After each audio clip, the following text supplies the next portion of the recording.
Yeah, it came from ergot. Exactly. It's an alkaloid that grows on.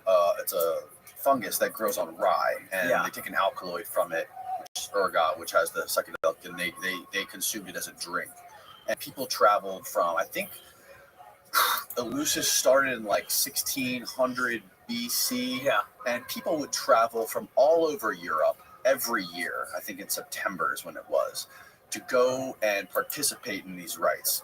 Yes, exactly. And this is what's attributed. If you ask a classicist, they will say this is directly correlated with the explosion of art and intellect, like the scientific method, the idea of democracy, and then progress through time. Take your time machine, go up, go up, go up. You get to about the 400s.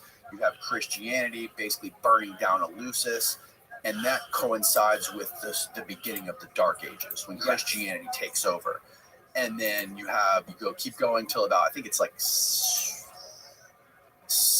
1400 AD is when you have kind of like the Enlightenment. And it's interesting how, Christianity kind of correlates ages and the suppression of all this stuff, the suppression of philosophy and overall intellect and that kind of stuff that was happening in society. This is something where I disagree with Morescu, where we have records as late as the 1100s of the Eucharist being psychedelic. We have records from the north of France of them making the Eucharist and it being a psychedelic. Mm-hmm. So I think it went on significantly later. In his book, it cuts off with the Dark Ages, and I think it's a correlation, not causation thing. Where yes, the early Christians were very intellectual. They burned down libraries, they took down the universities, but I think if you look back a few centuries beforehand, Rome was a dying society, and our era is. There are civilizational cycles that last 2,000 years, and I really like the point you teased out where modern Christianity, and I am a Christian, I say this in all honesty, modern Christianity is cucked. Like, it's completely cut off from what made it great in the beginning. And what do you think made it great? I guess the period of the fall of Rome is the area I've studied the most in history. And you can read the time period where it was just a horrible time period to live in. And people would see the relics of the saints' bones, and then they'd start spasming in joy. Or you'd have the holy men who would do magic. And you can tell that this is something that happened to people, and it was just their entire lives changed. It was just something of such profound spiritual beauty that we can't even understand it.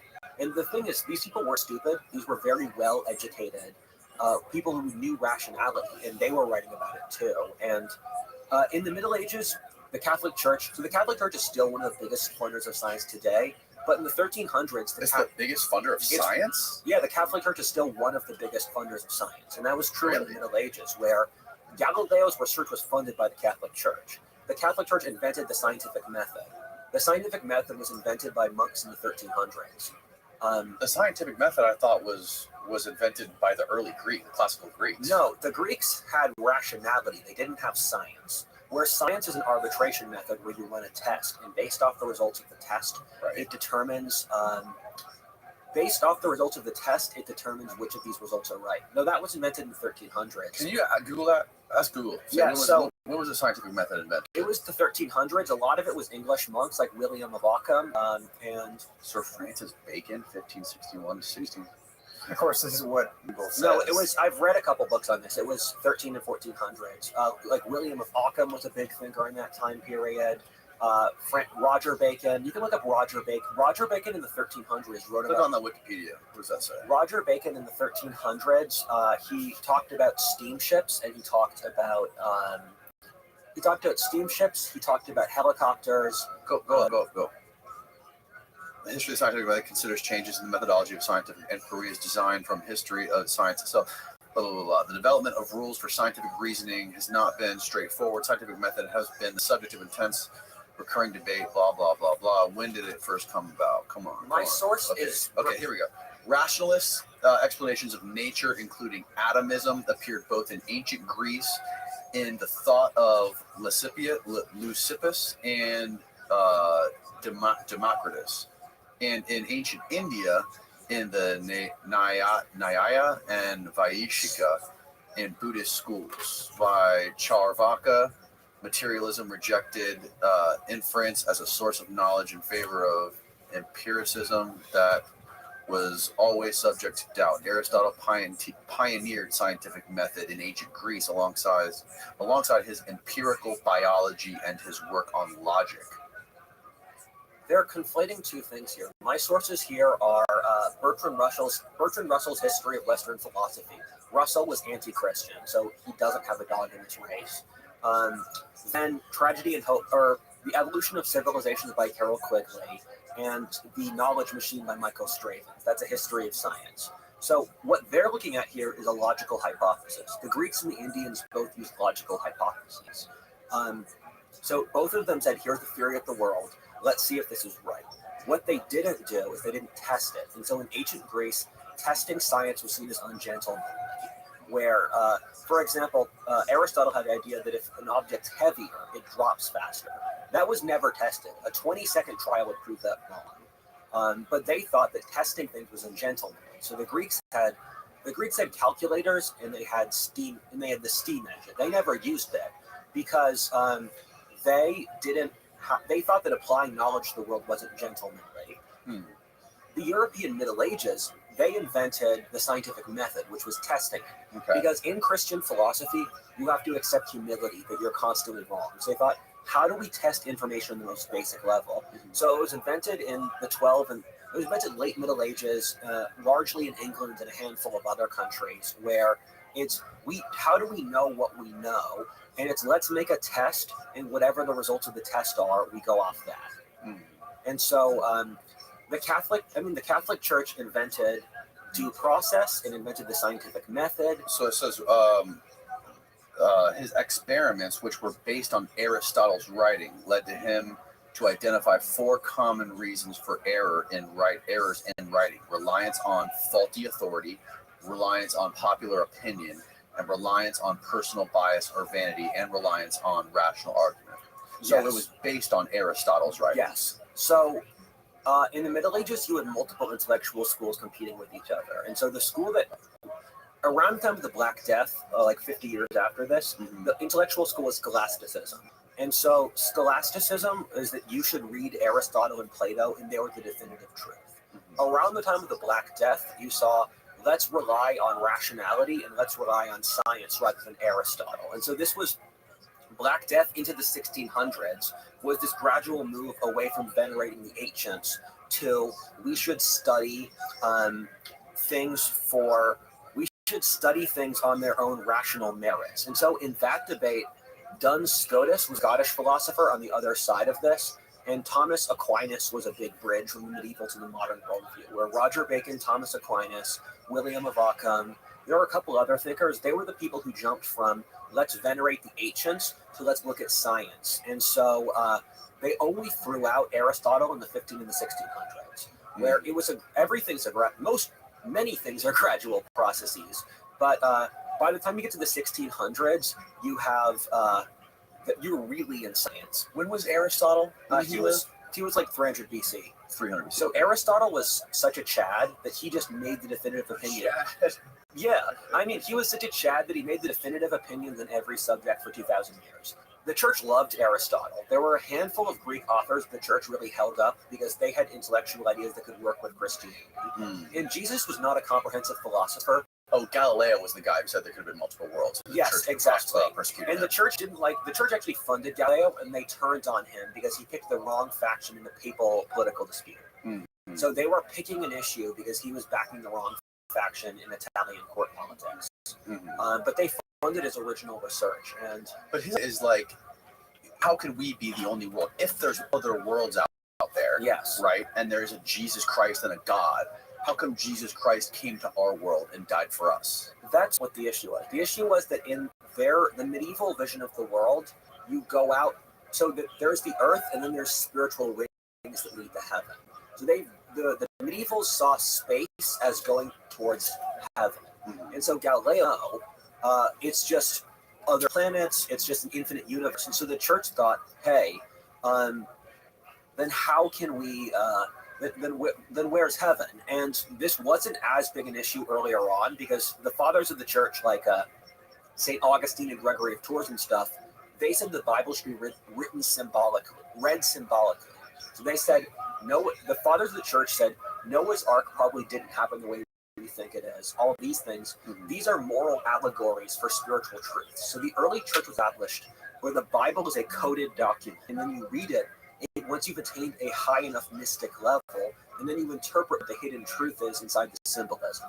And then what happened is Protestants showed up, and the church had gotten really morally corrupt. And so Protestantism said, no, you're just making stuff up, Catholic Church, to get more money.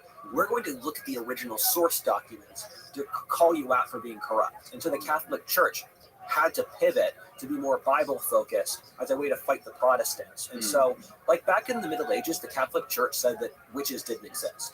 The Middle Ages is not what people think. In medieval Europe had atheism as a public philosophy. The universities of Italy were run by the atheists in the 1300s. Medieval Europe had advanced philosophy. It had a stock market. It had a comprehension of physics. It had capitalism. It had individualism. It had parliaments too. Almost every country in Europe in the year 1200 had a parliament. So every single institution you can possibly think of, including modern law, stems from the Middle Ages.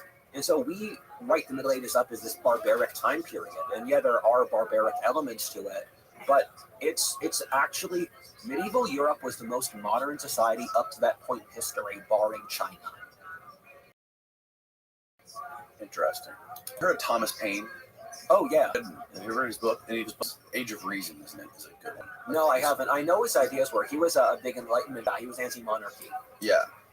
He made some points in his book where he talks about the founding fathers like Thomas Jefferson and Benjamin Franklin and their views on Christianity.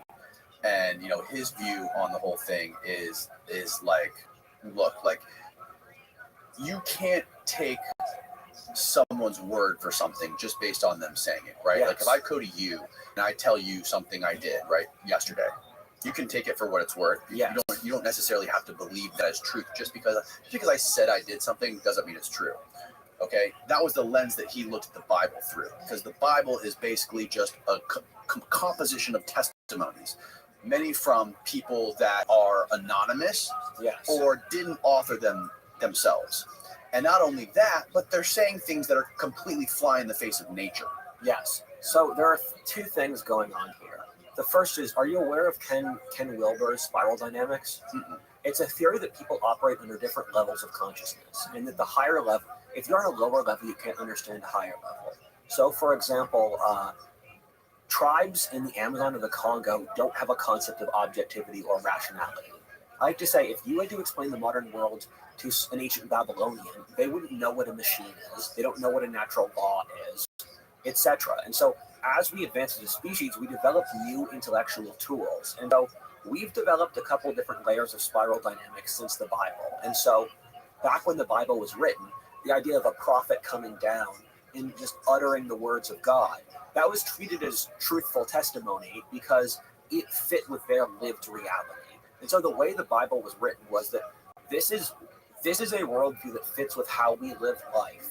These prophets are saying facts, and thus we should support them. What happened in between is we developed basically the tool of rational analysis. And so now we have to understand the world through the lens of rational analysis, and the Bible doesn't fit up with that. And the other thing is that the Bible was originally written symbolically. So it flies in the face of reason, you're saying? Yes, it does.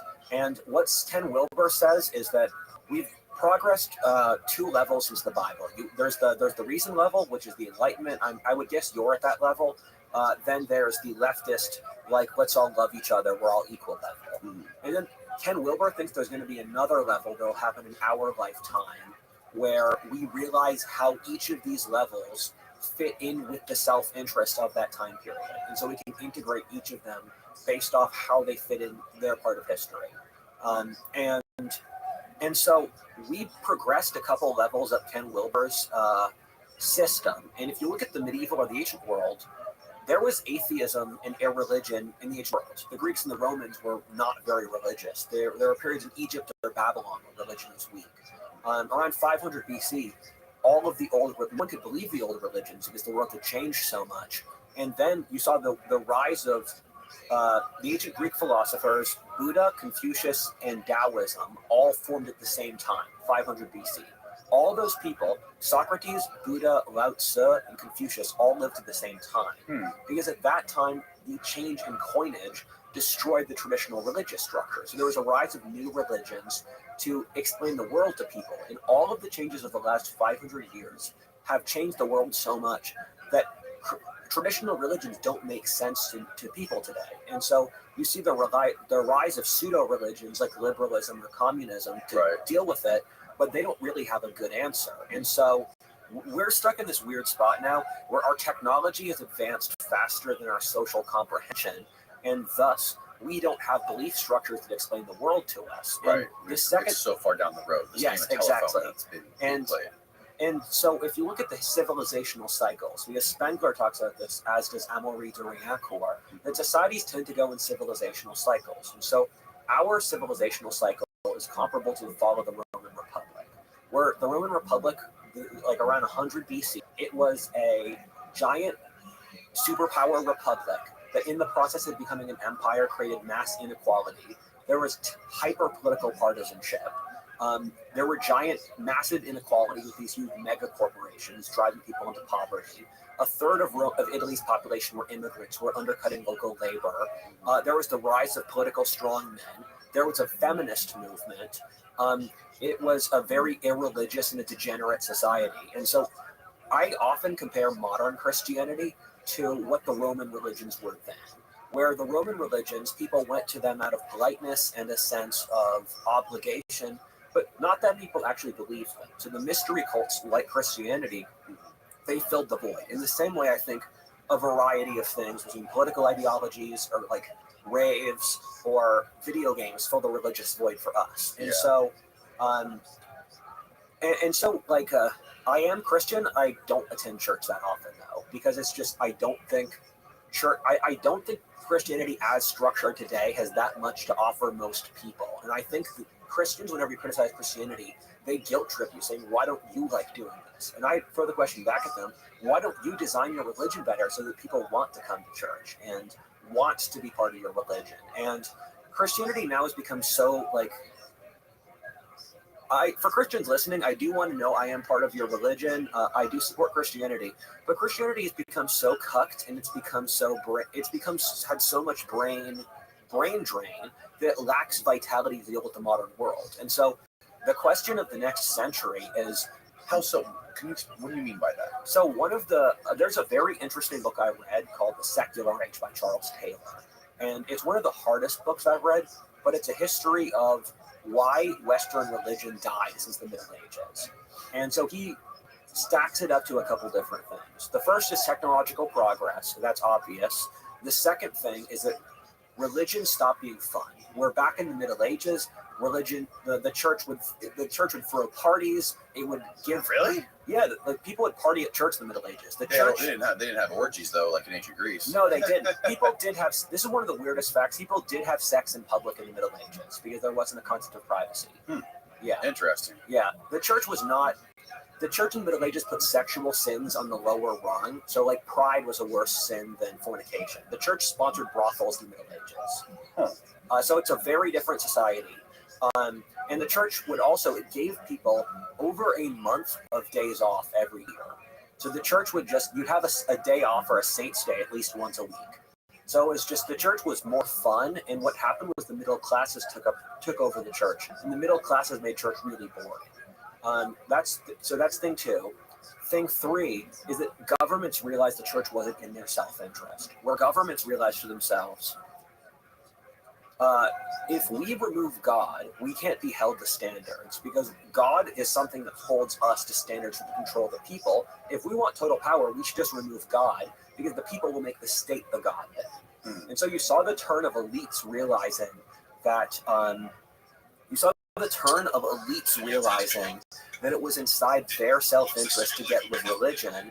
And the fourth thing is the church experienced a lot of brain drain with the smart. Back in the Middle Ages, the smart people went to the church. Now they go into business or content creating or tech or finance. And so you had lots of generations of people with the church not getting society's best. And you also removed the concept of a magical universe, where back in the Middle Ages, it's like my friend who used to live in Cambodia. In certain societies, magic is just part of your life. Witchcraft is as obvious as a bridge. Or fairies, or you just believe in fairies and dragons and that stuff. And when you remove that kind of world, you remove the kind of intellectual framework where that kind of Christianity makes sense. I think drugs were a huge part of it. Oh yeah, I think what Brian Marescu talks about, what classicists like Carl Ruck talk about, where these experiences that they were having, where they would often describe them as being the most important experiences of their lives, where they can literally see the fabric of the universe, and that's what they thought God was. Yeah, something that you could experience through these drugs. I agree on the psychedelics bit, where I am one of the very few people whose area of speciality is the Middle Ages who would agree with that, but I do. But we have primary sources from the Middle Ages of the church made peasants take the Eucharist at least once a year, because the peasants were terrified to take the Eucharist. The peasants, they said the magic of the church was so strong it was scary. That doesn't make sense if it's wine. It does make sense if it's psychedelic. And so once you think of it this way, the church is making peasants trip at least once a year. That completely changes the dynamic of taking the Eucharist. In what year? This is like 1200. 1200. Yeah, so I put the event. This is something Moresco studied more than me. Moresco's a classicist. He's not a medievalist. And so he puts the end of using psychedelics for the church around 400.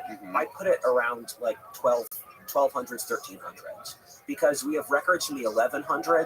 You're saying people like Brian Marescu, classicists, don't go past 400? No, that's one of the... having read his book, I don't see him reference that much stuff past the ancient world. From reading that book, I don't remember him ever talking about the Middle Ages. But we have records from the Middle Ages from the 1100s in northern France of people taking psychedelics, and we also have records from I think 1200s England of peasants being scared to take the Eucharist. So I think it did go on later, and I think it was one of... So during the 1200s, the church became completely morally corrupt, where I visited...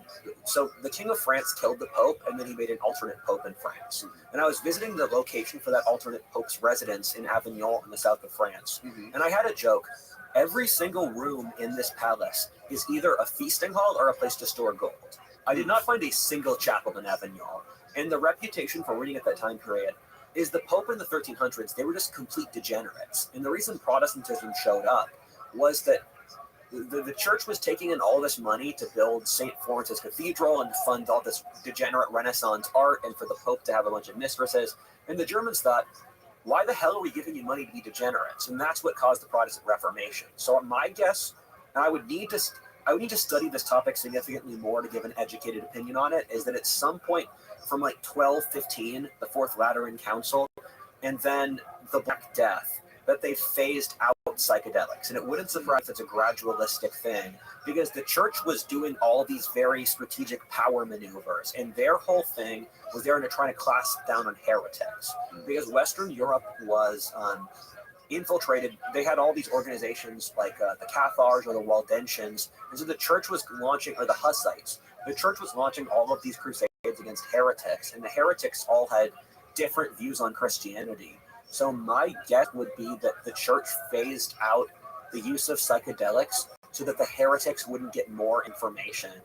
Because the church stopped liking like private revelation, where St. Francis of Assisi was part of the Franciscans, where they were a mystic group, and the mystics, they talked to God personally and all that stuff. St. Francis of Assisi, he was nearly labeled a heretic, and he wasn't against the Catholic Church. They were just scared of new ideas. And the thing is, the Franciscans saved Catholicism during that time period because the church needed to take in at least some free thinkers to fight off the heretics. But my guess, and again, I'm not an expert in this field, my guess would be that at some point in the 12 or the 1300s, they gradually phased out psychedelics to combat heresy. And because by the time Martin Luther shows up in 1500, I see no records of this. But, oh, yeah. So one of the interesting topics I've looked into is the history of mental illness. So there are very few records of autism or schizophrenia from the pre-industrial world, but you do get illnesses like everyone in a town breaking out into dancing for hours straight, or you get demonic possession or witchcraft. And so you get what we found from the studies is that people in late medieval France and Germany would just randomly break into dancing after the Black Death. And that was influenced by ergot. And so we know that the random dancing was by ergot. And so if that's actually a theory, that ergot in the wine is what got people to dance. And so how you get an entire town to be infested with Eucharist, this is a society where literally everyone goes to church. So if they're drinking ergot-infested wine and breaking into dancing, that's the only reasonable explanation for the dancing towns of the 1300s that I know of. And then you come to today, which is what leads us to what we've been talking about before, and drugs are outcast from society and illegal. And it basically explains, why so many people are incarcerated in the country, and it's like we've devolved so far from the origin of all of this stuff. Yeah, I think drugs and sex are two things our society does in the worst way possible. They do it in the worst way possible? Yeah, so with drugs, I'm from Philly, and in Philly, you see all of these random homeless dudes who are just. And fentanyl's from Philly. It's our best export of the last 5 years. So, the fentanyl crisis started in Kensington, Philly, and you see all these guys just dying on the street, and it's one of those things where you're like, on my walk to school every day, I would see this body on a vent for 5 days straight, and the cops never moved it. It's just this dead fucking body, and he's not alive, and it's the nicest part of town, and you think this is not what should be happening in a first world country, right? And so we have that, and drugs are. They are a big issue in America. There's lots of people where, and I don't really blame people if I'm honest, life is really hard today, and if you need to medicate to some degree to survive, I think that's reasonable. But a lot of people take it really far, and that's unhealthy. But at the same time, if you tell your grandma you were drinking at age 19, she's not going to like that. But the idea that in Europe, 15-year-olds drink with their parents, and in Europe, the binge drinking, Europe is a functioning society. It's not like teenagers are constantly dying of alcohol poisoning in Europe. So we have this weird, and it's true for sex and drugs, we're this combination of degeneracy with Puritanism. And it mixes in such weird ways. And it's comparable with sex, where porn is super prevalent, everything in our culture is very sexualized. But also, the idea of people's parents having sex disgusts people, or people won't see their friends or family naked, and that's historically strange. Where in the Middle Ages, an entire town would bathe naked together, or in the Middle Ages, entire families would sleep naked in the same bed. And so we have we're a combination of a Puritan culture that slid into degeneracy. So we have these weird Puritan remnants combined with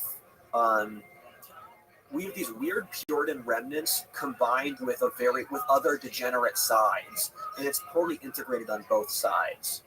Yes. I also want to talk to you about AI and the singularity. You said something really interesting in one of your videos, how there's parallels between technologists who view the singularity as a resurrection type moment. Yes. And it's funny how it correlates with religion. Yeah. So Carl Jung says that the human mind naturally fits into certain archetypes, and that's just indisputably true now.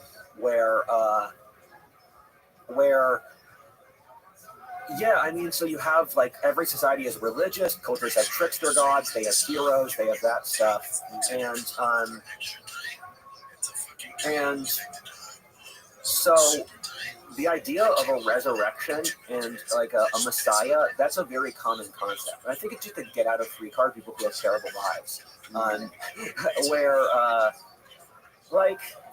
remember when school ended as a kid, I was so happy because I could just be done with this BS. And as an adult, there are certain points where you want school to end. But you want the crap of your life just to stop. And so you keep on seeing these ideas. And one of the greatest ironies I've seen is that leftism is a child of Christianity, and they don't realize it. Leftism shares so many similarities with Christianity. Same thing with the tech people. And the reason I say that is because let's look at Hinduism or China. In those cultures, the idea of people being equal doesn't exist. The idea that human life has value doesn't exist. The value in of itself. The idea that progress exists doesn't exist. The idea that that there is one universal moral code. These are all things the Abrahamic religions invented. So if leftism was invented in India, it would have reincarnation built into its logic somewhere. And so technologists take a lot of assumptions from Christianity too. And this is the whole Nietzsche thing where everyone is, this is the whole Nietzsche thing where everyone is Christian to some degree. It's just how much. So, for example, the idea that we can have a rapture, that's from a machine rapture where the AI gods save us, that's Christian. Mm-hmm. The idea of building God through our own actions, that's Christian. The idea of a sharp change in history where because every single invention in history, it just plays into human nature. Humans like getting rich and killing each other and all that stuff. And so whatever inventions humans make, we will go into getting rich and killing people. And so Christians like to think that there's going to be the rapture and then we all love each other. But if AI was invented, AI has been invented. If the AI God is invented, you'd better know that the AI God is either serving its Google or US government masters, or it's become its own entity pushing its own interests. Right. So it's this life's hard. People like forget out of free cards. Mm-hmm. And so it's easy to think that if we push far enough, all the suffering in the world's going to stop. Yeah, I mean, what effect do you think? I mean, obviously, you think this civil war scenario is going to happen in the next couple of years, 4 years, or something. Yeah, at the very minimum. But like, how would technology make it different? How would technology make it change how it happens?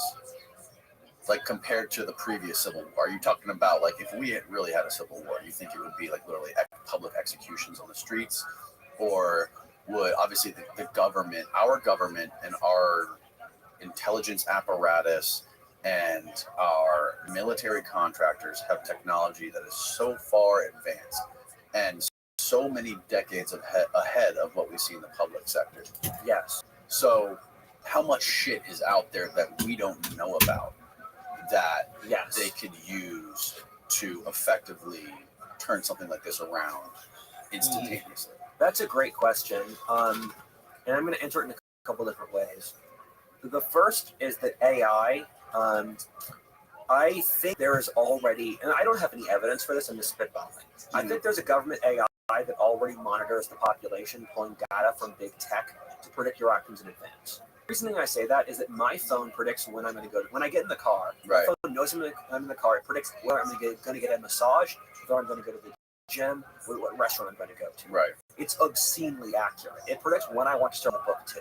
So, and it's insanely accurate. And it's sort of thing where this has to be in the development for years. And people say like, oh my God, I just talked to I had an experience where I just texted a friend about the Soviet Union.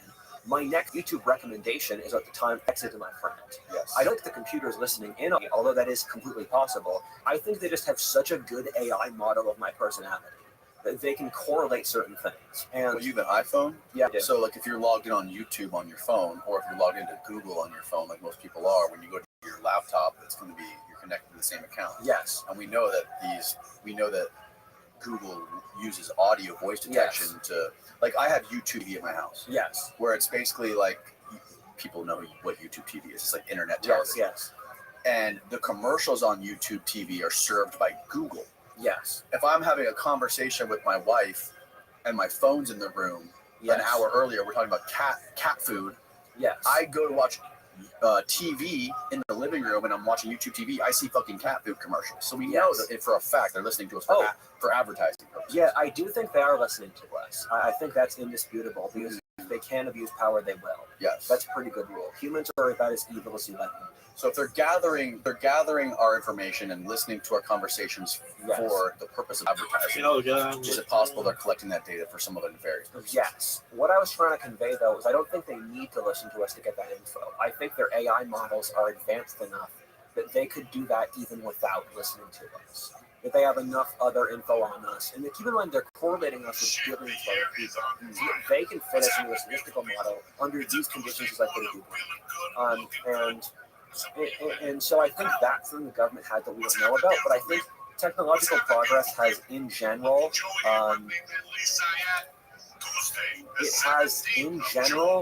democratized us. Because the reason I say that is that look at Ukraine. In a previous era, in a normal military situation, Russia would steamroll Ukraine in a month. The fact that the Ukrainians are still fighting means military warfare has changed. Israel should have steamrolled Gaza in a month or two. The fact that the war is still going, same thing with America and Afghanistan, Vietnam War, Algeria. In each case, modern warfare has democratized conflict and allowed the weaker non-industrial opponent to fight hard. And the defense has real strength because let's look at Ukraine. Okay, Ukraine is one of the easiest countries to cover. It's dead flat. The Russians attacked on 3 axes. The Russians supposedly had the second best military in the world with an incredibly advanced tank corps. In a normal timeline, Russia could have crashed Ukraine on 3 axes of blitzkrieg. That didn't happen. And I think that's a very important variable because technology has democratized warfare. The defense has a larger advantage vis-a-vis the industrialized, stronger attacker. And keep in mind, Gaza's the size of a county in Pennsylvania. Right, it's tiny. And you'd think that New Jersey's the size of Israel. But you'd think that the Israelis could just steamroll Gaza. The fact that this war over an area that's just a tiny county is still going means that warfare has been democratized. What do you mean by democratized? So, Can you break that down? The peak of warfare oscillates between giving advantages to centralization versus decentralization. In that around the world wars, there was peak advantage for centralization. So the U.S. in World War II, we had all the huge factories of the Rust Belt. We churned out in some cases more equipment than the rest of the world combined. So the U.S. could use our huge manufacturing, our huge continent, to get an asymmetric advantage vis-a-vis Germany. That's what the technology of that era pushed. There are other eras like the Middle Ages. In the Middle Ages, whoever owns a castle can fight off anyone else. And because the owners of castles and the knights also pushed democratization of warfare, they had a trump card. So that's why medieval Europe was 500 squabbling little princelings, because the warfare system meant there was a mass democratization of warfare. And so I think we're moving from a period of warfare pushes centralization to decentralization. And the fact that the U.S. lost in both Afghanistan and Vietnam, who were at the time of those wars the poorest countries in the world, means that if Afghanistan or Vietnam were fought in the period of the world wars, these would just completely steamroll those countries. But things like, I would say more recently, the internet allows easier cooperation than through hierarchical organizations. And the assault rifle, the bazooka, drones, bombs, all of these things give smaller, stripped-down militaries an advantage against the larger militaries. And I think large countries have lost the will to fight. Where there's a movie called Hacksaw Ridge, and there's a scene in the movie where it's set in World War II, where a guy said, young men are so scared of serving that young men who weren't allowed to fight in the military against the Japanese committed suicide of shame. That's insane to them. No one wants to die for the U.S. government. Right. So there's been a huge collapse in social trust as well. Do you think other people in other countries would want to die for their government? Do you think the Chinese people would be willing to die for their government, or the Russian people would be willing to die for their government? I mean, the Russians are conscripted, right? Yeah, I mean, there's a difference between wanting to die for the government and dying for the government. I mean, so Russia, the reason Russia is such an authoritarian country is that they have no social institutions that oppose the government. So they don't have a strong church, they don't have a local nobility, a big farming bloc, industrialist bloc. In Russia, every single thing is dependent upon the government. And so the government can do whatever it wants. And so if America pushed for a draft, you would have all these various associations pushing against it. Yeah. And in Russia or China, just everyone's been forced to work with the government. But I think, like, the youth in Russia and China have it worse than America. If you're a young Chinese guy, you're just so screwed. And there's no reason to die for China. You know the Chinese don't give a damn about you. And so the question is, how could the Chinese government bully their fight for them, and how much do the Chinese people refuse to fight? What do you make of the U.S. sending all this money to the Taliban?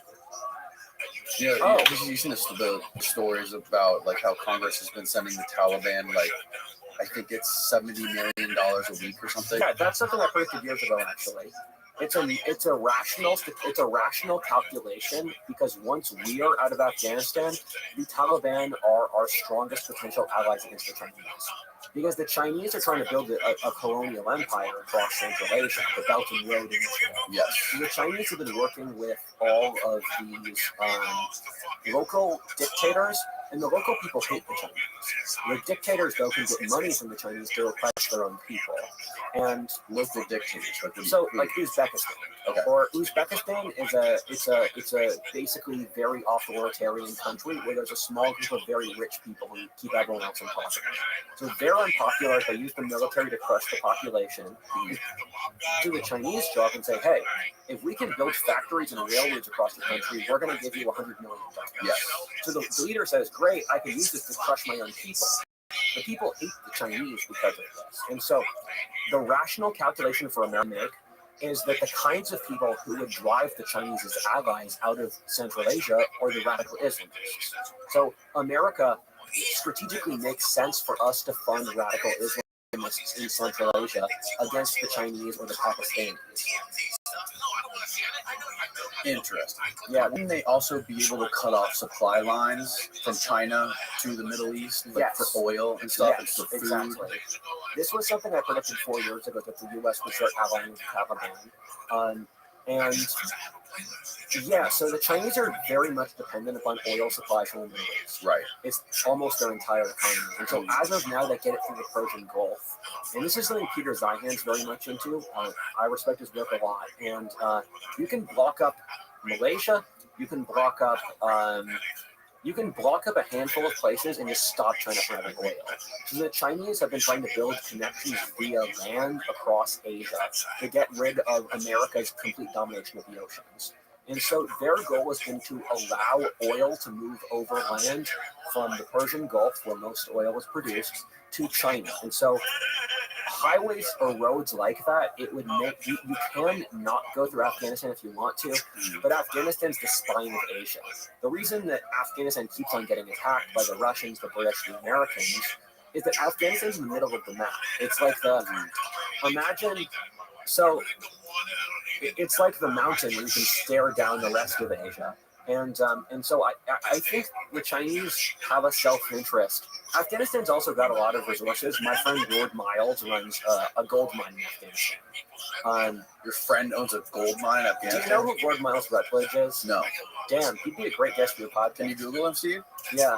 So Lord Miles is a good friend of mine. He's my age, and he's a professional British adventurer. He's fought in Ukraine. What?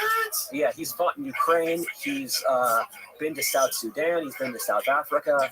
We've been friends for like 3 years. Why was he fighting in Ukraine? He's just like, he is if you made a hurricane a person. Is he hanging out with the Taliban right there? He's like, yeah. He's like no one else I've met. He's just like he's a force of will. And so I was supposed to go to Afghanistan with him, but I canceled that because I did like a call for, I did like an event with the U.S. Air Force, and I have a buddy who does a lot of connections for the U.S. military. So I told Miles, if we go to Afghanistan together, I'm going to get us all beheaded. And that turned out to be true, where we were supposed to hike the Wakhan corridor together out to China. And I have some bad stuff with China and Russia. I never want to go to those countries because I'm worried they'd throw me in camp.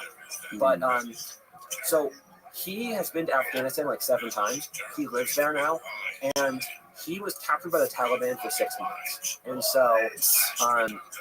And so that was a couple months before I was supposed to go to Afghanistan. Is that him with Andrew Tate? Yeah, he knows Andrew Tate. Yes.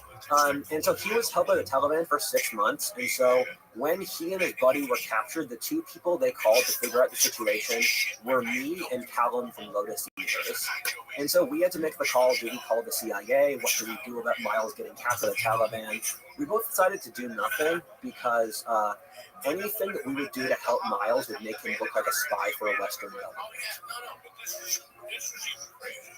Whoa. Yeah, it was crazy. I thought he was dead for How did he get out? So he has a pretty good relationship with the Taliban. They captured him because of.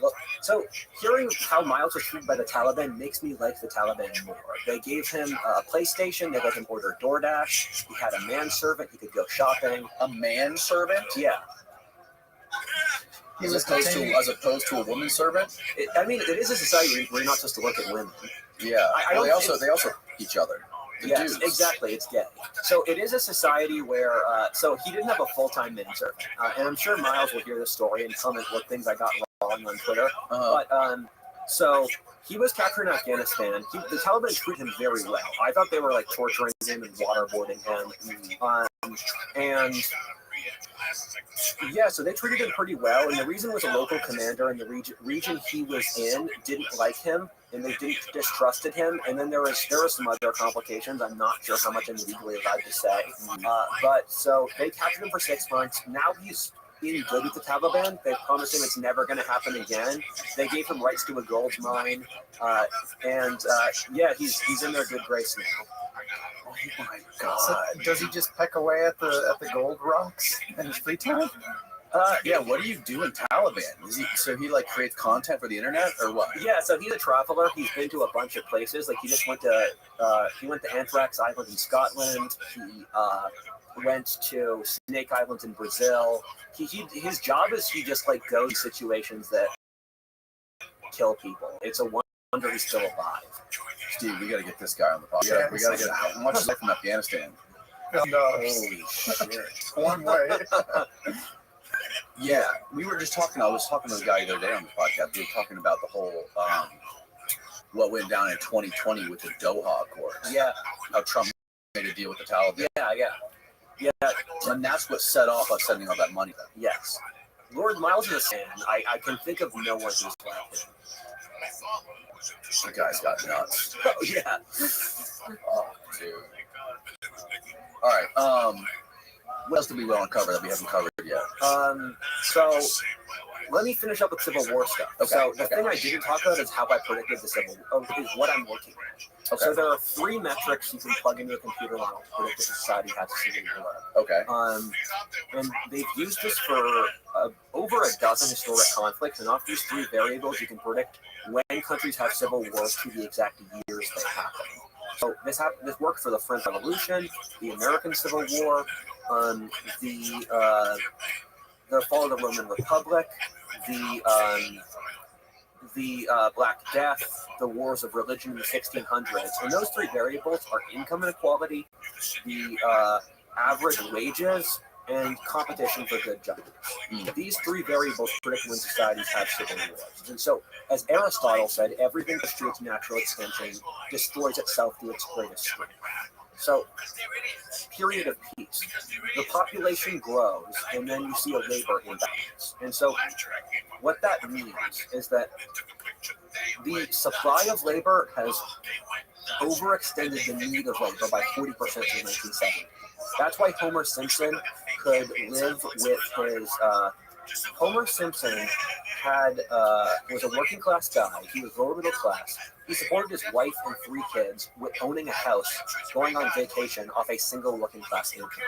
For upper middle class people today, that's unattainable. And so life has gotten worse because the supply of labor has gotten harder. And we have done literally everything we could to decrease the price of labor. The population's naturally doubled through population growth since World War II. We've imported 50 million immigrants.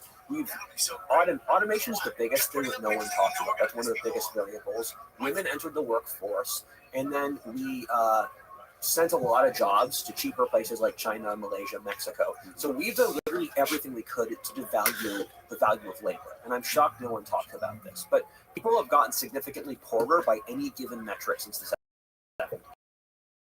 And people have lost meaning. exactly. I mean, it's a bunch of things, and it's the big guy who studies this in that he has looked at it's a variety of things, not just that. You can correlate declining height, people not getting married, not having kids. When the average age of marriage gets above 28, you're going to have a war. And the average age of marriage what? Goes above 28, you're going to have a war. When the Black Death happened, the average age of marriage was 28. Didn't you also say something about people aren't losing their virginity until they get really old? Yeah, so a third of men under 30 are virgins. A third of men under 30 are virgins. And 80% of 18-year-old men. 80% of 18-year-olds. And what was it like in the 80s compared to it was nothing. It's quadrupled in the last 10 years. You can call it the invention of the iPhone with young male virginity skyrocketing. Where it was a very low number. I think it was 8% of men under 30 were virgins in 1980. It was something. I think it was even less than that. It was beneath 5%. It's really, really low. And now it's 30. Yeah, it's 30. And also, this is self-reported. And guys are going to lie about this stuff. And so this is a really horrifying statistic. And as far as I can tell, it's driven mostly by the economics of dating apps, where there's a variety of factors. People blame feminism. People blame income inequality. But the way the dating apps work is that 20% of men get 80% of options among women, and 80% of men get basically no options on dating apps. So if Tinder was a country, it'd be the second most unequal country in the world, behind South Africa and ahead of Venezuela. And that's how the apps work. That's how female psychology works. And so the inequality really screws over a lot of young men. And I say that this is the biggest issue in society because people can't talk about it, and it percolates under the surface. Because unless we can talk about this issue and find solutions, it's just going to get worse. And so it's a variety of things.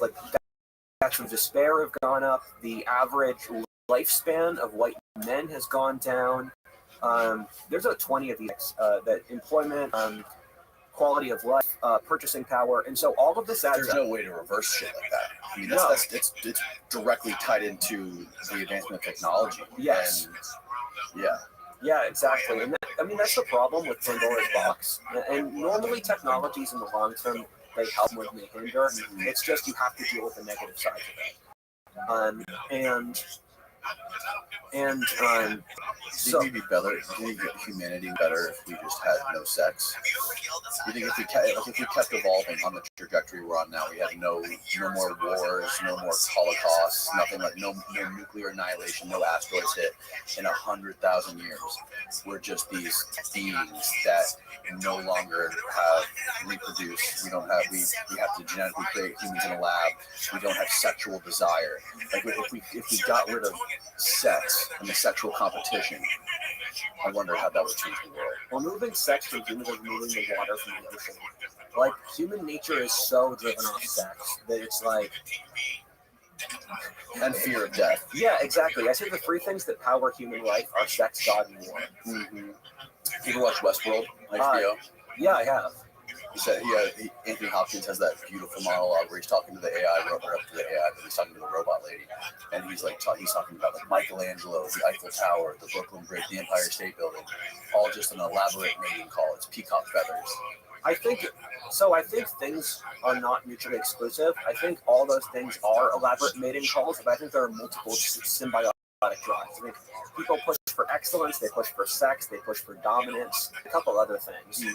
And so that is, you can't remove sex in nature. You have to accept it for what it is. And so once you get into a place where wages are low, people are pushed to desperation, inequality grows. Because once you lower the value of labor, the ability for money to control labor increases. And thus, inequality balloons. We are one of the top 10 most unequal societies ever in history, or the world today. And so what happens then is that the pie shrinks for most people, and people fall into desperation. So they pick one faction or another to push their interests. So historically, different civil wars have different underlying factions that they symbolize. The English Civil War was capitalists versus nobility. The French Revolution was, again, capitalists versus nobility. The Russian Civil War was fringes versus center of the empire. So there's always some underlying demographic or economic or whatever factor. As I say, people like killing each other and they make excuses to do it. And for us, it's the college-educated versus the non-college educated. Every single policy the left pushes is for the college-educated. Removing the military for college-educated, so for college-educated diplomats, removing priests for professors as are the determinants of values, removing entrepreneurs in exchange for corporate or government bureaucrats. Every single thing the left pushes for is to give a college-educated person a job. The right pushes for the non-college educated, the merchants, the priests, the soldiers, and the right pushes policies that, because the left pushes policies that give resources to the college educated and the bureaucracy. Bureaucracy versus independent entrepreneurs, exactly. Small businesses. There's 4 correlations you can stack right versus left. Urban versus rural, masculine versus feminine, high agency versus low agency at work, and then there's bureaucracy versus merchants. So that's the gist of the Civil War. Yes, and so we're seeing this split up in different factions, and past a certain point, people are incentivized to push their faction at the expense of the broader nation. So once people's loyalty is more so to the right or the left than America, then you get the Civil War. The shit that you're saying makes so much goddamn sense. But at the time, I feel so weird talking about it in this air-conditioned room, on this microphone, on this podcast, on our fucking YouTube channel. Yeah. And people have lost their meaning. Like the meaning, your meaning is like what you can provide to your community. Like what brings value to your life. And if those things are going away to automation or whatever it is, and our society loses its meaning, what's left to fight for? Yes, exactly.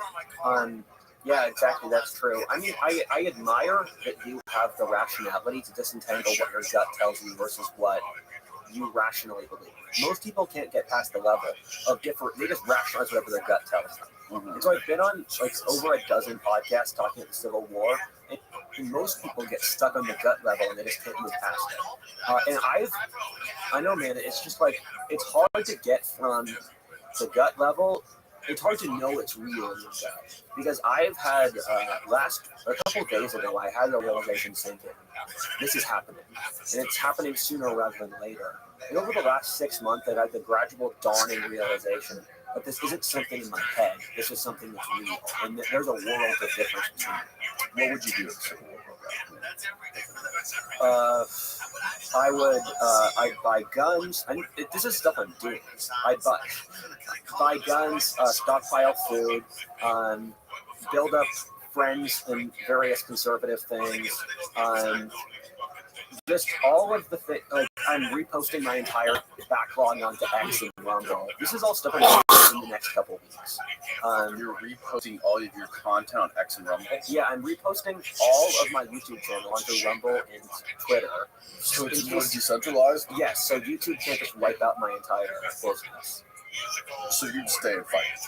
Yeah, I've made that obligation where people who work with me, they basically sat me down at one point saying, Roger, if you leave America and there's a civil war, we're going to abandon you, because that's just so dishonorable.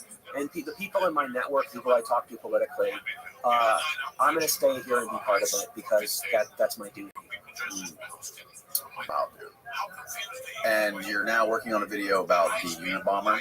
That was a video I released last week. Oh, you released the video I'm going to release in the next few days is Stop Coping Your Life Sucks. Stop Coping Your Life Sucks. Yeah, that's the title of the video. And it goes through the life of an average What If All Twist fan, who's a 25-year-old white guy named Colin Eldridge from Los Angeles. He works in a low-level job in insurance, and he went to like a C-tier college, and he's single, he's depressed, he has anxiety issues, he didn't like school, he can't move ahead in his job, and it's to show normal people that they have a right to be disappointed in their lives. Because I see so much coping today, people like, yeah. What do you mean by coping? Coping is like, hold myself to these standards where something bad happens in my life, and I tell myself, Rothschild, you should refuse to rationalize that this is fine. So let's say, for example, a great example of coping is you miss a bus, you miss a flight to go on a trip you really want to go on. You have to cancel the trip. You should just admit that it sucks you have to cancel the trip. You don't lie to yourself that, oh, I had something important I wanted to do back at home, so this is all for the best. Coping is something bad happens, and you lie to yourself about how you actually feel about it. So I haven't talked to someone. I had a friend whose mom recently died, and he kept on saying, oh, this is horrible, but I know people have it worse, and it'll all be fine. I said, no, dude, your mom died. Accept this is the worst thing ever. Once you understand it's the worst thing ever, you can move on. And so I see a lot of people, a lot of people are really struggling today. And they're like, oh, I'm so blessed to have all these other things. And gratitude's very, very important. But at the same time, you have to accept your emotions for what they are. And then you can move on to being grateful. And people are just lying to themselves about what their lives are. But once you add all of the stats together, it creates an objective sort of that people can't really get around the thing. What did you talk about in your video about the Unabomber? So in that video, I cover the Unabomber's life and I cover his ideas. And the Unabomber's got a weird trajectory in that when I was growing up and when I was a child, he was seen as like a Marvel villain. He was this evil genius who created this plan to destroy modern civilization and kill people. And now in the circles I hang in among disaffected young men, he's called Uncle Ted. And his ideas are championed as brilliant. Wasn't he part of some sort of a Harvard CIA experiment? Yes, MK Ultra. And this is something for people who don't know. The CIA has admitted to it themselves. Right. So this is something that's not a conspiracy theory. Right. Where MK Ultra was an experiment the CIA it was an illegal testing on Americans. Yes, I had Tom O'Neill on there. Okay, great. Amazing book, right? No, I haven't. Oh, really? Oh my God, it's one of the best fucking books ever. Huh. Have you heard Tom? No, I haven't. I'll read it. He wrote that book, that red book behind you. It's called CIA, Charles Manson, Chaos, Charles Manson, the CIA, and the Secret History of the 60s. He was a reporter for a LA News magazine, and he got assigned to do a story on like the 20th anniversary of Charles Manson murders. Yeah. And he like fell into a rabbit hole, kept finding shit. Yeah. And kept extending his deadline. He extended his deadline so far out that the fucking newspaper went out of business. They got into a lawsuit because they kept paying him and never finished it. He eventually had to like hire these lawyers and figured out how to like, win the lawsuit to buy back the fucking story from them. Yes. Spent 20 years chasing everybody involved in the whole story. Met fucking Manson's probation officer. Shit. Met everyone involved from Jolly West, the people that were working in the free clinic, and discovered all the fucking LSD and amphetamine experiments they were doing on people back then.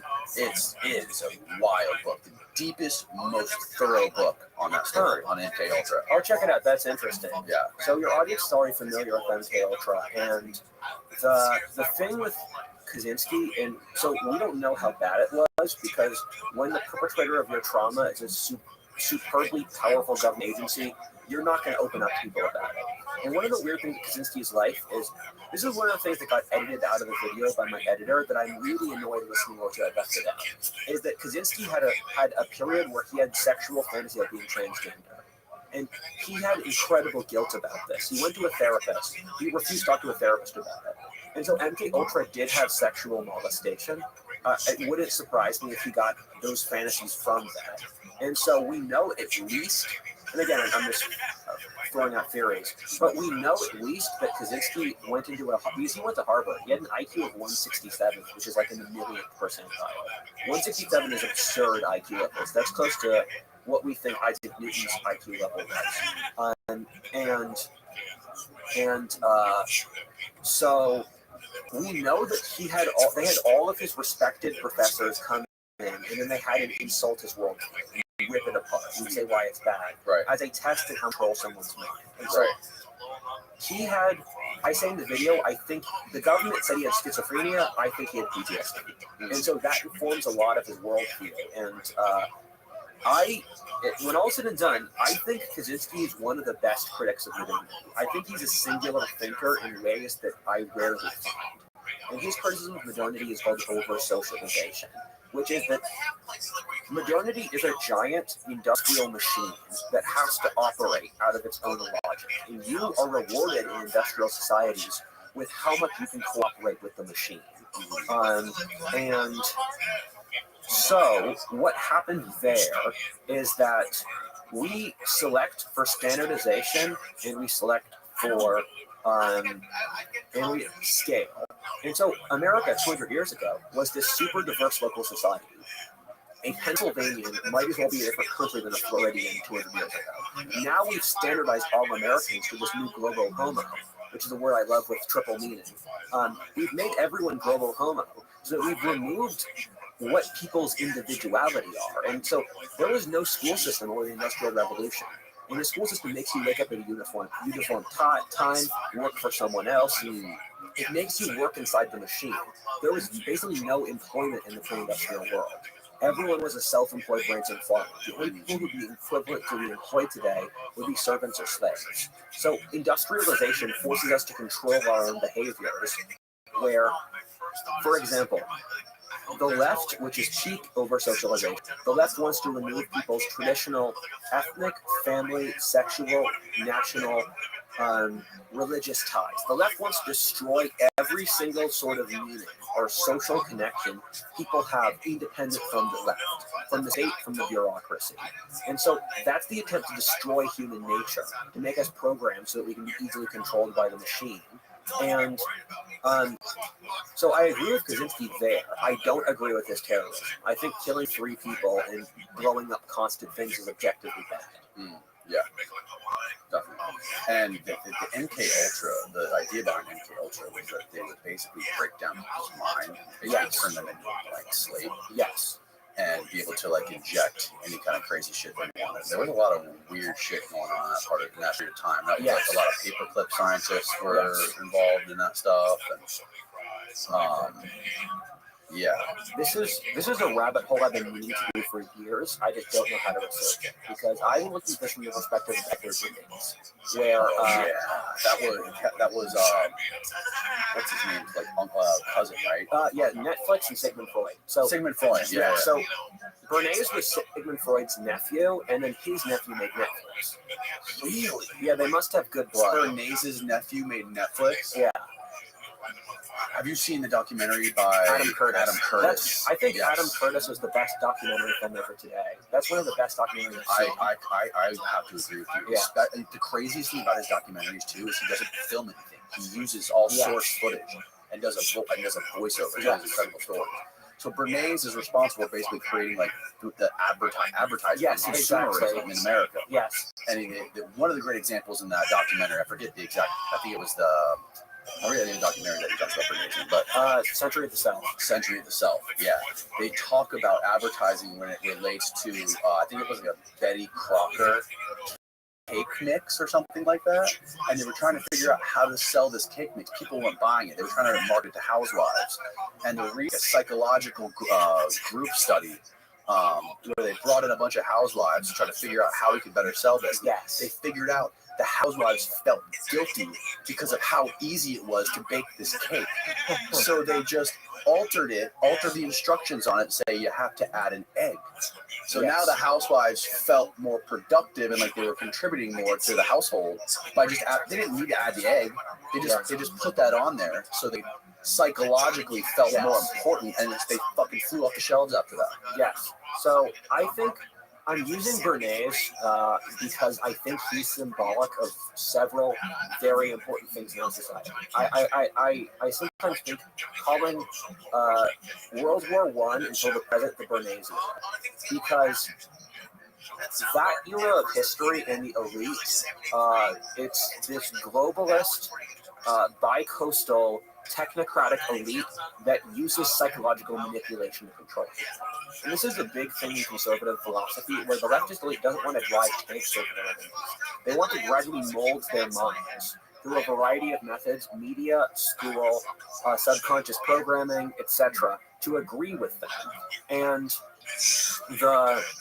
The thing with Bernays is that he plays into the concept of human nature we have very well, where there was a thinker of the mid-20th century, and this feeds into the blue pill anthropology lies called Skinner.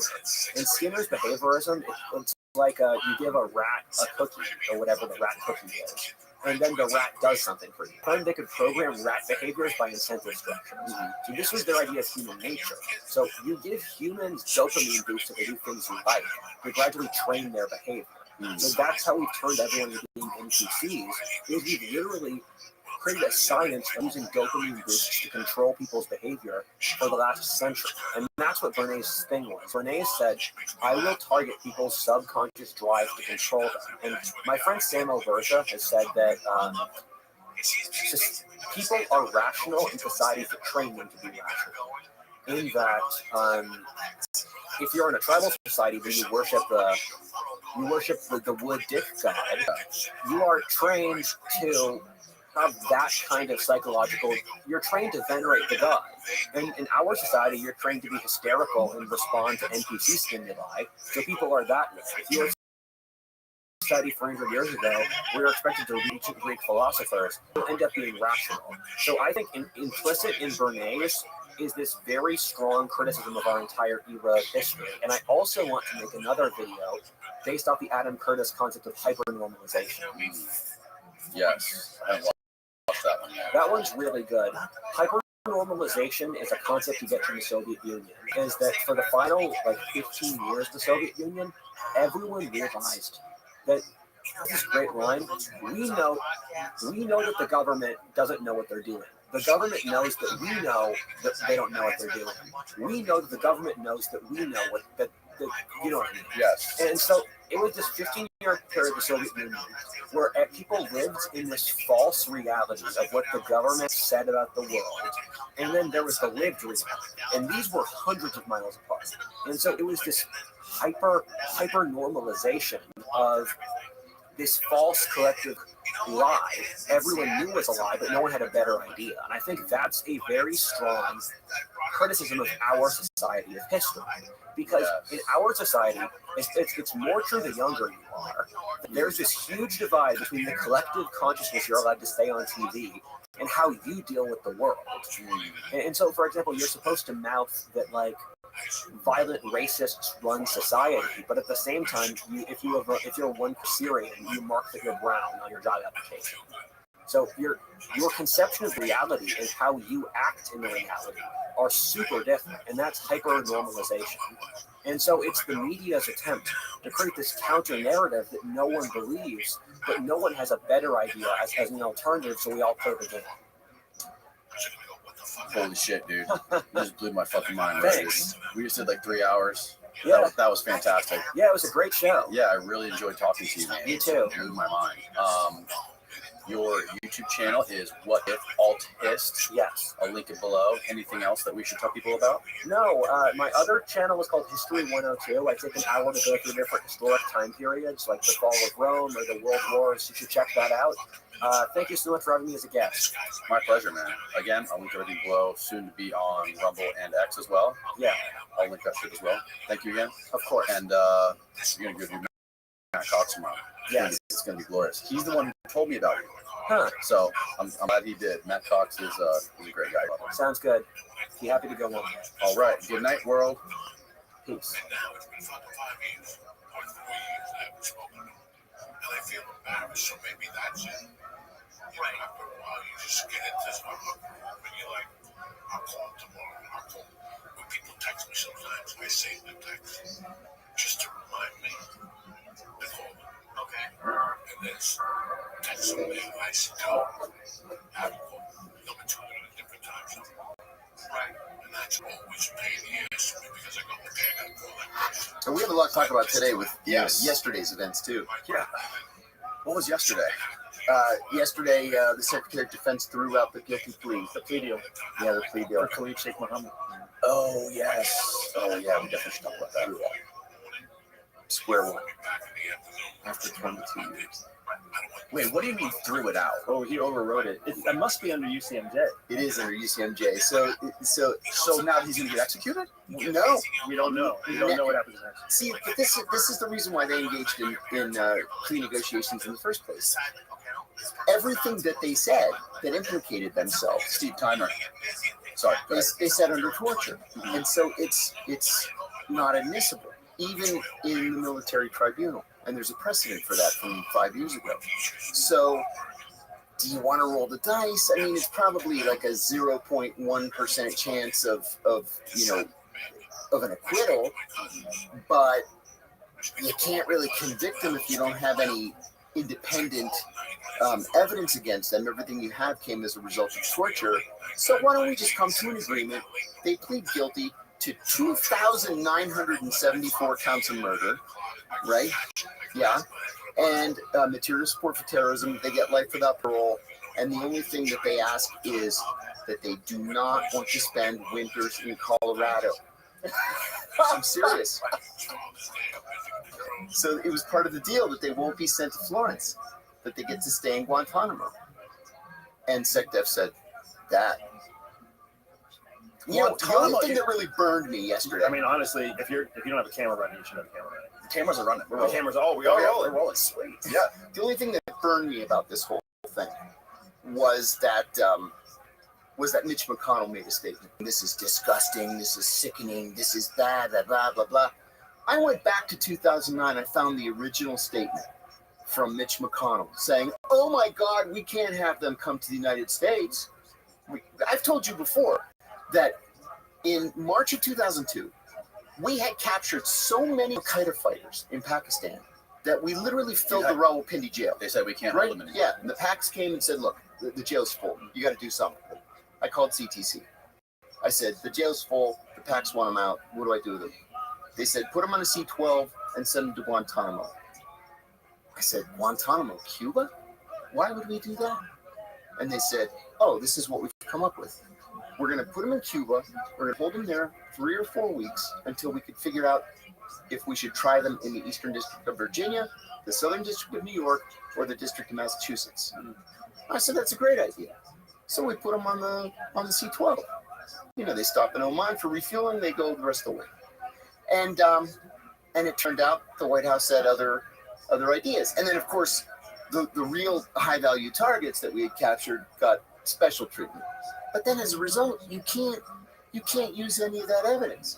So even before the torture started, with 9/11 being an open criminal investigation, you want to gather that information so that you can try them and find them guilty and execute them as they deserved. But the agency blew it.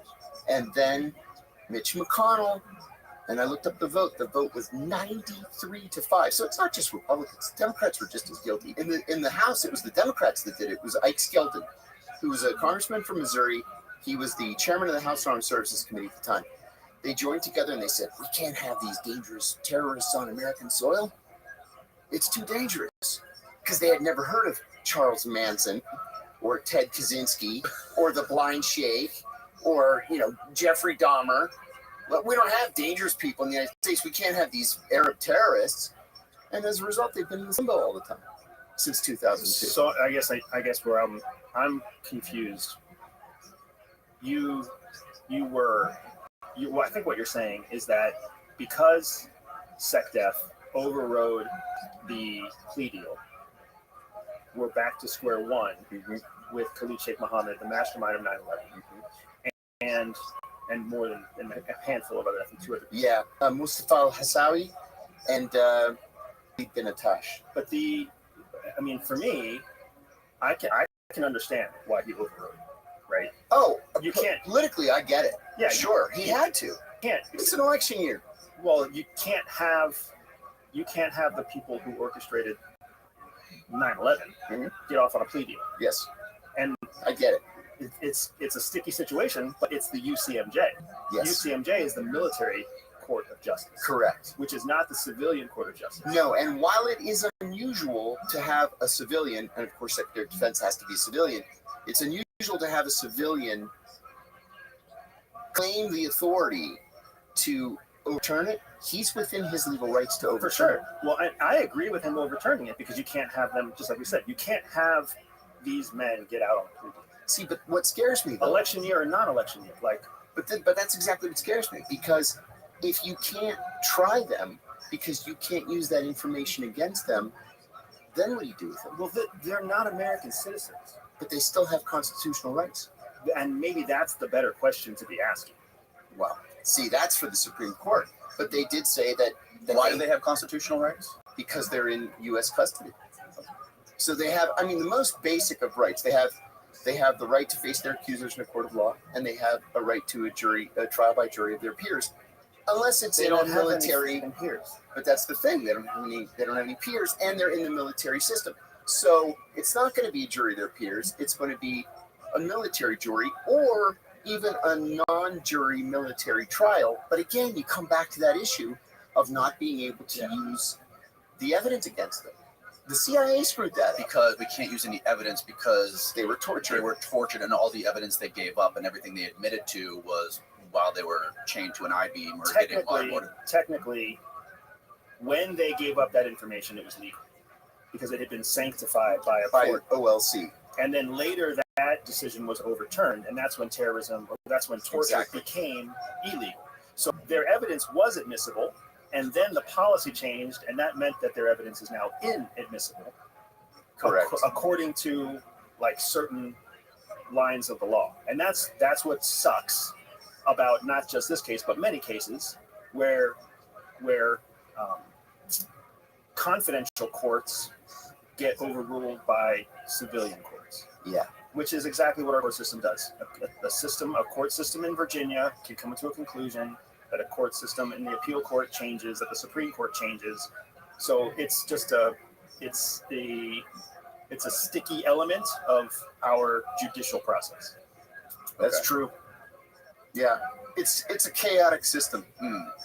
So, okay, that was kind of a shotgun start for this podcast. Yeah, Where's the lube, people? Where's the So- foreplay? So, for people, Yeah, the least you could do is buy me a drink first. I love it. So, I'm super excited to have you guys both in here together. I think this is the first time two people of, your status who have been involved in the Central Intelligence Agency, like you guys, have been together on a podcast to discuss these issues together. And I think you guys have a lot of the same views on most things, but maybe some diverging views on a couple topics. Sure.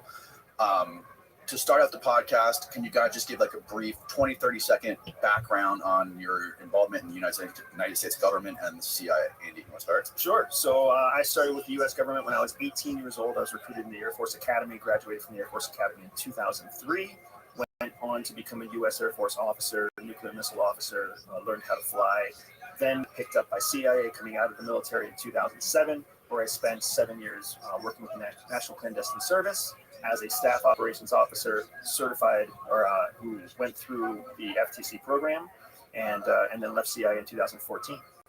Yeah, good. I was recruited into the CIA in graduate school in 1989. Started 1st January 1990 as an analyst. Spent my first 7 years in analysis, all in the Middle East. Served overseas, learned how to speak Arabic. Then switched to not just operations, but counterterrorism operations in what was then the Directorate of Operations, now the National Clandestine Service. And specialized in counterterrorism operations in Athens and the Arabian Peninsula, then went to Pakistan after 9/11 as the chief of counterterrorism operations, back to headquarters as the executive assistant to the deputy director for operations, and then I finished out my career at the UN in New York. And then the end of your career, can you explain basically what happened to you at the end of your career? I went into the private sector. It's a long story. I'll make it very, very short. In 2007, I went public with with information on the CIA's torture program. The FBI investigated me for a year, determined that I hadn't committed a crime. A year later, Barack Obama became president and brought with him the lovely and talented John Brennan back to the National Security Council. Brennan asked Eric Holder to secretly reopen the case against me. I didn't know, of course. That's why it was a secret. And 3 years later, I was charged with 5 felonies, including 3 counts of espionage. 4 of those felonies were dropped because I hadn't committed espionage, but ended up going to prison for 23 months. Make no apologies for it. Proud that I did it. Somebody had to do it. Kind of regret the result, but worth it in the long run. Right. To start, I wanted to sort of like lay a foundation here to have, can I get each of you to describe what key values underpin your stance on America, democracy, and CIA's role in the world? Gotcha. So I'll go first. I believe that America is not perfect. The United States is not perfect, but it is by leaps and bounds the best of the government, national, civilized option that exists today. And for that reason, I believe that anything we can do to maximize American superiority, maintain our status as the number 1 superpower in the world, is an imperative that we all have to work towards. Because if we are not the superpower, somebody else will be. CIA's role in that is to serve at the behest of the chief executive, the president, to execute operations clandestinely around the world, whether it's technical collection or human collection, that benefit national security policy, which is aimed at American superiority, which is intended to maintain our status as the only superpower in the world. My personal values, my company values remain very steadily in that vein, because that's where I come from and that's what I've seen to be true.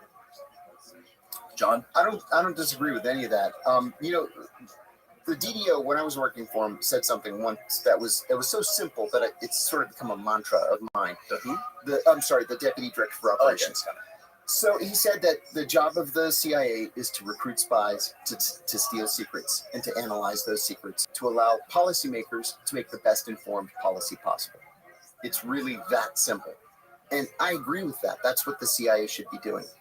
But at the same time, my driving, how should I say it? My driving belief behind that is that it has to do it within the confines of the law. And I'm not talking about foreign laws. The job of a CIA officer is to violate foreign laws, right? You're committing espionage. You're convincing foreign nationals to commit espionage, or in some cases to commit treason for you because they like you, or because maybe they're ideologically pro-American, or maybe they're doing it just for a couple of dollars, or to get their kid in college or whatever. But we need to be guided by the rule of law in the United States. There have been a couple of periods over the course of the history of the CIA where we've gotten away from that, and it has never turned out well. The definition of laws, the definition of rule of law is a flexible definition. Well, it depends on who's president. Yeah, you're right about that. It depends on the court system. It depends on the judge. It depends Sure. on what's been voted in or what's been voted out. It was legal once to beat women. Mm-hmm. It was legal once to keep black people from voting. Children working in the mines. Right? So it's about much more than legality. It's about much more than following the letter of the law. It's about constitutionality, I would say. Because look at it this way. In 1945, 1946, we executed Japanese soldiers who had waterboarded American POWs. In 1968, on January the 11th, 1968, the Washington Post ran a front page photograph of an American soldier waterboarding a North Vietnamese prisoner. That soldier was arrested, convicted of torture, and sent to prison for 20 years for torture. And then all of a sudden, in 2002, torture is legal because John Yoo and Jay Bybee say it is. But the law never changed. The law was never amended. Congress never voted on any change in the Federal Torture Act of 1946. So, we changed. The definition of torture also changed. Well, or it was never fully defined. They elected to change it. In fact, it was defined because not only were we signatories to the UN Convention Against Torture, we wrote the UN Convention Against Torture. So we actually delineated what was illegal and what was legal. And then we violated it and said, well, exigent circumstances, it's a time of war, even though it wasn't, because Congress never declared war. And that's a whole different issue. We can yell about Congress too. But we changed. And so it was, as you mentioned a moment ago, 5 years later, we said, oh, you know what? Maybe we shouldn't have done that. Maybe that was wrong. Well, if we're going to be as Ronald Reagan said, the shining city on a hill, this beacon of hope for human rights and civil liberties, then let's be it. We can't be it when it's convenient for us. We can't. We're getting ideologically. We're getting ideology confused with practicality, and that's the thing that sucks. It sucks because you can't always stick to your ideas. You just can't. And America is a country that's built on ideals, but America is also a country that's 9 years old compared to the rest of the world. Sure. Right? We're juveniles. We're children compared to what society has been for in Central Europe, in East Asia, and Latin America. So yes, we came on the scene and we were big heavy hitters, and we came out of World War II as the dominant superpower, especially with the fall of the Berlin Wall. Mm-hmm. And all we really had to stand on since then is our ideals. But we don't live by our ideals. No, we talk ideals and we execute something totally different. And we've always been that way. Yes. Parents are that way. Bosses are that way. Yeah. That is the way the world works. So we can't. My point with that is that we can't say that we're violating our own ideals. We always violate them. Like, that's what winners do. Winners violate. They change the rules. That doesn't make it. If you've got a congressional mandate, for example, to write a human rights report every year for every country in the world that we have diplomatic relations with, and you tell them, look, you can't. I'll give you an example. My own personal example. I had to go to the Minister of Interior in Bahrain and say, Your Highness, you cannot kill a 15-year-old boy because he marched in a pro-democracy demonstration. You can't do that. I'm going to have to report that to Congress. And then Congress is going to have to weigh whether or not to suspend military sales for 12 months. But then you've got the CIA station chief going in saying, don't pay any attention to the human rights guy. We want you to open this secret facility over here where we can take people. Nobody's going to know about it. We're going to give you $100 million or $50 million, whatever. Okay, what's he going to do? Sure, there are practicalities. Realpolitik is a real thing. But we can't pretend to be one thing and then be the other. We have to choose. And if we want to be the bad guys, okay, that's a policy decision that can be made. But then we have to change the law. We are 100% able to not choose. We don't have to choose. But then what do you do about the legality of it? The legality of it changes. The legality of it is what you put in motion. The legality of it is absolutely flexible. The idea Not that according to the Supreme Court, it's not. The Supreme Court is fucking flexible. Mm-hmm. Different justices of different beliefs make different decisions all the time. They even choose what the fuck to want, like what to look at and what to send back down to the lower courts. Like you can't possibly actually believe that we are the system that we tell the average American we are. No, of course not. So I'm saying that we should even strive to be this. No fucking way, dude. It's chaos otherwise. No, it's not. It's chaos to not try. Oh, I think that's nuts. It's chaos to not try. All you have to do is convince people that you're trying. To not try. Yeah, to say that what we're striving for is too much, so we're not going to try anymore, is to give people no goal. People without a goal are lost. People who achieve a goal are lost. People who are pursuing a goal have focus. And that's what the magic sauce is in the United States. Yeah, but listen, that's why it's always a changing goalpost, because then there's always something to pursue for the layperson, while the people who are at the highest levels are also constantly coming in and out. Like, that's part of our weakness, but that's also part of our strength. But listen to what you're saying.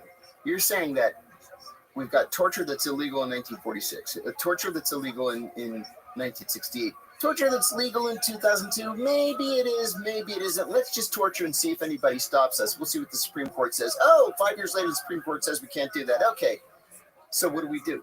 We just tortured these guys. They can't go on trial. They can't be punished until they go on trial. We can't just chalk that up to American greatness. We have to have laws. We have to have rubrics by which we operate every day. I'm not saying that we should be lawless or have no rubric to follow. What I'm saying is we can't let ourselves bureaucratize. No, I don't disagree with that. For no reason. And that's essentially, like, KSM's been in jail for 22 years. And it's not been pleasant. No. He's never going to get out. No. The question is Nor really, should he. The question is just, how do we deliver justice in a way that is congruent with the loss that the families of those 2,900 lives. Well, how do you even gauge something like that? Exactly. There's no right answer there. Whether the guy rots in jail, whether his head is cut off in jail, whether he's marched through the square and everybody gets to throw tomatoes at him, there is no way that we are going to ever fulfill what the expectations are of all of those families who lost someone on 9/11. There's no way it's going to be done. The legal system isn't going to do it.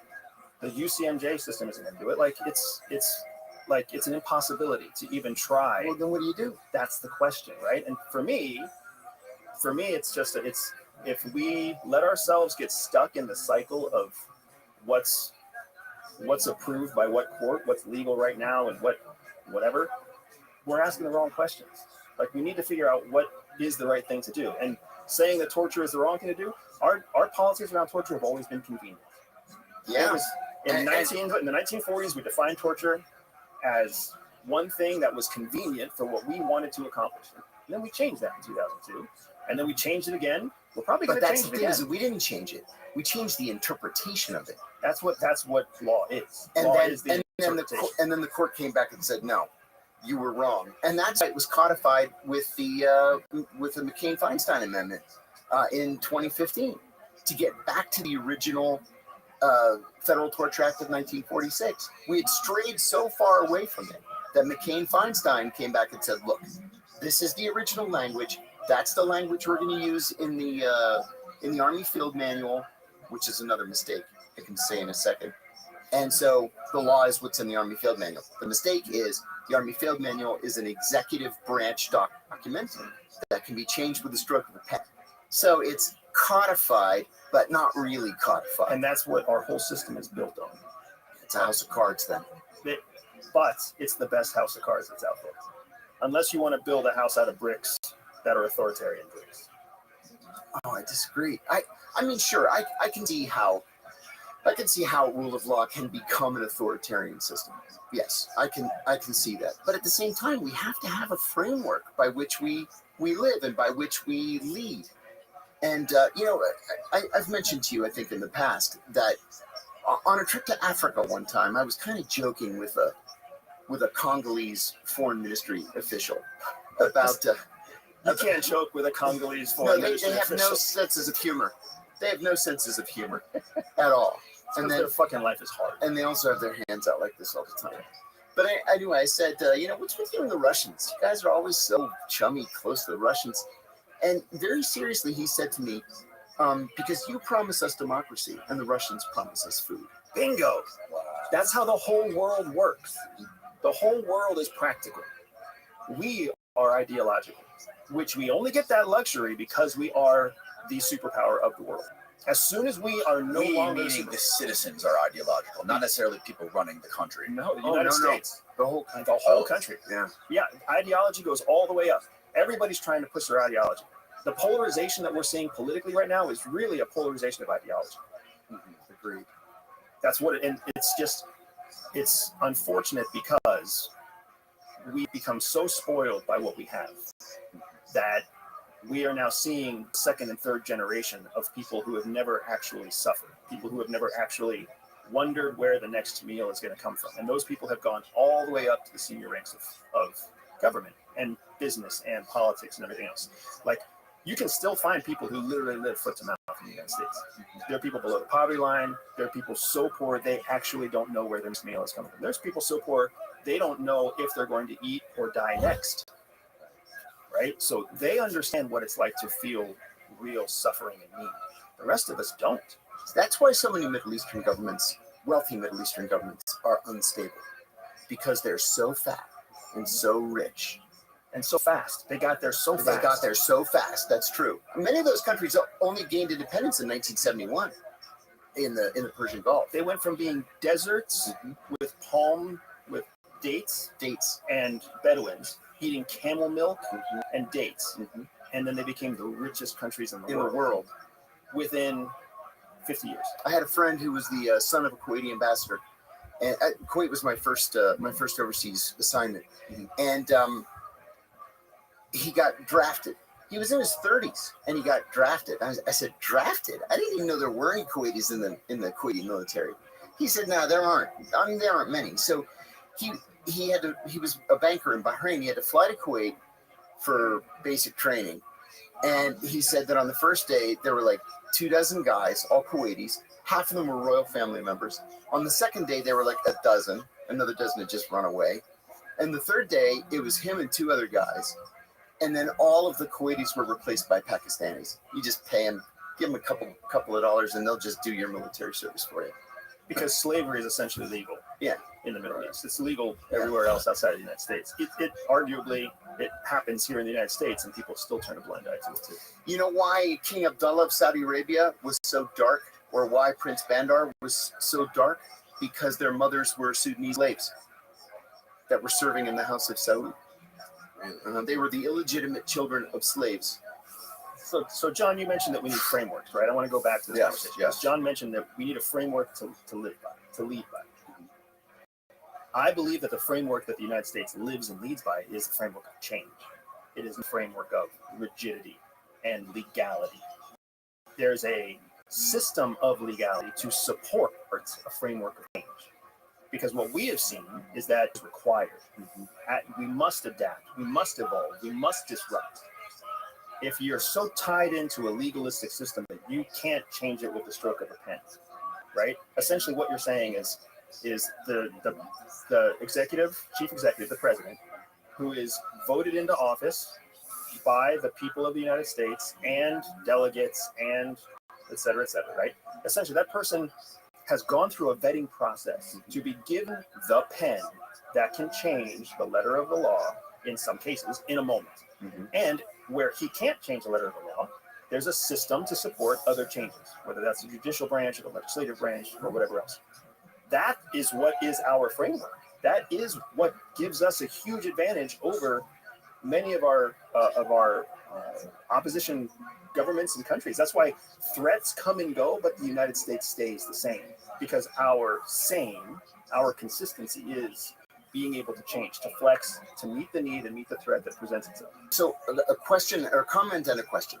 It sounds like what you're describing is more of a European parliamentary system. That's a comment. But the question then is, would you support an easier way to amend the Constitution than the way that we have now, which would then affect change more easily? Steve doesn't know it, but I have it. I don't think the Constitution needs to change. The Constitution is built with the flexibility that we need. I think so. Absolutely. Wow, I disagree. That's why so many people can take a stance on an argument and say that's not constitutional. Other people can stand on and say we are making a change that is constitutional. Like that's that healthy debate, that change, that argument about how it's interpreted is the gift that our forefathers gave us that I don't think they realized they were giving us, right? By writing a constitution that's so short, that needed constant amendments. You're saying the Constitution is open to interpretation. Everything is open to interpretation. The whole judicial system is open to interpretation. Judges and attorneys can interpret a law a different way.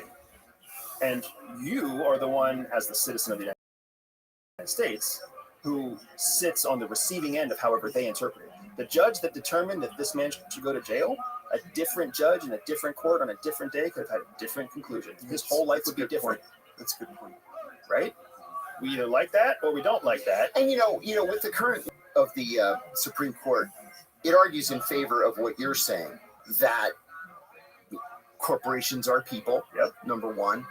Number two, a president has the right to effectively commit murder so long as he does it in the course of his official duties.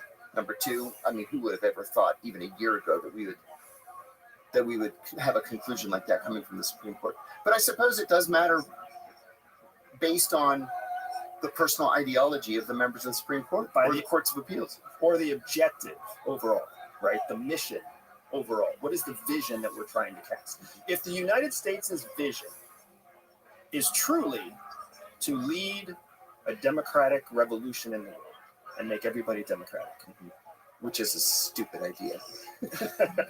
but one that we've been pursuing for many, many years in lip service for a long time. If that is the goal, then that means the United States, by definition, does not want to be a superpower. It wants to democratize and bring everybody up to its level and bring its own superiority down. So clearly that is not the vision. So what is the vision? Is the vision even something we're willing to say out loud? Because I guarantee you that what you got on your in-processing day when you went to the bubble, was the bubble there? Yeah.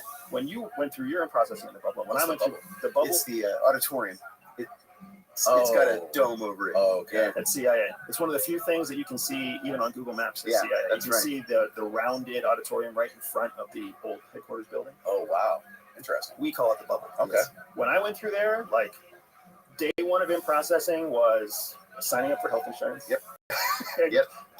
We got a pseudonym that day. We got our first fake name that day. I did too. And then swearing in your oath of office. Huh. And then a rousing speech about American primacy. That's what we. That's what we got. And then briefings by the head of HR, the head of security, the head of this, the head Don't of that. cheat on your time and attendance. Yeah. And whatever. Yeah. Don't use your government credit card. Don't use our internal systems to research yourself or your girlfriend, boyfriend. That's right. So going back to cutting a little bit deeper to the point you were making about the executive branch, and basically being that a stroke of a pen can change a law, and that can be in our favor, geopolitically, throughout the world. Let's go to the current election that is going down right now in the United States of America. What is each of your guys' view on the current election and like how Kamala got put into office and what's going on with Trump?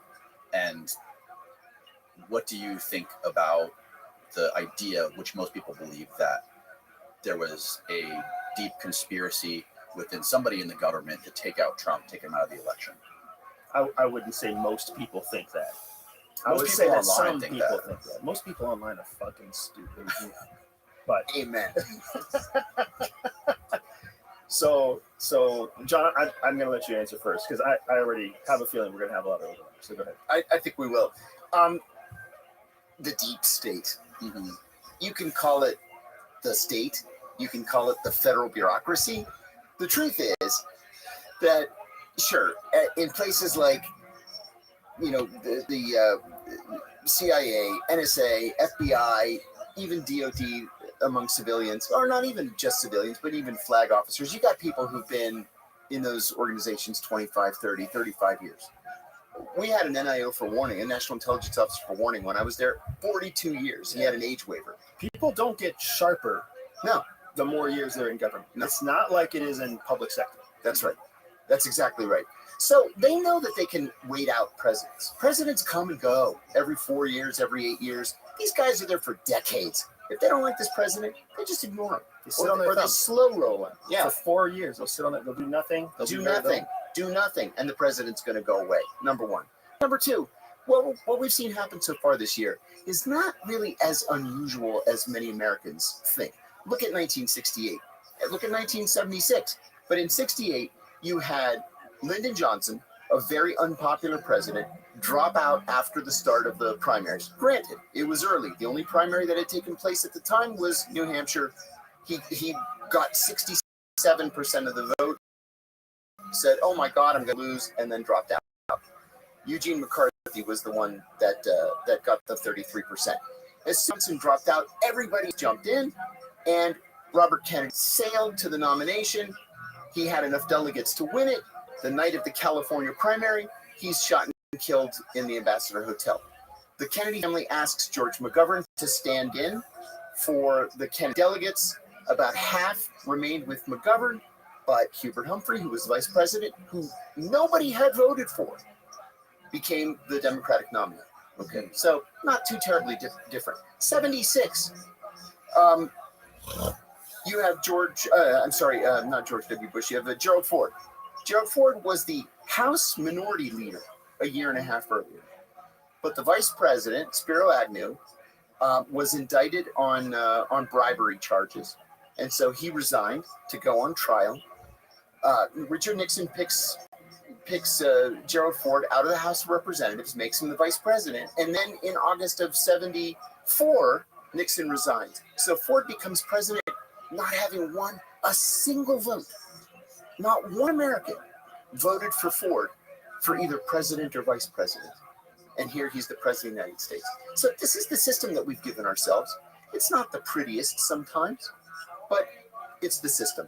And it tends to work for better or for worse. So it's not so terribly, it's not a coup like Donald Trump says it is. And, you know, he wasted millions of dollars in advertising, he said the other night on Fox, because he thought he was going to run against Joe Biden. Okay, well, you know what? You're not running against Joe Biden. So toughen up. Third point is, I'm not sure. I think that a lot of this Trump anti-CIA, anti-deep state thing, I think it's for show. Because Trump had the opportunity to essentially dismantle the CIA. And not only did he not do that, but he named Gina Haspel as the director. Gina Haspel was a consummate insider. Right? You don't get any more insider than Gina Haspel. Like, she actually destroyed documents. Tapes. She put them in an industrial grinder, the tapes of the torture To destroy sessions, evidence. to destroy evidence after specifically being told by Harriet Miers, the White House counsel, don't destroy the tapes. This is as demonstrative. What tapes are we talking about? They were evidence tapes of of the torture. Abu Zubaydah torture Oh, sessions. really? Yeah. Yeah. She got a message that said From an email. yeah, it was Yes. an email from Jose Rodriguez. Yes, Mr. Rodriguez. I worked under Mr. Rodriguez. Yeah, I did too. So she got an email that said destroy any evidence related to this, and then she did. Like, that's that's wrong on so many levels. Oh my God, it's a felony. It's wrong on so many levels, and that's the person who got placed into the director of CIA. By Trump. You only put someone like that in the seat of the director if you want them to do what they're told to do. There it is. That's the purpose There it of is. somebody. That's the loyalist. And Right. then on top of Gina Haspel, who does he name as the national security advisor but John Bolton, the most neoconservative, pro-CIA, pro-covert action Republican that was even available for the job. So if Trump wanted to really put his stamp on the intelligence community, he had everybody fooled because he did exactly the opposite. So there's a couple of other things to keep in mind, right? Neither of the examples from history that John just went through are memorable to any of us. That's right. Exactly. That's right. Because those candidates, those politicians, the outcomes did not change. They did not move the needle of history. That's right. Right? Interesting.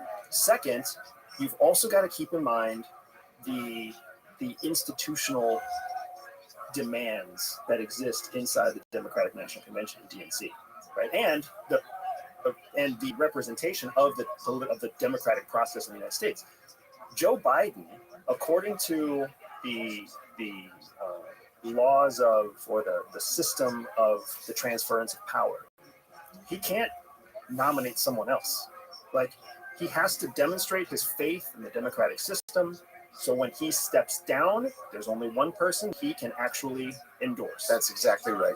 And I'll add That's something. his vice president. If he were to endorse anybody else, that's basically saying, Scandal. I don't believe in the democratic system. Yeah, scandal. Because if he's shot, or if he has a heart attack, or if he's lost in some tragic accident, guess where the country falls? Just like it falls to her anyway. So he has to follow that process just to demonstrate his loyalty to the democratic system. That's right. And I'll add one thing. The Republican Party is far, far more likely to nominate an outsider than the Democrats are. The Democrats have made their system so that it is impossible for an upstart or an outsider to win the Democratic nomination. In 1972, Richard Nixon was afraid of running against Edmund Muskie. Muskie had been the senior senator from Maine, and he was the chairman of the Senate Foreign Relations Committee. Everybody loved Ed Muskie. He was the vice presidential nominee for the Democrats in '68 with Hubert Humphrey. He later actually became Secretary of State under Jimmy Carter. But anyway, Nixon was worried about Muskie, and he was worried about Kennedy. But then Kennedy killed Mary Jo Kopechne, and he killed Mary Jo Kopechne, and Kennedy didn't run in '72. So Ed Muskie is a threat to Richard Nixon. So Nixon had the plumbers, spread a rumor about Muskie's wife. And Muskie gave this famous press conference in the snow, and the fact that it was snowing becomes important, in New Hampshire, where he defends his wife. Now, the conventional wisdom is that he began crying in this press conference. He says that a snowflake landed on his cheek right under his eye and melted. Looked like it looked like a tear. Okay, you look at it, he's clearly crying because he's so insulted that his wife was insulted. They called her a whore and all kinds of stuff. And everybody's like, oh my God, Ed Muskie's a crybaby. We can't nominate him for president. And so he drops out of the race. Then you've got Eugene McCarthy saying, hey, remember me? I got a third of the vote against Lyndon Johnson 4 years ago. People are like, yeah, but you're kind of a closet communist and you're a hippie and we can't do you either. And so George Wallace is like, what about me? I'm a Democrat. No, you hate black people and you're a racist. We can't nominate you. And all these Democrats are jumping in. And then George McGovern, all of a sudden, starts winning delegates. Nobody wanted George McGovern to be the Democratic nominee. That's what you're seeing happening with Kamala Harris, right? Exactly. The president stepped down. He only has one choice. He has to endorse the vice president. He has to. And then the Democratic National Convention So that and the party. There's no George McGovern. The party can't stand opposite of the democratic process. So where the fuck else are the delegates? Like, who's not going to support Kamala Harris of the party? Precisely. So the delegates all say yes. All the other people trying to run for Democratic ticket, they're all going to say yes because they don't want to be blacklisted and not get to run in the future. The American people haven't had a chance to vote yet. And this is why the Democrats created the system of superdelegates. Right. After 72, they said there will never be another George McGovern. We're going to make these superdelegates so every Democratic elected official at the federal level and every Democrat in the state party apparatuses will automatically become Democrats, and they will, by their very nature, endorse the party candidate. So Kamala Harris was already nominated, yesterday, I think it was, before, in a Zoom call. Seriously, front page of today's New York Times. So the convention next week is just for show. Now let's take this conversation back to where John and I started. Are we ideologically driven, rule of law? No. Or are we just promising one thing and doing something on the back end? Right? And that's what's happening right now. Is the opinion of the American people in favor of Kamala Harris. Yes. Because she doesn't have anything of her own to stand on. 3 weeks ago, she was polling lower than Joe Biden. Yeah. Today, she's the savior of the Democratic Party. Right. It's crazy how the public opinion has shifted. Yeah, it has shifted. The public opinion has not shifted yet. There is no voice to the public opinion yet because they haven't cast a vote. That's what's so important, dude. Right. But you're right. Talking about the media. The amount of advertising. Here's the thing that makes me laugh the most. When you look up anti-Harris videos, when you're on YouTube, anybody on YouTube who hasn't seen this, I don't know where you're. I don't know what YouTube you're watching. You'll find videos that are talking about why Kamala Harris shouldn't be president, can't be president, whatever else. And as soon as you click play, the first ad you're going to see is a right? Oh, so God. Not only is advertising so sloppy, now they're just pushing as much out there as they can because they have $100 million in the bank for the Biden-Harris campaign. Right. It's really easy to make ads for Kamala Harris because they're just B-roll. They're B-roll and her saying a message. Right. It's much harder for people to do anything for Trump. Yes. Let's test this right now. Can we test this right now? Yeah. We don't have. Oh, he's on. I mean, premium. I already searched her. He's on premium. Search So he won't get results the show. ads. I just typed in 2024 presidential ad, and Kamala Harris is the. Well, we should search for just Kamala Harris, right? Yeah. Do a search for something like Kamala Harris should not be president. Okay.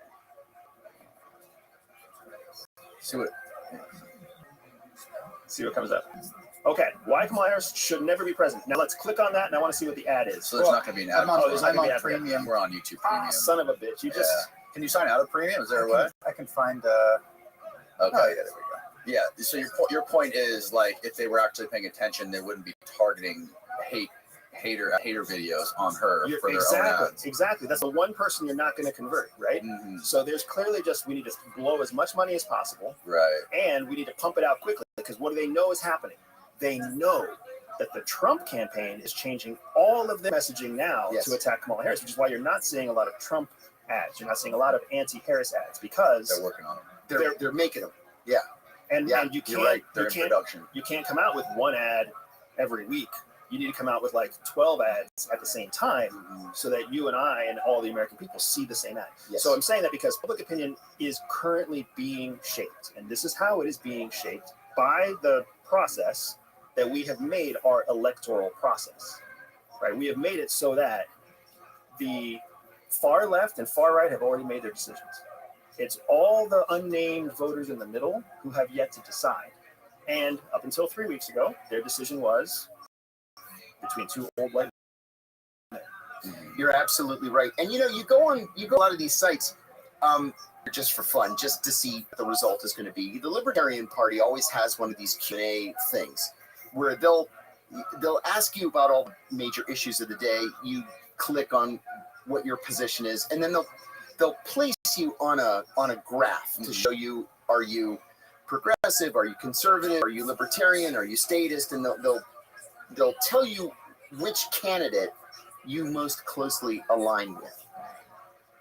I consider myself to be a part of the libertarian left, right? And I always, always, always match almost perfectly with the libertarians. Always. Not with the Democrats or the Republicans. And then second is like usually, the Greens or something like that. But everybody should do that. I remember asking my own mother. Voting your conscience? I know, right? Everybody should vote their conscience. Oh, you know what they say? The lesser of two evils is still evil. It's true. It's true. But all of that is to say that what you're seeing right now, Americans are interpreting the support of delegates and the support of delegates, support of donors, the support of whatever, the influx of donations. They're interpreting that to be support and unity behind a candidate. Right. It is not. No, it's not. It is a practiced behavior expected of you to survive inside the Democratic National Convention system. If you violate their system, you will be taken out of that system and will not have a chance in the future. And interestingly, the Democratic system of nominating a candidate is far less democratic with a small d than the Republicans. Yeah. Far, far less. You don't have a choice. Like unless you are registered and identified and groomed and invested and show loyalty and have a history of whatever, like you don't even get the opportunity. Sounds like a cult. Yeah. Yeah, it does, doesn't it? Yahtzee. John, you made a point earlier that Trump seemed to be pro-CIA, working with the CIA when he was president last time. Yeah. Do you think that he is going to be sort of pro-establishment? Do you think he's still on that trajectory ever since the assassination attempt? I think probably less so. There have been rumors lately that if he wins, he's considering naming Rick Grinnell as the CIA director. Who's that? Rick Grinnell is an odd character. He's a fundraiser. He's openly gay. He was nominated, not even nominated. He was ambassador to Germany. The Germans hated him, threatened to expel him. There he is. And now there's talk that if Trump wins, he'll end up as either National Security Advisor, Director of National Intelligence, or CIA Director. Yeah, I've met Grinnell a couple times. He's teaching a class over at George Washington University right now. Yeah, he's not a guy that I'd necessarily like to hang out with, but I could think of a lot worse people, to be considered for a position like that. So the other thing to keep in mind is don't mistake Donald Trump wanting to have the CIA as him being pro-CIA. That's a good point. It could just be pro-capability because when you're the president, CIA is in your back pocket. Yeah. Like the branch that CIA falls under is the executive branch. Right. So it's like the toy that sits on the shelf that you play with only when you want to. Whereas if you throw away the toy, you don't ever get the toy. But with CIA comes a whole suite of capabilities. That's right. And a whole building of people that can't say no, because without you, they have no purpose or job. If anything, attrition that CIA has been experienced since 2016 when Trump won was when people really started waking up at the agency, started waking up to the fact that we serve the president. We don't serve the American people. We don't serve the democratic process. We serve at the behest of the president, the pleasure of the president. So wherever that person goes, we follow. I think some people didn't like that. I think most Americans don't understand that. The CIA is one of those very, very unusual organizations where serving at the behest of the president actually means something. I remember when I first got hired, there were old timers still talking about a station chief in the Middle East who had been fired by Ronald Reagan because he was living in sin with his girlfriend. The Reagan had made a trip to the Middle East. There was a dinner at the COS's house. The COS's chief of station's house. The chief said, like for you, Mr. President, to my girlfriend. Oh, are you visiting? Oh, no, Mr. President, I live here. No, you're fired. I don't allow my people to live in sin. You can't do that in the rest of the civil service. But at the CIA, we served at the pleasure of the president. And if he doesn't like the cut of your jib or the way you look at him in the meeting, you're out. So now you understand why someone like Gina Haspel would be a good call. Because that's a person who does what they're told to do. Right. So when a call comes down at 2:00 in the morning on a Sunday to get something illegal or potentially illegal done, that's the kind of person who says yes. I was on Fox News last week on the Waters, Jesse Waters show. And he asked me about that specifically. And I said, this is why if Donald Trump wins the presidency again, and if I had the opportunity to tell him one thing, it would be, please don't choose a general or a CIA insider to lead the CIA. Because the way those people became generals and became senior intelligence service leaders was by saying, yes, sir. Through their whole careers, yes, sir. What you need is somebody who has the guts to say, Mr. President, that's a terrible idea. And let me tell you why. And I think this is what we should do instead. Somebody who's got the guts to tell the president the truth. Yeah. Right, but it's counterintuitive because that's not the way you get power in the government. Exactly right. And that's what's so difficult. Anybody who's ever served in uniform, anybody who's still serving in uniform, anybody who's ever been in any kind of bureaucratic process that's tied to government, what they have seen is your new tranche of recruits every year are full of zest and zeal and ideology and passion for what they believe it means to serve the public. Exactly right. And then as every year goes by, they are ground down to a more mediocre average. And then the people who are still have burrs on their shoulders, the people who are still a little bit orange, either find their way out, or they get kicked out, or they're pulled out in some way. And once you get to the senior most levels of decision making, those people have already there's a turning point between 7 and 12 years where you really have to. So true. Where you really have to make your decision. Am I going to make a life out of this? So true. Or am I going to pull parachute and get out of this? An old timer told me by year 10, you can see who's going to be here and who's not, and the ones who aren't are going to leave. And it has nothing to do with leadership. No, it has to do with whether you're going to follow the bureaucratic process. I mean, we call it riding coattails. Yeah. We call it having grandfathers. Having a rabbi. Yep. And let me tell you a quick story. And I've told you this story, but it's important and it bears repeating. So when I was still in analysis, this would have been the mid-1990s. The office that I had worked for, the Office of Leadership Analysis, ceased to exist while I was serving overseas. Under Clinton? Bill Clinton. So came back and I was assigned to the Office of Near Eastern and South Asian Analysis. One of the group chiefs, which was a GS-15, the general service scale goes up to 15, and then above that is the senior intelligence service. One of the GS-15 deputy group chiefs was John Brennan. John was, he was a mid-level nobody, a mid-level functionary. What year was it? This was 1996. 96, he was a GS-15. Yeah. Which is actually the point of the story. So there was nothing special about John. He had a BA from Florida, history. Nothing special about this guy at all. And he worked for a woman named Martha Kessler, and Martha was something special. She was the U.S. government's acknowledged expert on Syria and had written the definitive book on Syria called Syria, Fragile Mosaic of Power. And everybody had to read Martha's book when you got assigned to Nissan. So Christmas of 1996, I remember this like it was yesterday. He goes to Martha and he says, Martha, I've been your deputy for whatever it was, 4 years, 5 years. I think I'm ready for the Senior Intelligence Service and I want your blessing to apply for XYZ job. She said, I don't like you. I've never liked you. And you will never be in the Senior Intelligence Service. In fact, you're fired. Mm-hmm.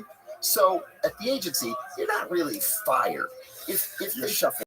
Yeah, you're shuffled. So if they tell you you're fired, you have 6 weeks to walk the halls and find another job.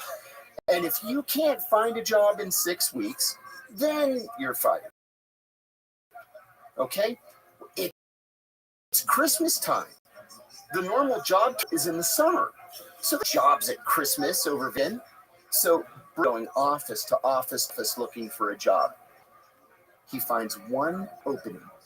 It's in the President's Daily Brief, the PDB staff. And for analysts, you know, if you're serious about analysis, you're going to end up in the PDB staff eventually, either as a briefer or as an editor. They have one opening, and it's for the lowest level. It's to brief the lowest level person entitled to a PDB briefing. And that is the National Security Council's Director for Intelligence Programs, who at the time happened to be George Tenet. So, you know, John is this short, squat, ugly-faced dude. And George is a short, squat, ugly, pock-faced dude. Tell me how you really feel, John. Yeah, both chomping on cigars. I won't get into their personal lives, but they're equally disgusting.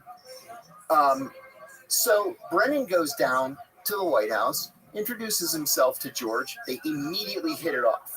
Now, George had just had a heart attack, so he promised his wife he wouldn't smoke. Well, there used to be a kiosk at the corner of 17th and Pennsylvania Avenue. It's not there anymore. And the guy sold magazines and newspapers and cigars and gum and stuff like that. So they would do the briefing at the White House, walk over to the kiosk, smoke a cigar. George would go back to the White House and John would go back to the agency. Next thing you know, George is named Deputy CIA Director. So he calls Brennan and he makes Brennan the Deputy Director of the Office of Near Eastern and South Asian Analysis, Martha Kessler's boss. And he calls Martha in on his first day and he says, now you're fired. And so she was gone. She packed up her shit and she left. We never saw her again. Next thing you know, there's a realignment. And I mean, he was only in the job for like 6 weeks. There's a realignment and they merged a bunch of offices. And there was a more senior guy who took John's job. So George made John, he says, listen, you're going places with me. So I'm going to make you station chief in Riyadh. Direct line of communication between the director of the CIA and the king himself. And he's there for like 5 years. Well, this also gives him operational experience, which he had never had. So then he comes back from Riyadh. They make him the executive director of the CIA, the third ranking officer in the entire CIA. And then from there, he becomes the head of the National Counterterrorism Center, the first one, by the way. Then he becomes the Deputy National Security Advisor for Counterterrorism.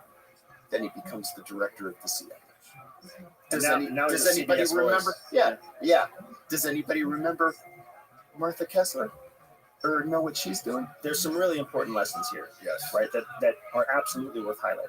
One, this is the way our government works. Mm-hmm. What is true in CIA is true in Department of State, is true in Department of Energy, is true in the Department of the Interior, the DNI, the DHS, FBI, and everybody who's in those worlds knows it. And everybody who's not in those worlds thinks that somehow we promote based on meritorious service and outstanding accomplishment and outstanding achievement, and that the American government gets this reputation in movies and books that somehow these organizations are super elite. Right. We are not. The most talented people leave or get forced out, because the only way that you climb to the top is by becoming a company person, by acknowledging and accepting and being grandfathered and godfathered. It's not based on your meritorious service. It's not based on what you accomplish. It's based on who you know and the politics within each building and your ability to work within those politics. And this is a fantastic example of the director of CIA when, like, the leadership of that role fired a recognized expert that could actually move the dial to benefit American national security interests. But out of personal spite, sent her somewhere else. There's a famous quote by Gamal Abdel Nasser, the president of Egypt. I actually printed it and I had it hanging at my desk, and I was able to verify that he actually said this. It's not apocryphal. He said, "The thing about you Americans is you never make clear-cut stupid decisions. You always make complicated stupid decisions, which makes us wonder if there is something to them which we are missing." Right. And it's because these are the people Yes. making the stupid decisions. So and that's a great quote, because you also have to look at it through the eyes of Arab culture. Arabic culture, whether it's Khaliji or otherwise, is so calculating and so careful that there's an intent and a purpose behind everything, right? They're very, very, these are people who had to survive in the desert. So they're somehow both hospitable and ruthless. There's a level of patience, and then there's a point where you cross that line of patience. And they never show you, like, they're expert negotiators, because they never show what they're actually thinking. When they see us through their eyes, they think that we must also be expert negotiators, experts at hiding something. And when we do these nonsensical things that seem stupid, they think It's just so smart they can't figure it out. yes. Yeah. When it's really just Exactly. stupid. It's just stupid. I remember when Saddam Hussein began pulling out of Kuwait. George H.W. Bush said the clock is ticking. February 2nd, we're going to start bombing. And then on the 1st, Saddam started withdrawing from Kuwait. I remember Yasser Arafat giving a press conference and just saying, "Genius, genius," because he figured he can't be actually withdrawing, right? There has to be some incredibly deep military strategy here. No, he was just withdrawing. Yeah, I think China may have figured it out, that we're just fucking stupid sometimes, Good point. right? Yeah. Because as soon as we left Afghanistan, they swept right into Afghanistan and started signing deals and everything else. So it's not like they thought there was some kind of long-term strategic error. They were like, "Oh nope, America's just leaving behind half a pie. We're gonna go eat the shit out of that That's pie." right. Right? Whereas everybody else is looking at it like, "There's something wrong with that pie. They poisoned it. Or something. That's right. There's no way to leave it." Yeah. Yeah. Oh, yeah. You've hit that on the head. So it's frustrating because, from the outside looking in, we see that happening for these internal services, and America doesn't know that that's the truth of it. And at the same time, I still very much love CIA and the mission of CIA and the purpose of CIA, and it's the work that those people are doing is incredibly important, incredibly relevant, incredibly powerful. So I still want to encourage people who want to go down that road to go down that road, but at the same time, bail the fuck out. When you've been able to serve a year or 4 years or 6 years or 8 years or 10 years, when you run into that wall, get out and go do something else with the talent that you have, because you will start to believe that you are not good enough if you stay inside, because you'll end up being gaslit by the system. And that's part of the culture in the CIA is the longer you're there, the more the culture convinces you that you can't do anything else. Yeah. Your skills are so unique. Your training is so specific. You can't do anything else. Yeah. And that's just simply not true. Yeah. And it's sad. It's sad to see it from the outside, but at the same time, I also understand that it's required, because we need the best people in the world to get in. Okay, what do you guys make of this shooter that shot Donald Trump? Do you think it was just some lone idiot, or do you think that this was a intentional gap left in security by the Secret Service? So I'll go first on this, John, because there's this. I see this Occam's razor. I see this as shit happens. So you Like think shit happens. Okay. If you're going to look at this instance and you're going to look at it with any kind of statistical relevancy, you have to look at every public presentation by every politician over the last 300 to 3,000 public presences, Right. where the Secret Service was in charge of security. When you put this against a statistically relevant number, you realize this is the exception. That all those public appearances, all those speeches, there was no act of danger, where there was no threat, where there was nothing that the American people knew about. That was the Secret Service doing a good job at the time. Whereas what happened in Butler, Pennsylvania is different. It's different because what people don't want to accept is that there's always gaps. Always. It's never perfect. There's always a chance for tragedy. There's always the opportunity for a perfect storm. It's just that we happen to see it this time. Is it always the case, though, in these situations where the actual counter sniper has a scope on the guy with a gun on the roof that's like 200 yards away? That's part of the bureaucracy. You got to ask this guy for permission to shoot, and then that guy has to ask the chief for permission to shoot, and by then, the sniper's already shot. Right. People don't like to accept it, but they have to accept it. That there is a process. There's a process. Because here's the thing. If the sniper on the roof were to have seen, who the fuck knows, a little old lady who's chasing her cat up a wall. If he blows the head off an 85-year-old lady who's chasing a cat, that's fucking a nightmare, right? Mm-hmm. And that's not something that that's, again, a demonstration of the incompetence of the Secret Service. So there's a process. Call something in, get something approved. I don't know what the process is for Secret Service, but they don't just get to make autonomous decisions. Right. But I think the guy even said when they were getting questioned by Congress, is that the sniper asked like 2 minutes before that he told them that whoever the next person in the chain of command was, that he had the guy on the roof, saw that he had a gun, and they still denied him. Like it's not like it was a guy on the roof eating cotton candy. Right. It was a guy on the roof with a rifle. The LA Times had a very interesting op-ed about this the day or 2 days after it happened. And they said, we've so convinced ourselves that the Secret Service is the Secret Service that we see in films. Right? They're all Supermen. They really are. And they're expert marksmen, and they're smart, and they're athletic, and they're out there just doing God's work. In fact, these are the guys that went to Colombia with the president and all got prostitutes and then didn't pay them and got in trouble. And then one guy left his badge and his gun in the hotel room with the prostitute by accident. They're idiots. They have their heads up their asses, half of them. He said, these are the guys who, when Obama was president, a guy climbed over the White House fence, ran all the way to the door, the front door of the White House, got inside the White House. Right. And it was a woman in there or something? He got halfway up the steps, into the residential quarters. So why wasn't he stopped? Because the guy in the booth thought that the guy at the fence was going to stop him. The guy at the fence missed him and said, "Canine's going to get him." The canine guy didn't get him because he was on the phone with his girlfriend. And then the guy inside said, "I don't want to get him because the dog is going to come and I don't want the dog to bite me." Shit happens. We're not bulletproof. Now that you realize, hopefully, now that the world is hopefully waking up, the world that listens to Danny Jones is hopefully waking up to the fact that there is not a promotional cycle of meritocracy inside. So good people don't go up the chain. Yes. And on top of that, you've got this inherent bureaucracy that makes every decision needs 3 other people to sign off on it. And the process that's in place, nobody wants to get caught, with their hands in the cookie jar or breaking the process or whatever else. So that slows everything down. So now you have a bit of a competency question with a guaranteed timeliness question. And then on top of that, you have to add in the variables that come from the actual person or the threat, in this case of the Butler County shooting, the threat themselves and what the threat intends to do and the capacity and capability of the threat.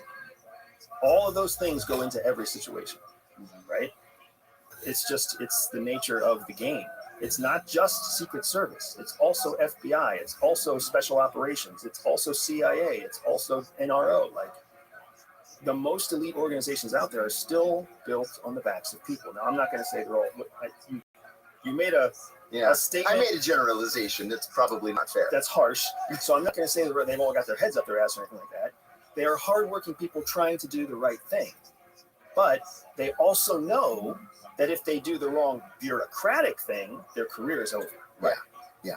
Totally understood about the people who work within the Secret Service. So what's more likely? A second secret shooter and a great conspiracy that was devised by the Democratic Party and kept hush hush, and we still haven't discovered. And they farmed it out to a 20-year-old. Right. As a patsy, Right. is that more likely, or is it more likely that maybe somebody didn't answer a walkie-talkie call fast enough, and they didn't coordinate closely enough with the local sheriff and the sheriff's deputies, and as a result of that, some fucking whack job got on a roof and shot a gun? What's more likely? Yeah, I don't know. I've been going back and forth with this in my head ever since it happened. I don't know what it's been like, almost 3 weeks now, right? And it just seems like with all the footage that was released, and then let's just like take a little time machine and go back in time and look at all the shit that Trump, I mean, I'm looking at it from the perspective of just like a citizen who doesn't have any experience in the government or working for CIA. We see Donald Trump getting shot at. Before that, you have all these trials they're dragging him through. Before that, you have all of the other things that are coming out with like the Stormy Daniels stuff. Before that, you have the Hunter Biden laptops, which was literally 51 CIA agents signed a piece of paper saying that it was disinformation. And these are like apparently like legitimate high level. Oh, I worked with 40 of them. Right. Yeah. Signing off that it was disinfo when we find out, in fact, They knew it wasn't. Right. They knew it They wasn't. knew it. But So they were all hoping. Listen, at that level, everybody wants to be CIA director, national security advisor, or secretary of defense. And that was their effort to suck up to Joe Biden, hoping that they could cash in on it later. I hate to sound like that, but That's the way it works. that's just the way it is. That's the way it works. John Brennan, I'll tell you another thing about John Brennan. He was in this cohort of people who, very senior people who retired all around the same time. And half of them went to the John McCain campaign, and half of them went to the Hillary Clinton campaign. And he was literally the only one who went to Obama. The only one. And he saved him. And then after Obama won, he told everybody who would listen that he wanted to be the Secretary of Defense. Because that's just the way it is.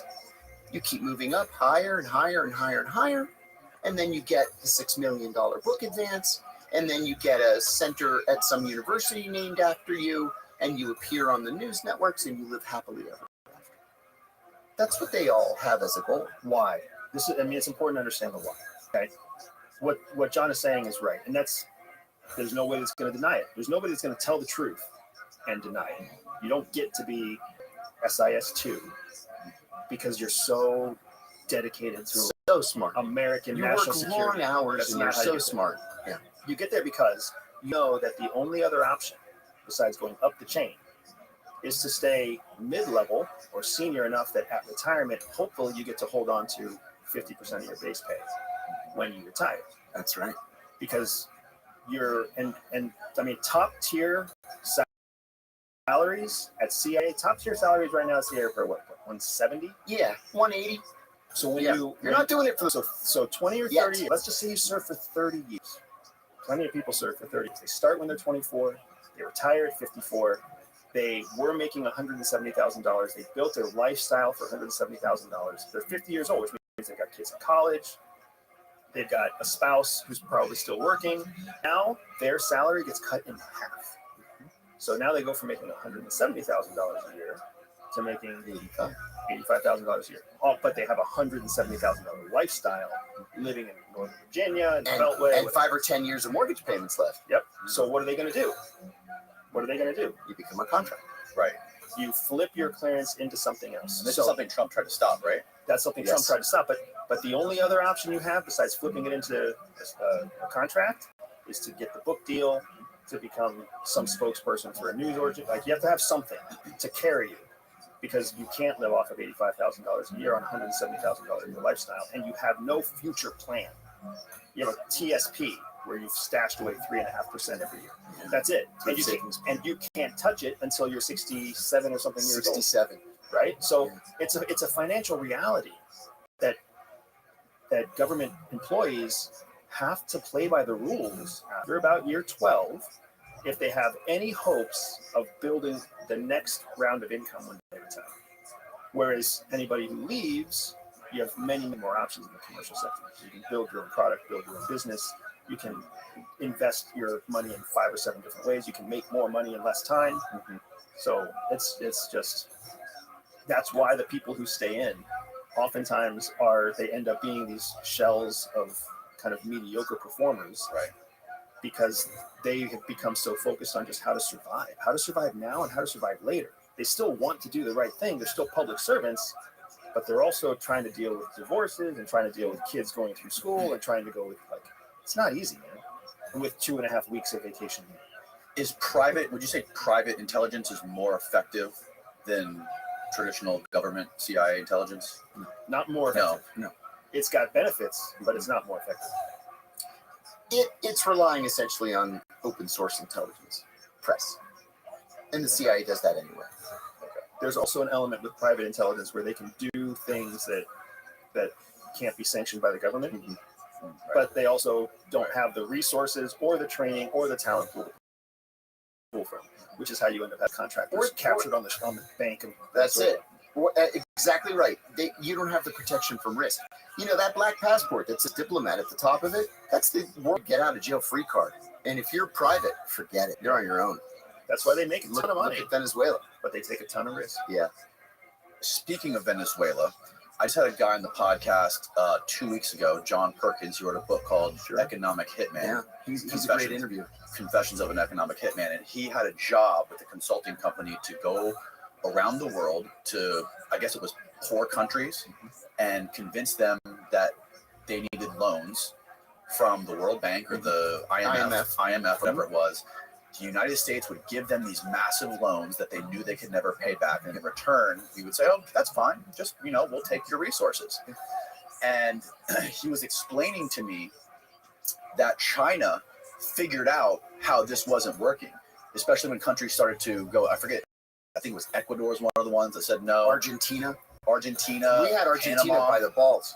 And then, conveniently the Panama and I think Ecuador got killed in plane crashes. And what he was explaining is that China's figured out this loophole and figured out where we messed up in this whole situation. They can go in and basically give them money with no strings attached, and they can get to come in there, build roads, the whole Belt and Road thing, build, airports, whatever. Sure. Is there Chinese influence in Venezuela or no? Very little. Very little. Okay. And it's in the oil sector. The thing about Venezuela, traditionally, we used to have good relations where Venezuela, rich country. Very successful. The largest proven oil reserves in the world now. But the thing is, Venezuelan oil is very, very dirty. It has unusually high levels of sulfur in it. And there are only places where you can refine that oil. Texas and now China. And the Chinese just built a refinery in the Caribbean. So for decades, yeah. They own a big chunk of the Caribbean. It's true. And that's just in the last 20 years. What island did they build the refinery on? No, I knew this. I See, wrote it maybe up you can find it. I wrote it up and I don't remember anymore. So it's important what John just said. In the last 20 years, what has America been doing for the last 20 years? Yeah. A war Fighting terror. wars. That's it. That's right. That's where our money is going. Yep. And the Chinese were smart to that. That's why, I was in China, I guess, let me think. I was there in April. The first time I've ever been. No, it's Caribbean Islands owned by China. Caribbean Island Oil Refinery. Everything is brand spanking new. Glittering, gleaming cities. It's incredible. Their airports are first class. The shopping, their roads are beautiful. And then you come here, you fly into JFK, and you're like, what? JFK is hell on earth. It's awful. Is it worse than Miami? Oh my gosh. Oh, there's no comparison. Really? Oh, no, I'll take Miami. Miami's pretty bad. LaGuardia has hope. JFK is a shit show. I have no idea how New Yorkers do it. It's stunning. Thank God for EWR. And for so many travelers, that's their first glimpse of the United States. Oh. You land and you're like, seriously? Well, it feels like a third world country. It does. So, it does. They are landing in a place that feels like home. St. Croix. Yep. St. Croix, 2022. Venezuela is completely different, and what's happening there is totally different. You can't look at Venezuela without looking through the lens of its history of strongman leadership, right? Going back to the late 90s when Chavez took over. That place it is a playground for influence operations for every major player in the world, right? but it's totally unpredictable. You have no idea what's going to happen. Is that there's going to be some sort of federal government play catering to poor people to make them take action on something they don't understand. That's Venezuela. There's no proxy war there. What's worse though is sanctions. We sanction the living shit out of them, right? Yeah, We sanction the living shit out of anybody we don't like. Everybody, and we've overplayed that here for sure. Because now people are like, you know what? Fuck your sanctions. We're going to go to the Chinese. Right, there you go. Right? All our sanctions have done. Our sanctions combined with a 20-year global war on terror have allowed a competitor in the marketplace to rise up. So now, if you don't like American financial work or financial systems, you can choose Chinese financial systems. If you don't like American weapon systems, you can choose Russian or Chinese weapon systems. If you don't like American telecommunications, you can choose Chinese telecommunications. If you don't like American-made vehicles, you can choose Chinese-made vehicles. China's done a fantastic job of getting themselves to a place where they are a viable alternative to the United States for every sector for developing nations. Yeah. It's not first class, first world stuff, but it is absolutely good enough for the third world. Absolutely true. What was the story? I'm sure you guys are familiar with the 2020 story where there was like a boat of like mercenaries that went ashore in Venezuela. That's what we're talking about. Yep. Private Private contractors who were hired to do a very dangerous thing, underfunded, probably trained adequately. I heard that they were backed by the U.S. No. Probably not. If they were, it was through a series of cutouts. Okay, got it. So essentially the reason, and it's hard to navigate like why Elon Musk is, he's been obsessed with Venezuela the last 2 weeks. So why is that? He's Elon Musk, guys. Yeah. Elon Musk is a fantastic example of say shit all the time. And when you're right, everybody's like, oh my God, Elon Musk is a genius. Predicted this. Right. And when you're wrong, everyone forgets. My favorite example is Arnold Schwarzenegger. Arnold Schwarzenegger did an interview once where the interviewer was like, Mr. Schwarzenegger, you've done a lot of movies. And why have you done so many bad movies?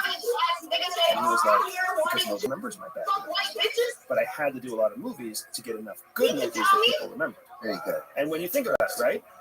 What movies do you remember Arnold Schwarzenegger? And I'll bet you have movies that just rattle off in your brain. Right, like, sure. Big name movies. Terminator. Yeah. He was also in a bunch of bad movies. Can you list more than 2 of his bad movies? Nobody can. And that's the human experience. Elon Musk is just he's a fucking autistic dude who understands the math behind it. So he just talks. Whatever is on his mind at the time, and eventually it either turns out to be right and everybody gives him credit for it, or it's wrong and nobody notices or remembers. So we essentially, our only interest in there being a dictatorship in Venezuela is because we want the oil. We want to, I think Trump when Trump was president, there was a guy who was running against Maduro. He wasn't even an actual candidate. Juan Guaido. He was a graduate at George Washington University. This was fucking John Bolton's genius idea. They didn't like the result of the election.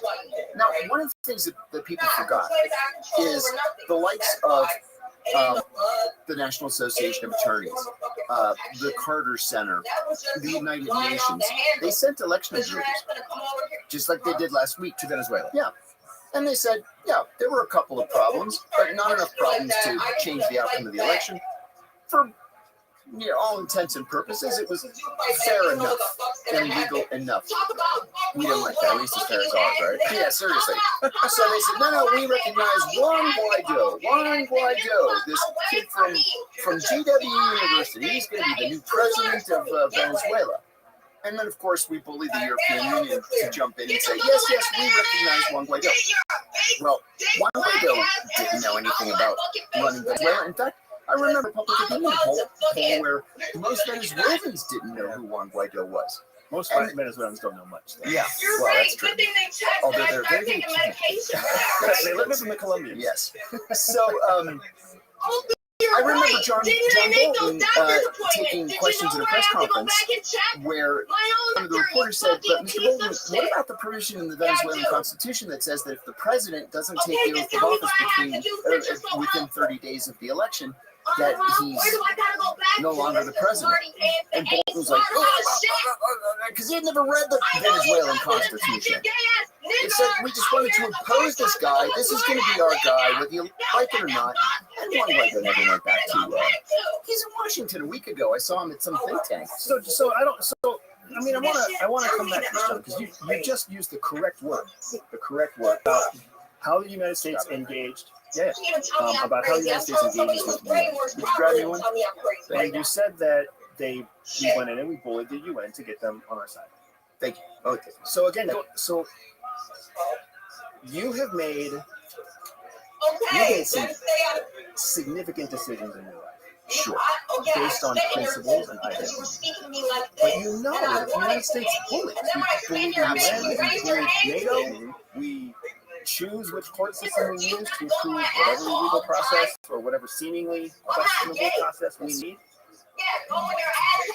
I don't understand why you would gamble with your life the way that you would gamble with your life. Knowing what the fuck you know, man.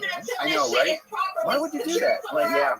I know what I can I often about. ask myself the same question. What the fuck? No, I really believed at the time that somebody was going to say something. Because I remember seeing these cables coming back from the secret service. Mostly from OMS, Office of Medical Services. Mostly from OMS people saying, look, I took an oath to do no harm. I'm not doing this. You know, we used to call the doctors that were reviving others a bit who could be tortured more, we used to call them Dr. Mengele, right? Oh, Dr. Mengele's out at the site. And then we had nurses that were fainting during the torture sessions. We had people curtailing their assignments. If you curtail an assignment, you send a cable to headquarters doing this anymore, I'm coming home. That career-ending decision. And I mean, we're talking about a dozen people. And I thought, well, sure, somebody's going to say something. And nobody did. And then there was one woman. I think I'm not going to air her name because she never admitted that it was her. But there was one woman who was escorted out of the White House. Her badge was taken, Senior Intelligence Service, and she was told never to come back because they believed that she had blown the whistle on the secret prisons. And I thought, wow, she's got some balls. That was really a brave thing to do. She knew what they were going to do. They're going to take her pension, they're going to prosecute her. They didn't, because if she did it, she was extraordinarily discreet. I was discreet. And really, the mistake that I made, I don't regret taking on the agency. I regret not engaging an attorney before taking on the agency. That was really a critical mistake that I made. If I had had somebody skilled in whistleblower defense, or even criminal defense, sitting next to me, like the A-listers that I had after the fact, I think the whole thing would have turned out differently. Plus, I had strange things happen. Consequently, two of the FBI agents that were involved in my after I went to prison called my lead attorney and apologized and said that they were ordered to do it. It was a political case. They had to do what they were told. That meant a lot to me. I got an email from a retired DDCI, Deputy Director of Central Intelligence, a guy that I had the greatest respect for. The day after I did it, he emailed me and he said, "You've chosen a difficult road. I'm glad that somebody did. I only wish I had had the guts to do it myself." And that just meant everything to me. And I thought, you know what? One of my lawyers said something. He said, this case is, you're stuck on the fact that it's you involved in this case. He said, this case is so much bigger than you. People aren't going to remember you. They're going to remember that somebody stood up to the torture program. And so it was worth it. It was worth it. Another thing, too, and maybe this is getting a little too personal, but you really get to see who your friends are. Oh yeah, I'm sure. And they're not the people you think they are. So it's interesting I know because what it's you like. know you and I didn't know about that. No, I left in. Thanks. I left in 2000. Yeah, my resignation was effective 2012. But the one charge that stuck for you for the disclosure of a secret identity, Right. The intelligence identities protection. was Deuce Martinez. No, it wasn't you. No. Oh, it was somebody else. The name was never made public. See, this is the thing about Deuce Martinez. They charged me with espionage, saying that I outed Deuce Martinez. Deuce Martinez is on fucking LinkedIn.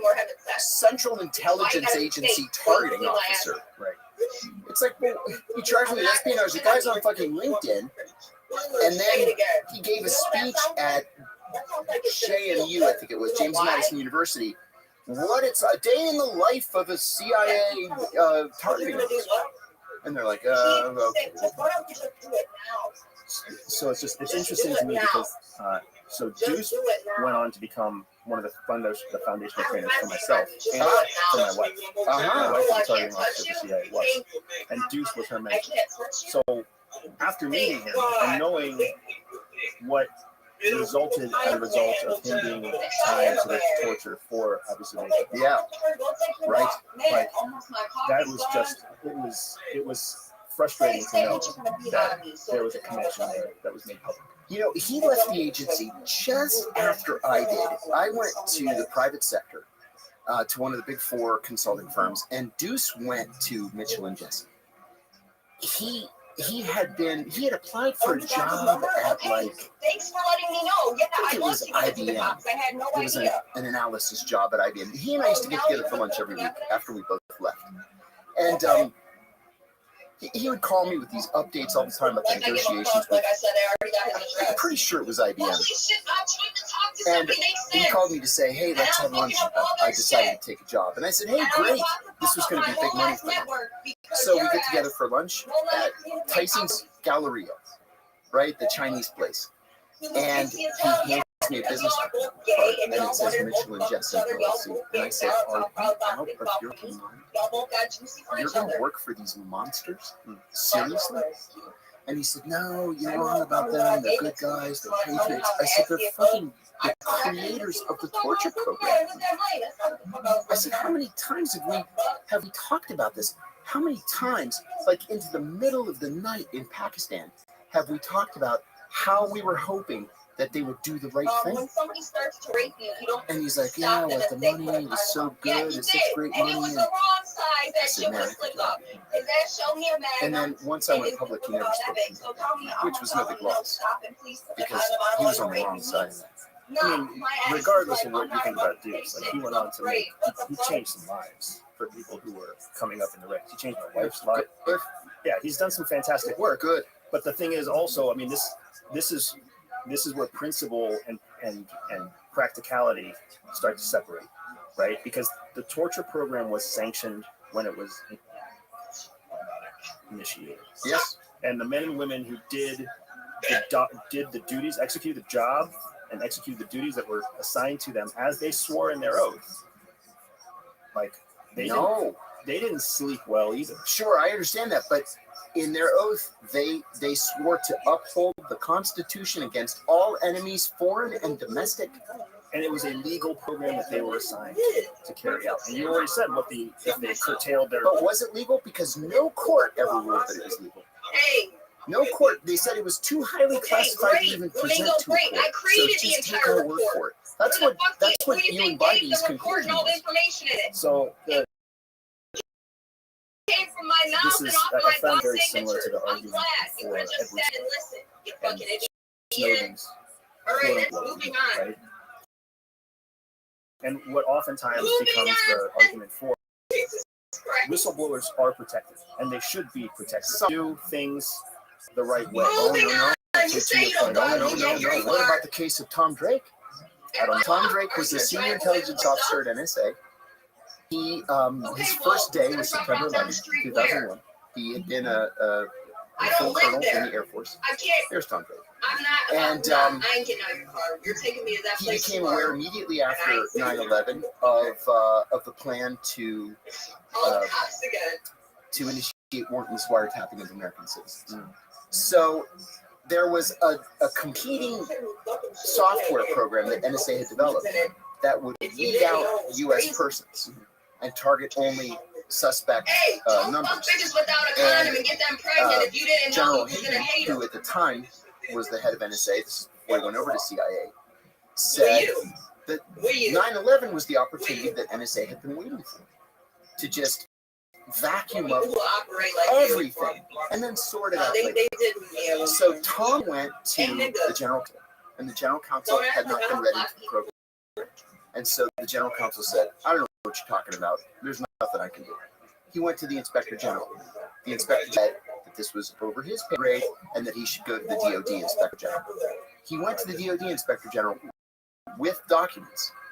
The DOD inspector general leaked the information back to NSA and said, you have a rogue officer here, which was illegal. He was protected. When the DOD IG never did anything, Tom went to the HPSI, the House Permanent Select Committee on Intelligence. Fully cleared staff member, turned everything over, was charged with 9 felonies, including 7 counts of espionage. On the day that he was arrested and his house was raided, his wife was also an NSA senior intelligence service officer. And the FBI went and said, we've arrested your husband this morning and we're raiding your house right now. You're either with him or you're with us. And she chose them. So he lost his pension. He lost his 5 kids. He lost his wife. He lost his house. He lost his career.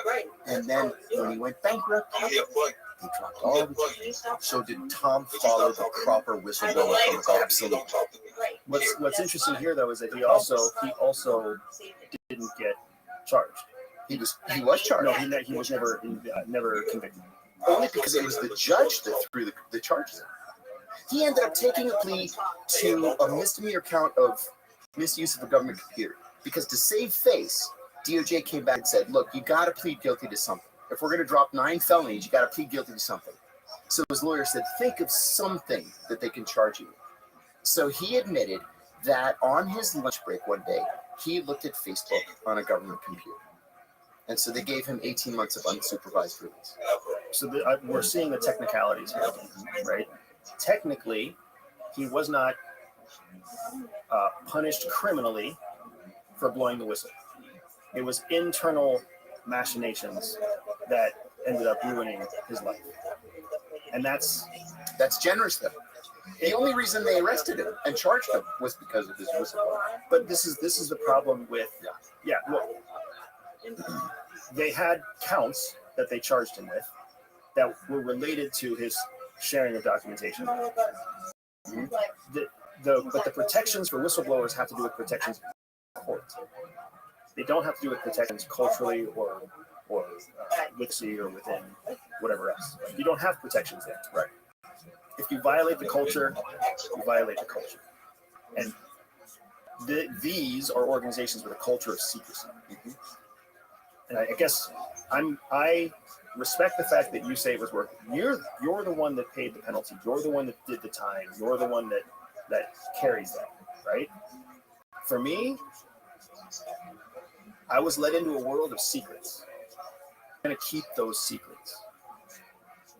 I don't see any value in blowing a whistle on secrets because we are always in compartmentation. Yeah, but we there's don't a ever difference, know though. the whole story. But there's a difference, though, between blowing the whistle on secrets and blowing the whistle on a crime. The definition of crime changes based on the interpretation of the law. Yeah, but the definition that is the law now is the definition that I used. You made a call based on what you thought was criminal. Yes, that others did not think was criminal. that's right. And as a result, after time and after the public disclosure of the case, the law was changed. That's your prerogative, man. Yeah, that's 100%. That's why I say it was worth it. But for me, I see it differently, man. Like Well, Edward Snowden. Edward Snowden is another case where he brought something to light, and then that dude is never coming back to the United States. He has offered to repeatedly. The problem is he wouldn't get a fair trial, right? No way. Not a chance. In the Eastern District of Virginia? Right. Well, he is a criminal, man. That's what I'm saying. The laws may have changed, but he still violated the oath, the secrecy that he took. But his defense is that it is illegal to classify a crime. This is actually a code. You cannot classify a program for the purpose of keeping it from the American people if it is a criminal act. That cannot be the purpose of the classification. But by nature of what we do, there's 5 other reasons to classify the act. Yeah, but if the act is illegal at its core, it can't be classified. See, and this is what argues for an affirmative. Didn't you just say everything we do is illegal? We espionage is illegal. We have a carve Overseas. right? And that's where we're carrying out the act. Yeah, but what he was saying, he was exposing crimes committed against Americans. He was exposing a program to collect bulk data. Yeah, but that was being collected against Americans. It was being collected for the purposes of identifying terrorist activity. In part, I do. Why does the government need my metadata? Why do they need a facility so huge that they have to build a new place in the wilderness to hold, enough data to last 500 years? What do they need my data for? They don't need my data. In fact, not only does the law say they can't collect it, the NSA charter says they can't. It's being collected by the service anyways. That's okay. You say that how do you say one is okay? Because the law is the law. If the service providers collecting it and the Justice Department needs it, then the Justice Department can get a judge to issue a warrant to get it. That's not up to NSA and IA to collect my data. That's only when you are being looked at as an American citizen for committing a crime as an American citizen. Which is my constitutional protection. The fact that your metadata exists and it's not personally attributable to you, but it can be used to reverse engineer terrorist activity. And oh, by the way, some terrorists are American citizens. All of a sudden, unless you have something you want to hide, metadata is fair game. But do you know who the first person was to pose that question in a public venue? That, well, if I'm not doing anything illegal, then who cares? It was Joseph Goebbels. And I don't want to go down that road. I believe in individual freedoms. I really do. I believe that government works for us. Government should be responsive to us. Not that we should fear government. That, well, I just hope a bad guy doesn't get elected, or I hope a bad guy doesn't become the head of the FBI, CIA, or NSA and decide to look at me and then piece together some kind of false narrative of something that I metadata.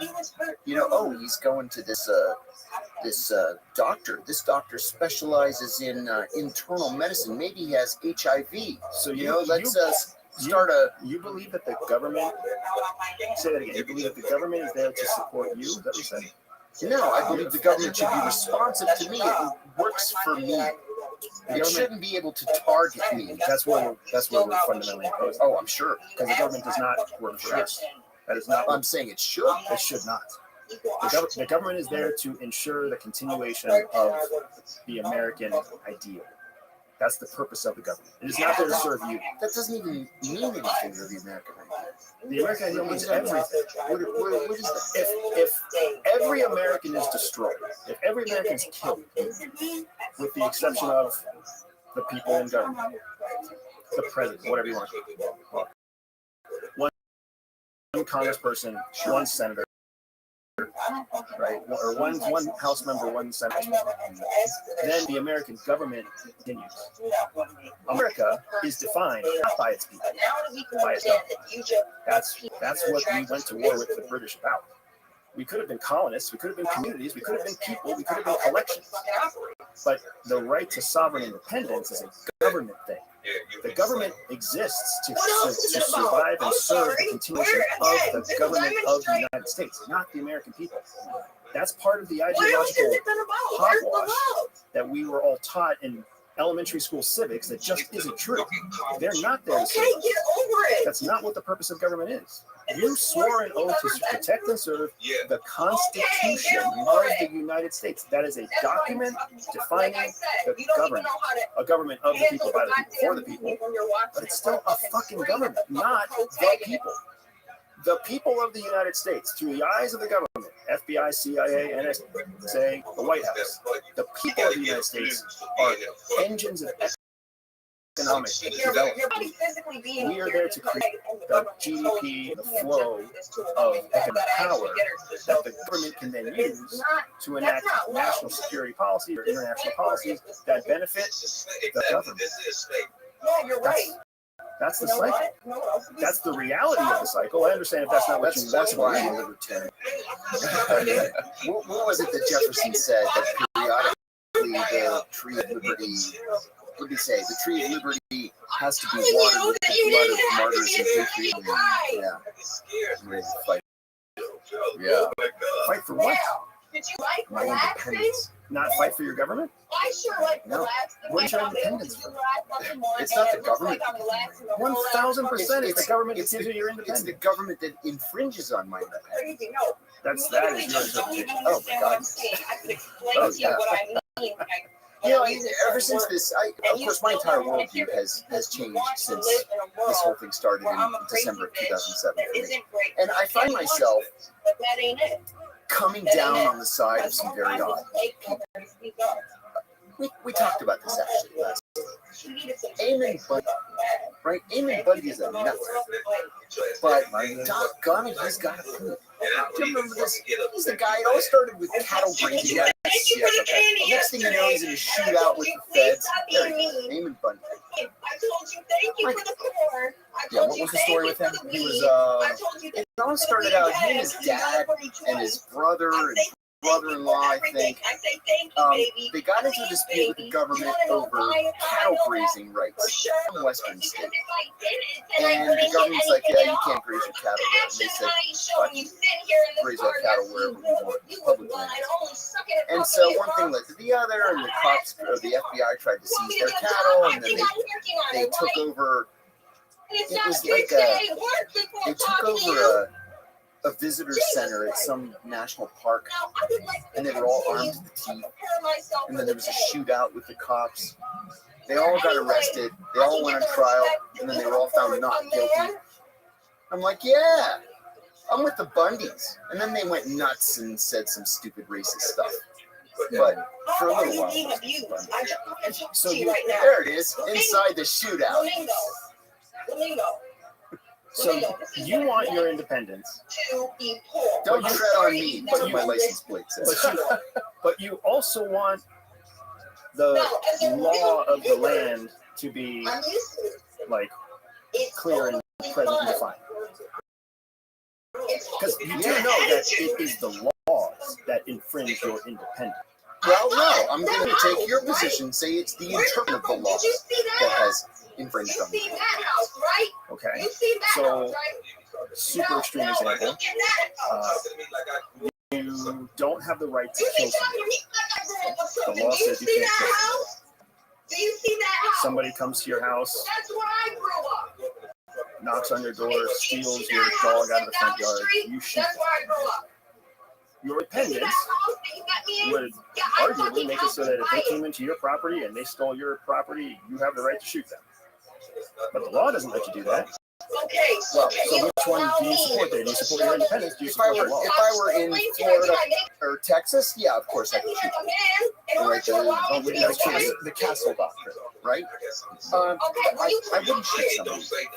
I would shoot somebody if my life were in moral danger. But no, somebody steal dog. But what takes precedence? Like, it's not about the example. I'm asking, is it the law or is it your independence? Well, I don't think the two are mutually exclusive. I really don't. The government is I what believe defines the law. I believe the that- law is what defines what you are allowed to do within the confines of your independence. Yeah, no, but I believe we can have small government, a clearly defined set of laws, and still the individual freedom and liberty to lead our lives independently. I really believe that. Except when you violate it. Because then the government. But let me throw it back at you this way. Between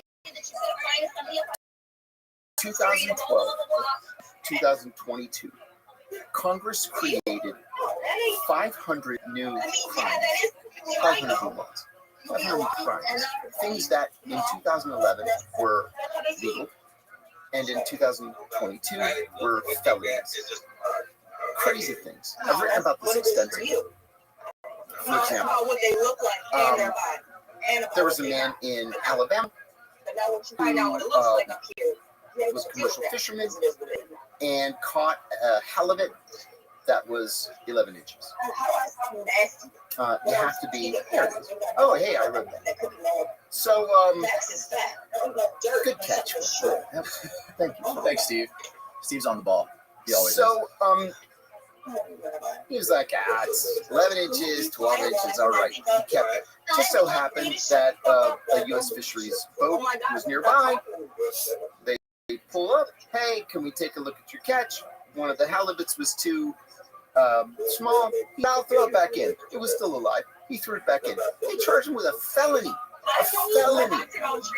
And prosecuted him successfully. There's a more egregious example. There's a woman working for NOAA, the National Oceanic and Atmospheric Administration, in Honolulu. She's a GS-12. So, you know how expensive Honolulu is. She's not making much money. So she and a friend of hers buy a boat, and on the weekends, they take tourists out to go whale watching. They're out there one day, and this case kind of became famous because it's an egregious example. They're out there one day, and they encounter an orca eating a seal. So everybody runs to the side of the boat. They're taking pictures, they're taking videos, and somebody whistles at the whale, right? Just to get it to stay near the service so they could take a video. Okay. A week later, FBI. She opens her door. Do you have a boat you take tourists out? Yeah. Did you take them out last week? Yes. See a whale? Yes. You listen at the whale? She said, no. Somebody did. I didn't. But she said, you know what? I make DVDs of the outings, and I sell the DVDs to the tourists. So they take the DVD. A couple of weeks later, they go back to her house. They take hundreds of DVDs. They take computers. They take her cell phone. They take everything. And then they charge her with a felony count of interfering with the feeding of a wild animal, which falls under the Endangered Species Act. Felony. So she fights it. This thing drags on for 5 years. She lost her boat. She lost her business. NOAA fired her because she had been charged with a felony, so she lost her federal pension. And in the end, they bumped it down to a misdemeanor. She paid a little fine, and that was it. But she lost everything in her life. So government is too much. You know, yes, we need that structure to keep us free and keep us democratic and what have you. But 500 new crimes, 50 new crimes a year. It's too much. It's onerous. I don't think we're talking about the same thing. Man. Like, I am losing track of what you actually think is important, because you started this conversation saying that the legal definition of terrorism or torture from the 1940s was what we should have adhered to. Yeah, it's And on now the what you're saying is there's too many laws. Yeah, that law was perfectly good enough. Why do we need to keep Who's the one that's going to decide? Who's the one that decides when a law? The courts decided. And the courts also are going to approve operations for CIA. But the courts never weighed in on torture. Never. There are always attorneys. There are always cleared courts. There are always cleared individuals. Always. So why didn't the Bush administration go to the courts and ask for an opinion? I have no idea. I don't know which. I don't know the process by which permission is granted Oh, by. I can tell you by step the by DOJ. step. I can tell you step by step.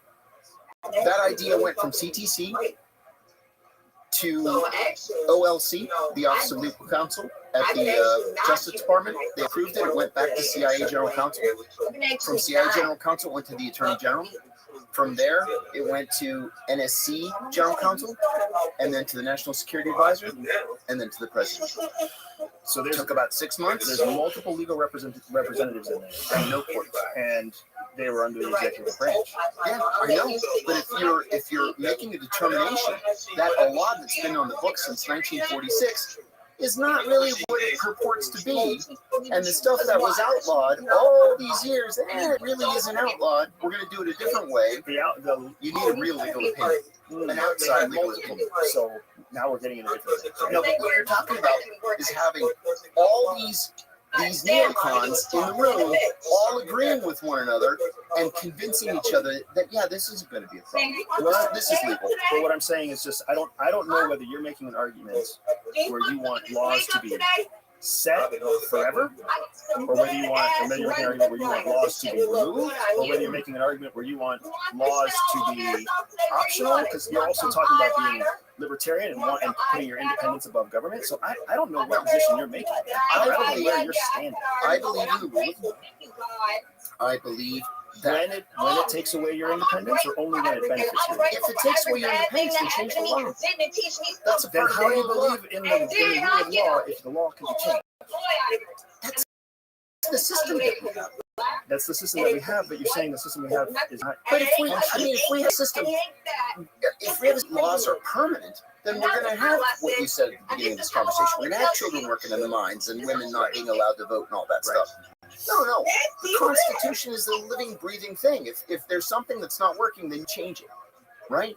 But passing laws for the sake of passing laws and criminalizing a society that ought not be criminalized, that is a mistake. I agree with that. That has to do with the version of government we have right now. Sure, I agree with that. And I'm not saying I want big government, and I'm not saying that government is, I'm not saying any of those things. All I'm saying is that the reality is the government is there to protect itself. It is not there to protect I others. agree. That is So that's all I'm trying to get at, because I'm just trying to keep track of the conversation, because I am getting lost in the different kind of pillars of ideology that you put out there. I'll tell you what, from my angle, I'm riveted. So this is great.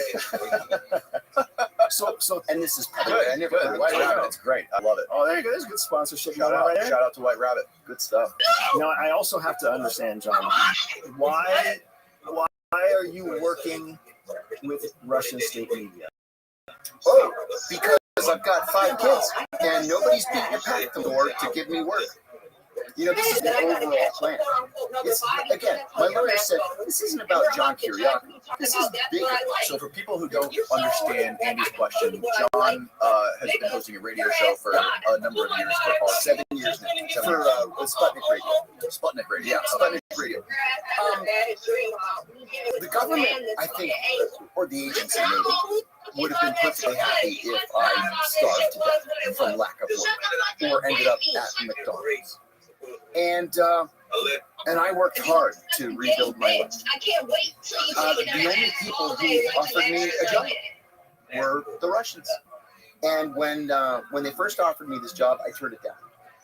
And then 6 months later, they came back and said, we'd really like to offer you this radio show. And I said, you know, the only way that I would do this is if I were free to say anything I wanted and to talk about any issue I wanted. And they said, done. And I said, yeah, but I would want to be able to criticize even Vladimir Putin. Done. And I said, would you put that in writing in the contract? And they said yes. And they did. And I'll give you an example. On the day of the Russian invasion of Ukraine, I opened the show by saying that I unequivocally condemn the Russian invasion of Ukraine, and I call for Russian forces to depart Ukraine immediately. I criticize. I'll give you another example. Do you remember in York, England? I'm going to say 5 years ago, a Russian dissident and his daughter were poisoned with Novichok. We were doing a story on it, and my co-host said, "Well, it could have been Ukrainians and false flag operation. It could have been the Russian mafia." I said it was the KGB or whatever they're calling themselves now. They've been poisoning people since the 50s. This is what the Russians do. They poison people. Of course it was the Russian government. So they let me say anything I want. I've never, ever received any pushback. And I make a handsome living. Like I've always said, if CNN's got an offer, or MSNBC, or even Fox, I'm on Fox at least every other week. I'm all ears. But, 5 kids, 3 of whom still need to get through. I make no. So when you became a sworn officer of the United States, what was your intention? Was your intention to make the United States, to protect and expand the superiority of the United States, or was it something else? Did you think you were making a better planet? Because you have to know that by affiliating your name with Russian state media, you might get to say anything. That doesn't mean that's what goes to air. When it's translated into Russian, it can be whatever they want it to be. It's a live show. It's in English. It's an internet show, right? It's terrestrial. Also broadcast. But they're going to have the rights to make out of it whatever they want to make out of it. And your name and your affiliation that is exactly the foundation for how Russian covert influence operations happen. Oh, poor CIA. There's a former CIA guy working for the Russians. He may do some damage to the American government. Fuck the American government. What have they done for me? What have they done for my children? Do you really Besides violate my rights? Do you really not know the answer to that? Come on, man. It was the CIA that put me in prison. What in the world do I owe the CIA? It was your decisions that put you in It was the CIA's law breaking. That's what It was your choice to highlight the CIA's law breaking to media that put you in prison. There we go. So we're in agreement then. Your children, they live every day under the protection of the United States. They have all the benefits of American citizens. You get to enjoy. You're here on an American podcast. You flew on an American airline, an American protected What do hotel. you think my children's The memories are? police officers driving around the streets right now. All of these people are contributing to the freedoms that you have. Oh, wow. All of them. Wow. And you're sitting here saying, you're a true believer. I'm a true believer in the fact that we have to serve the American dream. We have to serve the American purpose. That's what we're here And to that's do. exactly what I'm doing by opposing the American government. You don't oppose the American government by making yourself a voice for Russian state media. Why not? Because you're not talking out about the American government, first of all. What you're talking out about is Putin's invasion of Ukraine. No, I talk about the American government every single day. So whoever you're speaking to, Yeah. you are giving credibility and authority and you're loaning all of your hard work to Russian media for paycheck. I don't see how that's a problem. Is it because if you didn't come from CIA, they wouldn't care about it. So you're borrowing the authority of CIA. That's what makes you valuable to Russian media.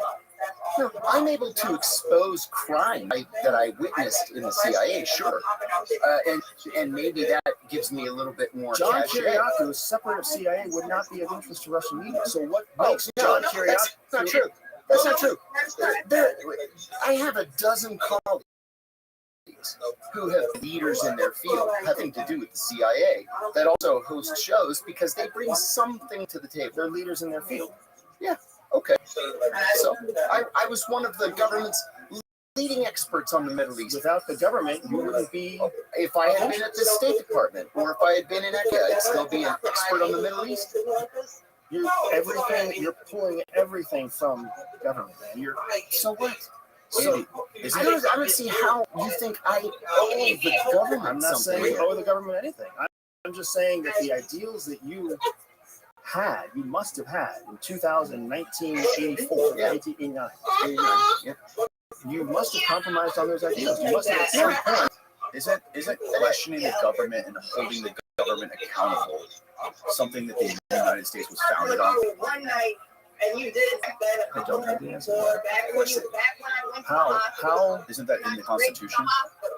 I don't know the answer to that either. Is there? Can somebody flag where there's any mention of individual accountability to the government? Because I'm pretty sure that's why we are a representative democracy. It is our representatives who are supposed to do it, not us. What we're supposed to do is be really fucking good at what we do and vote in meaningful representatives to represent the constituents in all forms of government.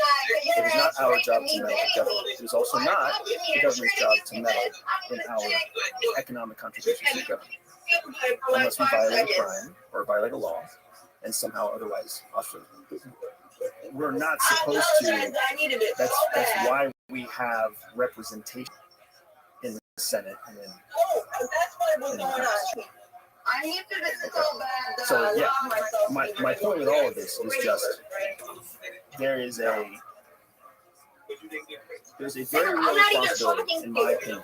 There's a very real responsibility that if you are going to become a representative of the federal government, whether you're a sworn officer of the federal government, whether you're military uniform, whether you're plainclothes FBI, whether you're Secret Service, whatever else, we have an obligation forevermore.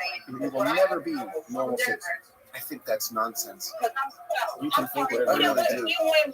I really do. If you are a private citizen, your loyalty is to yourself. Within the confines of the law, of course, and the Constitution. But I don't owe the government anything. I'm not saying you owe the government anything. I'm saying that we have a responsibility, we have an obligation to recognize that we can become tools for our adversaries against the very things that we believe in. Specifically because of our affiliation with government organizations. That's just a fact. That's interesting to them. I have no. But how is it different then for the myriad of intelligence officers who sell themselves out to corporate media? There's at least a difference. The primary difference is that they're not giving our adversaries an advantage by the connection to their affiliation with the government. What advantage, though, Mike? You don't even know how they choose to use your information. Of course I do. I see it every single day. If you really think you know what they're doing with your information, you are either willfully ignorant or overly confident. Enlighten me. They can do anything they want to. They don't even have to be using it. What are you saying that they're doing, though? They could be doing so. They could be, and they're not. Okay, let's just take best practices for coding. Best practices alone, right?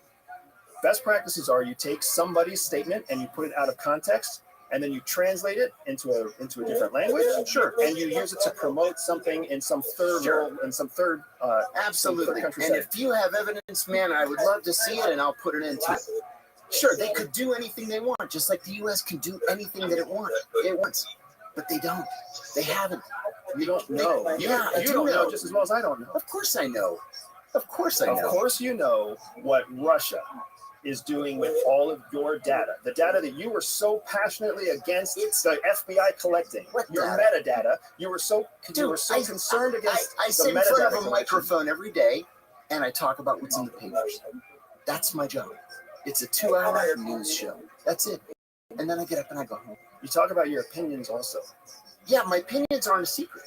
I give the same opinions on this and on MSNBC that I give on my own radio show. It's shocking to me how legalistic your point of view is, considering it was the law that put you in prison. It's just shocking to me. Yeah. That you are so legalistic and you're making ideological arguments, but selectively choosing when to follow ideology and when to defend yourself using legalisms. Well, that's a personal ideology, right? We all have these personal ideologies. I guess I'm sad. I'm sad for. Well, then where do you draw the line? Do you not give an interview to a Turkish outlet or a Cuban outlet or an Argentine outlet? I mean, pretty much anybody with the Five Eyes can be an opponent of the U.S. government on any given issue. What do you do? So, from my point of view, there's adversaries, current, clear, and present adversaries, and then there are unknowns, and then there are clear and present allies. If you're going to support adversary,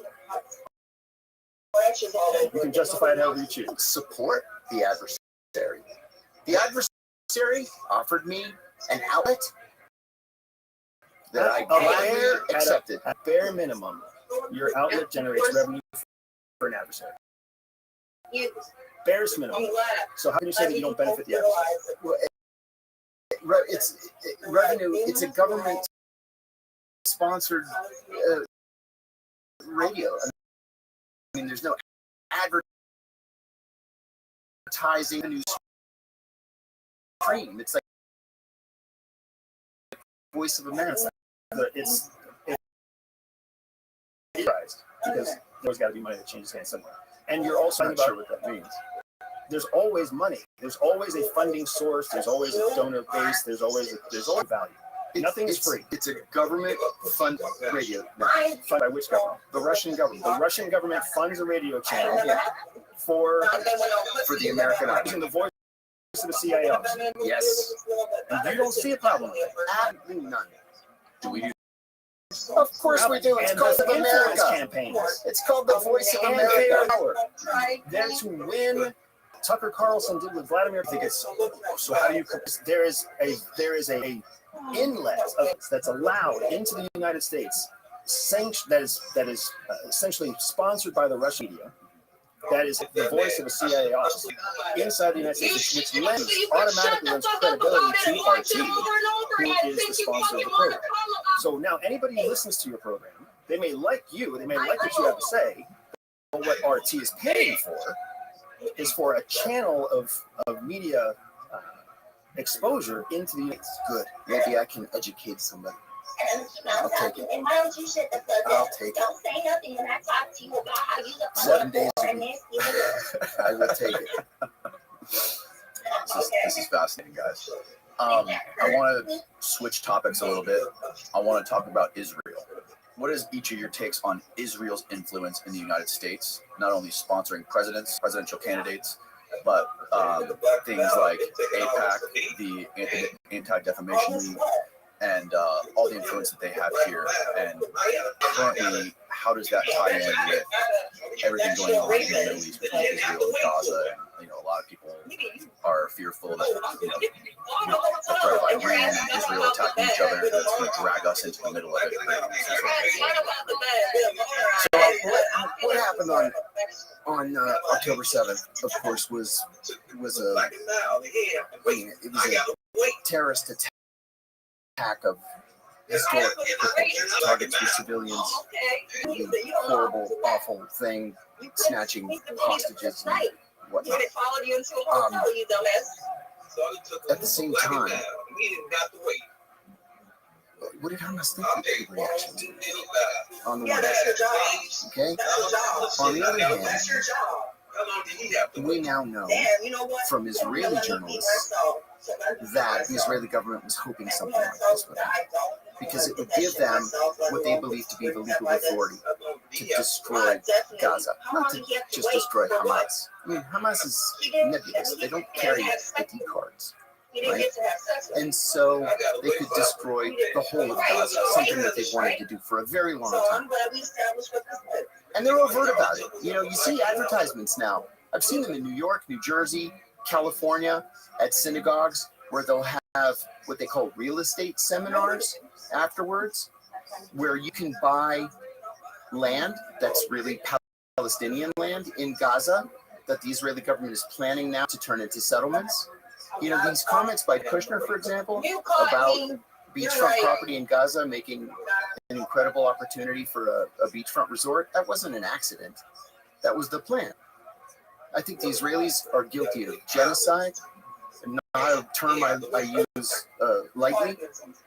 And while, of course, I think the Israelis have a right to exist, peaceful coexistence or whatnot, two-state solution, one-state solution, I don't know. But they've gone much too far. They've ignored the international community. They're going through the motions of ceasefire talks. Netanyahu was in town, a week ago? And while he was in Washington, negotiations were ongoing in Rome between Israel, Hamas, the United States, Egypt, and Qatar. And when the talks broke up, the Egyptians complained that the Israeli delegation didn't have the authority to agree on anything. They just sat there and stared at each other. So nothing was accomplished.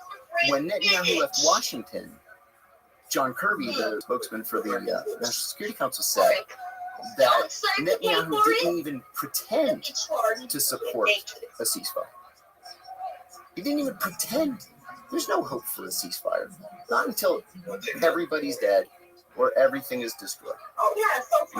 Number two, we don't even have enough time to talk about Israelis in the United States and Israeli involvement. My very first day at the agency, we had a briefing by the head of security.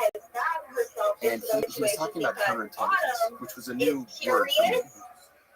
And he said, he was explaining the difference between declared officers and undeclared officers. So a declared officer is, let's say you're a CIA officer serving in some foreign country, and the station chief takes you to the intelligence service of that country and says, this is my officer, he's a CIA officer, and he's here to work with your officers. Okay, you're a declared officer. An undeclared officer is somebody who's serving overseas undercover and is not declared, he's not supposed to be known to that intelligence service. So the head of security told us that at the Israeli embassy in Washington, there are two declared officers, one for Mossad and one for Shin Bet. Right, so Shin Bet is like not really the FBI, but domestic security. Yeah.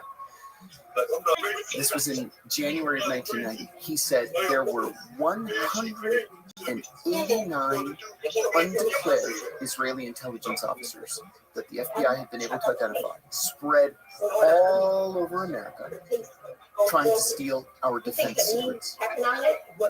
So why don't we wrap those people up and expel them? Because they're Israeli. They're not Chinese, they're not North Koreans, Cubans, or whatever. They're Israeli. And the Israelis have such a hold on Capitol Hill that it's just not worth the disruption in relations, political or foreign affairs, to wrap those people up. You just have to kind of hope for the best. I think I probably mentioned to you in one of our earlier conversations too, I had two friends that I worked with, very good friends from the agency. And when I went overseas on my first tour, they went overseas on their first. And they went to Jerusalem. Tandem couple, married couple, both agency officers. The wife was the one that actually got the job. So the husband took a 2-year kind of sabbatical to learn how to speak Arabic. So they went. As soon as they arrived, the chief took them to Mossad and said, you already know them. I'm just making it official. They're declared. She's going to be working with your people, and he's going to be studying Arabic at such and such a university.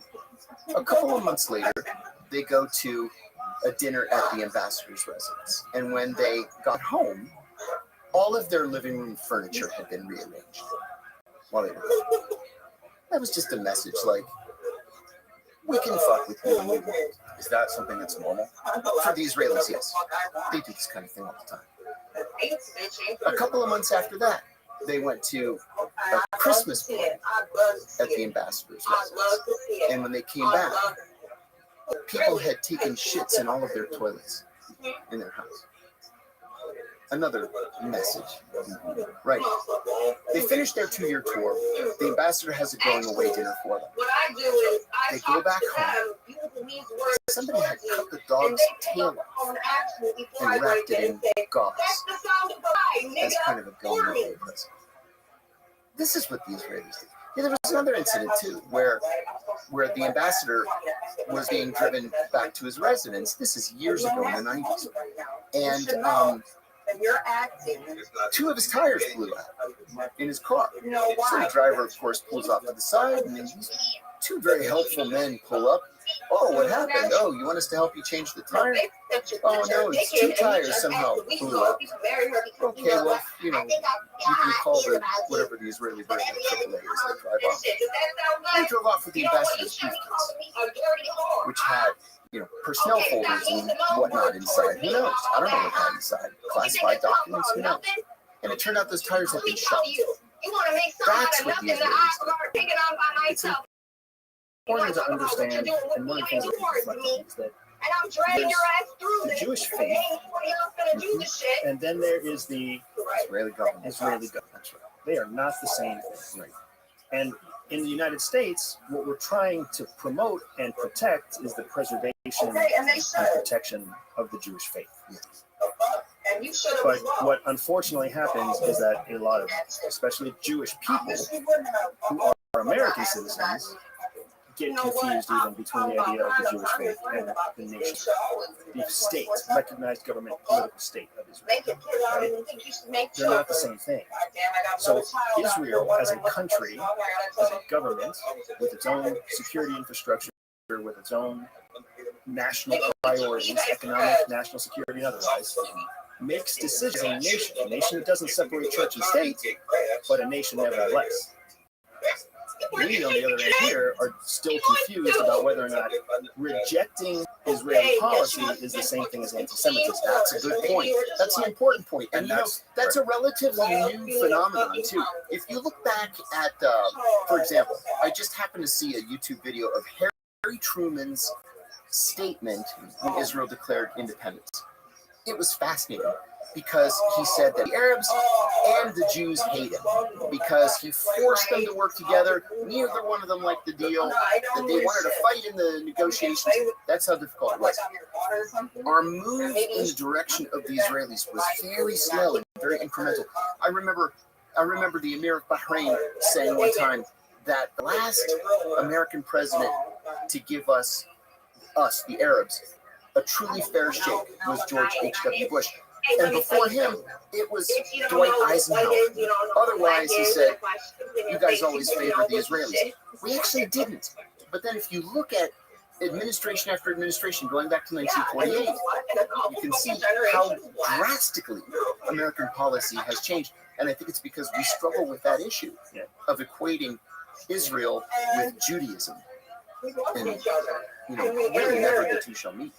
Right. So in U.S. policy. So Netanyahu's execution of wartime policy, which is like outside of legal requirements, and he dissolved his war cabinet. Like he's an army of one right now, basically, right? With his whole. Did he get rid of that one guy, Benny Gantz left on his own. Benny Gantz left on his own, but Itamar Ben-Gvir is still very much there. That's what I'm talking about. Yeah. Ben And Gvir. so is Smotrich. Julian was telling me about Ben Gvir, saying that guy is like This guy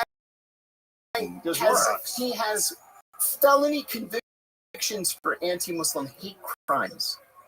That's how bad this is. He's a hate crime felon. the guy who had like a portrait of this guy, a terrorist who like blew up some sort of mosque. The cave of the patriarchs. Yes, exactly. Had his portrait hanging in his living room. So I think there's absolutely a stranglehold in the United States about the topic of Judaism and protecting Judaism and safeguarding Judaism, especially knowing that Israel is a safe haven for Jews in an ocean of Islam on both sides, right? Sunni and Shia Islam. So there's definitely an element of that. And then there is a strong current of wealthy Jewish money, wealthy Jewish lobbyists, wealthy Jewish entertainers, wealthy Jewish everything. Just like there's wealthy Christians and wealthy Muslims and wealthy Buddhists, everything, right? There's an influence that comes from those benefactors in the United States that we also confuse with thinking that we have to support Israel to support them. But there's also a very real strategic benefit from supporting Israel. We just don't have to support Israel and their policies under Netanyahu in how they execute Blindly. Yeah. Yeah. Against Hamas. And you know, one of the things people we're not talking. It's not about Hamas. No. It's about Iran, and it's about Iran's efforts to execute proxy conflict in all directions around Israel. That's what it's really about. And everybody's talking about the fucking red sparrow. They're all following the red herring that says that it's about Hamas. It's not about Hamas. And Hamas is an idea that, unfortunately, with every new Palestinian that you kill, all you're doing is guaranteeing another generation of people who believe in Hamas. Absolutely. Even the Fatah government has now shaken hands with Hamas and been like, but the Israeli government drove them to that. it's crazy. You know, Abbas is so easily attacked. I mean, this is a guy that's 18 years into a 4-year term as president, right? He's a buffoon. He's corrupt. He's mentally degraded, and the Israelis have pushed him into the arms of Hamas. Isn't that amazing? It's incredible. So on October 6th, the legitimate government for the Palestinians was the Fatah government, even though the West Bank was controlled by Hamas. And now here we stand in July of 2024, and August 3rd. And now where we stand is that both Gaza and the West Bank have met on equal grounds. Yeah. So the legitimate government that even Israel was saying was legitimate government is now legitimizing Hamas, which is labeled a terrorist organization by 13 of the UN states, which means only 13 members of the UN, which has more than 100 members. Only 13 identify Hamas as terrorists. That's a good point. And another thing too is a lot of Americans either forget, don't know that Benjamin Netanyahu is the most unpopular major political figure in Israel. The latest polls just come out last week show his approval rating at 22%. He's wildly unpopular. Wildly unpopular. Oh yeah. Even before October 7th, wildly unpopular. Yeah, he's got fraud charges on him, criminal charges on him, corruption charges on him. He's been in and out. Influence peddling. So it's and Ganney's slightly higher. When's that from? He has an interest in keeping this war going as long as possible. Absolutely. Because the longer he stays, everything. I think even Trump said that in an interview. Oh, did he? Back when he was still president, there was an interview where he's like, I don't want to say who it is, but one side does not want to make a deal. Trump said. There it is.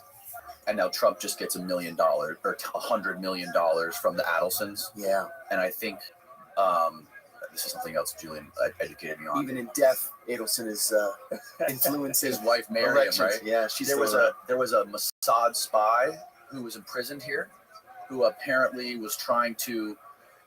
Netanyahu has been trying to get him out ever since Clinton, I believe. Oh, it was Jonathan Pollard. There you go, Jonathan Pollard. I'll tell you what, I was when I was still at the agency. So just to make sure everybody understands. Yes, Pollard is an American citizen. Yeah. Navy of Jewish faith, right? Who became a spy against the United States? Yes. Giving secrets to the Israelis? Yes. In what year was that? 85, I think it was. Does it say there? 84. 1985. Yeah. Or he was apprehended in 85. Yeah. Right. And then in turn, the Israelis traded the classified American documents, the military documents that Pollard provided them, to the Soviet Union in exchange for Russian Jews. Can you imagine that? Yeah. Yeah, Pollard was a traitor. So every single time, literally every single time Netanyahu would come to the country, no matter who was president, he would say, you got to release Pollard. Got to release Pollard. Got to release Pollard. And then Bill Clinton went a little wobbly. And literally every head of every American intelligence agency said, if you release Pollard, we'll resign en masse. Really? Uh-huh. So Pollard got 30 years. He ended up doing every single day of the 30 years. The Israelis gave him citizenship, put him on a plane, and now he lives in Jerusalem. Monica Lewinsky was working for the Israelis, and she was some sort of a... Well, I never heard that. No, I can't imagine. Maybe that was some conspiracy I saw, but I heard. I can only imagine the conspiracy. I see a ton of conspiracies, especially on Twitter. But I heard something that Monica Lewinsky was used basically to get blackmail on Clinton, and he wasn't willing to release, or he couldn't release Pollard. So that's why they released all the info on the whole Lewinsky scandal. too many moving parts. And why is Trump the one that released Pollard and Pollard had to be released. He completed his sentence. He completed his sentence. Okay. And I think I heard that he flew back to Israel on Israeli Adelson's jet. Oh, was it Adelson's jet? That's what I heard. That makes sense. It's there's no, like, I don't know how to overstate this. Israel is not a trusted, close friend of the United States. In any way. Not in any way. Listen, Israel, when I was at the agency, and granted my information is 20 years old now, but when I was at the agency, Israel was classified as critical threat for counterintelligence. So it was Israel, Russia, North Korea. That's how serious. Not China? And China, Mm-hmm. yes. That's how serious the spy threat is against us from Israel. The problem is they are old. Militarily, economically, industrially, very practical to have as allies. And then on top of that, you have our commitment to the Jewish faith and the protection and preservation of the Jewish faith. Do you think it's a problem that both presidential candidates are getting millions and millions of dollars from the Israelis in support of their presidential campaigns? Like Trump getting 100 million, and I don't know how much Kamala's gotten, at least 5 million, right? Like, not from the Israelis, right? This is American Jews. This is where you have to differentiate between the country, The Adels, so it was Mary and the Adels. people. Right. And do I think it's a problem? I mean, the whole campaign finance thing is a problem. How there's just unlimited amount of money. The money isn't needed to demonstrate the policy or the effectiveness of your policy. What the money is needed for is to put commercials out and to put influence out and to put marketing out. Like, the real magic behind Donald Trump is not that Donald Trump is some skilled statesman or diplomat or world leader.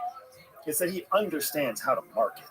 Mm-hmm. He knows how to get a message in front of people that want to hear a message, that want to get activated by a message. Like, the Democrats seriously underestimated him in 2016. Seriously underestimated him. And it's a recognition of the practical truth, right? It's not that Donald Trump is going to be some powerhouse president for the next 4 years. It's not that he's trying to boost any kind of specific policies for the United States. He is a guy that likes to win. He's a guy that thrives on a challenge. There's a lot of benefits that are going to come his way if he becomes president. Not to mention the fact that he can set motion for things that continue to pay dividends even after he leaves office. It's not some passion for the preservation of the American government. And another thing about him too is he doesn't really believe in anything. He doesn't have any core beliefs. Right. Which on the one hand, might be a good thing because you can adapt to changing situations and changing policy. But then on the other hand, it's like, I don't know what this guy stands for other than for himself. And there's an element there where I think part of his popularity is that's what we all want to think about ourselves too. Yeah. Right? Right. You've said it earlier. I have. Yes, I have. So there's a very strong, attractive character there. And when you talk about an attractive character, you are 1,000% right in the center of marketing. So what do you guys think? I mean, I know you through your crystal ball is going to happen in near or medium future between Israel and Iran, and how is the United States involved? Like, what does it look like if Hezbollah goes into all-out war with Israel? It's ugly. Yeah. Hezbollah is an actual force of significance. So Israel would be well equipped. Yeah, Israel would be in a hard place. I think to answer your question, I see Iran continuing to play this smartly, where they don't get themselves directly involved, and they don't need to be directly involved. They've shown great restraint so far, or at least we interpret it as restraint, because they're using patience as a strategic tool in crafting whatever their next step is. But if you put yourself in the shoes of Iran, they've got a strong proxy force to the north of Israel. They have a available proxy force to the south of Israel in the Houthis, and then they have a proxy force that's right inside of Israel and Gaza, and possibly also now in the West Bank, with the growing prominence of Hamas. We've got Israel could have a war on three fronts. When U.S. Which they've doctrine, never had to deal with before. correct, in U.S. doctrine, in the Army War College, the Air Force War College, the Littoral War College for the Navy, and all of them, a war on two fronts is something to avoid, because a war on two fronts significantly degrades your capability of winning the war. We learned that in World War I, World War II.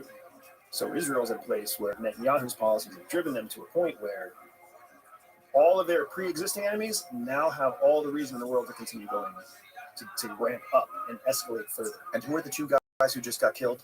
One was a leader of Hezbollah who led the aerial raids that killed the 12 youth. And then the other was a political leader for Hamas who was actually in Tehran. So Israel launched an attack into sovereign Iran, in the capital city. And listen to how crazy this is. We're talking about Ismail Haniyeh, who was the head of Hamas's political bureau, resident in Doha. He was the lead ceasefire negotiator, right? So this is the guy that's participating in all these meetings. The crazy thing here is he went to Tehran to attend President Pezeshkian. I always get his name wrong. President Masoud Pezeshkian's inauguration, right? And that's an opposition president. That's a president. That's an opposition president, a reformist president who said, hey, you know what? We should have talks with the United States. Like this is, Iran took a very weird right turn. I didn't predict see it happening. No, I thought for sure Jalili would win that race, and he got killed.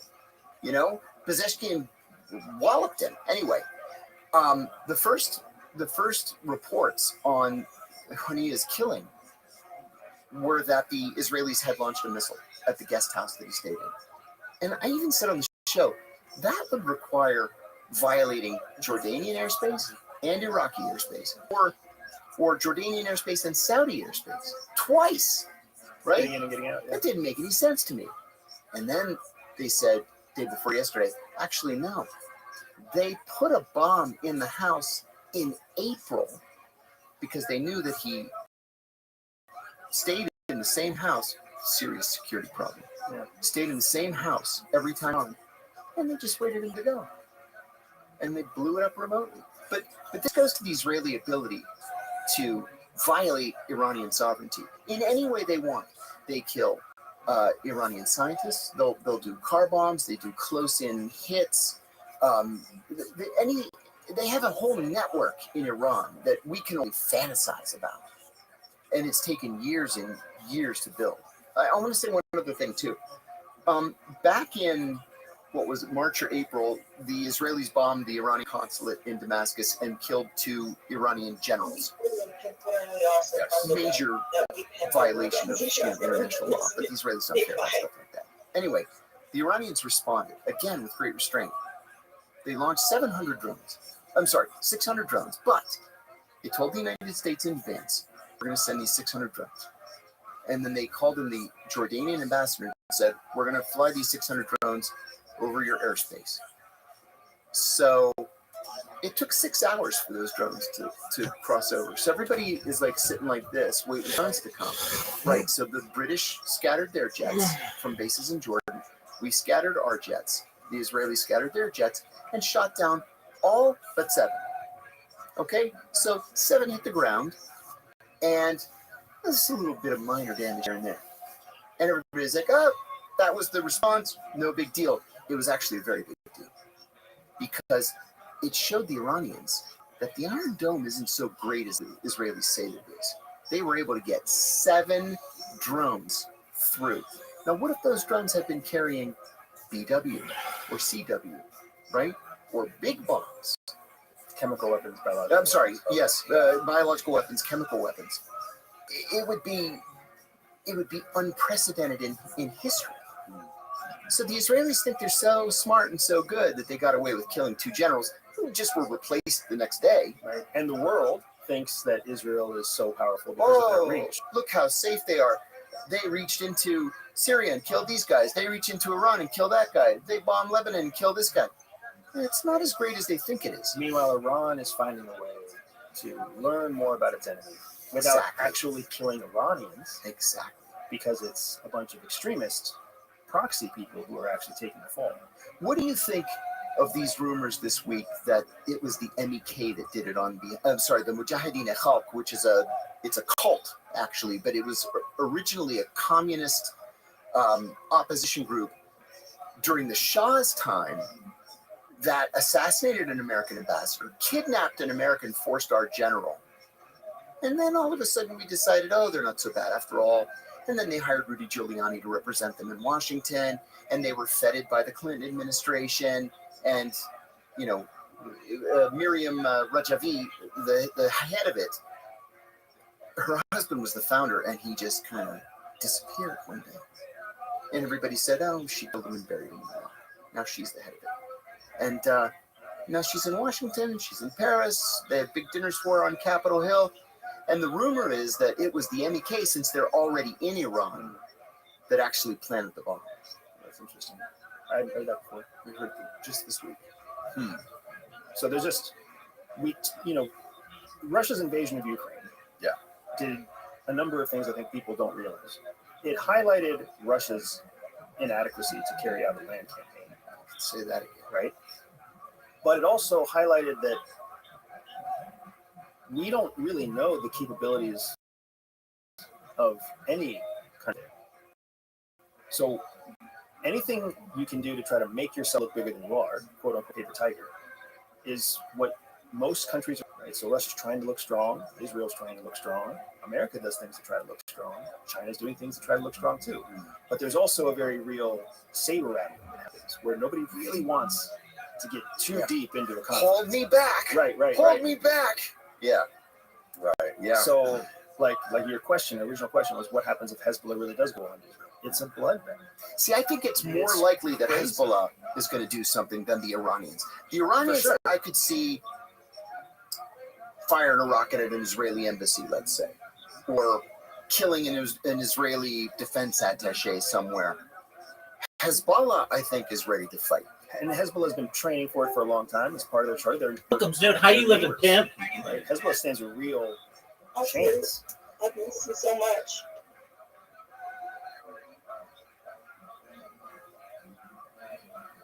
What about Rabbi? How you living, baby? What's good? That's what Odie looks like. After sleeping in the car at night, yeah, basically.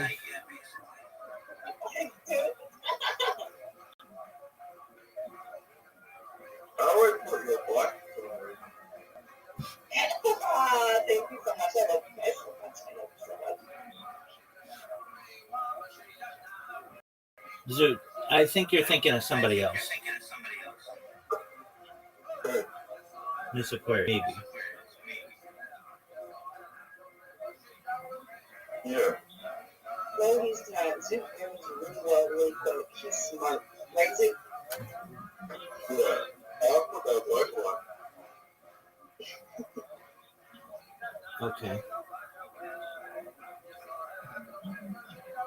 Zoot, are you ready? No. Why, you too busy sucking dicks? Really like it. All right. Are you going to play or no? You're just going to jerk yourself off raw?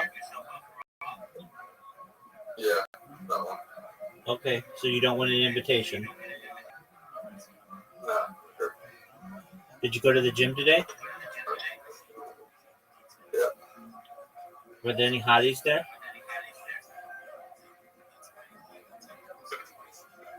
No. Yeah, how many packages of drunk did you measure with your eyebrows? What do you mean?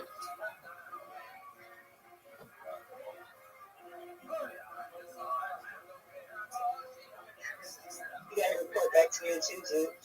Don't be uncomfortable, as you said. What are you saying?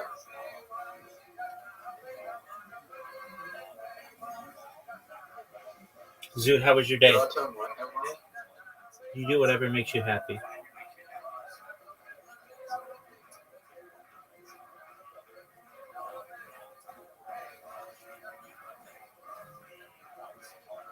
You're uncomfortable with it. All right.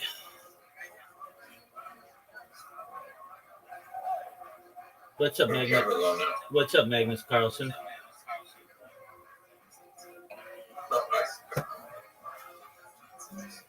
What's it like to be the second best chess player in the world? Dude, not from what I saw.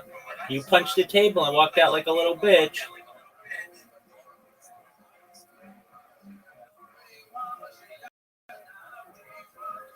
So you don't want an invitation for darts. That's some.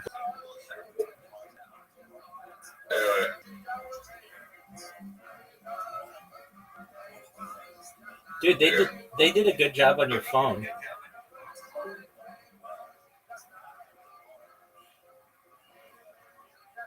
It's nice to see too after I'm always so mean to him. You are a mean person to him. I know I'm very mean to you. Word, girl.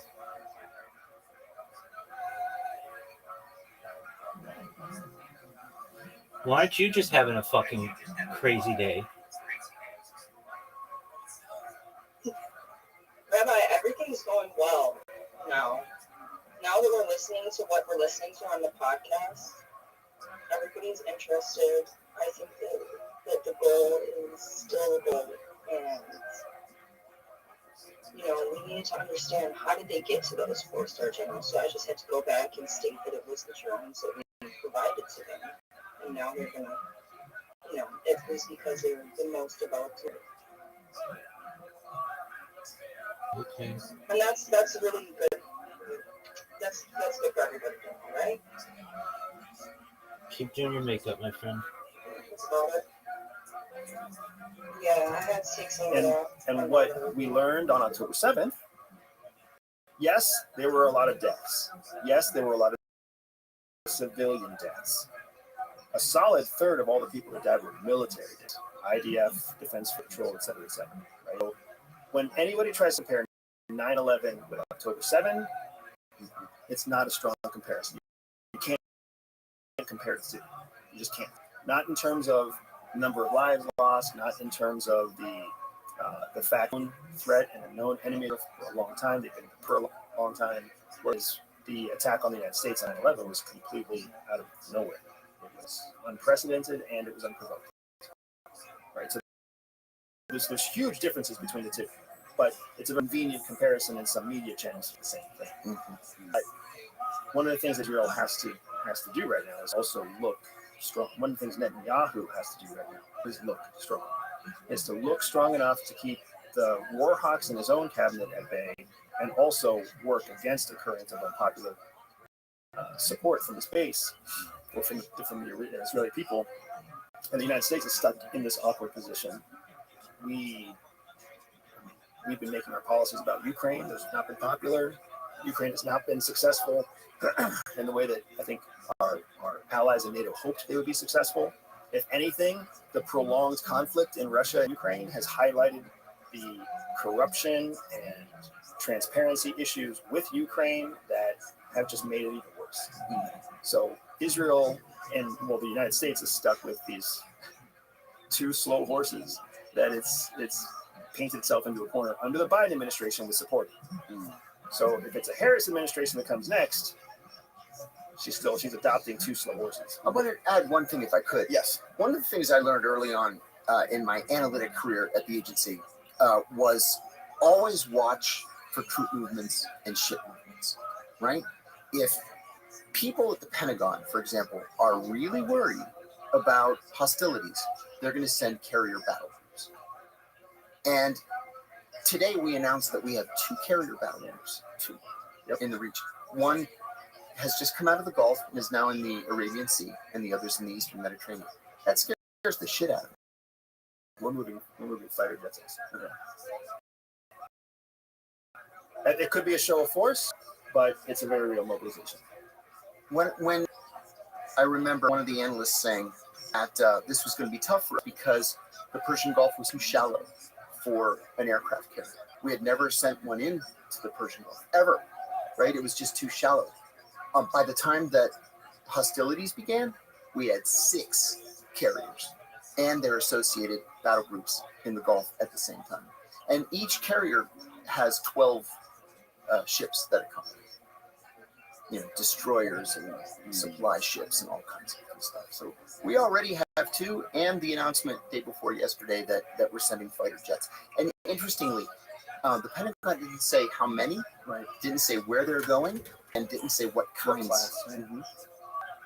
So we don't know. We don't know what's going to happen next. But we do know that there are significant American interests in the Middle East. You've got not only our interests with Israel, but you've got our interests with Saudi. You've got our interests with UAE. You've got our interests with Jordan. What do you make of I forget who it was. It was some secretary of something on TV 2 or 3 days ago. Was in his chest about how there are, I think the number he said was $10 trillion worth of valuable resources, natural resources and minerals in Ukraine that we needed to keep out of Russia's hands so they wouldn't share it with China. No idea. And I've never heard anyone in the government, anyone in the media talking about any sort of resources in Ukraine until now. Honestly, I just had wheat. People have been talking. Well, in eastern Ukraine or western Ukraine? Oh, there it is. People have been talking about eastern Ukrainian Lindsey Graham minerals for a long time. Senate show horse Lindsey Graham. So Show this horse. is yeah. So now it just seems to be like there's this new goal for the Ukraine conflict to keep minerals out of the hands of China and Russia. Or that's Look just at Afghanistan. A new wish. Yeah. A new justification. Afghanistan has $23 trillion worth of rare earth metals that were just discovered in 2015, 2016. Yeah. And where does China fit into all of this? A year ago, you were on here. You made the claim that I think you said right before the presidential election for the U.S., that China would invade Taiwan. I don't think I ever said the word invade. It's funny I had this conversation with Julian too. Okay. Because it certainly seems like somewhere you guys interpreted the word invade. I said China would move on Taiwan. Move on Taiwan. Okay. In the lead up to the 2024 election. I believe that started in October of last year, really culminated when they took control, the KMT took control of the legislation in January of this year.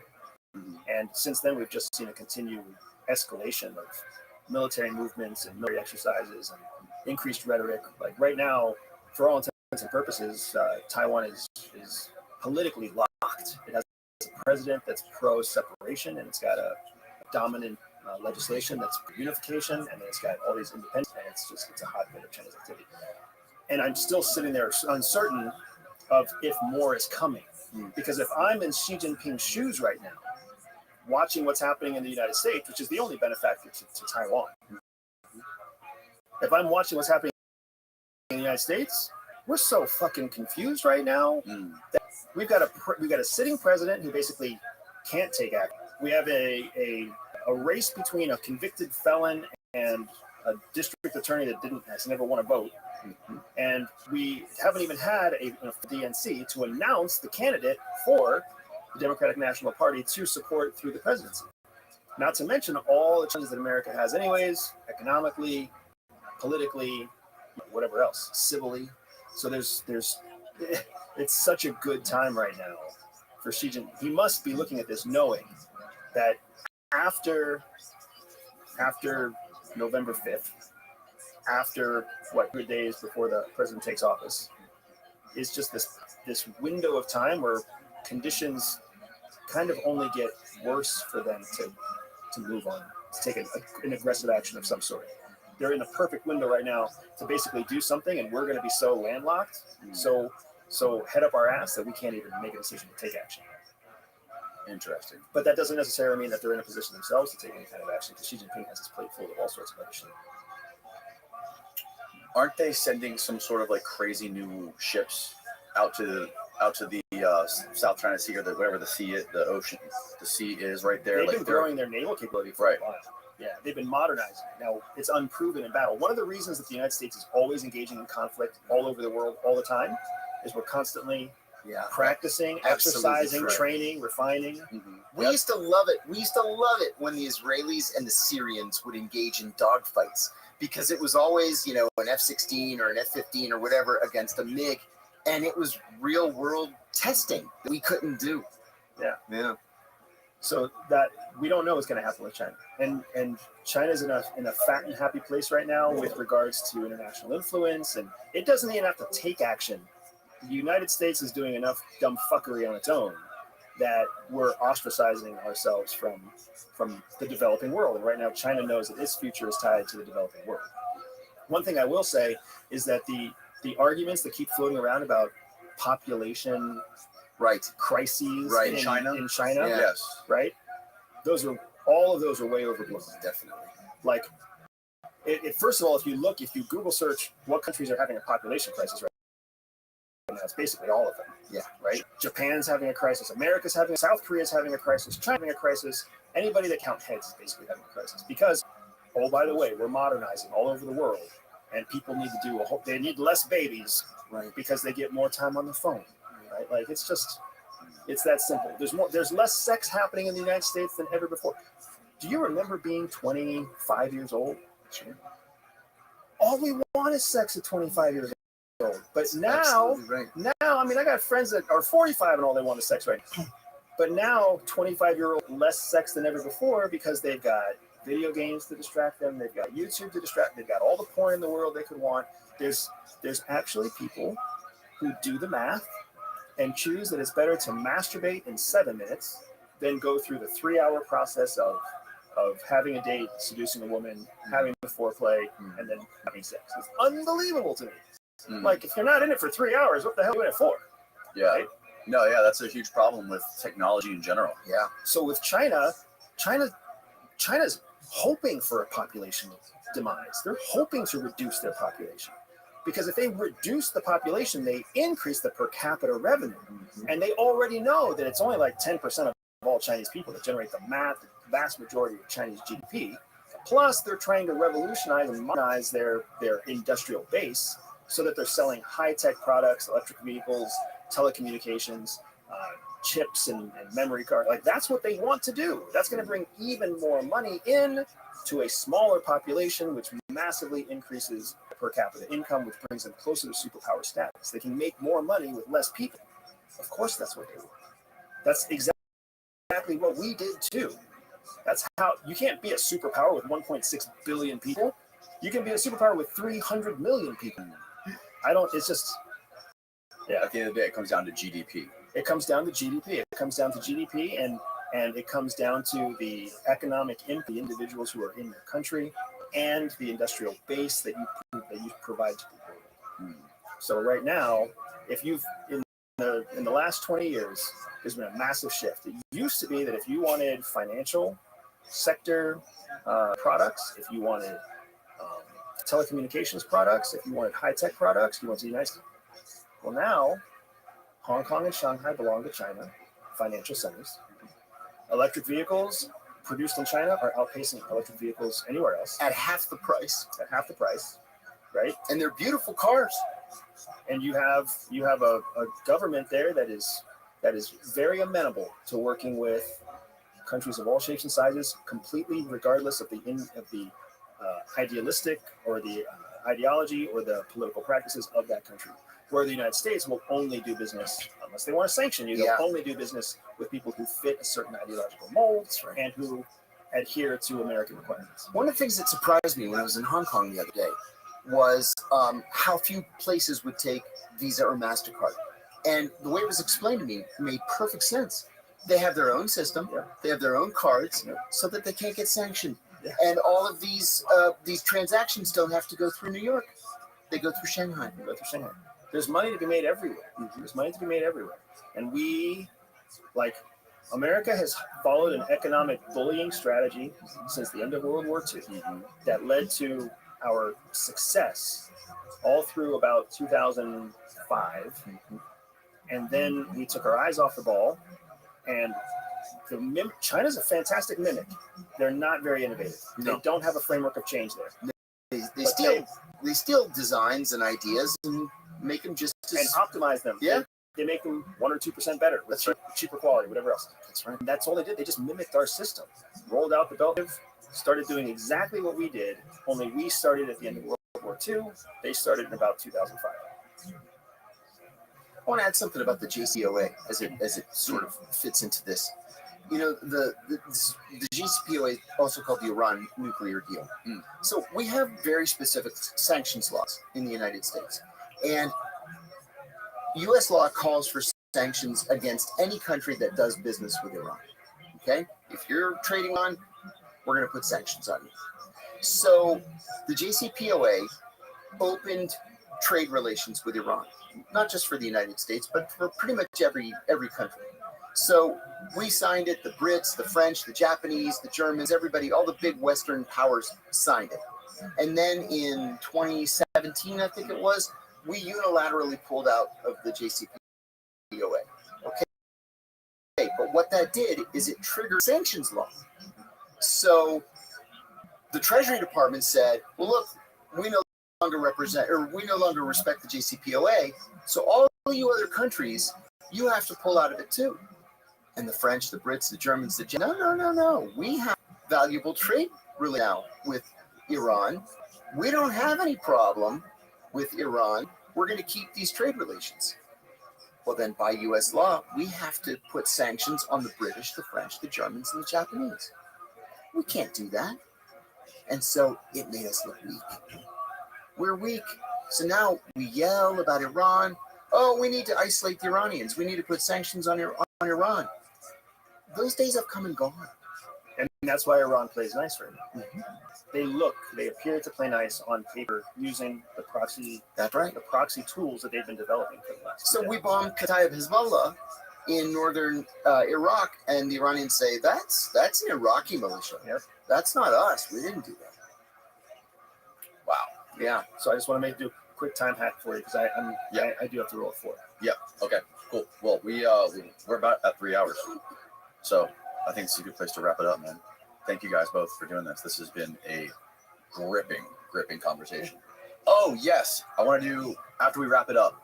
I had our Patreon subscribers ask you guys some personal questions. So after we're gonna wrap it up, and we'll do a little Patreon exclusive for people that are interested in checking it out. Sure. But before we wrap it up, John, tell people where they can find you online, read about your Substack and all that stuff. Thanks. Substack is where I put everything I write, all the interviews I do. And I gotta say, this is what, the third time you and I have spoken, the fourth time? Third or fourth. And fourth, I think. I want to say thank you to your viewers, because hundreds of them have come to my Substack. So thank you very much. Everything that I do, I put there. It's simple. It's just John Kiriakou. Beautiful. I'm going to link it below. Andy? You'll find me at everydayspy.com. You'll find me on my podcast at the Everyday Spy Podcast, of course, on all social media at Everyday Spy. And again, for those of you who are listening who don't know, Danny Jones was the first podcast that I was on of significance and launched what has turned into the last 2 years. Excellent. Pretty incredible podcast invitation. Shout out to Matthew Cox for putting us together. Matt Cox. Booyah. I now know 2 criminals that I can call friends. I wear it on my sleeve. That's beautiful. Thank you guys for your time. Thank you. I really appreciate it. Thanks. All right. If you guys want to keep going on, we're going to go on Patreon. And good night. All right. Cool. All right. We're just going to, that was fucking incredible. Oh my God. That was so good. Hey, the FBI came to my house one time. You know this. And can we record this for Patreon or no? Yeah. Sure. Okay. So, Okay. Cool. We're still rolling for Patreon. Cool. Keep going. The FBI came to my house one night. My youngest son was little. He was, I don't know, 4 or 5. He was sitting in my lap. And the doorbell rang. And he jumped off and he ran to the door before I could, get up. And he opens the door and I hear this sugary, sweet voice say, "Hi, is your daddy home?"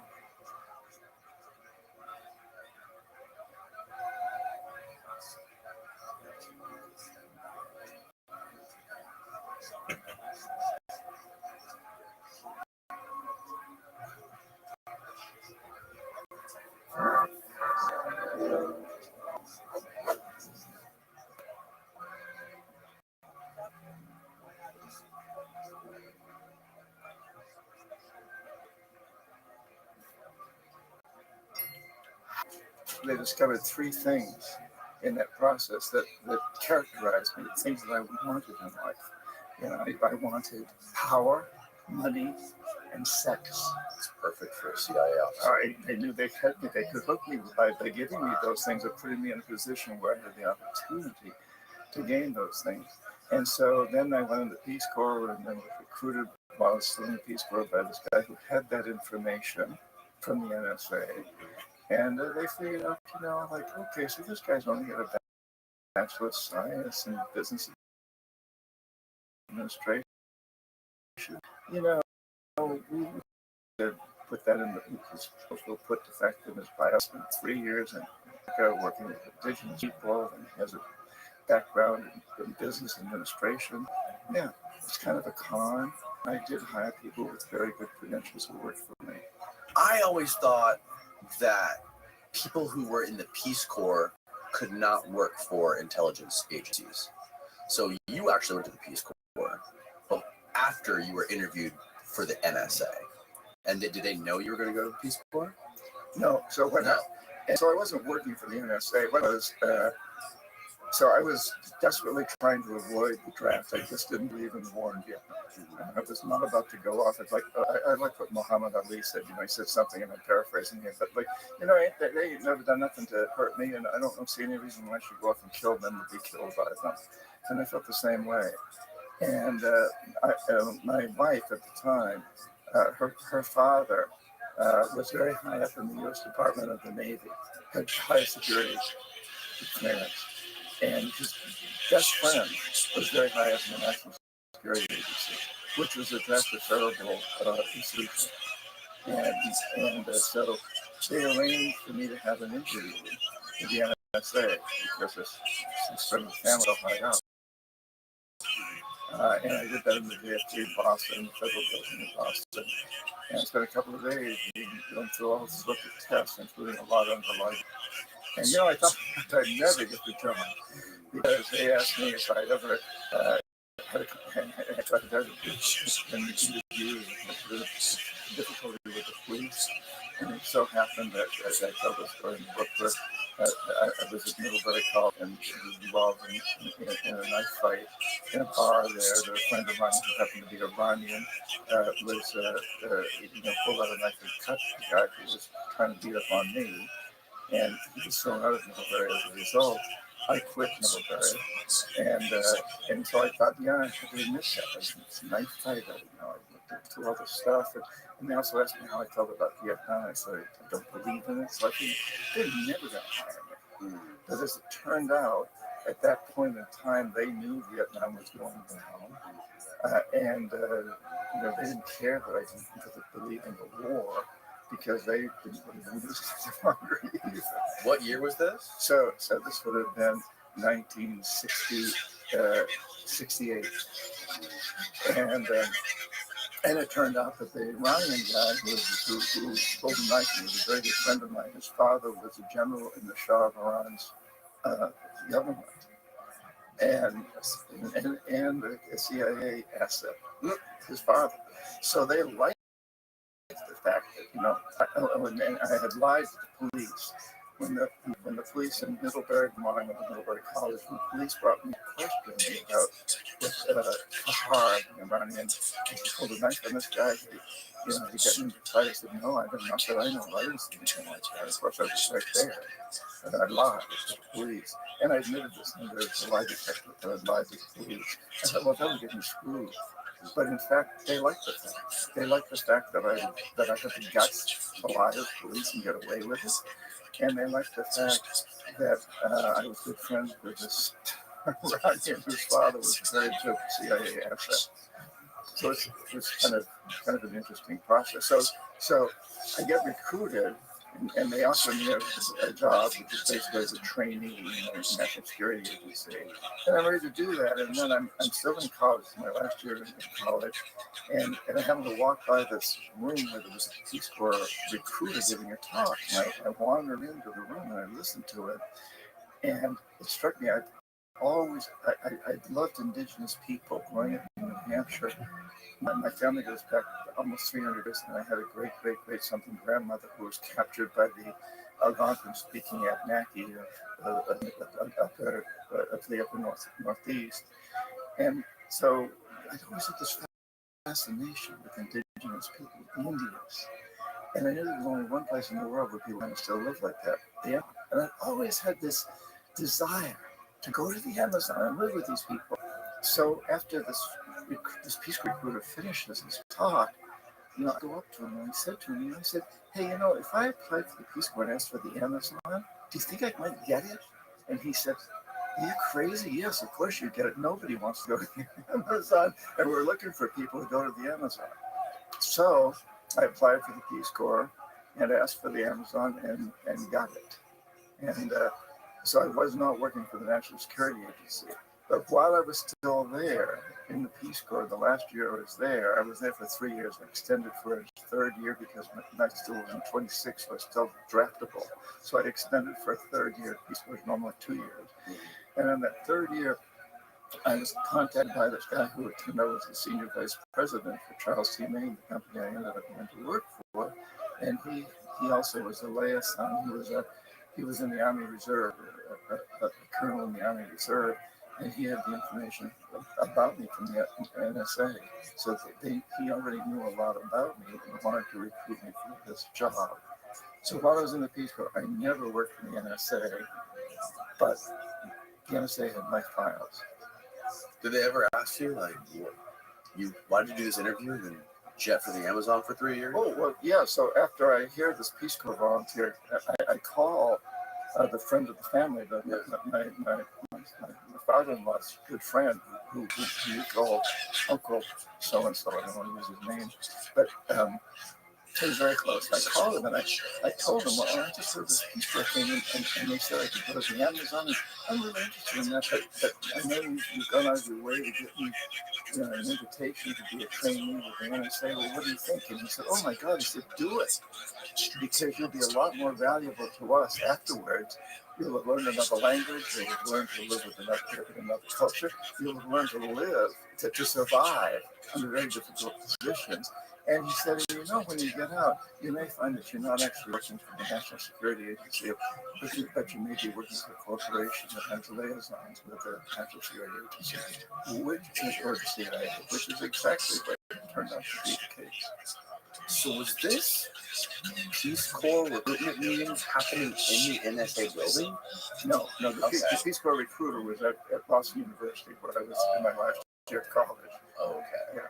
Totally separate. They were totally unrelated at that time. It sounded like it was conveniently close to where you interviewed for NSA. No. It's like they planned it. No.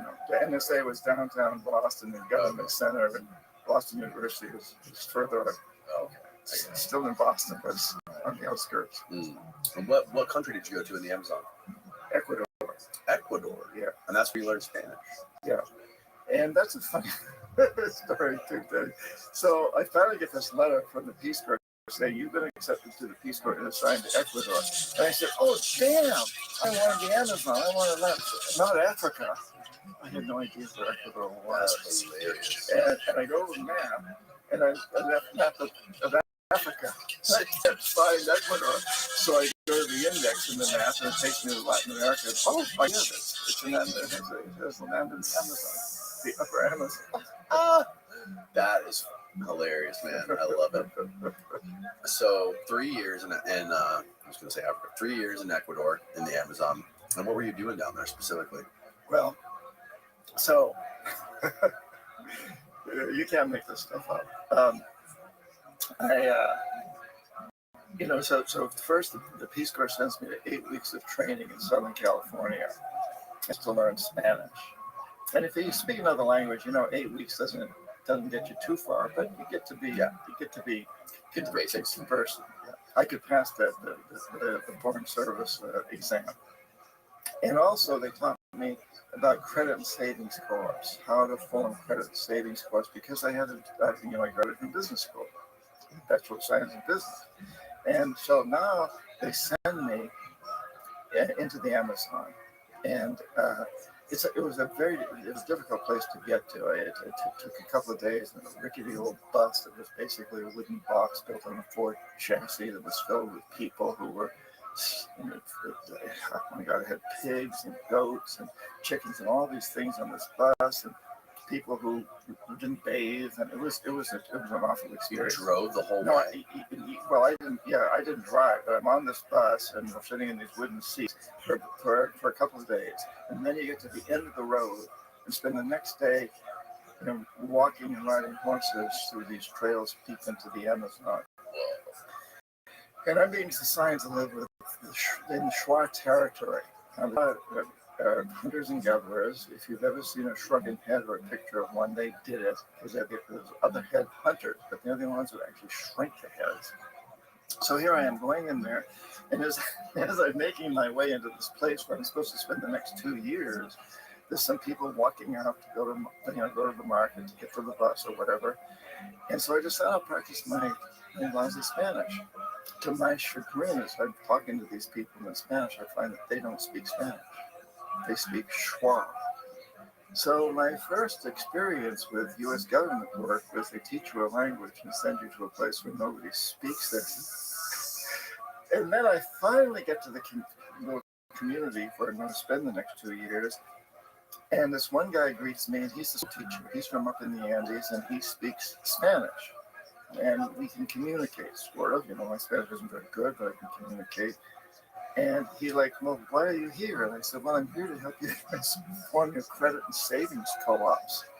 And he looks at me like, are you crazy? Like, we're all in the barter system here. We don't have any currency. It's your bananas for my papayas. And we can't save or credit bananas and papayas. Why are you really here? Immediately the community was pretty suspicious of me. This gringo comes in, taller than any, blonde hair. Why is he here? And it was a difficult situation. And so my second experience with U.S. government work is they teach you a skill and send you to a place where nobody can use your skill. What reason would they have to be suspicious of you? Well, was there a lot of people coming down trying to exploit them? Or? There was the areas has been known for gold, and right now the Chinese have a huge gold operation. So there have been prospectors and con artists and people. So they were familiar with people trying to come in and take something from them, and they assumed that's what I was supposed to do. And the funny thing is, so I told you, I grew up almost 200 years of Yankee Calvinists in New Hampshire and Vermont and Connecticut. And if there's one thing that's ingrained in that background is that when you're sent into their job, by God, you do it. So I would get up late in the afternoon or early evening every day in the center of this little community and give a speech in my last Spanish, which nobody understood, about the benefits of such credit and savings accounts. Because that was my job. And I didn't have anything else to do.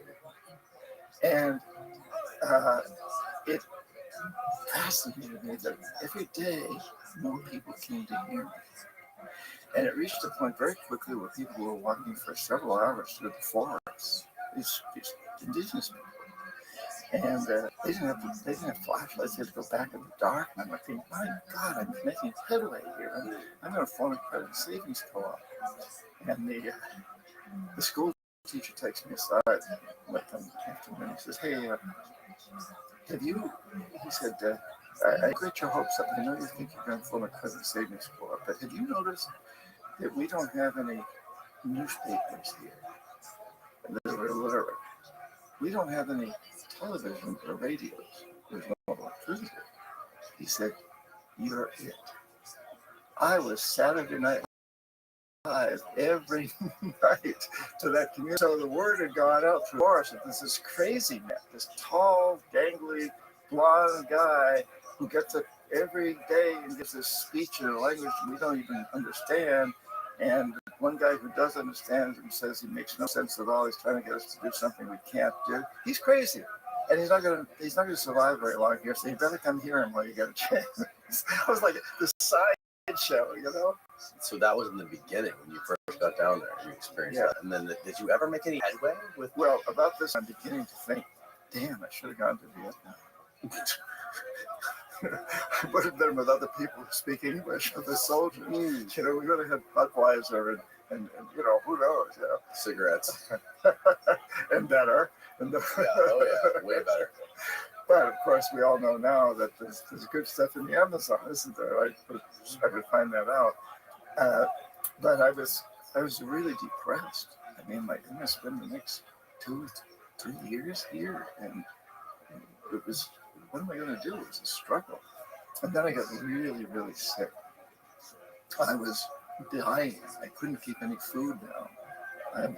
I couldn't, and I reached a point where I couldn't even stand up. I'm lying in the sleeping bag that he's given me on the floor of this hut.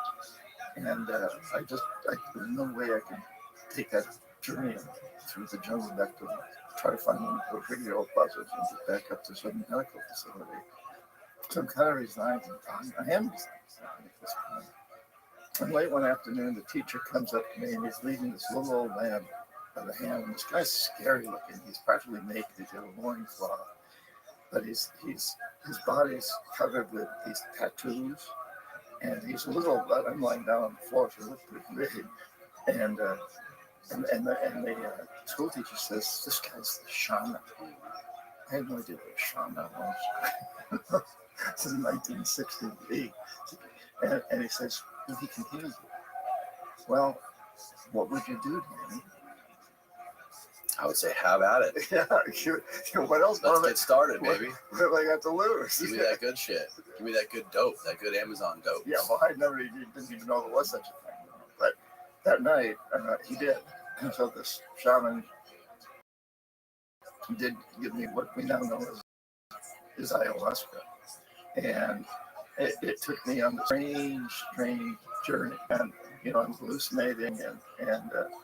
But, you know, I've been going through some pretty rough times anyway. And I've been basically eating for a long time. But on this journey, I saw that, so at one point, I've got my eyes closed. I'm lying on this bench. There's some shaman men that carried me into the shaman's lodge and put me on this bench. And I got my eyes closed. And all the shaman says, it's translated by the teacher, but so it's going through a couple of steps. But the shaman says, touch the jaguar. And it's the middle of the night in the middle of the jungle, and you can hear jaguars at night. We've seen their tracks during the day. I know they're around there. And like, oh my God, like, you know, I wake up, I open my eyes and look around, like, where's the jaguar? And the shaman says, no, it's translated. No, close your eyes and see the jaguar and then touch it. So I did, and there was first this amorphous form, and it looked like a jaguar, and I reached out and touched it. And as I did that, I saw and heard my mother saying, son, the food and drink will kill you. And I got to tell you, so the people in the Amazon don't drink water from the rivers because they know the rivers have got material, dead animals, rotting trees, it's dangerous. So the women make a kind of beer, it's called chicha, and they make it by chewing manioc root and spitting it. And the saliva acts like yeast, it sets up the fermentation process. And you get a beer, and you can get very strong very quickly because you're in the tropics, and you can add water to that. And so that's what they drink. And the food, you know, one of the favorite foods is you reach into a rotting log and pull out a handful of squirming white grubs and hatch. Insects? Grubs, yeah, worms out of the wood. High nutrition. Yeah, high protein. Yeah. Piranha are actually a huge source of food down there too. That's true. Piranhas, yeah, they're very bony, but yeah, you can eat them. They don't attack people. That's another myth we talked about. But I swum with a lot of piranha. But so really, yeah. And then later in life, I hung out with a lot of piranhas who were mean. But they're dangerous. The ones in the rivers, that's another story. So I'm realizing I'm drinking a lot of spit beer because you got to rehydrate. So you're not drinking the beer to get up. You're just drinking the beer because you need something to drink. Yeah, that's all there is. Basically, that you can trust. It's because it's got alcohol, so it's the water's now been kind of purified with the alcohol. There's no way to like harvest the rainwater or the river, like water from like clean streams to drink. Well, yes, theoretically there is, but that's not their culture and their custom. They do a lot of chicha, and it's considered also kind of a sacred drink. The women make it, and it's their gift to the men who bring back the animals for protein. So the women make it. So there's this exchange. It's a real strong cultural thing. So they drink a lot of chicha, and they love it. And you gotta rehydrate frequently. I'm eating a lot of squirming white grubs and other things I only didn't mention because there weren't any Cliff Bars. So no Perrier, no Cliff Bars. So I'm eating and drinking these things. But I realized on this ayahuasca journey that as I'm doing this, I'm hearing a voice like my mother in my head saying, "It'll kill you." My mindset was saying, "It'll kill you." And at the same time, I'm seeing in the same vision quest how robust and healthy the Shua are. Because the men will carry 200 or 300-pound dead boars and tapirs that they've killed in the jungle, out of the jungle. They get legs that make a World Cup soccer star jealous, and the women, well, I was in my early 20s, and the quite promiscuous culture by tradition, the women are looking quite good. Yeah. People live to be very old if they don't die in a hunting accident or drag out a canoe or something. Yeah, that's interesting. That's interesting. The mortality rate, like the age they live to, it's like it's probably the same age, if not older, as normal cultures. They just don't, unless they, as long as they don't die from wounds from hunting or getting, combat wounds or whatever it is. Right. Or in there's a lot of deaths in childbirth and at the time of a very high infant mortality rate. So that brings the whole average weight. If you look at averages, that brings it way down. But if people survive the first 10 years, they're likely to live to be very old unless they miss an accident, like you said. So I see on this experience that it isn't the food and drink that's killing me. It's my mindset. It's my perception. It's this voice that's telling me it's killing me. Our minds are so powerful. And the next day, I felt a lot better. I continued to feel better. And the shaman came back and it's being translated later. But it turns out he spoke more Spanish than he went on at the beginning. He comes back later and says, I cured you. You owe me, and you need to be my apprentice. Now, this is 1968, going into 69. I had no graduate from business school. I'm going to make money. There was no future in shamanism in those days. There is today. But the guy saved my life. So I took it on. And that changed everything. The community now suddenly accepts me. I'm training with one of their most revered elders. I'm learning their culture and no longer being held in suspicion. I'm enjoying it. I'm learning how to prepare ayahuasca. I'm learning a lot. And more than anything else, what kept drilling into me was this idea of touching the dragon, which is the title of one of my books. The second from the last book I just wrote a couple of years ago. And what is it that is that when we have a blockage, when there's something that's holding us back, when there's something that's changing our perception, that's hurting us, if we run from it, it'll chase us like a jaguar will if you run from it. But if you reach out and touch it, it gives you the ability, the energy, the wisdom to change your perception. And when you change your perception, you change your actions, and then you change reality. So this illiterate shaman was teaching me this very exciting philosophy of perception mold reality, and which later I would study with shamans and other cultures, and they all have the same concept, but it's also the same concept that runs psychoanalysis, modern psychoanalysis. Perception changes our reality. And business and politics. It's all about perception changing reality. And you can't get what you want in life unless you have a jacket just like mine. And I'll be happy to sell this to you for a couple $1,000. But you got to have it if you want to have a successful show. You got to have the jacket, right? I mean, that's the perception. Perceptions mold reality, and that's what I would use as an economic hitman. But it was interesting. So that's what I first really connected with this philosophical theory, which I probably have heard in philosophy 101 in college, but it never really meant much to me. But now I've seen it practically speaking. So touching the jaguar, what is the jaguar an analogy for? A blockage. A blockage. Yeah, something holding you back, something that's standing in your way of being all that you want to be, or breaking through a blockage. So if that's writer, if I have a writer. So is it like a fear, or is it something that we're conscious of? Well, yeah, no, we're not. I mean, when you touch it, you become conscious of it. That's the secret. Is you've got to confront it. So it may be something. Well, in this case, it was my mother's voice saying, "Food and drink will kill you." That was the jaguar. That was the jaguar. Will kill you. And I believed it.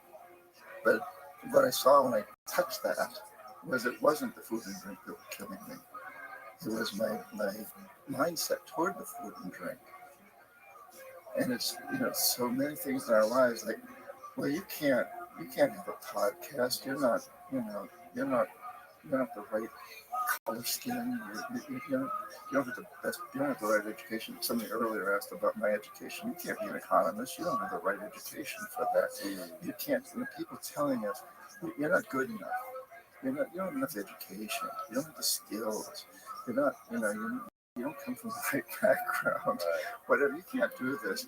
And those are these blockages. And when we leave them, when we accept them, they create a reality for us. But when we touch them and confront them and say, no, that's wrong. I do have the ability to do that.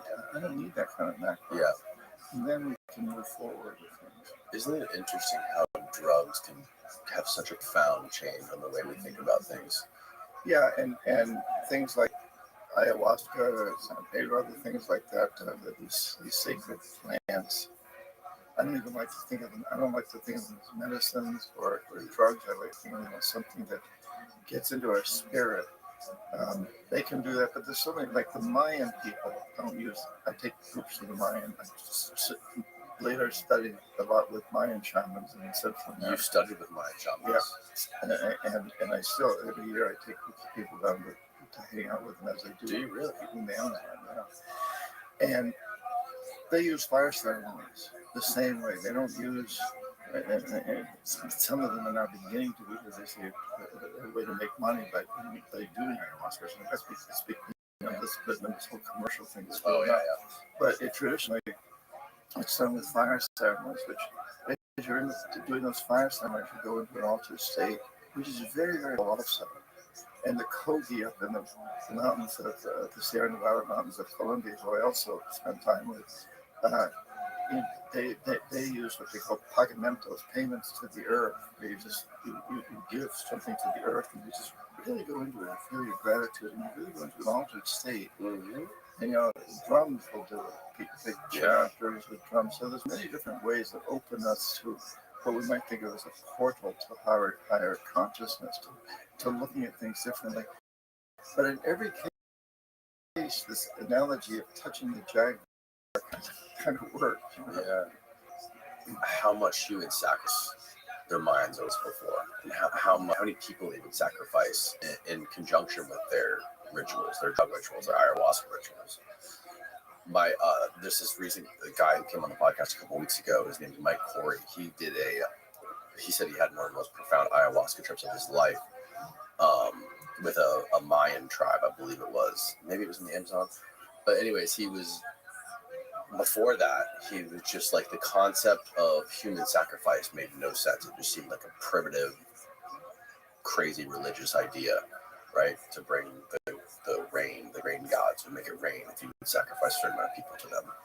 But then he said when he had this ayahuasca experience, it was like the universe being ripped open, like like a human being being ripped open and seeing all the insides come out. That's what it was like. Him seeing the universe being torn in half and seeing everything that was inside of it. And he said like the way it made him feel, it felt like something that was so powerful and so much bigger himself that it would be worth him sacrificing his life for it. And he thinks that's how the way the Mayans thought. Interesting, because increasingly the Mayan elders and shamans, as they call them, the nanas and the tatas, and daykeepers and archaeologists, and reading in the glyphs, the hieroglyphs, the writing the Mayan people have, are concluding, controversial, nobody knows for sure, but that the sacrifice didn't happen. That they executed enemies in the wars were. They executed criminals, and they did those in a ritualistic way that was to please the gods or the spirits. They really only believe in one god, but then there's like Chak, the spirit of the rain, and that they weren't sacrificed because sacrifice means that you voluntarily do it to yourself or have someone do it to you, but you volunteer to do it. And increasingly, I think there's that certainly is a body of thinking that there was no sacrifice. And I don't know. I mean, I'm no expert in these things, but it's kind of interesting to look at these different aspects. But certainly, the rituals that the Mayan people did and continue to do today open you to this portal, to this touching of the jaguar. And the Mayans have so much to teach us now, because they did to their world back around the year 800, 900 in our calendar what we're doing to ours. So building these vast cities, these huge pyramids, these amazing cities, and many of them, and they're discovering new ones all the time with LiDAR. In the Amazon too. Also in the Amazon. And this is in the Mayans in Central America, but and in building these cities, they drained the swamps and cut the forests completely. And so they changed their climate. And so it's very good evidence that they changed their climate? Yes. Really? Yes. They had drought. So when you cut How did we know they changed their climate? Well, because there's several ways, but I think the most impressive one is that these pyramids are usually built with several pyramids. It's like those Russian dolls, one inside the other. So one king would build a pyramid, and then the next king would come along and build a pyramid over the first one, and then another king over that one, and so on. And they've cut into some of these pyramids in the Petén Peninsula of Guatemala, near Tikal, this great city of Tikal, and near there there's a pyramid, one of several, where they cut in, and as they go in, they see that.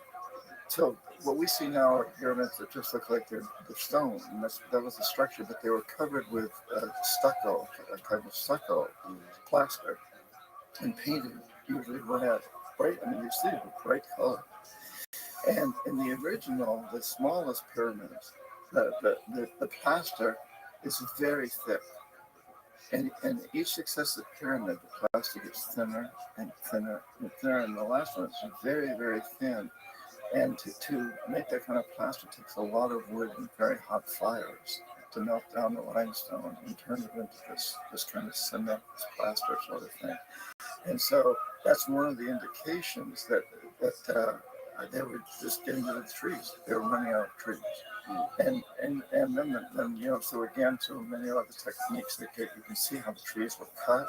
Now that whole area, this vast area of the Yucatan Peninsula of Mexico and the Petén of Guatemala were probably just completely cut clear of trees, and the swamps were drained, kind of like what happens here in Florida. And they can see that the crop cycles changed, that they weren't producing the crops. The cities went to war with each other. Cities that had been relatively peaceful went to war because of scarce resources. And so the theory is that as this happened, so all the people lived outside the cities, and it was only the royalty and the administrators and priests who lived in the cities. And the job of the priests was to call on the rain god and the sun gods and all earth spirits to make good growing seasons. And as year after year after year, it was like doing their job, and the cities were going to war with each other. So these people who lived in the cities and had to pay these huge taxes in terms of providing food, clothes, jewelry, everything to the cities, got fed up. And, you know, the priests weren't doing their job. These guys were now being called upon to kill their neighboring friends in other cities. And so they left the cities. And they either went back to the jungle, or most of them went into the mountains, primarily Guatemala and Honduras, where they continue to live and conduct their traditions and ceremony as they did back then, except they don't build pyramids, they don't build cities. They live very simple lives, but they still do their fire ceremonies. They still do the calendar readings and their seed readings and things that go back thousands of years. A very, very impressive culture that continues, but they stopped cutting trees and draining swamps and building cities. And so they invite us down now because they say, look, you've got to learn from us. We destroyed our world, and now you're destroying your world, which is to be the entire world. You think they think they're responsible for destroying the world? Well, they can look now and see that they destroyed their world. That's what we consider a fairly small area now, Central America. But what time? What was the time in the Mayan civilization that peaked? Do you know? Yeah, the several period, the classical period that runs up until about the year 900.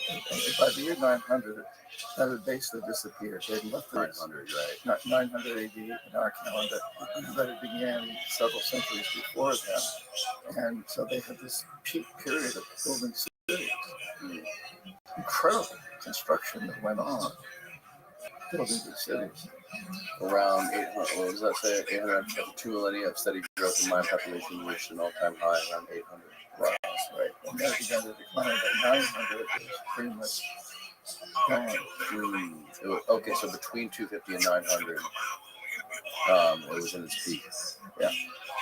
Yeah, isn't it remarkable how some of the most mind-blowing construction, architecture, and moving of giant objects happened way, way, way back in the past? Things that it would seem almost impossible for us to do now. Like, you know, there's like, even before the Mayans, there was the Olmecs. You see some of those Olmec heads that are down there? Yeah. Those things that weigh tons. We have no idea how they move those across those mountains with rainforests. Right. Yeah. Well, and then you look at that. How the hell did they do that? And it showed the peak period of 250 to 900. That's a long time, a lot longer than we can experience it here. Right. Yeah, you didn't think about that, right? Yeah, no, you don't. The United States. How was the United States? 200 total? Not even 200? No, it's not even 300. Oh, it's okay. 1780. Right.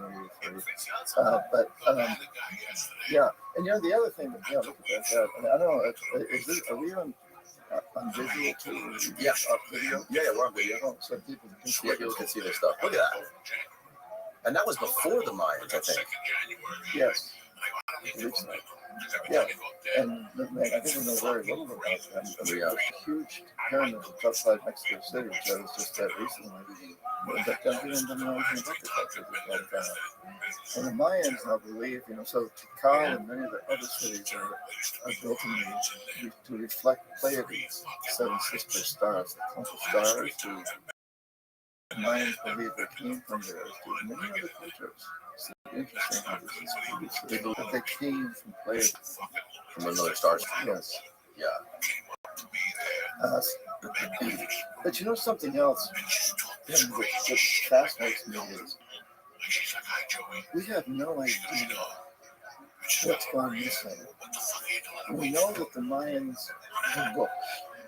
And they're glyphic like not an alphabet like ours, but very complex. And there's 4 books that have been left. So when the Spanish conquistadores came and they destroyed most of their books because they thought they were pagan.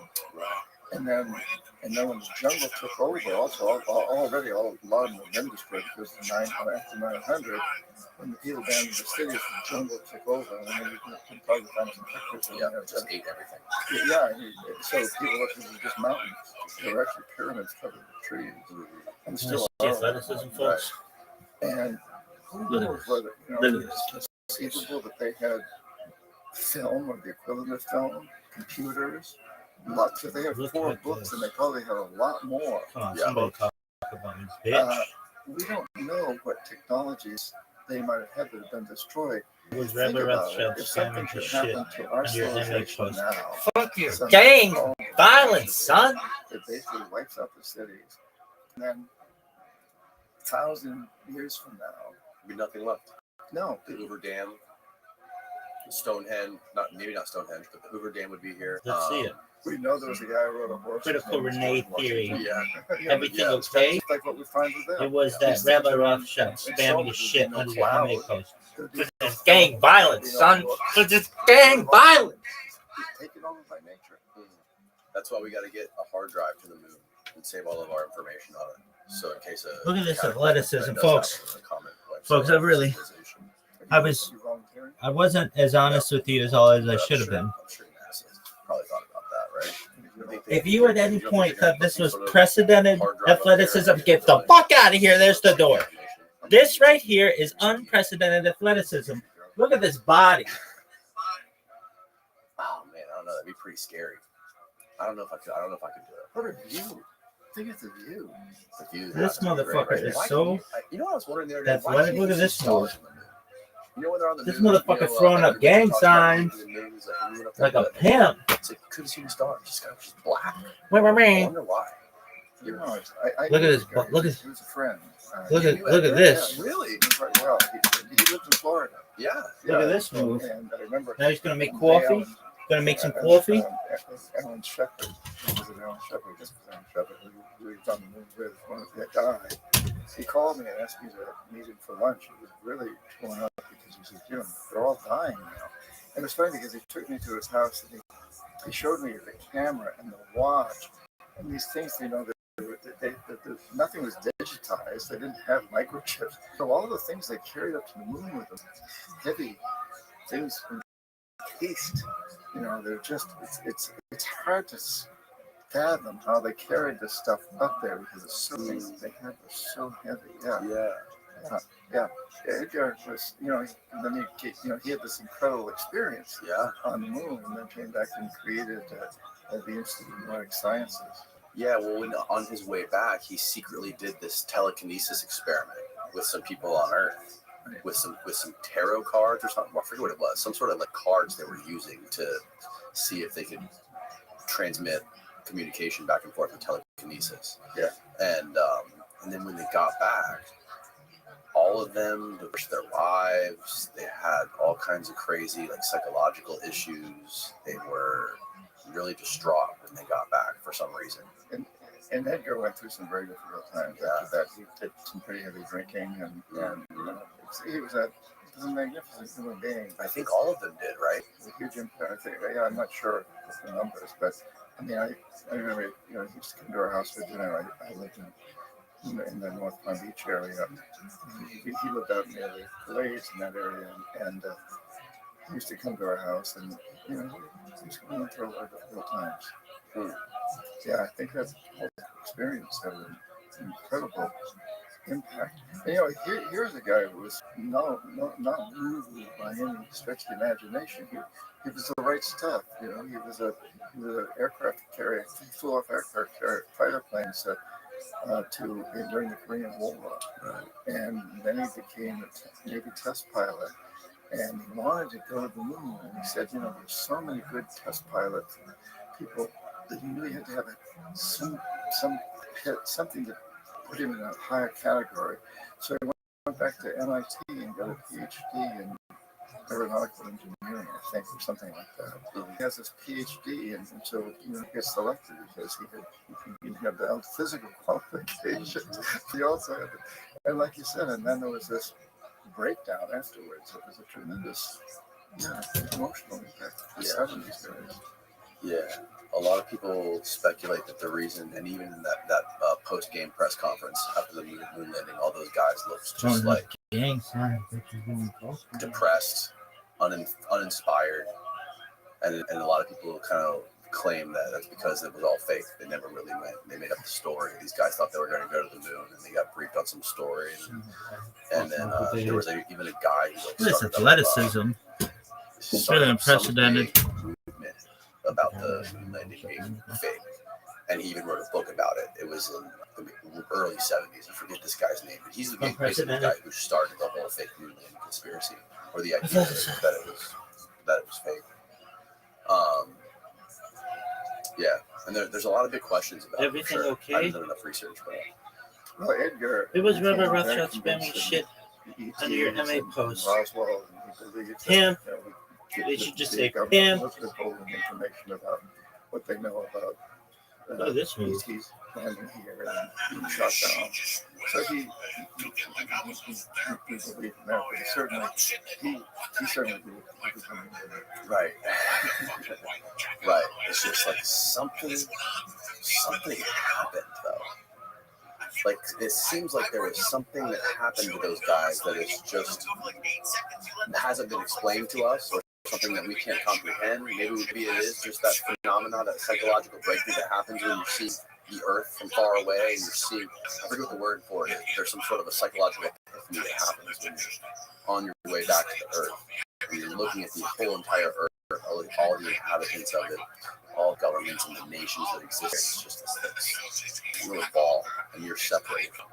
Yeah, and I don't think we have any idea what that does physically. Even the G-forces, all the different things you go through. How does that impact your hormonal system? The overview effect, that's what it is.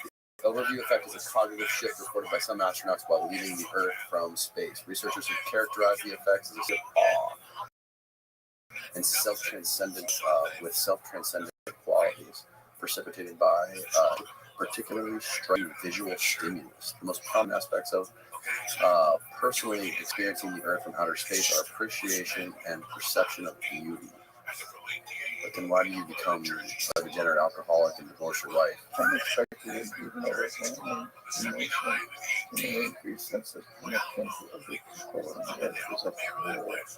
Isn't that interesting? Overwhelming and unexpected, even overwhelming emotion. Reflection changes in the observer's self-concept and value system and can be transformative. Yeah. Isn't that interesting? Did he ever talk to you about that? Were you guys? No. But you know, as I'm reading this, it strikes me as some people go through similar types of things when they have traumatic experiences. You know, using some of the plants that are spirit guides and pictures of it. Yeah. Yeah, this could definitely translate to drug experiences. Well, what does that really mean? What do those experiences do to us? And so indigenous people tell you, it's the spirit of the plant. It has nothing to do with the chemicals in the plant. It's the spirit, and all plants have spirits. So not just the ayahuasca, but anytime you go out in nature, you feel the spirit of all the plants that you're with, the trees. And talk about them. Mm-hmm. Yeah, that's something that this guy, my buddy Paul Rosalie, talks about when he first went down there to Brooklyn. He went down to Amazon in his early 20s, I believe. And he lived down there for years. And the way he explained it was like when you get down there and you're walking through the jungle barefoot, after a couple of days, something happens to you. You're disconnected from reality. You're disconnected from modern society. You don't have a phone. You don't have a computer. You don't have a radio. You don't really have it's not with you. When you're walking barefoot through the jungle, you and yours, all you have is your body and your clothes. Something awakens within us. Like we have a deeper perception, more senses that become awake and alive within us. The birds, the insects, all the little heartbeats around you. You're more tuned in to the world and to nature.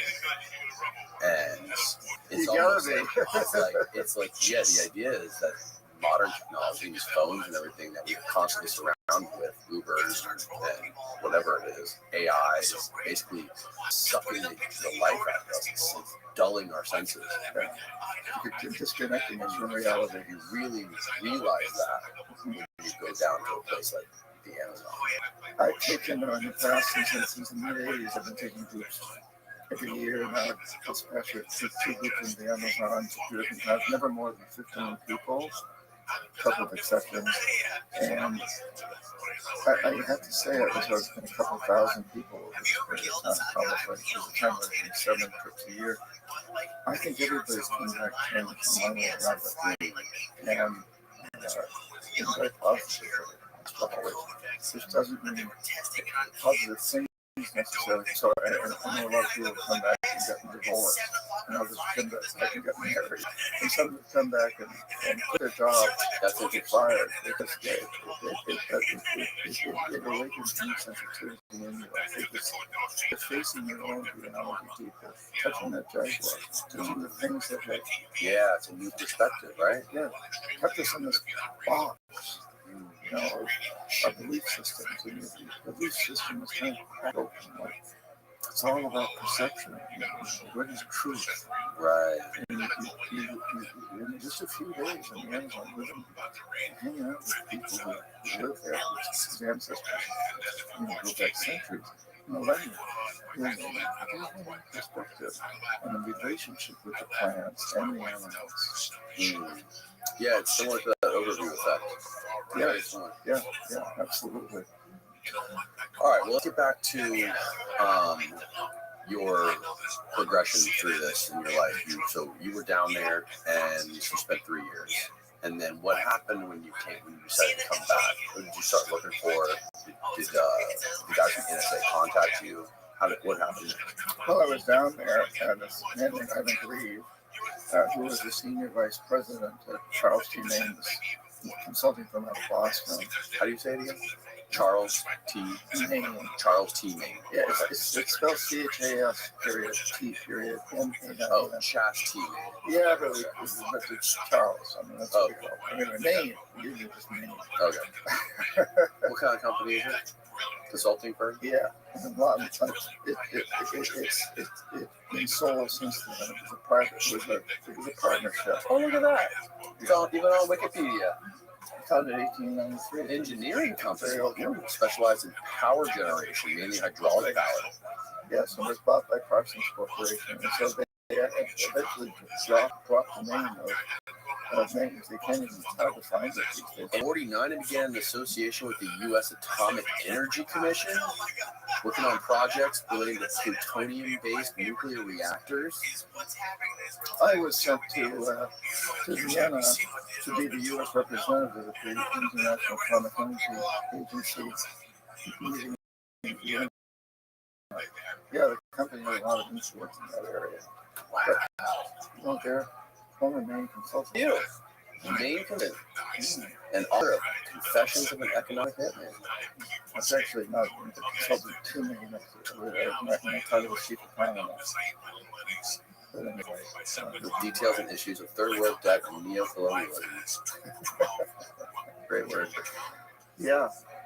And the company doesn't exist anymore. It was bought out by Parsons, and eventually they dissolved it. They dissolved the name. They kept the client. Right. But there's about 2,000 employees, of which about a couple percentage of them were partners, and I was actually the youngest partner in this group.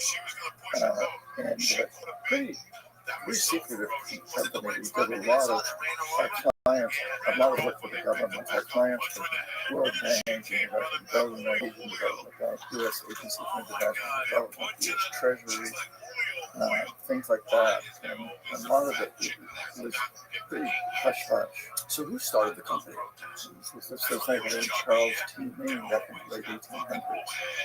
Oh, it was that long ago. Yeah, so he started right at the time. So how did this company get so wrapped up in intelligence and the people running the show in the United States? Only a few people in the company were involved in anything like that. I was one of them. But, we did a lot of real straight line engineering. So our job, like my job, was to, and I had a staff of up to 50 people, anywhere from 20 to 50, depending on when we're talking about drag race going on outside. is that the thing is? I was just trying to bring the helicopters coming in. Blackout Yeah, I think They got better ways of ruining our lives now. I don't know whether they're following you or me, but maybe it's both of us. 2-for-1 deal. Yeah.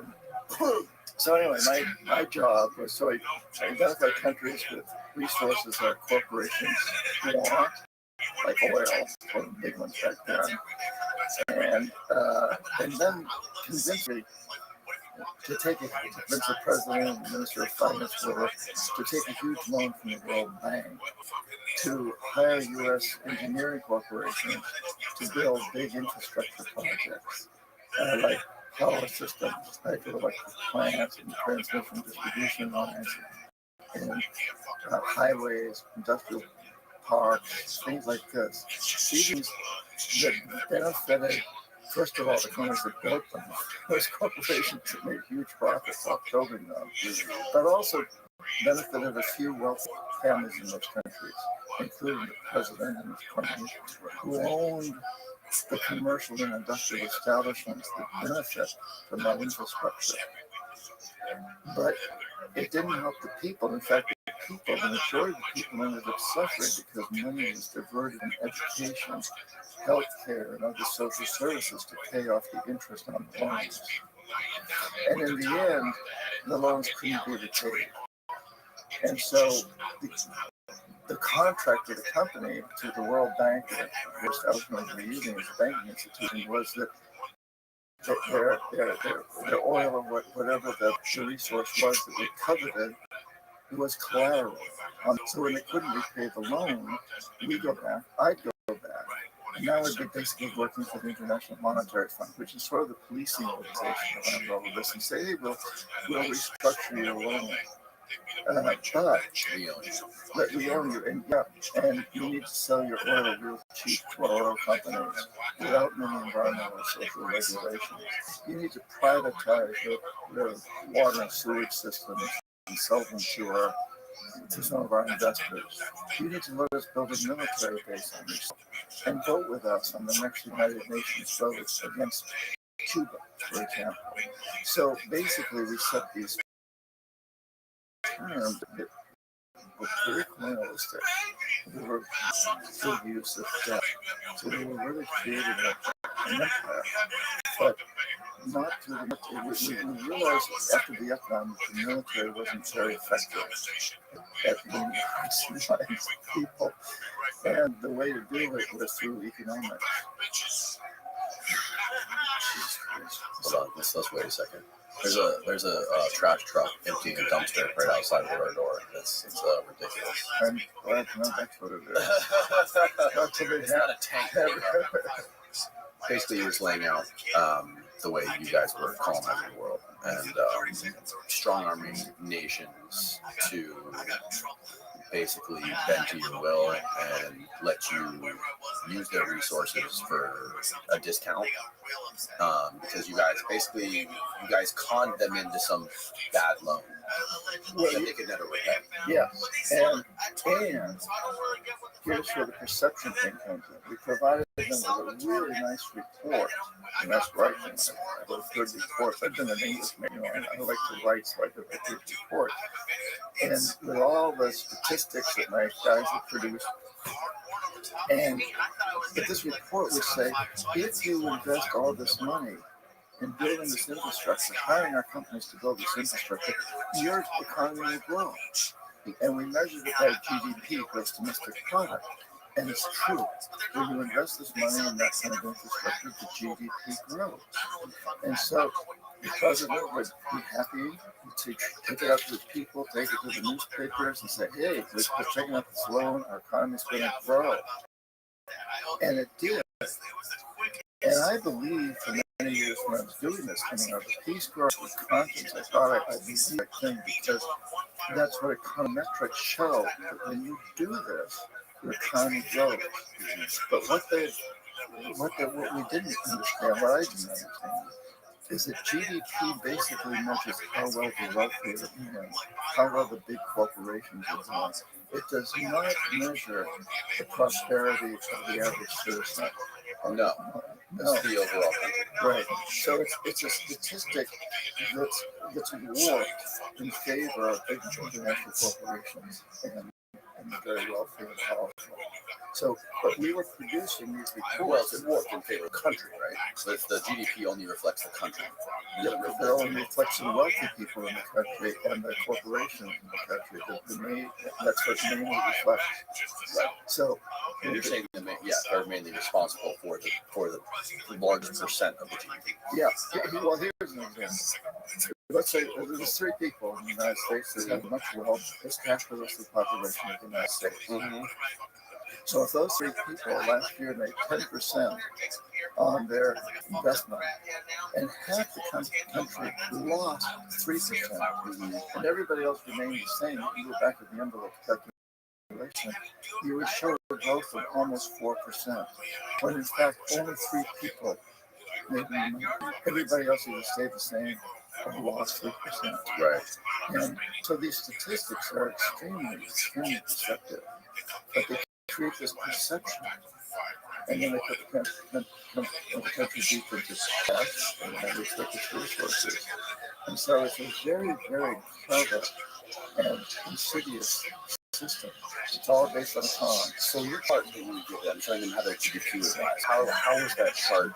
How did that chart work? Did you basically show them the money that they were going to make, or did you basically manipulate the chart, saying that the middle class or the lower class was going to be boosted by this? How did that chart work? The simplest answer to that is that you could chart other countries that are taking these loans. You know, you have a graph and you have a whole series of countries, and the ones that have accepted these loans and built this infrastructure, their GDP was gone way up. The ones that didn't get the loan, their GDP was still way down. That's the simplest explanation. But we produce much more sophisticated models that went into each sector and showed that we could expect the industrial sector to grow by the banking sector, the commercial sector, the agricultural sector. So we created these very, very sophisticated, complicated econometric models that nobody but an econometrician could understand anyway. But the World Bank liked them because they were all into that kind of stuff. Right. And the president liked the conclusion. And incidentally, so the other thing was that these presidents or ministers of finance knew that if they didn't accept these loans, then the people we called the jackal would step in. Felix Rodriguez? I think Felix is one of those. But yeah, these are people that either overthrow governments or assassinate leaders.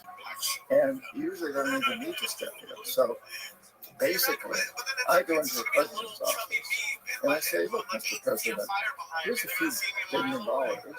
I can offer you a loan that you can use to really improve your GDP. Or if you don't take this loan, you got a gun on each other hand. Now, I didn't carry a gun, but he and I both knew that he was behind me. That carried guns. And you know, they'd overthrown Allende in Chile and Arbenz in Guatemala and most of death in Iran and India in Congo. So we're talking about CIA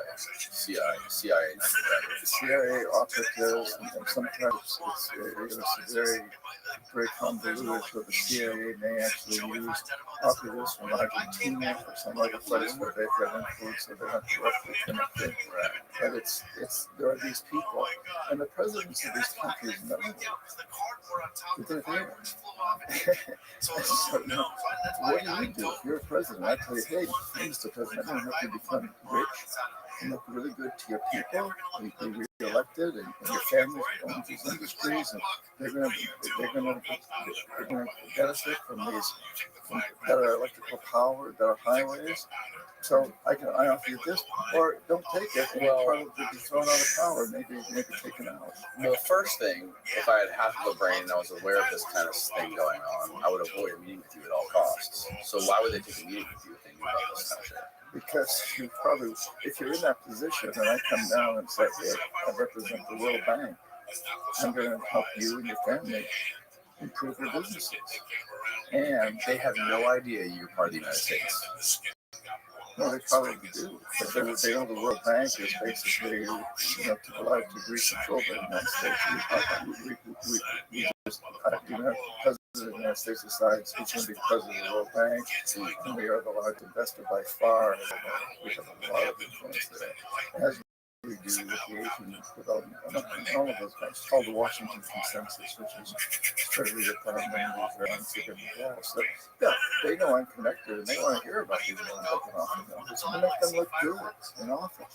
They're going to look good, and then they're going to be around, 5 or 6, or more like 10 or 15 or 20 years from now, when you go back in and call in the loans and say, you got to give all your oil to our people. So when you're being initiated into this whole world, right, and you're being trained to do what you're about to do, how did that work? How much did they tell you? How much did they tell you about what you were doing and like what the ends were to this? And how much of it were you ignorant to? Well, so I was trained by this woman named Claudine, who was her business card. She was a consultant to my company, Charles and she had all this information about what I wanted out of life. Money, power, and sex. And she offered me all of that. She did? Yeah, she did. Yeah. So she did the training in this apartment that she had on Beacon Street, very close. So our headquarters were in Boston at the Provincial Center. She not only gave me sex, but she taught me how to. I was very shy. I grew up in a boys' high school. My dad taught this boys' boarding school in New Hampshire. I spent my life with boys, and I was very, very shy around women. And I really and Chloe knew this, and she handled it very, very well. And also, She said to you. She also taught me how to seduce other people, because she said this can come in really handy sometimes with the wife of some guys in a very important position. They need to get information out of. So I went through this training in this little apartment in Boston. Well, I also had a desk in our office building in the Prudential Center. But she told me, basically what I'd be called upon to do. Also, she taught me the ropes of business, which was to go to these countries and convince these guys to take these loans.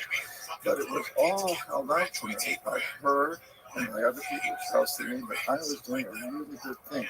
So, I was doing what people are supposed to do, which is help countries, help people. But I was doing it on a very big level, because I was helping these economies to grow. And I graduated from business school. I've read all of the reports the World Bank put out, and there's all this information that shows that when you invest money in these big infrastructure projects, hire U.S. corporations to build these massive projects, the economy grows, everything gets better. And I believe it, because the statistics show that is what happens. So she said nothing about the jacket. Well, she did. I mean, she mentioned that, sometimes presidents who balk at these sort of things get into trouble with their constituencies. And then, you've also got to be careful, because there's this red tide of communism that's sweeping the world. Remember, this is at a time when we were convinced of the domino effect that if we lost the war in Vietnam, the communists would take over somehow. Ho Chi Minh was going to move into Indonesia, which was my first assignment. To go to Indonesia and convince the Indonesian government to play one of these games and take this money, hire us to build a big power system on there, the most populated island in the world, Java, which also happens to have the biggest Muslim population of any place in the world. Java, Indonesia? Indonesia is huge Muslim population. I don't know if today it's still the largest or not, but it was. And it was struggling. Its president was flirting with the Soviet Union and China and us. And we wanted to make sure they went with us. Mm-hmm. So part of this whole operation, and again, this Felix Rodriguez and this belief, and this very strong Latin America, was called the Red Tide of Communism, was taking over Latin America. Che Guevara and the Cubans launched this campaign supported by the Soviets, and we needed to stop that. We need to get these countries to buy into our system, to be part of our empire, if you will. And so it was this driving force. And I believed in that idea. And I believe the best way to solve it was economics, because we had proven the military was losing Vietnam, we were losing it and lost the war of Vietnam. And plus, it just never seemed like a very efficient method, killing people and winning people. So this seemed like a really, really good idea. For many of the years that I was doing this, I really believed I was doing the right thing, because I think many people who still do these sorts of things believe they're doing the right thing. So she told you, even though you're going to do this and we're going to make their GDP better, we're going to help their people as well as help us. If they don't agree, they're going to get the stick. Well, if they don't agree, they're probably socialists, or probably Soviets, probably Soviet puppets. And so they may need to be taken out. And that was the justification for going after Allende in Cuba and Chavez in Guatemala and Mossadegh in Iran. all of these people, and we're only mentioning presidents, but we've also gone after a lot of ministers of finance and people down that don't make the news quite as much. So the idea being that if they're not willing to play our game, then they're probably Soviets, or they're Soviet puppets. And our press, if these people didn't play the game, our media machine would go to work to get out into the press. Well, Allende is a Soviet. He's this communist. Well, Allende in Chile was a socialist, but he was not a Soviet communist by any means. He was a socialist, and he was democratically elected. We took him out. He did the same thing in a number of other countries. This whole, it was such I fell for it. As I look back, how did I fall for it? Like this idea that Che Guevara, with 25 to 2 dozen people, idealists, poets, was going to take over Latin America. And Cuba was going to support this. And Cuba was having its own struggles. Welcome. And the Soviets were pouring some money. How you living? The Soviets weren't really that involved. There was no red tide. Can you hear me? Heisenberg. Heisenberg, you little bitch. Yeah, they did, and they tried to put more in trying to stop them. Like when you think about it, we got nukes surrounding. Oh yeah, we do. Like, hey, I can have a gun, but you can't. Right, exactly. That's a bad guy. Anyway. Yeah, part of that agreement for them to remove the nukes was they wanted us to remove our nukes out of Turkey or Italy. It was either Italy or Turkey. This whole concept of this red tide, what was really there was a very strong socialistic movement. It was an anti-capitalism movement, an anti-U.S. movement, basically. Nelson Rockefeller really pissed people off, and his vice president, he came to Latin America. I was there at the time of the peace prolonged here. And there was a riot. People did not want this man in Latin America. He owned a lot of stores that were considered to be exploitative, grocery stores and other businesses, his family owned businesses. They also owned Standard Oil. They were raping, especially Peru at the time, of its oil and moving into Ecuador. And so there was this very strong reaction against American imperialism. And that moved people more and more towards socialism. And so we then, and a lot of us believe that this propaganda machine also went into convincing our population and population in many countries that it was driven by the Soviet Union. The socialist movement in Latin America was not a socialist movement, it was a Marxist Soviet movement, which it wasn't for the most part. You think it was? What did you think it was? It was socialism. In other words, land reform, take land away from the big international corporations. Everyone's going to a lot of these persons wanted to do. Raise taxes on the rich, give more land and more social services to the poor. There was a movement in that direction which was called socialism. But that's not what happened in Cuba, right? People weren't really hanging from the street signs in Cuba. They were giving up their businesses to the government. Yeah, Cuba was never a true revolution. Yeah, but that wasn't happening anywhere else. And Che apparently Che was slaughtering people left and right, children, women. Yeah. I mean, that guy was the worst human being, the worst type of human being that could ever exist. Well, he only had 24 people, I think, 25. When he got caught? So you're talking about slaughtering people in Cuba. Yeah. But by the time he reached Bolivia, he was grown. I think Castro had given up on him, kind of like cast him out of Cuba, and had separated himself from the guy. Yeah. But from our standpoint, we were selling the information, false information, that he had a big force, that he was shooting people, that he was part of the spearheading the Red Tribe, which was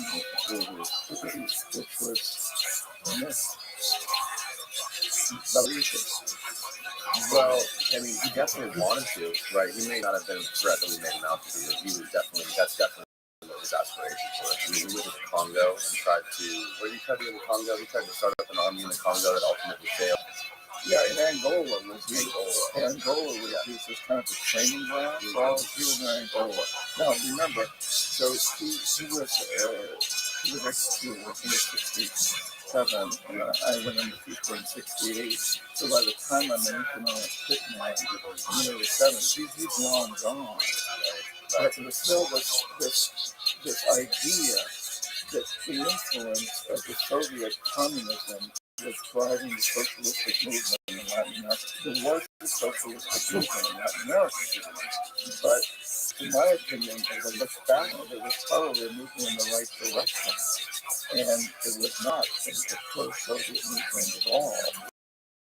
It happened to be socialism, not communism.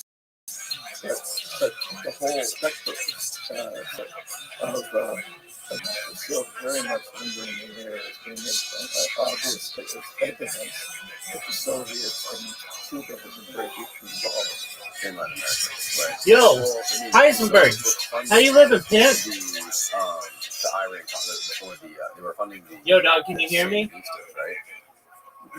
Or was it the Contras? I always forget. How's your day going? We were funding the Contras, right? And they were funding the Sandinistas, is that right? They were funding the Sandinistas. Right, yeah. Yeah, the whole Iran-Contra. Yeah, that was a proxy war, right? With the Soviet Union. They were funding them, and then we were funding the Contras. We were selling arms. We were selling arms and giving money to the Iranians. And we were also down there, boots on the ground, training the Contras. Yes. And Oliver North played a huge role in that. The biggest commercial airport in Costa Rica today is Liberia, which was built by Oliver North. It's a huge military. It was beautiful runway. I fly in there. It's bigger than San Jose? Yeah, I think I was just there last week.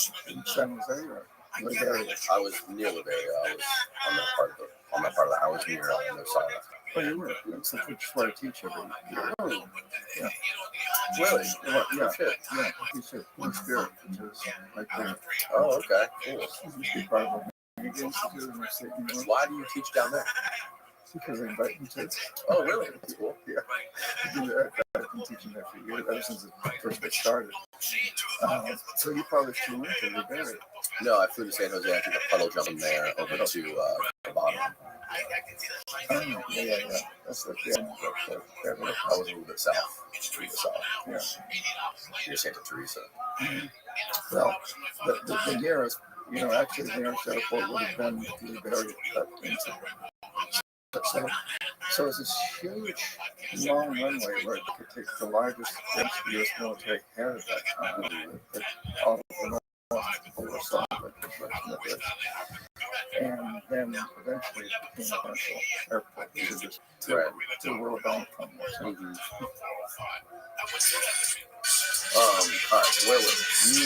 Your first assignment was going to Indonesia and trying to do a deal with the Indonesian head of state. Yeah, who was that? Sukarno. Okay. And how did that one go? Well, we were there was this transition. I just kind of looked at the names confused. So Sukarno was overthrown Suharto. No, Suharto was overthrown Sukarno. Look it up. Who overthrew who in Indonesia? Sorry. No, it's okay. It's like, those two names are so close. How do you spell Sukarno. Sukarno.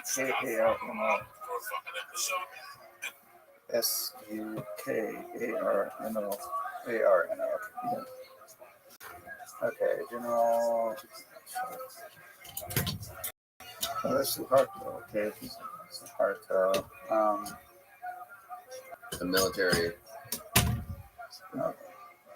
General Suharto largely took control of the country and the Western-backed military overthrown. Yeah, so he overthrew Sukarno. Okay. And now you get Suharto. But there's this flirtation going on between the Soviets, the Chinese, the Americans, and our NATO allies to try to win the hearts and minds of Indonesia. Mm-hmm. So Indonesia is seen as critical because Vietnam is falling. And the domino theory would say that one of the next countries that Ho Chi Minh would move into would be Indonesia. And it's a country that at the time was considered to be extremely rich in oil. And it had this large Muslim population, which was another benefit to gain from it. And it's in a very strategic location for trading routes through the straits of I can't remember the straits, but anyway. So my job was to go in and my first job after I finished with Claudine in Boston, and I go off to Indonesia to try to convince them to take one of these large loans and use it to hire my company and other. We didn't do construction. We were an engineering company. We did design and construction management. Mm. So the big construction companies were ones like Bechtel, Halliburton, Brown and Root, Stone Webster. They would get the big jobs, but we would get our piece of the action. And my job was to go in and convince the Suharto regime to accept these loans and hire our companies to do this. And in the process, we would be integrating them into our imperialism, if we want to call it that, into our sphere of influence, and keep the Chinese and the Vietnamese and the Russians out, or the Soviets out. And it was really funny, Danny, because I had no idea what I was doing. I've been in Peace Corps. I know I can survive in these circumstances, and now I'm going to be staying flying first class from Boston to Indonesia, I had to spend a couple of weeks in Australia at the University of Australia, where they had a great library of Indonesian economics. They knew more about Indonesian economics than the Indonesians. Well, I went to Australia for about 10 days, I think, and meet with some of the professors, because I needed to write this report to convince everybody. So then I go to Indonesia for months, but I really have no idea how to approach it. And I remember, one where I was meeting with this from the embassy, who'd been dealing with Indonesians for a long time and all kinds of things. And Claudine had kind of taught me the basics, but now I've actually got to sit down with the Minister of Finance and others. And I never actually sat with Suharto, but with the people under him, and convince them and talk to them about these economic terms that I really didn't understand too well. And so this guy from the embassy was sitting at the bar at the Hotel Indonesia, the Intercontinental Hotel, best hotel in town, and I'm standing and we're at the bar, and he says, well, John, if you don't really understand, just look at the guy and kind of roll your eyes and scratch your chin and say, oh, yeah, yeah, that's interesting. Could you go into more detail? Explain exactly what do you mean by that? And he said, just keep asking questions and act like you know something. Act like you're really, really wise. Kind of intimidate the other person into thinking that you really know, but you're interrogating them, basically. Yeah. So it was great advice. it worked pretty well. And I left my way through the first month or so that I was there out of 3, and then began to catch on to how you do this thing. So, at what point? How long did it take for you to get intoxicated on this money and power that you had attained by doing this and swindling these people in high places? It was intoxicating, but again, I go back to I didn't think I was swindling. I thought I was doing them a favor because I'd seen all the studies. I'm still very naive. I haven't, and this lasted for about 7 years or so that I didn't see the light until I had into about the 7th year, where I began to understand the nefariousness of what I was doing. But for most of that time, and I was only in that job for 10 years, so for 70% of that time, I believed in what I was doing, which made it all that much easier to convince others because I was convinced. And all I had to do was produce reports and convince the people that I'm going to give the reports to that I knew what I was talking about. Right. How did you discover that this was all a sham and this was all just some elaborate scheme to create some giant super empire for the U.S.? Most of the presidents and other top officials that I worked with bought into the system. You know, they played the game. There were 2 that didn't. And one was a Democrat who elected president of Ecuador, Jaime Roldos, and the other was Omar Torrijos, the head of the state of Panama. And they were both clients of mine, but Omar became, I'd like to call him a friend. He was a party animal. Loved to have barbecue, lots of rum and cigars and beautiful women. Wow. Did you get to join? Yeah. But he was, you know, and he was a great president. He was really, he would not play the game. At times, he was very determined to get the Panama Canal back in the hands of Panamanians, which he eventually did with the treaty that he and Carter negotiated together. You know, Panama's a small country, seems insignificant other than the Panama Canal, but he was standing up to, people called him the David standing up to the Goliath. Mm-hmm. And he was famous all over the world because of this, because he was taking this lead, and he was very charismatic, very photogenic, good-looking guy. And he took me aside on several occasions and said, "John, don't you realize what you're doing? You're selling a lie, this bullshit that you're giving about increasing GDP. Yeah, that may happen, but that doesn't measure about how the people are doing." And at one point he said to me, "Hey, why don't you," well, actually, the setting for this. So, sorry, what country are we talking about right now? Panama. Okay. So Torrijos. Yeah, Torrijos. Oma. And so we're on this yacht, which, you know, nothing wasn't his, but we're on this yacht, and we're sitting in the cockpit of this yacht, this beautiful yacht, and drinking margaritas or something. And we're surrounded and smoking Cuban cigars, and we're surrounded by these beautiful young women in their bikinis, you know, and topless. Yeah, I think probably at least 1 or 2 of them was. But and Omar says to me, he says, "John, why don't you come work for me? Because, you know, you won't make nearly as much money, but you'll feel really good about yourself, and you'll have a lot of fun." He spread this out, you know, look what we're doing, you know. And he really laid it on the line to me what I was doing, the lie that I was selling the world and myself. And so he really opened my eyes to this. And then I started looking at it more and more.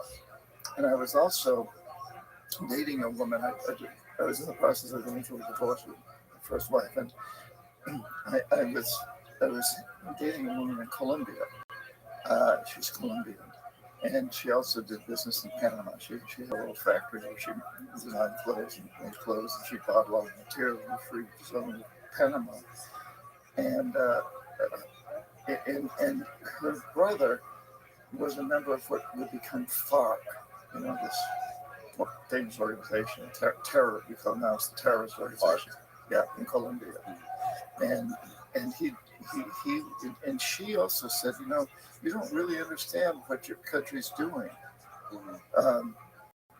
So the big truck just went by into it. Anyway, so she also really understood. She said, "You know, you got to stop doing that. You know, it doesn't." And I'm beginning, my conscience now is beginning to bother me. I'm beginning to really get at what we're doing and looking into it more deeply. And I said, yeah, but his name was Paolo, that's what we call him. That wasn't my full name. But I said, but I can't get out. You know, they won't let me out. My life will be in danger. And she said, no, I think if you just tell them you're tired, you want to retire, you never write about this or speak a word of it, you know, give it a try. So she's putting pressure on me. And Torrijos is leading me the riot act of all of this. And so I really began to understand that what I was doing was wrong. Was Torrijos the first guy who said no? Yeah, but both he and Roldos about the same time were saying no. But I spent more time with him, and Roldos was a lawyer, a former professor of law. He was president of what country? Ecuador. And I didn't really know him well. He wasn't as easy to get to know, but wasn't much of an. He was kind of an introvert. Got it. And Torrijos was the opposite, so I got to know Torrijos very well. And anyway, so after about 7 years of believing that I was doing the right thing, I'm suddenly discovering that no, I'm not. And I'm lying to myself and I'm lying to the world.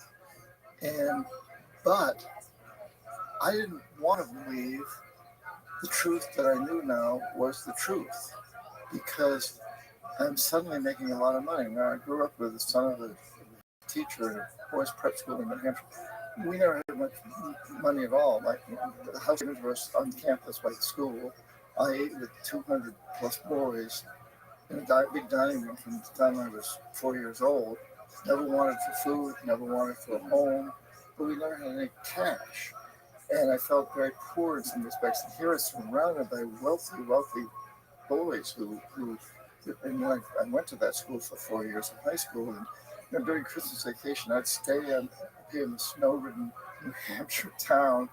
I had a key to the gym that my dad had, and I'd throw basketballs or practice tennis against the walls by myself.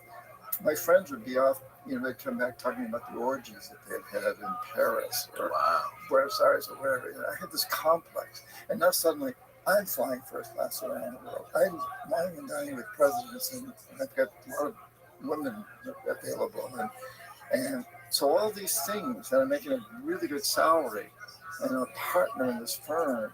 So I don't want to believe what I'm now coming to know is the truth. Right? I'm in denial, and I think there's a lot of people in this business that are there today. How many guys were there like you? I don't know. No idea. Didn't know anyone else was doing the same. Well, I got into people. We didn't, I got into people who worked for other companies like mine, certainly, because I probably knew half a dozen to a dozen of these guys that I would run into, but we didn't. But you weren't the only guy working for your company. I was doing the same thing you were doing. I was the only one writing those reports. I had guys under me. I had a president above me that I reported to, but I was in charge. And so, for about 3 years, I continued to play the game. My conscience was getting the better of me, but it was increasing. And I was getting pressure from Paula and Columbia, and pressure from Torrijos and other men, because to just asking questions and looking at this that I don't really know the answers. It was tough. I was living in these two worlds, really. And then I took a vacation in the Virgin Islands, and I rented a small sailboat, and I was with a woman who worked for me, and who was with me. In those days, it wasn't frowned upon quite as much as it is today, although we were pretty quiet about it. But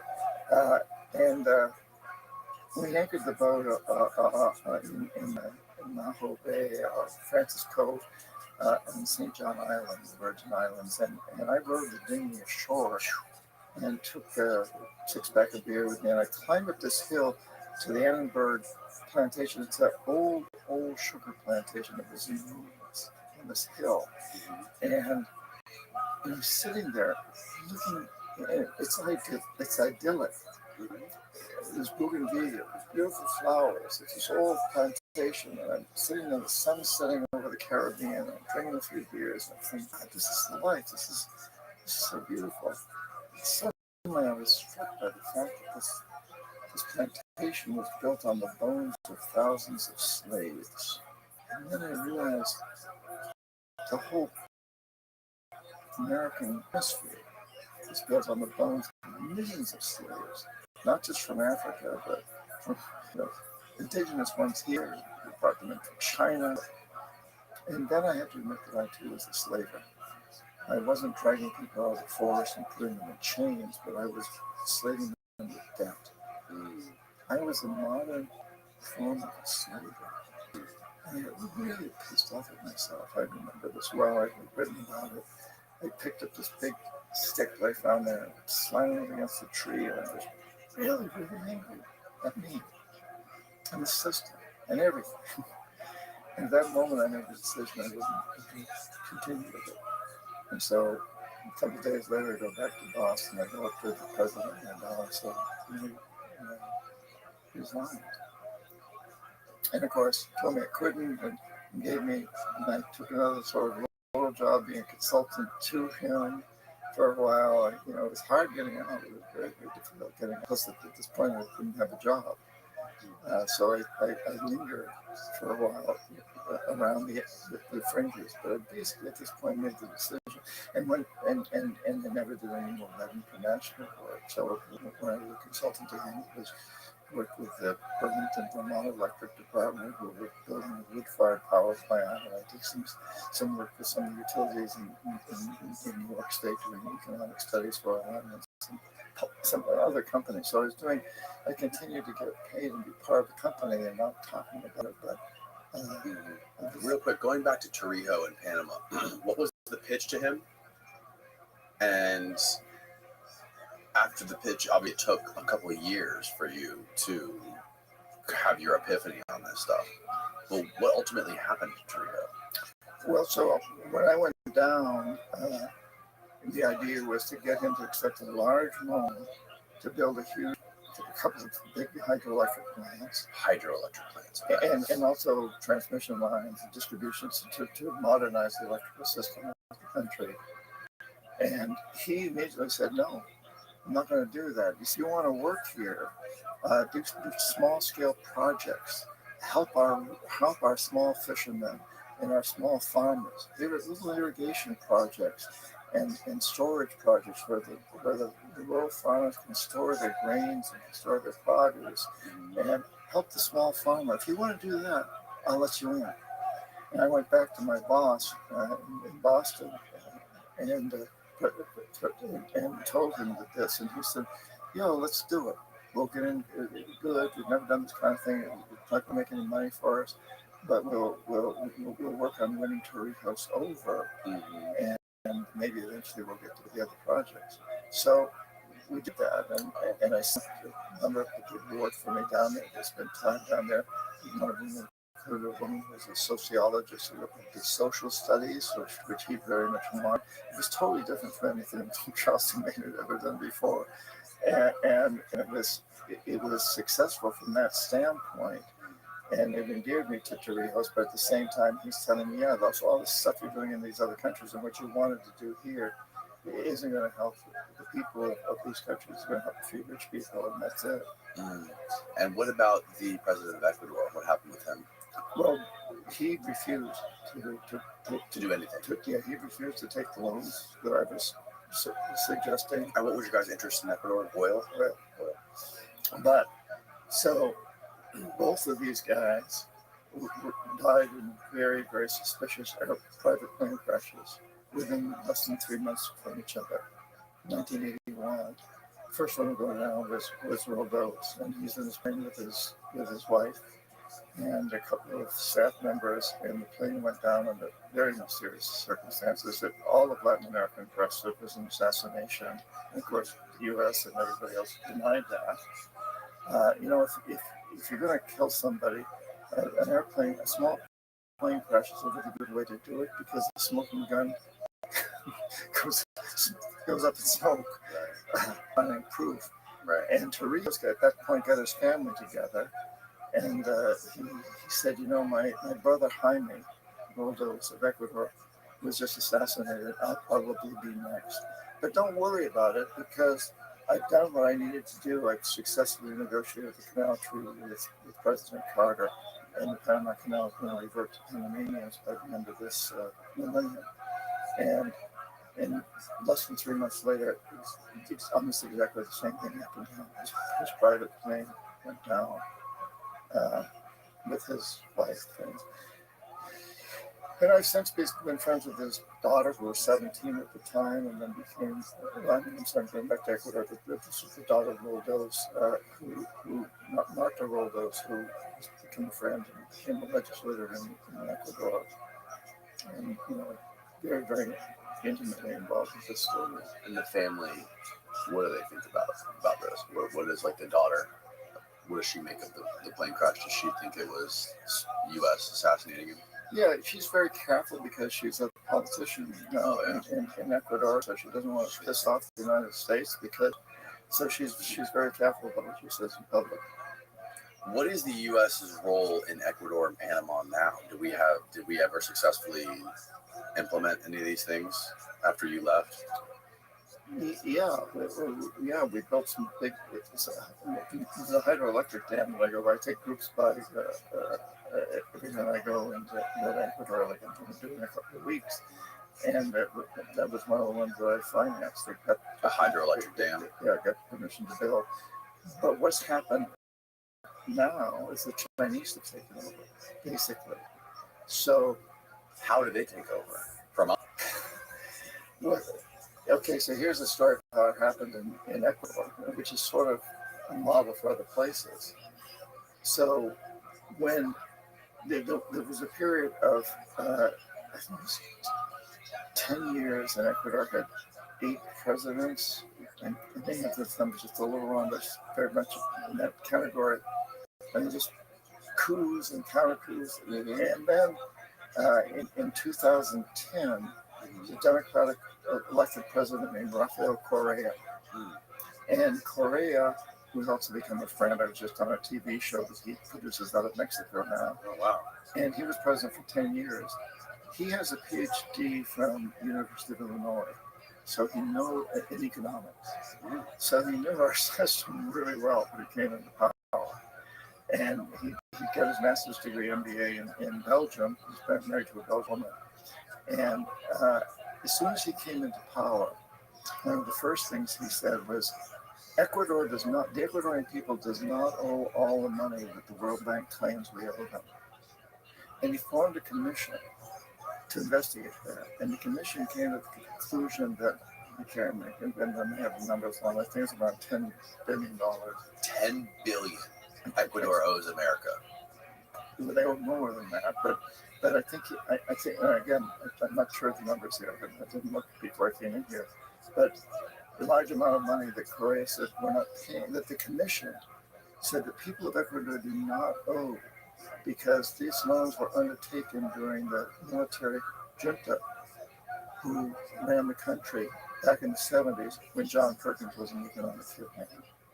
And the military junta was put into control by the CIA and kept there by the CIA. And they took the money.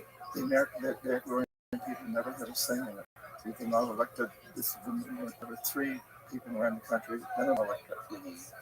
And so Correa said, we're not paying that debt. And they used your book? No. This was before I wrote the book that they came in. Actually, it wasn't before. Before they formed the It wasn't before I wrote the book, and Correa endorsed the next book, so maybe that influence on the commission. Maybe, I don't know. But in any case, Correa says, he said, my people don't owe this money. The military guys who took the loan owe the money, but they're all in Miami or Sweden, Switzerland, or someplace now. They've left. They can't get at them. The World Bank probably owes them money because they never should have given a loan to us for these things. They should have known better. He's a good banker. And maybe John Perkins owes the money because he put the deal together. Yeah. Korea says this with total tongue in cheek, right, and refused to pay the loan. So immediately, Standard & Poor's and Fitch and other rating agencies crashed Ecuador's credit standard. So Ecuador became a pariah in the financial world. They couldn't borrow any more money. They were in Shitsville because they refused to pay their debts. Well, most of these countries couldn't pay their debts anyways. Yeah, right? But they said we're not going to pay. Well, they could pay with oil. They could pay with resources. They could pay with resources. But Korea said we're not going to do that. Is there other ways they could pay? Basically, that was just resources. And letting us build a military base, which we did in Ecuador, a big one before Korea. So let us have a military presence. Yeah, there are all these trade-offs. And sell some of your publicly owned government businesses to U.S. investors, or vote with us in the next United Nations vote against Cuba. These kinds of things. Right, vote with us. Yeah. So Korea is. They were just giving us the middle finger, though. We didn't like that. No, exactly. And the rating agencies downgraded them to junk credit rating. So China steps in. And China says, well, we'll help you out. And they give Ecuador a loan for $1 billion with very good terms, which Ecuador immediately started paying off. So the credit rating goes up. Then China gives them a second loan for another $1 billion. And now Korea is buying into China. And China's coming in and offering to build a hydroelectric plant, which is they built a huge hydroelectric plant, and now they're building big mines. They're interested in copper, cobalt, and gold, which are all necessary for the high-tech industry. They're building huge projects in Ecuador. They're doing this all over Latin America and Africa and Mexico, all over Latin America and Africa. They are the number one in trading in many of the countries' economies. They've really taken over. So how is their deal sweeter than ours? A couple of ways are sweeter. Or appears to be sweeter. Remember, perception controls reality, right? So one of the things is that they claim that they will not try to influence these governments in any way. They won't try to get them to vote with them in the United Nations. They do actually. They do it a little bit more subtly, and they claim that they don't do it. They won't try to influence whether they have a democracy or a dictatorship, which they don't. They stay out of that pretty much. They don't tell the country. They don't go in and do the studies and say, here, like I did, invest this money in power systems or whatever. They go to the country and say, what do you want to invest it in? They go to the leaders of the country and say, what do you want to invest it in? We'll give the money. What do you want to use it for? That money will help you build the project. So they sweeten the deal that way. That's a perception thing. They saw what we were doing wrong. Oh, they invited me to teach at an MBA program in Shanghai a few years back. And who's they? China. And the government? Well, no, it's an MBA program. It's a university. Okay. So basically, there's a connection, I guess. But, yeah, a small one maybe. But as soon as I get there, when I realized what the students wanted from me, these are students that all most of the Chinese, some foreigners, but most of them have been singled out to be the future leaders of China, the best, the brightest, And so what they wanted to learn from me is how to be a good economic hitman. What were the mistakes that I made? What were the successes I had? And I very quickly got the idea that I wasn't there to teach them anything about classical economics. I was there to teach them about being an economic. They were picking my brains, or you were going on riverboat rides down the river outside Shanghai, because we went to Shanghai, and so on and so forth. And that was a lot of fun. But I really get the message. And so, but now one of the other things that they really have to sell to the world is the fact that they had economic growth of around 10% a year for 30 years. They experienced that when they came out. China. And they brought over 800 million people out of poverty. That's more than all of Latin America. They brought them out of poverty. They created a middle class. During that same period, our middle class in the United States shrank from 60% of the population to 50%. And you know that we have not had a real increase in the federal minimum wage since 1973 or 74. In fact, it's lower today than it was in 70. In relation to inflation. In relation to inflation, I mean, the federal wage is less than 8%. Now, chicken on that. That's the federal. I know a lot of states have much higher rates, but that's the federal. And so China goes in and they say, hey, look, you're the leader of this country. It's a poor country. We want to help you get out of poverty. Same statements I made. But would you rather have the American system, which really been a failure for its people? And look at the government of the United States today. It's dysfunctional. You know, they can't even decide on a budget for more than 3 or 4 months at a time. Congress is dysfunctional. You look at politics right now, and I'm sure they're making a lot of you know, and they say, and you know, they haven't increased the real minimum wage since the 70s.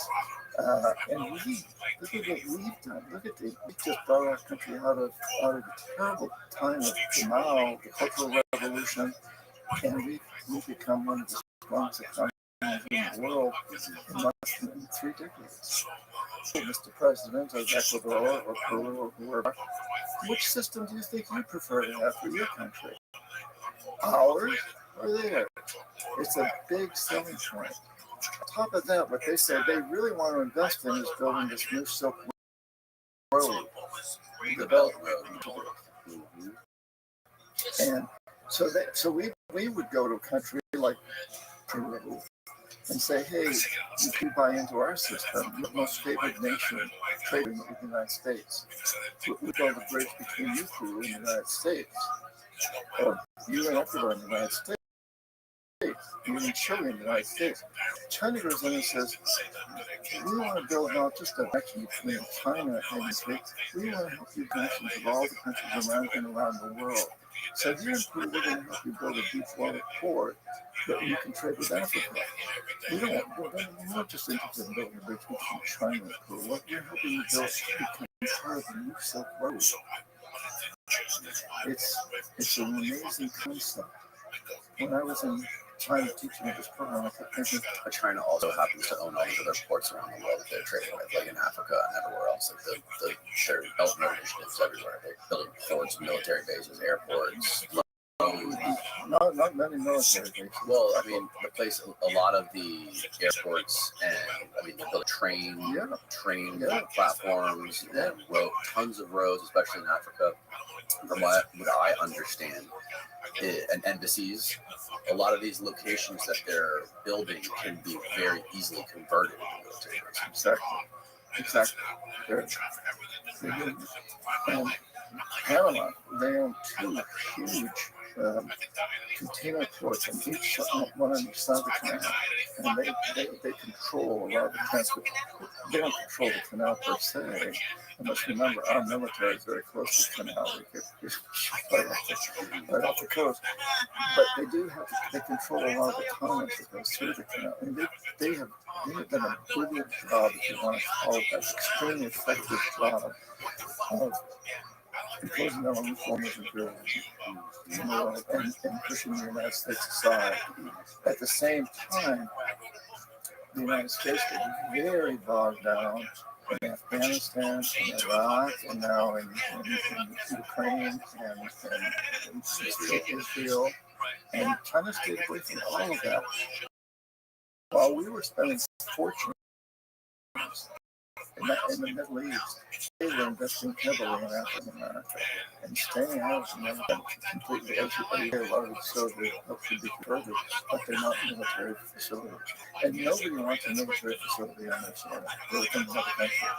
You know, even like when the British had theirs here back in the 1700s. No self-respecting Ecuadorian or Kenyan wants to put on military. Right, true. And they're also, in China, I've talked to guys on here, journalists that report a lot on Mexico and like the cartels that are going on, and like what the cartels are doing with the wars, cartel wars in Mexico and stuff like that, and trafficking. And it is a heavy Chinese influence in Mexico working directly with the cartels. In fact, they're sending chemists to Sinaloa, Mexico, to train them how to produce fentanyl that's getting trafficked in the United States. And they're also they have mines, lithium mines all over Mexico, where they're actually, the Chinese they own lithium mines and they're mining the lithium, but they're using the cartel as security. Like they're literally hiring them, working with them to secure those mines where they're digging up all this stuff for batteries and stuff they're selling to us, or whatever it is. Yeah, in Ecuador they had huge mines they're building, and some of them are very poorly constructed. They do some lousy construction work, and they built this huge hydroelectric plant in Ecuador that's supposed to provide something between a third and half of the country's electricity.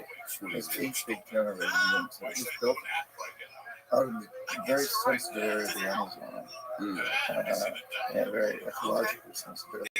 And it was built on a fault line near an active volcano with Ventador.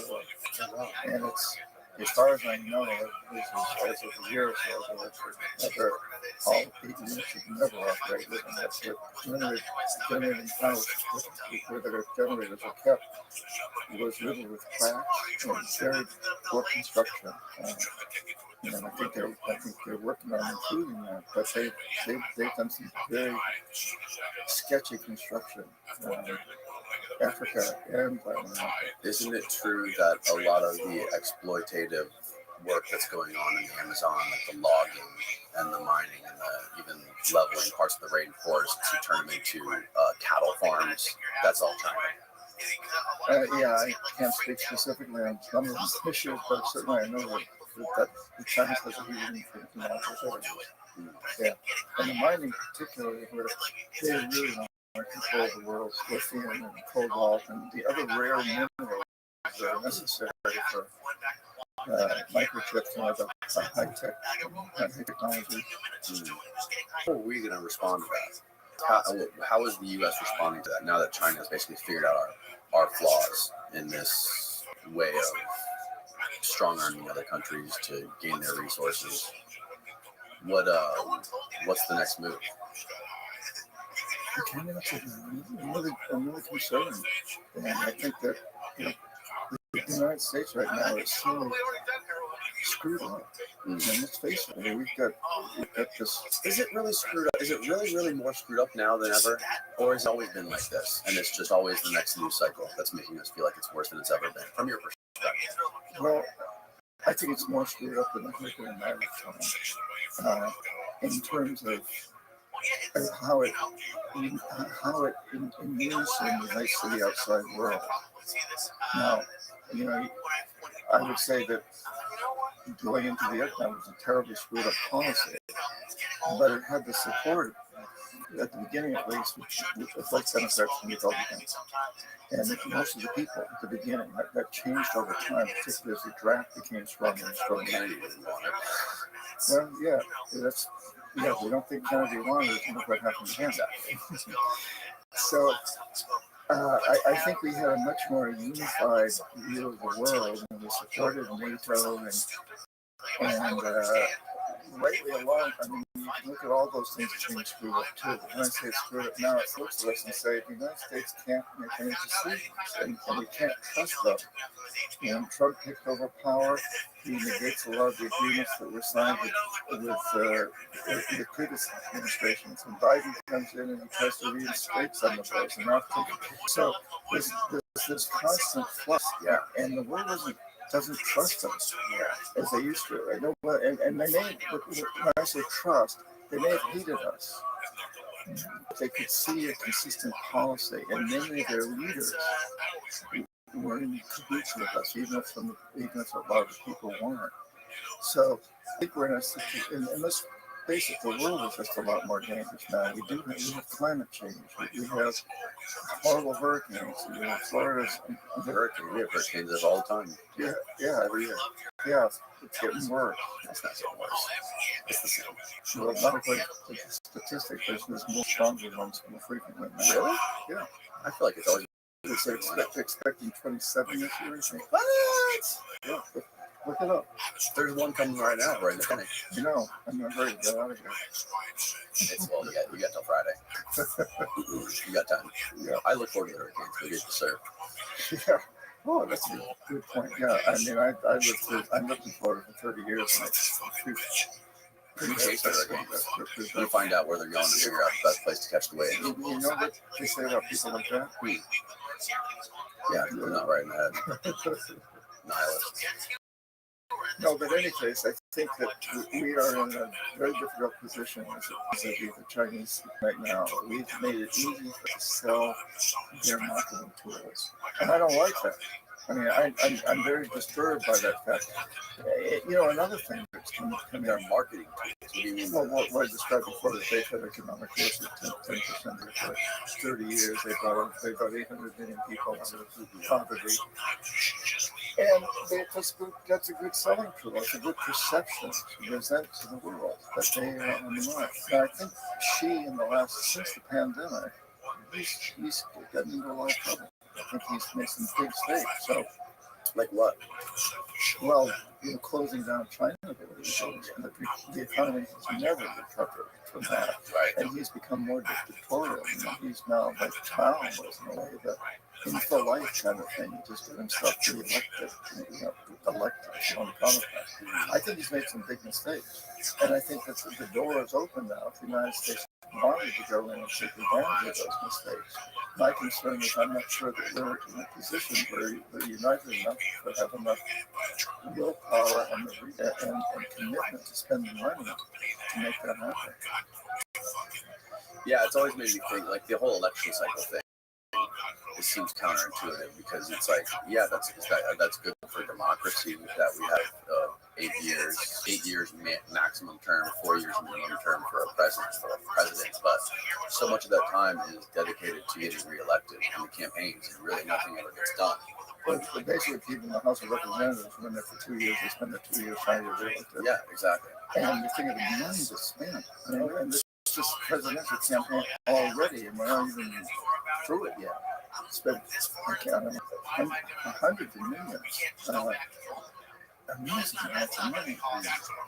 And democracy, I'm not sure about that. The corporations have so much power to influence politicians. It's incredible. But basically, we've legalized corruption in the United States. It's legal to own politicians, essentially own them, through campaign financing and offering them very lucrative jobs when they get out of politics as consultants or lawyers or lobbyists. We corrupt politicians, but we do it legally. It's on and on. Isn't your Rothschild's the one who started that? Started what? Lobbying. I thought I heard you say that in the podcast. What I did say was John. So after the United States became a country, one of the early things that the Congress did was to make sure that we wouldn't be in a position that we're dealing with the East India Company, that still so that really a lot of the Revolutionary War was implemented against a huge corporation, which was tied in closely with the royal family of England. And we lost the Tea Party, the most famous example of coming up against that company. But it was a huge problem. And so Congress decided that no corporation could get a charter to be incorporated unless proved that it would serve the public interest, such as British. And the corporate charter only lasted for 10 years. After this, they had to go back and demonstrate that they can in fact serve the public interest, and they continue to do so. And no corporation can buy another corporation. Yourself can have a corporation. And that law stayed in effect for about 100 years. And then John D. Rockefeller went to both the states of Delaware and New Jersey. I can't remember who went first. I think it was Delaware. And he said, I'm building an oil company. You guys have got oil in your land. And an oil company can't be held back by just 10 years. But for the long term, you've got to change, you've got to give me a charge less for much longer than 10 years. And you got to allow me to build other, to buy other smaller oil companies. They're not doing so well, so I can buy their equipment and I can expand this oil industry. And if you do that, I'll pay good taxes in Delaware and New Jersey. Your representatives can give you something better salary. And so it turned around, and that turned everything around. So that law that had been standing for about 100 years suddenly went down to 2 years. And we've just gotten worse and worse and worse. Citizens united, and some of the corporations. So much power, with an individual, but not the responsibilities of the individual. Yeah. I wonder what other countries think about it. See what's going on with the election mania and the circus show that's going on. Well, my friends in Latin America, I spent 7 weeks there with girlfriend. I've been back in August, even before this debate. But they were like, the United States is the biggest banana republic in the world, but you don't have any bananas. That's hilarious. Yeah. Well, it's hilarious and it's sad. It is very sad. As an American whose family fought in the revolution,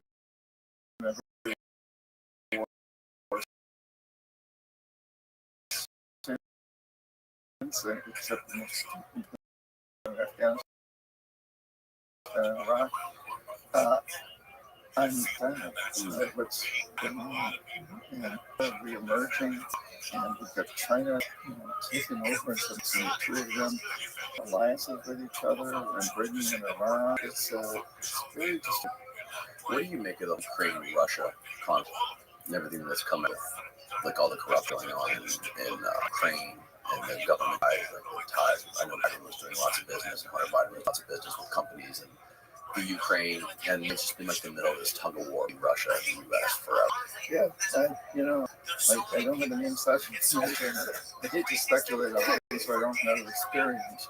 I will say that I was speaking at a conference in St. Petersburg. I shared the stage with Putin back in 2017 at the St. Petersburg International Economic Forum. And I was really impressed with Putin.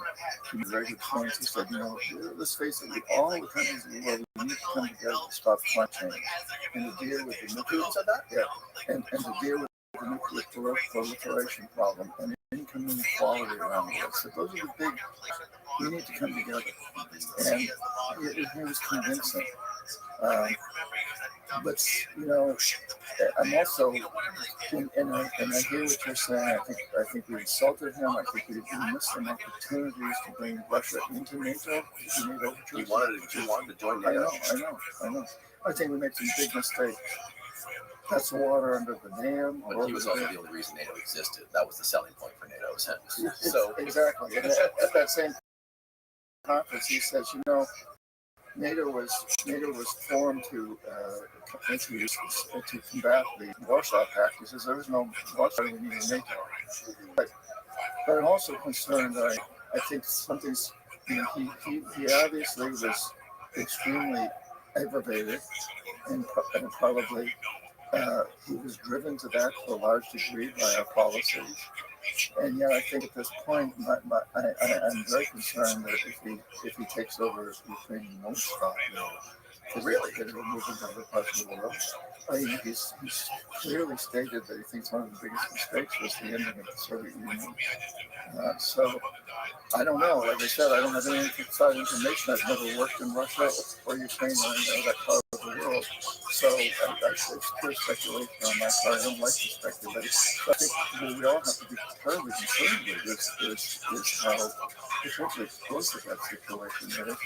And you can say the same thing about Israel and Gaza and Hamas and Hezbollah.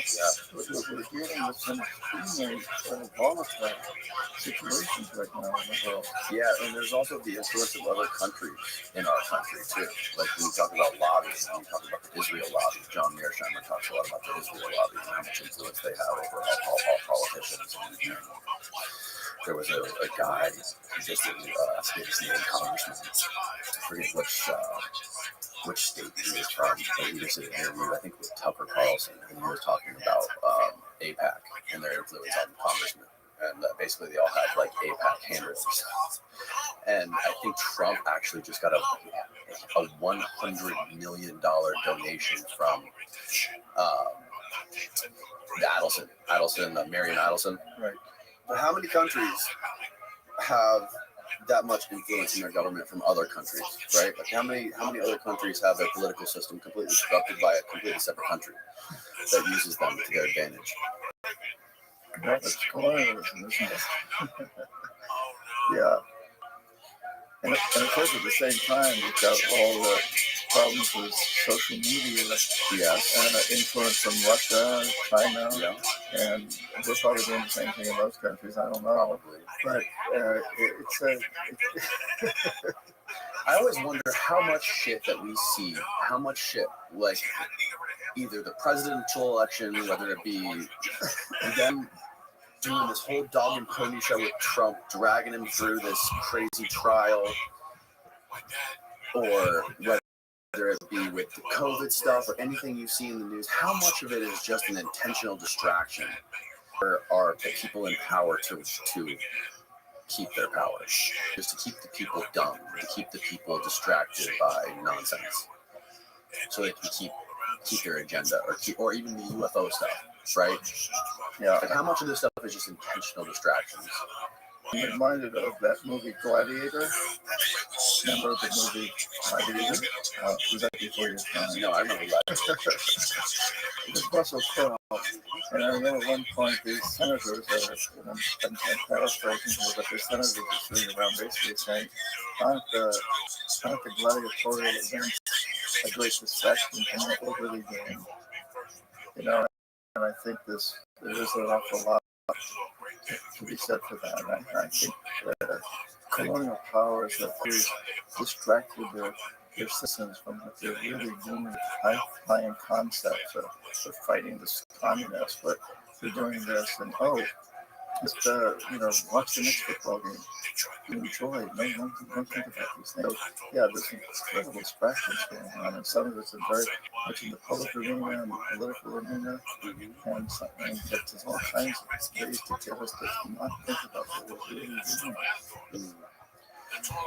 Yeah, and so many things are coming to light too that just show like all the lies that are happening. Like even with the recent, did you see what happened with Fauci just recently when he had to go up in front of Congress and get questioned, and they basically found out they got the audio recordings of the phone calls.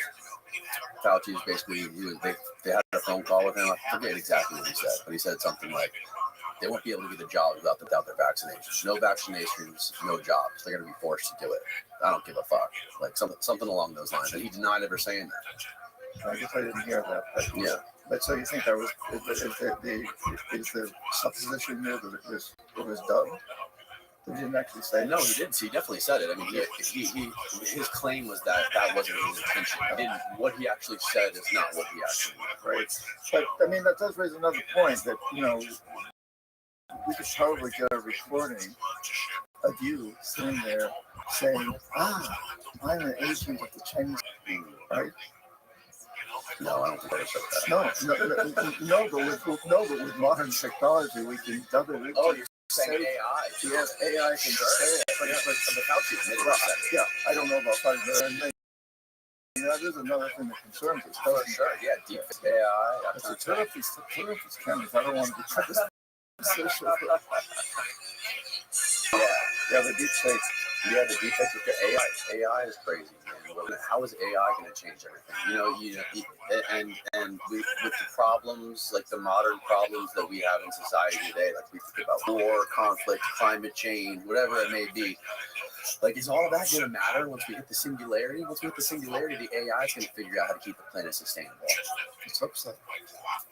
If it's going to be another huge problem. Is going to be when AI figures out how to get how to make people live longer and to make people live hundreds of years. And then all of a sudden our population booms. We've already got that problem. Social Security is having a hard time. We've got that problem now. You live too long. I'm about to turn 80. So I don't Really? I don't want to. Wow, you look great, I man. don't want to say that. Hey, I'm in great shape. Yeah, you are. Good for you. Want to go for you? It's all no. I don't want to go run around with you, man. You've spent a lot of time in the Amazon, Central America. You I've practiced martial arts in my life, and it just stays with you. You know, you stay in shape.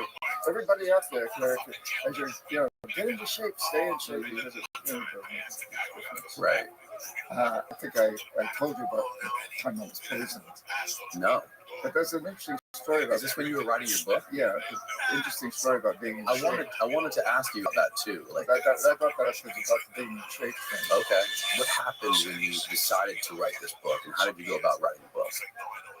Yeah, so initially, after I got out of the business, I started writing a book that I wanted to be an expose, that I wanted to interview other people that had jobs like mine, and the jackals, because I know quite a few of them. And I started contacting them, and almost immediately I got an anonymous phone call threatening my life, and that was my infant daughter, who's now in the 40s, but and that's terrifying because I knew what these people can do, and I'd seen it. And at that time, I had just left the job at Chelsea, Maine, and I got invited out to lunch by the president of Stone and Webster Engineering Company, huge engineering company, also out of Boston. And he takes me out to lunch, and he says, you're the president, you're the chief economist of private companies, and I want to use your resume and our proposals. I want to have the opportunity to do that. You don't have to do much work for us.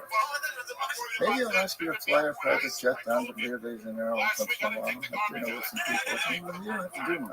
Just let me use your resume. And I'm prepared to write you a check tomorrow morning for $500,000. $500,000 as a consultant's retainer. Now, this is in the late 80s. $500,000 is nothing to sneeze at today, but it was a lot more than that. Oh, yeah, It's a bigger sneeze. Quadruple, probably.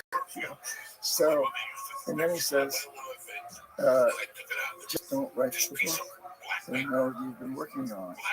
So I'm getting exactly what I had dished out to presidents and others. I'm getting, okay, in this hand, I've got $500,000 for you. You don't do much to learn. Here it is. Oh, and we're going to pay you a monthly fee. In this hand, the jackal's been calling, threatening my life and that of my daughter. Getting exactly condition. What do I do? What would you do? What would you do? Yeah. Take money and run. Yeah. I took the money, and on my own defense, I'll say I didn't go out and buy fancy cars or a big house or something. I reinvested into going back to the Amazon and offering and forming nonprofit Green Change to help the people of the Amazon protect the forest where I had lived in. It was this huge impact on me. And I started writing books about them. So I wrote 5 books on shamanism and indigenous people. Stoneworks was fine with me. In fact, they read books about ways to get my name out there and associated with that. But I didn't write the book they told me not to write. And then, many years later, my contract with Stoneworks was over. New presidents come into Stoneworks that knew me and didn't like me at all, didn't want me around because of history. So, I'm in the Amazon with a group of people on 9/11. And when I get home, I was living in Florida. I flew up to New York to ground zero. I stood there looking down at that ship. I knew I had to write about what I had done. Which doesn't say there's a direct connection, but it just struck me that I need to write about what I've done. I made the commitment at that point that I wouldn't contact other people. I wouldn't write an expose. I would write a confession, my personal story. And I wouldn't let anybody know I was doing it because what got me into trouble before is I started contacting people. So, if you're going to be a whistleblower, don't warn people you're going to blow the whistle. Blow the whistle and then make sure you got all your ducks lined up. And so I did that. I wrote the book, and it was interesting. It was rejected. It was rejected by 39 publishers. I get 39 rejection letters. That takes a lot of touching a lot of jaguars. And then one publisher bought it, and it went to the New York Times bestseller list very quickly and stayed there for like 70 some odd weeks. And Now, weren't you worried about getting that? nope, at that point, I figured my best insurance policy. Even once I got it in the hands of Getting it published. yeah, but even getting it in the hands before it got published, even when it was being rejected, it's out there. There's no stopping it now. And if something strange happens to me, it's going to sell a lot more books. You know, shoot me now and see how many books it sells. So now I figured that was my best insurance policy.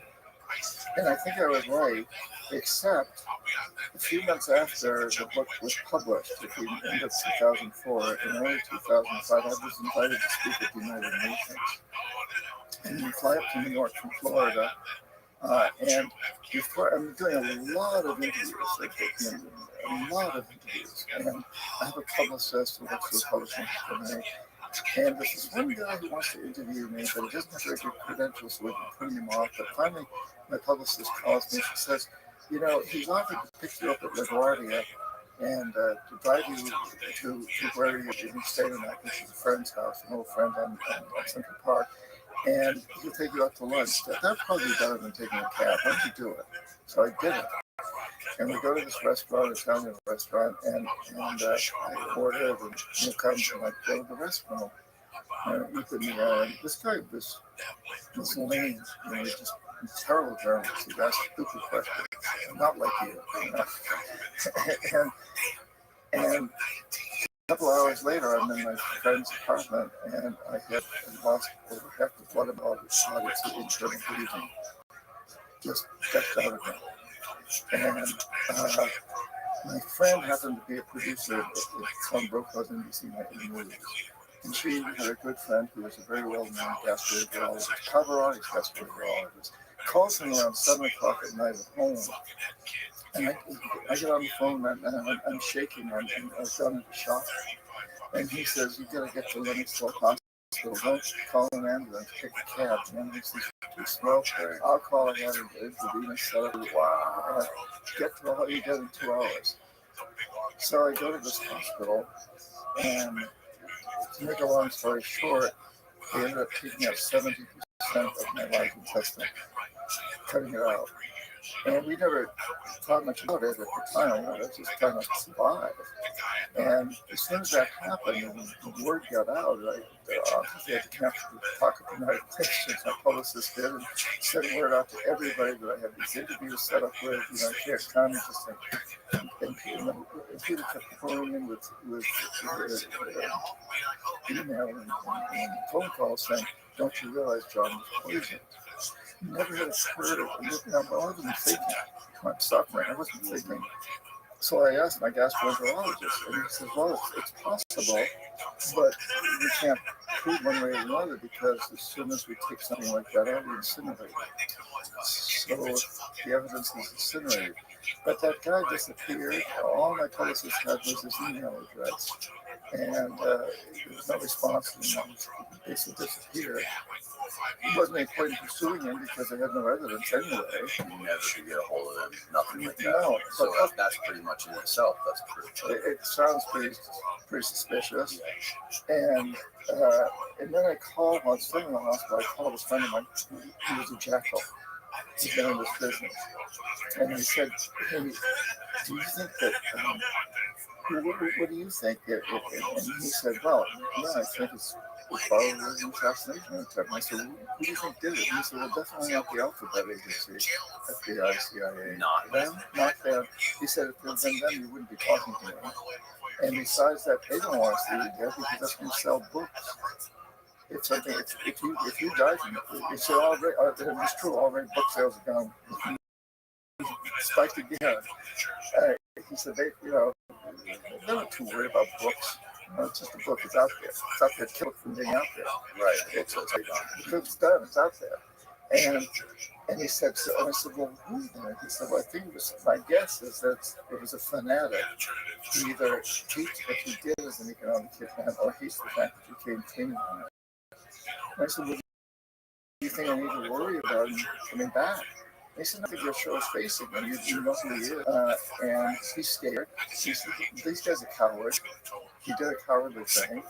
And he probably feels that he's scared the shit out of you, and he doesn't. He's not going to show. So he said, I don't think maybe there's others out there, but he said, you can't spend your life being moved by such things.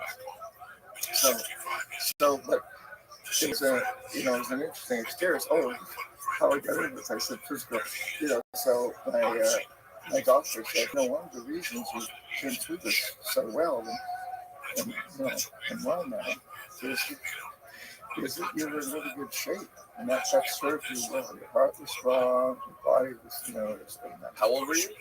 So this was 2005. I was born in 45. So I was 60. Is that right? I think so. Well, you got to ask.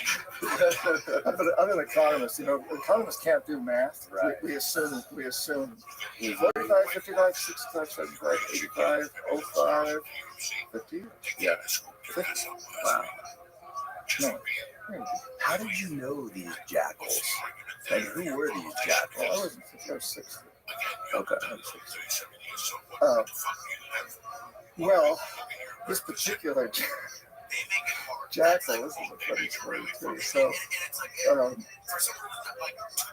I practice martial arts, and I was practicing. What kind of martial arts? So my degrees in Taekwondo. But my instructor, who was Korean, up in West Palm Beach area. We did a lot of everything. A lot of street stuff too. And I've gone in before that. Then one day this guy comes in and says he'd like to join the school. He's a black belt. And so I said, okay, so let's put him in uniform and see how you do. So he gets out there, and then at the end of class for the last 2 months or so, we usually did sparring. It's called low contact sparring, without the gear. You don't tap somebody. Black belts have to learn that discipline. And I'm the senior black belt in school at this point, and I line up opposite this guy. And we start to go at it, and I give him a little bit of a hit, and he just comes at me. I know at this point, I'm not going to hit this guy. I'm going to go on defensive. This guy's, I'm scared of him. And anyway, after that, but I hung in there. We were good. He felt good about it. We joined the school. And then we got to hanging out together and going out to lunch. I used to practice in my late morning. And so did he. And we got into this conversation about the Seychelles. And the Indian Ocean, and the team that went in from South Africa to assassinate the leader of the Seychelles. Yes, Francois.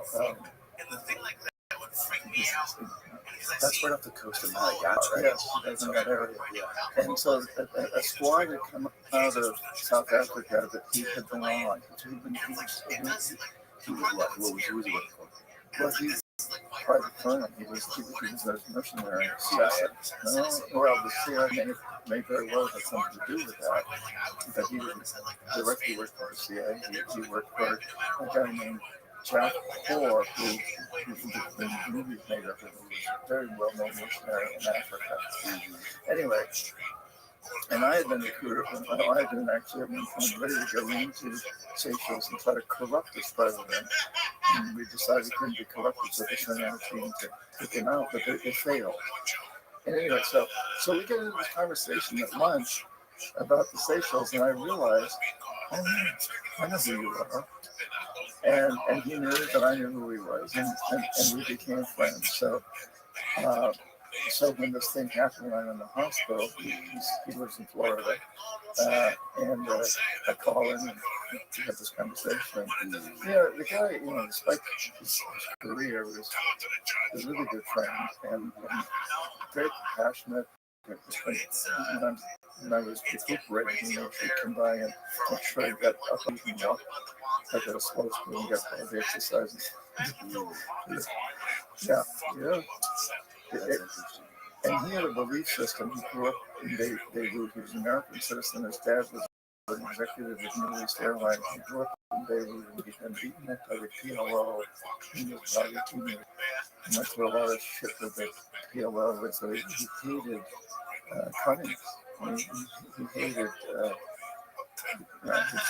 He was rather a racist too, and so he went to South Africa and trained with the SAS in South Africa, very elite force there, and then in Zimbabwe and South Africa, both of those countries, he was very involved in some of the fighting there.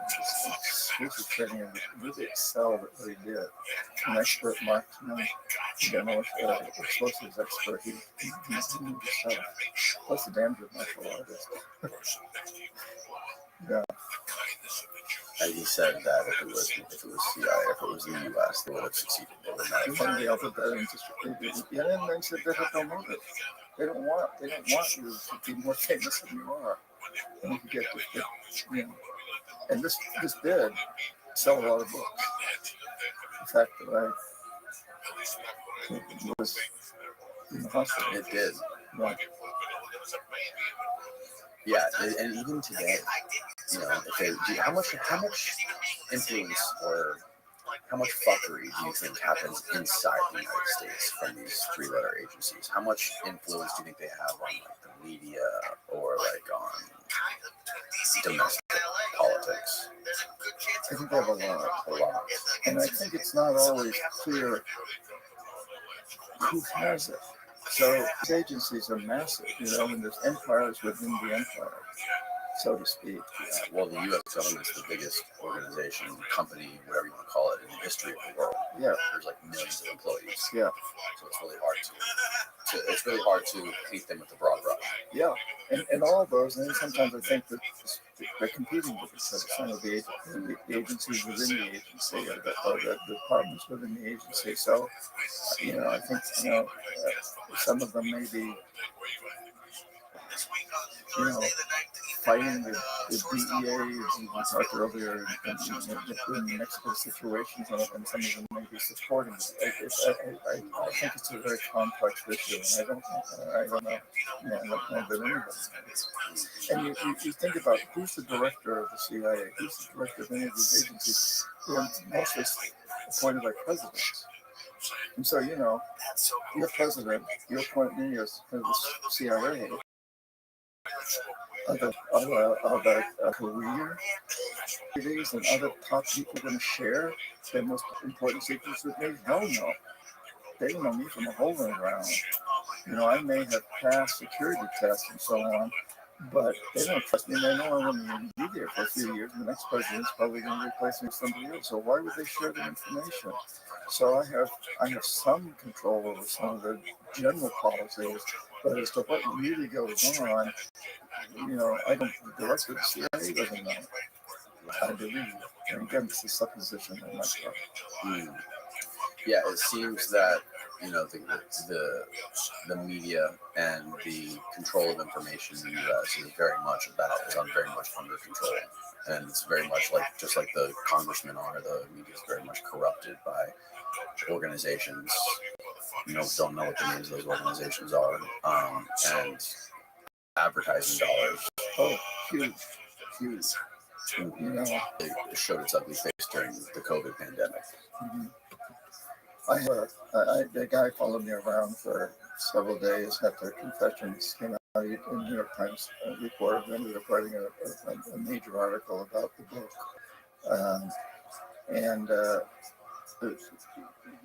He followed me around in Chicago, giving a bunch of talks at different institutions in Chicago. And he spoke fluent Spanish and in Latin America, as do I.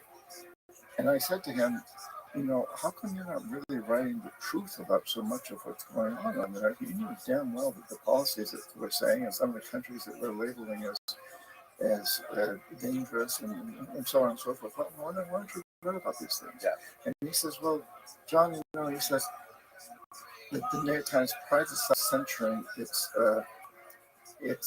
writers. I'm not told what I can't write. I can write anything I want, but my editor has discretion as to what he publishes, and he is under the influence of the publisher who's under the influence of all of our advertisers. Yeah. So, I got to be very careful that I don't write something that's going to piss off the publisher or some of the advertisers. So, and he says, if I don't publish frequently, if my editor doesn't accept my articles, then I'm going to lose my job. So he says, theoretically, Yeah. Well, I had a guy on here, Jack Murphy, who's a former Ranger. He got out of the military and he decided to be in journalism and write on some of the stuff that's happening like within the military and the wars and stuff like that. And I'm sorry for people that are listening because I've told this story ad nauseum on this podcast, so I'm repeating this for like the 10th time. But anyways, he was working on a big article for about a year after the Ukraine war kicked off, and he had a bunch of sources that were former CIA who were basically telling him that the CIA was using a NATO spy service, a NATO ally spy service, to conduct sabotage inside Russia, like lighting ammunition warehouses on fire, blowing up train tracks. It's like that because the CIA wanted public deniability. They wanted to send their own people in there to do this stuff. And he was working with one of these top 3 publishers in the U.S., working on this article with one of the editors at one of these publications because they wanted to publish it. Through the whole process, back and forth, very open line of communication between them.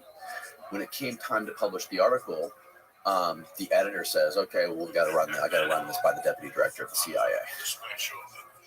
So we get on a 3-way call. My buddy Jack, the editor at this giant publication, and the deputy of the CIA, 3 of them. And the guy said, if you get who the deputy director was at the time years ago, he says, "This is absolutely false." He goes, "This is untrue." So Jack assumes, okay, we're gonna add a line in the article saying that you deny any of this being true. Yet I still have dozens of sources that say it is true. Well, no. The editor of this publication has an off-the-record agreement with CIA, saying if they do deny anything, it's off the record, and he kibosh the whole article. So they have ways of doing this that's not just blatant in your face. They can't just say, "Oh no, we're not going to." It's not like China where they're going to say, "We're not publishing this because this goes against our empire or what we're doing." They're basically saying the way the CIA does it is they're going to say, "If you publish this stuff, A, we deny it. B, if you publish it, you're going to put lives at risk. You're going to put our operators' lives at risk, our military people's lives at risk. So you're going to be doing a tremendous disservice to the country, and you're going to be responsible for innocent lives. You're going to do with that what you will." End up like WikiLeaks, like Julian. Yeah.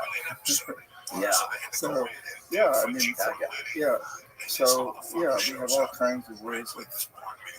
I know the most recent thing has been, Trump paid the National Enquirer or when Trump's agent not to publish the article that they bought from Stormy Daniels. Remember that? The publisher paid Stormy Daniels to buy the article and then trashed the article. Well, that kind of thing goes on all the time too. Republicans, Democrats, the politicians also have a lot of power that way.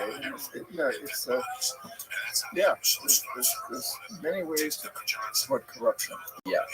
Corruption comes in many forms. And another thing I wanted to bring up, when it comes to the economic hitman tactics that you used when you were doing this and what's going on today, there was, and I believe you talked about this before, there was a country, I think it was Belarus, during the middle of the pandemic, the United States went to this country and said, we're going to give you basically a huge loan, we're going to give you all this money for all this stuff, but you have to implement all these lockdown policies, all these mask policies, and take all these vaccines. And the leader of this country basically said, no, this is an economic hitman model we're not going to follow, where the United States tried to implement all these rules across other countries. You remember this? I don't think I read that. Stephen, no, you didn't mention it before. Stephen, there was an article I sent you. This is right here. Belarus president unwilling to accept additional terms to get foreign loans. This was published when? June 19th, 2020. Okay, yeah, so right after the pandemic. I don't know. This is ever. We can Google it again and figure out who covered it. But, so it basically has additional conditions which do not apply to the financial part are unacceptable for Belarus. Belarus President Alexander Lukashenko said when speaking about external lending during a meeting to discuss support measures for the real economic sector on the part of the banking system. Delta has learned. Delta's the name of this publisher. Lukashenko asked the participants of the meeting how things were with the provision of foreign credit assistance to Belarus. What are our partners' requirements for this? Announced that they can provide Belarus with $940 million in so-called rapid financing. How are things here? The head of state inquired. At the time, he stressed that additional conditions which do not apply to the financial part are unacceptable for the country. We hear the demands, for example, to model our coronavirus response on that of Belarus. I do not want to see the Italian situation to repeat itself in Belarus. We have our own country with our own situation, the president said. According to the president, the World Bank has shown interest in Belarus' coronavirus response practices. Interesting. And it is ready to fund us 10 times more than it offered initially as a token of commendation for our efficient fight against the virus. The World Bank has even asked the healthcare ministry to share the experience. Meanwhile, the IMF continues to demand from us quarantine measures, isolation, and a curfew. This is nonsense, he says. We will not dance to anyone's tune. What do you think of that? Who is Delta? Delta is the name of this website. But Stephen, open up a new tab and Google. Open up a new tab on the browser and then just Google Belarus President IMF coronavirus. Maybe that'll come up with some more. IMF, so Politico says IMF awards Belarus $1 billion to fight the coronavirus. So it sounds like the World Bank is tied into this, and they're trying to give Belarus money to implement lockdowns for the coronavirus. Why the hell would they do that? And it's 60 miles in, 75, 50 miles in. Belarus will get $100 billion payouts from the International Monetary Fund to fight coronavirus pandemic, a move that has caused widespread anger. IMF said it will distribute more than $650 billion in reserves among its members as part of the so-called special drawings. Wow. Interesting, because Belarus is kind of in the Russian camp.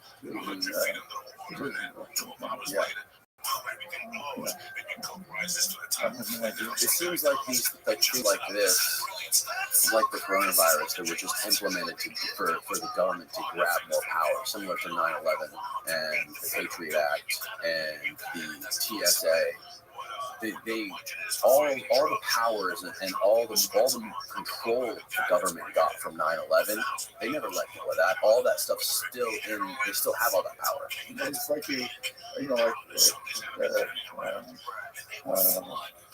Naomi Klein, shock doctrine. So when an incident like this comes along, you have to just photograph power. She writes about that right now. Yeah. But just on another subject, I'm looking at this painting. Oh, he loves this painting. Yeah. So, but so it ties right into something I've been writing about, and that is what if there are these flying saucers, let's say, assume there's a huge fleet of flying saucers, and we know that they're threatening to destroy us. So what is China and Russia and the United States and the other countries doing? If there's an existential threat to the world, yeah, hopefully we all band together. From the human race. And history tells us that's what happens. So my theory is that the aliens are here. Okay. And yes, and so are you. We all are. That it's not human beings, but it's our philosophy that says we are a part from nature, not a part of nature. we have the right to destroy nature. We have the right to do whatever we want. So the indigenous people I spend my time, they believe they are a part of nature. And they point out that when they come here and visit our cities, they see that we believe we're apart from nature. We're supreme over nature. And so in a way, we have alienated ourselves from our planet intentionally as a philosophy. It isn't human beings, it's this philosophy that says that we have to maximize short-term profits, we have to maximize material consumption. Yes. We are apart from nature. So let's get this out there and say, here, we're the aliens. Let's all come together and stop fighting about, who's going to occupy Ukraine or Gaza, whatever. And let's all join together to fight this philosophy that's destroying all of us. Yeah, but isn't it? Okay. And I've got to say, do I think that's realistic that we're going to do? No, but it's a great philosophy. It's a great story. I'm writing a novel about it, and there it is. That would be the cover of my novel. Yeah. Do you have Van Gogh's permission? No, we don't. Nope, AI created it. Well, he's dead, so I guess we don't need it. Except for statues of limitation. Well, I'm sure somebody owns the rights to all of it. Well, as your, We have to create Van Gogh. It's all Van Gogh. I don't know. We're not selling it. We're just selling it. Steve. Well, as your economic hitman, staff here, I don't know whatever. Yeah. It's interesting what you said about us. We're becoming alien from nature. And we're in this competitive world to constantly innovate, and it's largely fueled by materialism. We always want the next greatest iPhone. We always want the next best thing. We want the nicest car, the biggest house, which is gonna make us more attractive to mates. It's gonna make us more symbolically immortal. It's gonna create things that are gonna live longer than our biological bodies can remember us, and it makes us feel important. But that materialism and that competitiveness also is responsible for innovation and for technology and for everything that we've created. And a lot of that is good. Perception. So, what's the perception driving this? And perception is maximizing short-term profits regardless of certain environmental costs. Now, I talk about the death economy, which is what that has created, and I would call it that we've created an economic system that is marching us to we're consuming, polluting ourselves towards self-destruction. Based on this perception of maximization of short-term profits, regardless of the social and environmental cost. What if we turn that around and said, let's have our goal be to make short-term profits for business, because you got to make some profits. You don't have to maximize them. Put a bunch of that money and put a bunch of the effort and energy into creating a life economy, an economic system that pays people to clean up pollution, to corral all the plastic that's floating around in the ocean, recycle it, to regenerate destroyed environment, to create technology, solar and wind. We're on the way to doing that. We are in the process of creating a life economy. But let's pay people to do things that make life better, to make life for all living creatures. And for my 16-year-old grandson and all of his brothers and sisters around the world, there's no reason why we can't have a really good lifestyle, but by paying ourselves to do things that are not based on short-term maximization and destruction, the death economy. I like to instead of the term construction, a lot of what we call construction these days is actually destruction. So I think we can come up with an economic system that allows us to use these technologies in support of all life and in support of future. And we can have growth. It's just that we can't have growth in areas where we've been looking at it as this extreme materialistic tearing of the earth. We don't need to go out and mine for copper. There's a lot of copper around that's just not being figured out. What about cobalt? What about lithium? We need these iPhones. noise. Yeah. These are Tesla cars that drive on batteries, and then have these big fancy screens in them. Yeah. That's a lot of slave labor, a lot of mining of the It doesn't have to be slave labor. Yes, they might have to pay more, but we'd also be paying people more to do these tasks. And so, Henry Ford said, I want to pay everybody in my factories enough money so they can buy a Ford car. Well, what if we paid those miners in the Congo and elsewhere who are mining lithium? What if we paid them enough so they could buy cell phones and electric cars and convert it? So no one will be able to afford my son. Well, I think, yes, and if we look at human history, we go around, and I would be willing to pay more for an iPhone if we would get rid of that shit. Yeah, so would I. But I think a lot of people would. But it's a matter of redefining what it means to be successful. For most of human history, 200,000 years or so, that we defined ourselves as Homo sapiens sapiens. Wise humans. It was kind of a laugh because who else is destroying the body, right? But my cats aren't destroying the world around them. It's pushing havoc at my house. But for about those 200,000, most of those 200,000 years we've lived in a life economy, an economic system that regenerates itself. And the indigenous people I work with, it's all about the long term. They're not just looking at the short term. And it's only been within the last blink of history, maybe 2,000 years, but a short term in the history of humans, that we've been on this trajectory of creating a system that ultimately seems to be headed towards self-destruction. And I would just add that when I was in business school back in the late 60s, I was taught that a good CEO makes a decent rate of return for investors, but also pays his employees well, gives them health care insurance, pension funds, and invests in the communities where the workers are built by putting money into recreational facilities, libraries, educational facilities. In other words, it's a good citizen. Not maximizing profits, making enough profit for a decent rate of return. And then in 1976, Milton Friedman won the Nobel Prize in Economics. And Friedman had that ear of the world.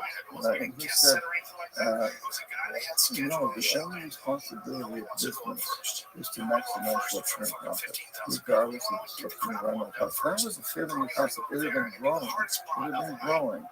But he really had to take it off. Thatcher loved him, and Reagan loved him. He traveled around the world promoting this concept of maximization of profit. And Jack Welch comes along at GE, and other people became these icons of cutting costs, cutting people's salaries, firing people to make the bottom line, to make profits bigger and bigger and bigger. Put it in the hands of a few wealthy investors who are already wealthy and make them more wealthy. That's the course we've been taking, and it's taking us into this death economy. We have an opportunity now to turn that around, to redefine what it means to be successful humans, to create a life economy. I have to say, Danny, I'm excited to still be alive at this time when we're moving in this direction. I think everybody listening to this program should feel blessed that you live at this time, that we're here now, that we have this opportunity. We are understanding that we're on a trajectory that's been very dangerous, whether we're talking about what's going on with potential wars and nuclear explosions, climate change. It all comes back to an economic system. We call it death economy. These other things are symptoms. They're not the problem, they're a problem, but they're not the problem. The problem comes back to human greed, that's defined in this idea of a death economy. But human greed is not inherent in human beings. I don't see it in indigenous cultures. I don't think we've heard it for more like 200,000 years. People took care of each other. It was important to be part of the community. Native North Americans had this thing called potluck. And part of it was giving away with each other. It wasn't trying to take more from people. It was giving away. And the people I work with in the Amazon, if you're a good canoe, you go canoes and you give me a canoe in exchange. I'm a good hunter. so I've been vaccinated with the basis or whatever. This is exchange, but it's recognized that it's suffering needlessly, and people may suffer because of death, a broken leg or whatever. But if anybody suffering needlessly for want or something, the whole community suffers and you take care of it. I think that's human nature. And I think we've moved away from it by philosophy and mindset, perception, just like touching the jaguar. Let's touch that jaguar and turn the perception around it that it needs to be successful humans, be successful human beings, being human. Let's be human. I get what you're saying. I agree with you. But due to the trajectory that we're currently on right now in this world, in this nation, do you really see that as a possibility? I do. Yeah. How so? How would that be implemented? I wouldn't be sitting here with you if I didn't do that. I'd be here, whining and dying and bringing myself silly. I don't know. No, I do. I think we're moving in that direction. Really? Yes. I mean, solar, wind. I solar, wind. I invest away from fossil fuels. They're at their infancy. But 20 years ago, everybody said solar will never be economically feasible. It is. But that's just one example. What I hear, and I've had the opportunity to travel around the world speaking because of these books that get too popular, and more recently I'm doing a lot of it by Zoom. And everywhere I go, I see that people are really waking up to the fact that we have to change. And that's the first stage. They're not actually changing. Remember, perception. Our perception is changing. The next step is to implement actions that honor the new perception, and then that changes reality. We haven't really got to taking the actions very strongly yet. And as you mentioned earlier, we're being distracted terribly by the war in Ukraine, Gaza, the war in Ukraine, and so many distractions. The political outrage in this country right now is, a big distraction. Yeah. And there's so many distractions, but people still I mean, yes, I do think it's hope. I did look for a probability in it because I also think there's a pretty high probability that we won't go that direction. And if we don't make the changes that we need to make, we're headed towards more and more catastrophe. So there's two paths. In fact, they are Bronco-speaking people where I come from in New Hampshire. A long time ago said human beings at some point in history are going to be offered the opportunity to take two paths. One path will lead to their destruction of human beings. The other will lead to a much more glorious world. I think we're at that crossroads right now. That's my belief. And I'm sticking to it. It may not be true, but it gives me the hope that we can take the right path. And I see people around the world wanting to do that. Yeah, I think it's got to be a lot more microscopic. It's got to be at a way more foundational level. It's got to go way deeper than just solar and wind and green. Oh yeah, absolutely. I don't think the solar. I think that in some ways actually one of the distractions that we live out. I don't know. I'm not a climate expert, but I don't think that the solar and the wind and all the fight about climate. I think it's more of a dog and pony show than really serious. I think it's been more of a political football. If you live on one of those islands and being inundated right now, you might not feel that way. What There's a bunch of them on Pacific Ocean they're sinking. They're actually sinking. The ocean's rising around them. And they're definitely seeing glaciers melting tremendously. I go to the Andes and a couple of parts of these big mountains that have these, the glaciers are melting rapidly. There's desertification in Africa. Yeah, but isn't this all cycles? Aren't these cycles, the climate change and the rising and falling of the ocean level has been happening for hundreds of thousands of years in cycles? Sure, there are cycles. In fact, I think in the Renaissance period, the climate was way warmer than it is now. And I think years ago, if they happen abruptly, it's because of a great volcano. And I think that the catastrophe Pacific Island countries facing faster sea level rise. Yeah, and I think that the equivalent to a big volcano going off in our time has been the incredible use of fossil fuels industrialization that has. How can it not be impacting the atmosphere? How can it not be impacting the climate? I think it's definitely impacting the climate, but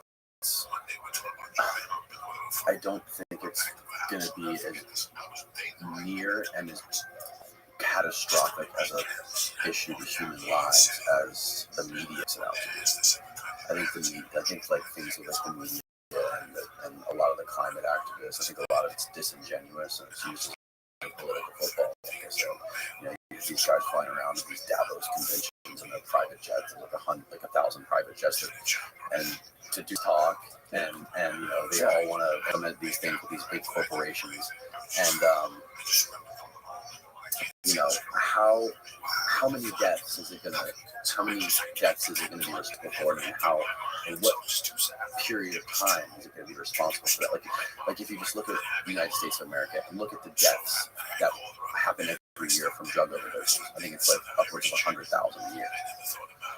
Right? Is it reasonable to say that climate change would be responsible for 100,000 American deaths a year in the next 10 years? I think it's reasonable to say that climate change is responsible for way more than 100,000 deaths in Africa.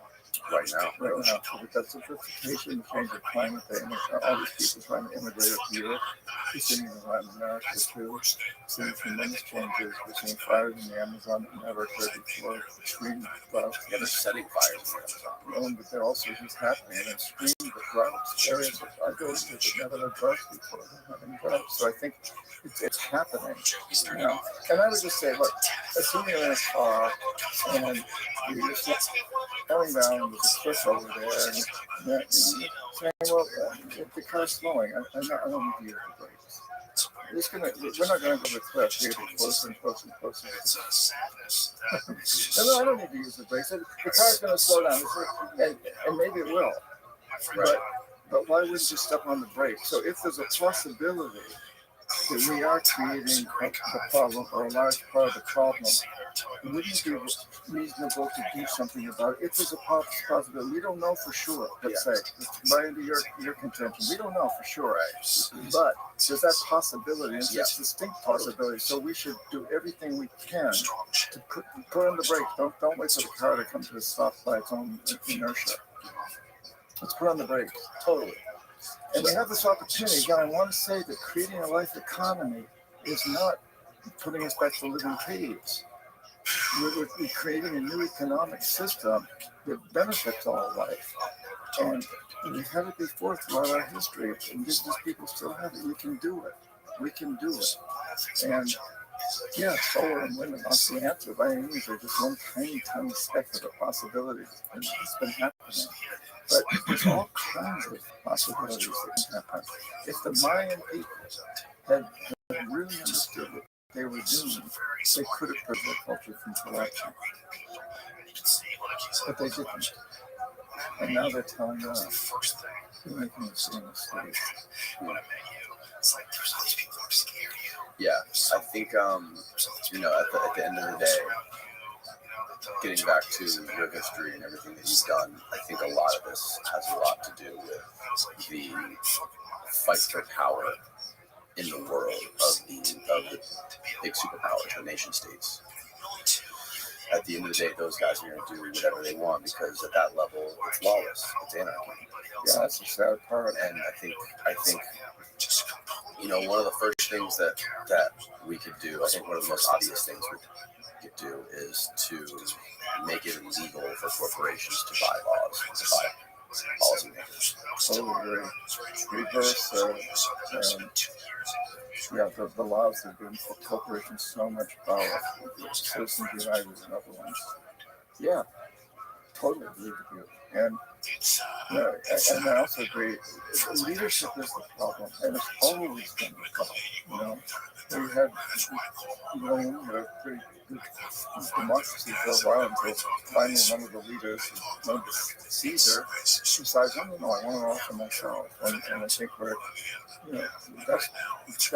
I think that's been the downfall, the hubris of our leaders throughout history has been the biggest problem for us. And how do you do it? I don't know. But I think if we can redefine, change the perception of what it means to be successful humans, so it isn't about owning a bigger yacht. It isn't about having a bigger house. It's about doing things that feel better, that make things better. When I was looking on a trip now, I was thinking a lot more money, and I thought I was living in American dream. But at some point, right, I told you about it, I think this went through this epiphany, but at the same time, I was also recognizing that I was not happy. I was living an alcoholic value, and I was eating from the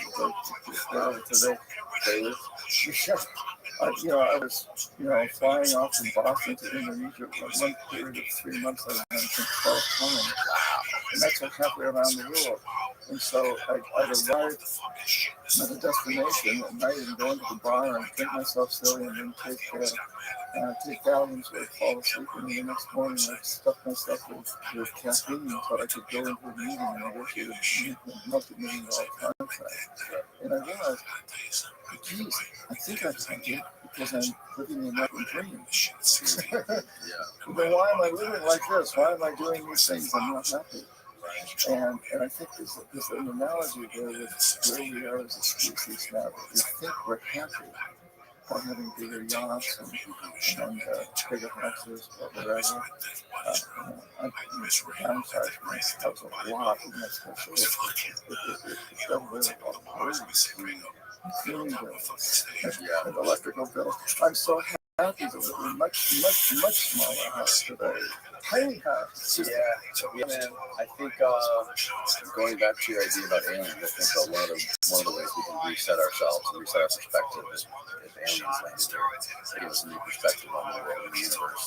Maybe that overview theory that your buddy Edgar Mitchell had happened to him, happened to the world. The aliens they won't fuck you down. They are the aliens. It's not humor, it's a philosophy of life. Right now, I'm modern. I'm not a human philosophy of life. I'm modern. And that may go back a couple hundred, maybe a couple thousand years, but it's still modern in terms of overall human history. Right. Well, John, thank you so much for coming down here and doing this. I really appreciate it. It's been a lot of fun. I really enjoyed this. I really enjoyed this talk. It's been inspiring, eye-opening, and tell people where they can find your books, find more of your talks, get in touch with you, all that stuff. JohnPerkins.org. I'm an orgasm. I'm an organism. I'm not a comic. I'm not a John Perkins talking about all the information is right there. And I love it that people sign up for the newsletter which comes out once a month. It's incredibly brilliant and stringent with it. No, but you just put your email address in the little box right there. Oh, look at that. There's your website. Oh, my Beautiful. God. Who is that handsome guy? Handsome devil. And look at that. You update your book. I love how you do updates of your book. Awesome job. Oh, that's in Russia. That is at the World Economic Forum. St. Petersburg Economic Forum. International. With Putin. Yeah. Klaus Schwab there? Yeah, I imagine it was. I didn't mean it. All right. Thanks again, John. Everybody go to John's website, johnperkins.orgasm/books. You can find his books, all of his incredible talks and lectures. Thanks again, man. I really appreciate it. Also, we did a Patreon exclusive Q&A. If you guys want to go check out that on Patreon, it's linked below. It doesn't say much. It doesn't say much, so yeah. Don't get your hopes up. No, it's busy. We just doesn't all here. Yeah. Good night, everybody.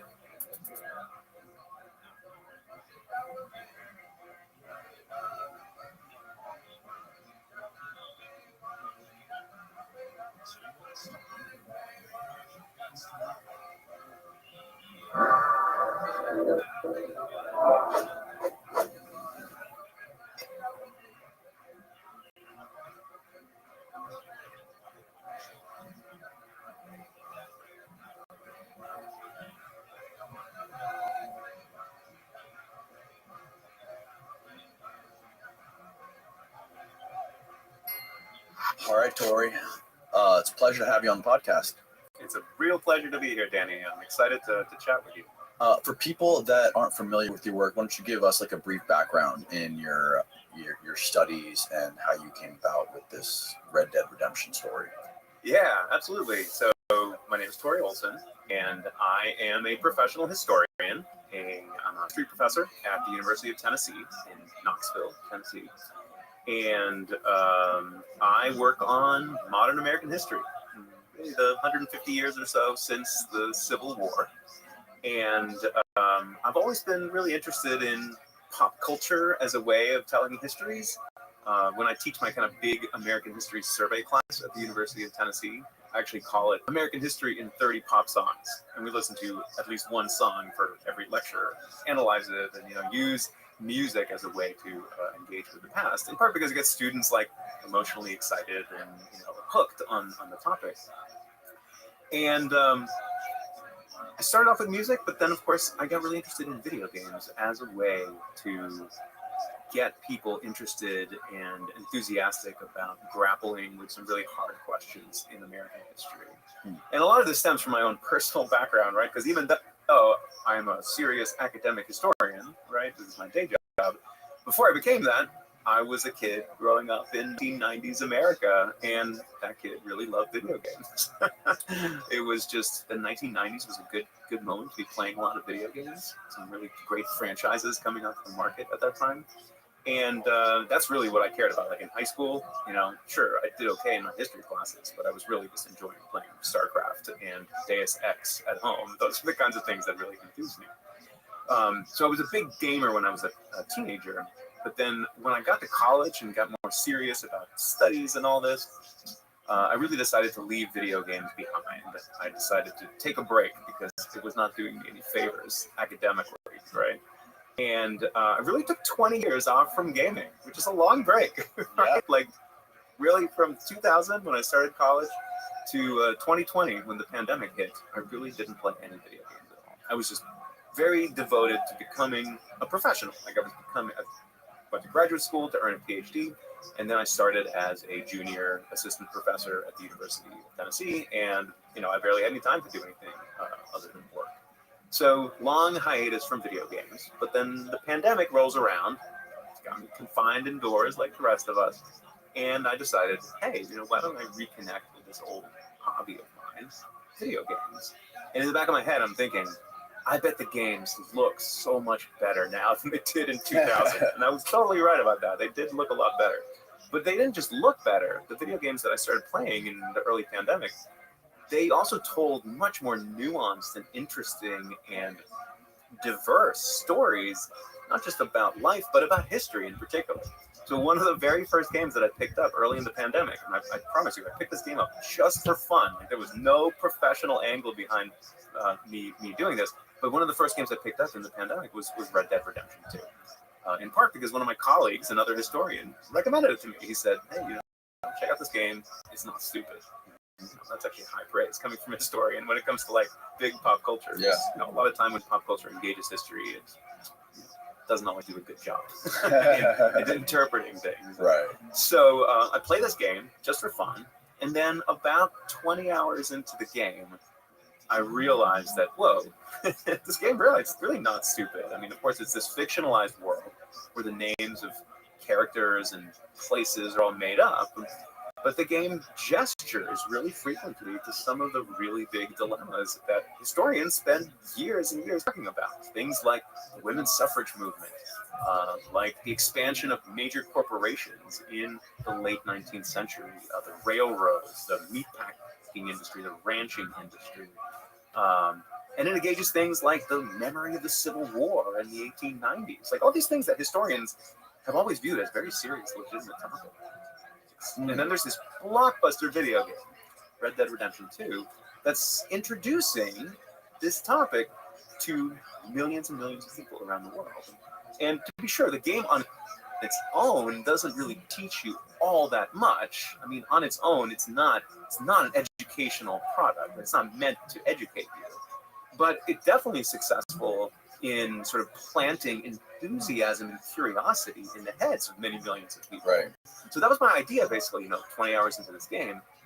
why don't I try teaching a class that uses this fictional world of the games really as a jumping off point to explore the actual big dilemmas of violence in the United States in that kind of crucial 1870 to 1920 period when the games are set. So that was the basic idea, right? Like, let's use this as a teaching tool. Not to like teach the fictional content of the game, that's not the point, but to teach the actual real history of this period using the kind of hook of the games to get students excited. So I started that in 2021. I'm very proud to say that it was the first, the world's first ever college history class that used the Red Dead Redemption games. No one had done anything quite like this previously. And the students loved it. It's interesting how accurate you say it is as a historian, a PhD in American history, right? Yeah, I mean, some parts are, right? Like, not everything. Well, they obviously they didn't need to make it super accurate historically, right, to be successful. Right. But they did. They went to a lot of work to make it very relevant to a lot of the. They might not be like perfectly correlated on the timeline, right? I think you say, but a lot of the events are very accurate, and like a lot of the struggles and everything else that's going on, like racially and ethnically. Yeah, I mean, I think what the game succeeds at best is capturing the sort of visual aesthetic look of this time period, whether it's New Orleans in 1899 or sort of, you know, one of these like frontier cattle town in the west, or the mountains. I think they do a great deal. Like, they clearly studied photographs of this period quite closely and tried to recreate that. Right. So obviously recreating the visual look of a place is important, but that alone is not accuracy. Right. You have to go beyond that in getting at the sort of the lived fabric of people's lives. You know, the kinds of things they care about, the things they talk about, the major issues that they're interested in, and the game does pretty well with that, right? I mean, they miss about as often as they hit on those questions. Oh, really? Okay. Yeah, on its own, the game is not going to be your American history teacher. But what I love about the game is that it's rich enough and accurate enough that with some accompaniment, with some help, it can actually be a really, really powerful tool for engaging and learning American history, and like particularly engaging some of the biggest dilemmas that's historical, but that really impact us today, right? Dilemmas about capitalism and big business, dilemmas about race and inequality. Basically, all the things we're talking about and fighting about today, you can learn a great deal by using this game and then having a little help on the side. And that's really what my book is trying to do. It's what my class has been trying to do, you know, to open a conversation about some difficult, often violent moments in American history through the use of this ridiculously popular video game. It's also interesting that it was like one of the best-selling video games in the first week, right? Like, it was a blockbuster. Yeah, this statistic will never cease to blow my mind. But in its opening weekend, back in, I think, late 2018, Red Dead Redemption 2 it made more money in its opening weekend than any other entertainment product ever before had done in its opening weekend. Oh, entertainment product. Like movies, TV shows, Harry Potter books, whatever. This game was bigger than anything previously. That's like insane, right? That's bizarre. Well, it gestures at the meteoric rise that the video game industry has had in the last 10 years or so, because today the size of the video game industry is bigger than music and movies combined in terms of profits and proceeds. Yeah. And it's catching up with sports. Like, it's basically neck and neck with sports in terms of, like, you know, a money maker. Yeah, there's Fortnite players who have contracts the same size as Tom Brady's contract. Right, exactly, which is pretty wild. So yeah, this game has, you know, it's really become a juggernaut. It's sold about, Red Dead Redemption 2 has sold about 61 million copies or so the last time I checked. But if it's sold that many, I bet it's been played by 200 million people, right? By people watching on YouTube, by streamers, people watching their friends over someone else's shoulder, right?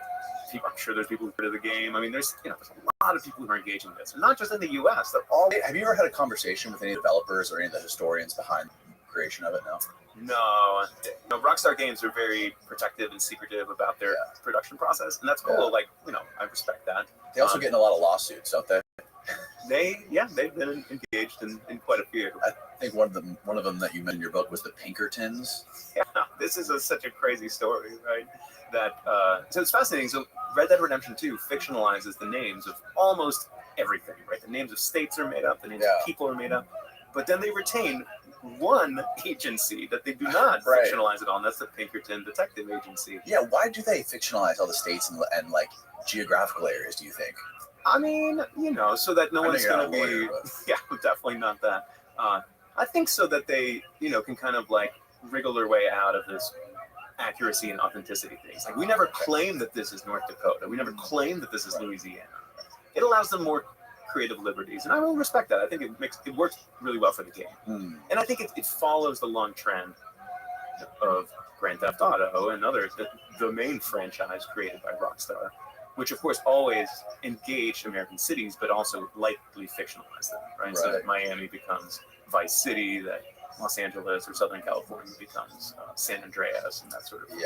So it's a long-standing practice that they can they can get away with more if they don't use real names, except for the Pinkertons, which they decide to include by name and have to confront this lawsuit, which ultimately goes nowhere because, you know, the Pinkertons, which still are around, fascinatingly enough, they sue Rockstar saying that, you know, you're basically trashing our legacy, you're sullying our good name, none of this is true, except actually their portrayal is pretty accurate. I mean, the timing is off by a little bit, but yeah, the Pinkertons of the late 19th century were indeed mercenaries for big business, trying to, you know, crack workers' skulls and break up strikes and pursue bandits and outlaws and that sort of thing.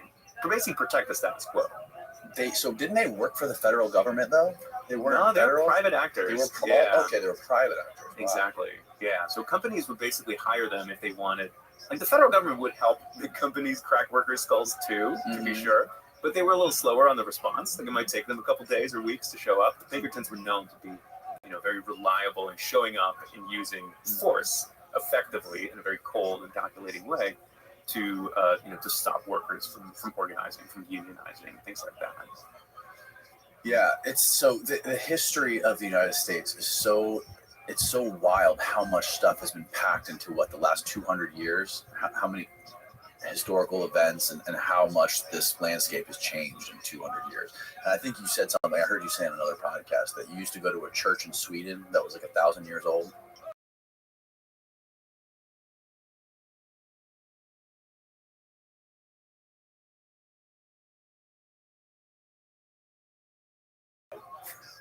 Yeah, it's, you know, there's a lot that's happened recently in the last 150 years in the U.S. And not just things that happen, a lot of conflict and a lot of violence, you know, and violence is something that's so central to my book and to my class.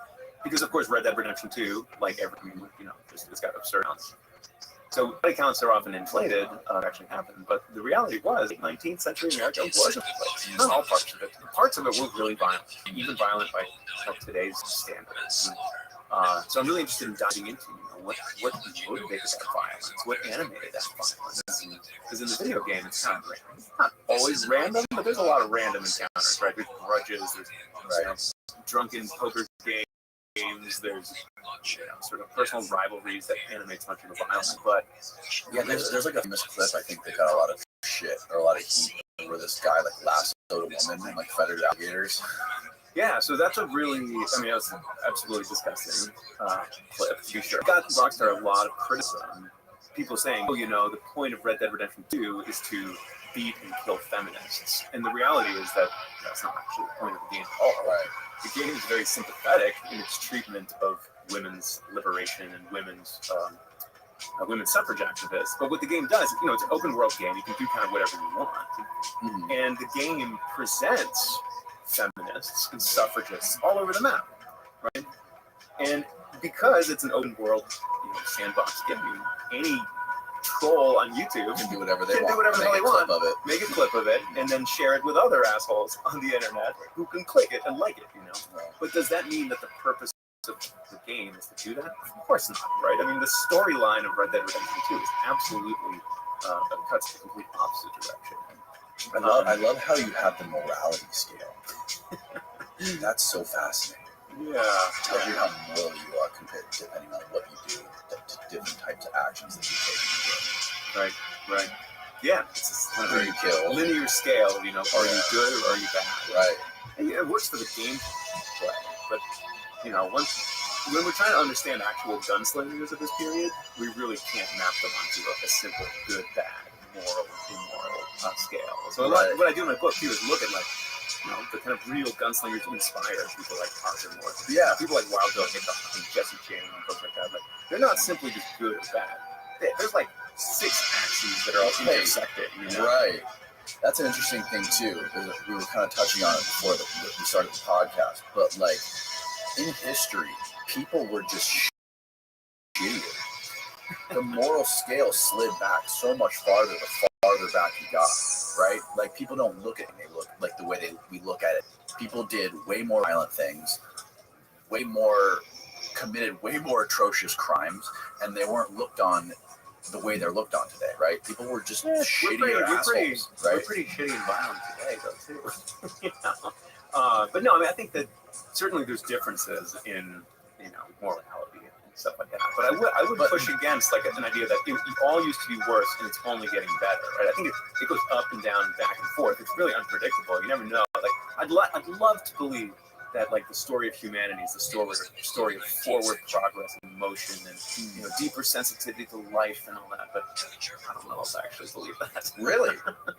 Well, I don't know, just look back at the events of the 20th century and can we really understand that as like a march toward progress? Look at World War II, with 50 million people killed in this conflict. Like there's no war from the 13th century that there's that many people dead, right? Look at the Holocaust. Look at global imperialism or colonialism, like these awfully toxic institutions that trod on the lives of so many people, all in the name of progress and civilization and all this sort of thing. So it's hard. I mean, I'm not saying it's all downhill. I'm not saying we all lived in a wonderful place before and then it's all kind of sliding down. It's just, it goes up and down, back and forth. There's no it's neither all going down or all going up. Yeah, it's definitely not linear. Yeah.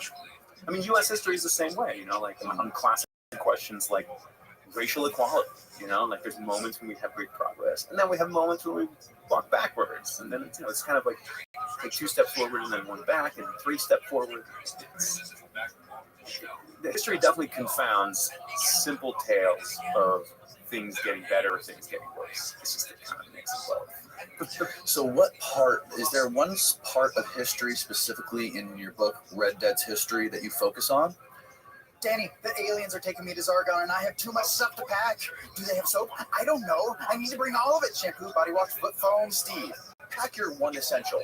That's our sponsor, Mando's 4-in-1 acidified cleansing bar. Plus, you can shave with it, so it's like 5-in-1. Danny, what if the pH is off? Will it melt my skin? Have you ever seen Alien? It just works, bro. It was made by a doctor who saw too many people misdiagnosed with BO. So he said, stop the silliness, and came out with this gorgeous bar of gorgiosity. The best thing about their 4-in-1 acidified cleansing bar is that it smells delicious. I like the bourbon leather smell because it's smooth and sophisticated. Plus, when you're traveling, you don't need to pack your travel bag with deodorant or cologne. You just bring the bar. It does all that work in one. For shaving, for smelling great, and for being clean. Mando's starter pack is perfect. You get a solid stick deodorant and cream tube deodorant, 2 free products of your choice, plus free shipping. So if you enjoy this podcast and you want to help support, new customers can get $5 off a starter pack at shopmando.com and using the code Danny. Again, that's code Danny at shopmando.com, shopmando.com. It's linked below. Now back to the show. Yeah, well, so I really zoom in on this crucial 50-year period after the Civil War. Okay. Like 1865 to 1920 or so. And I think that's a moment that's, on one hand, from us, like in the 21st century, that seems like so distant, like 130, 140 years ago. What could that possibly tell us today? But I genuinely believe that, this is the 50-year slice that we have to understand if we want to understand most of the crucial dilemmas that are dividing our society today. Really? Mainly because in that 50-year window, it is where the modern conversation about racial equality starts, about what should the rights be of people of different backgrounds. And in that, too, is when we see corporate capitalism fully transform American life. Right? Like you and I have grown up around massive companies that dominate our society, our economy, that are major employers that shape the political system and all that sort of thing. We've kind of gotten used to that. We've just taken that for granted. Right. Not Americans of the 1870s and 80s, because that's the first time they're really encountering companies that big. Right? Like that's the first time that they're encountering these juggernaut corporations, the steel industry, the Right. railroad industry, the meatpacking industry, and all these things. And they are really very hesitant about it. Like they are not accepting and embracing this. I mean, some are, the people who make a profit from it, but most Americans are really skeptical of this transformation, and many of them are going to fight back.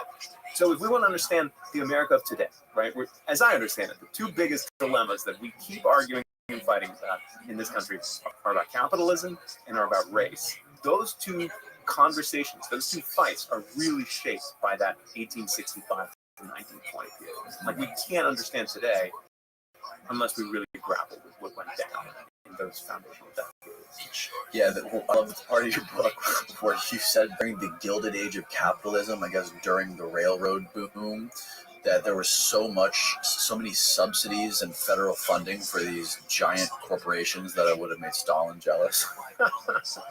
Yeah, I mean, the statistic that blows me away is that if you put together all the free land that was given by the federal government to railroad corporations, like put it together into one, it's all over the country, but if you mass it all in one state, it would be the third largest state in the country after Texas and Alaska. Just like land given by the government to corporations, right? And then those corporations are going to have a completely different career as opposed to, those who don't receive that. So, I made that joke about sort of Stalin would have been jealous in part because I think grappling with the history of capitalism in the late 19th century really pushes against this myth that many Americans are attached to, which is that we live in a free enterprise, free market capitalist nation, right? That we live in a country where we've really pushed the government out and that the free market decides everything. That is so not true for most of American history, because government handouts, government supports, it really defined how capitalism worked, and it stacked the deck in favor of some against others.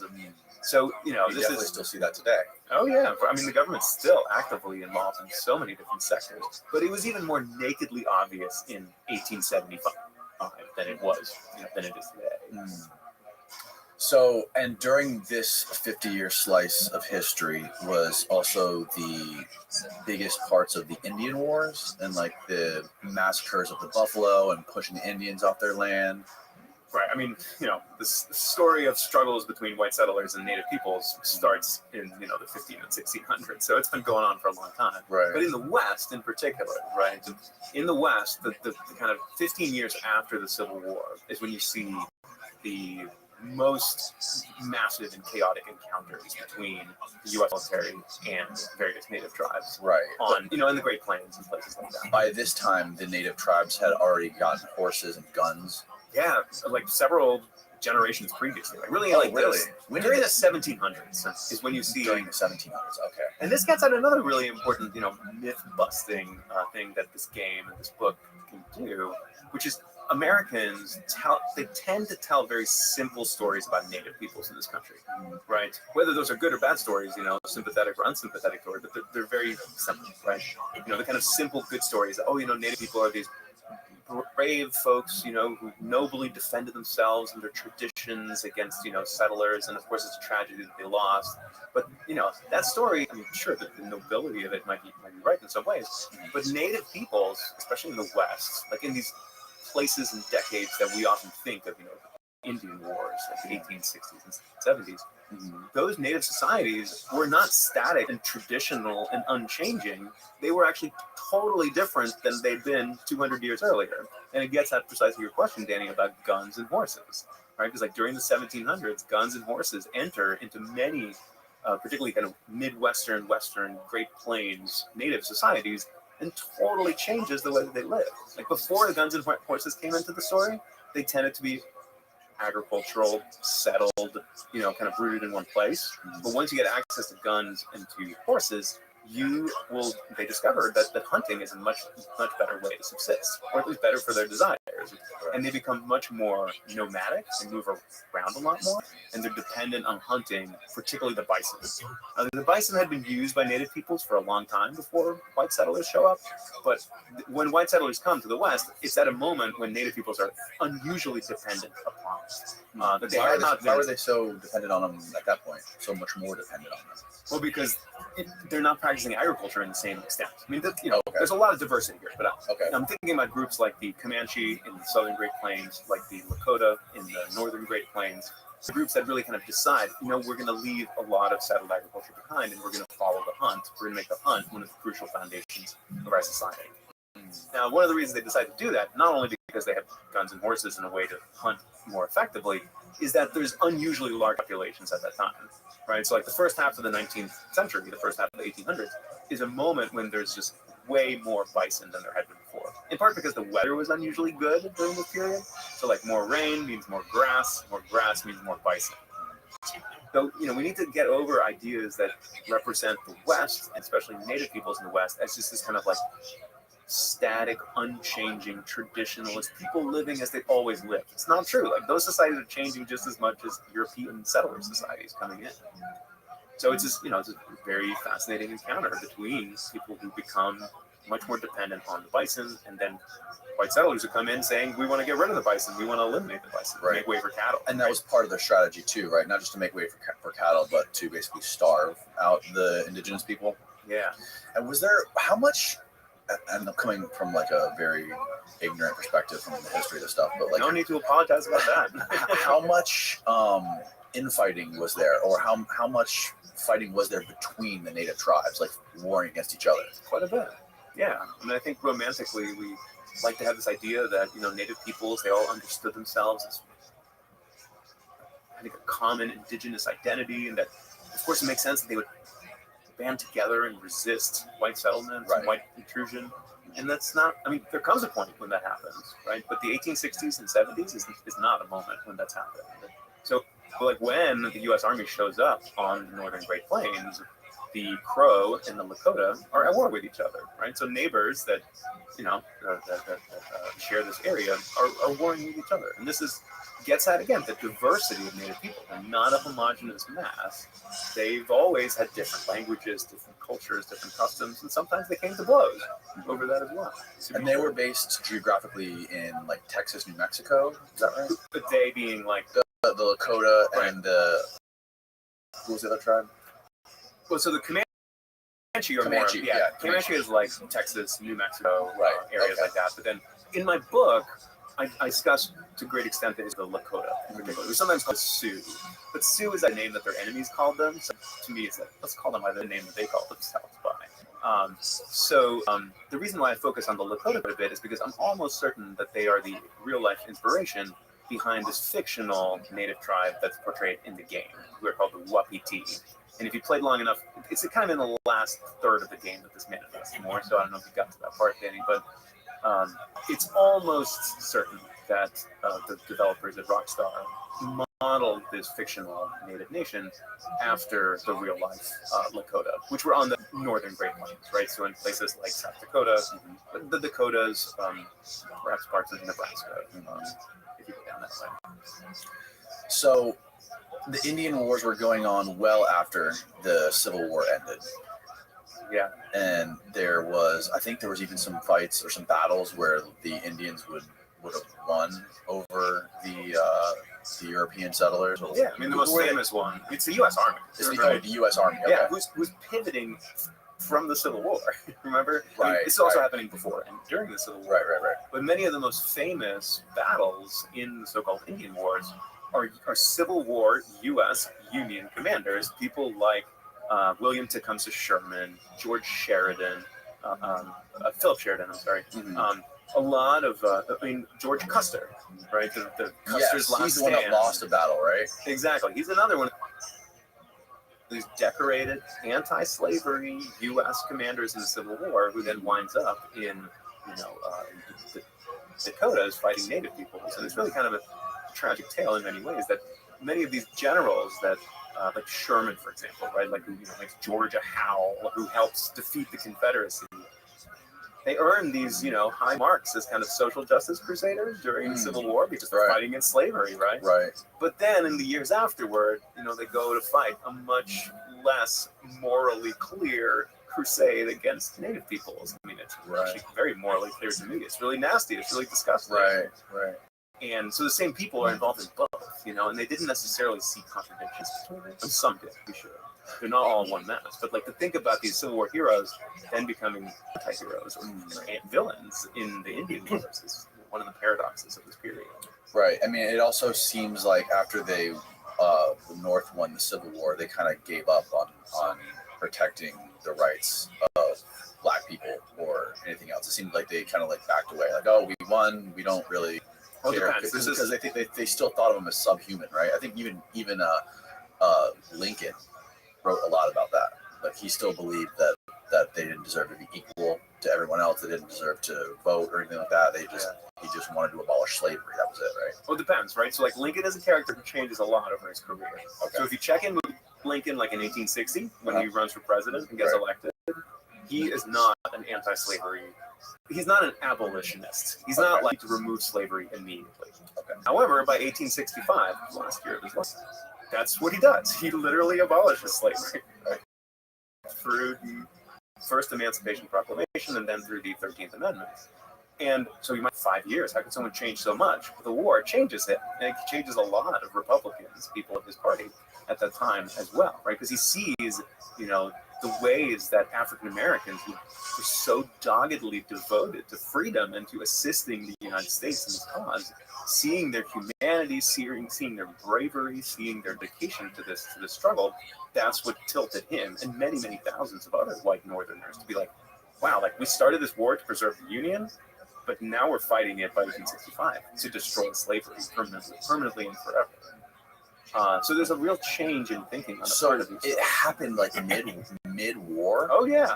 I mean, this is the craziest thing. Early in the Civil War, Union U.S. troops would return escaped slaves to southern plantations. They're like, this is your property. We're delivering it back to you. So they're not trying to like destroy slavery right away. They're in fact maintaining it in part because they're really cautiously watching these border states, places like Kentucky, places like Missouri that did not secede from the U.S., but these were places that had slavery, right? So Lincoln is very careful not to lose those states. He doesn't want to see them tilting into the Confederate camp. So they really tiptoe around the question of slavery in the beginning. They're like, we don't want to mess with this institution. We just want to defeat the Confederacy and get the South back in the Union. Right. So but by the end of the war, that's not where they're at, right? By the end of the war, they're really aggressively going against slavery as an institution. That's and you so mentioned, and you mentioned earlier, right, that like in 1865, white Northerners kind of give up on the question of racial equality.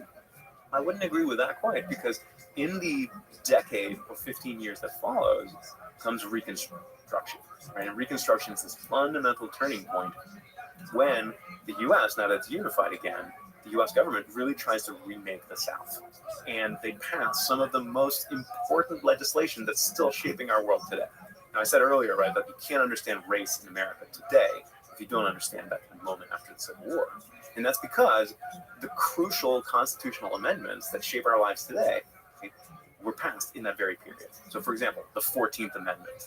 The 14th Amendment establishes birthright citizenship. That if you are born in the United States, you are a U.S. citizen, right? This is something that's being debated today regarding undocumented immigration and all sorts of things, right? But it's passed in the midst of, and it's really passed to give Black people in the United States. It's part of Reconstruction. It's part of this like idealistic moment when the U.S. tries to reform the South and really the whole nation in the wake of the Civil War.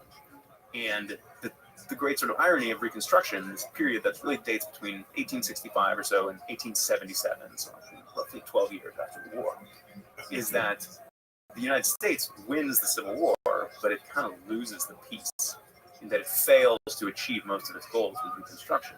It accomplishes many of it. The big picture, when the South kind of returns to white domestic rule in the 1870s and 80s, there's a lot of similarities between, slavery's gone, but white Southerners are now back in control, and they kind of win the peace, even if they lost the war, which is one of the great ironies of the Civil War.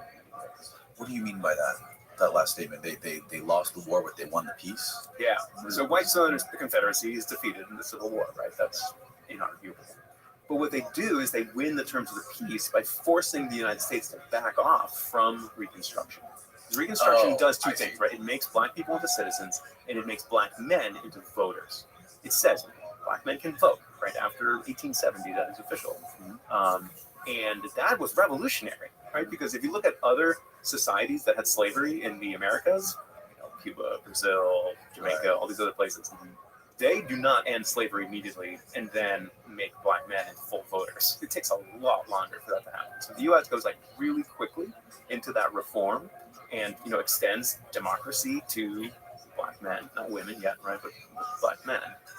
And what the South wins in terms of winning the peace is that it basically forces the United States government to back away from some of those promises about racial equality. Okay. And it won't be until the 1890s that they fully shut out black people from voting and from citizenship in many ways.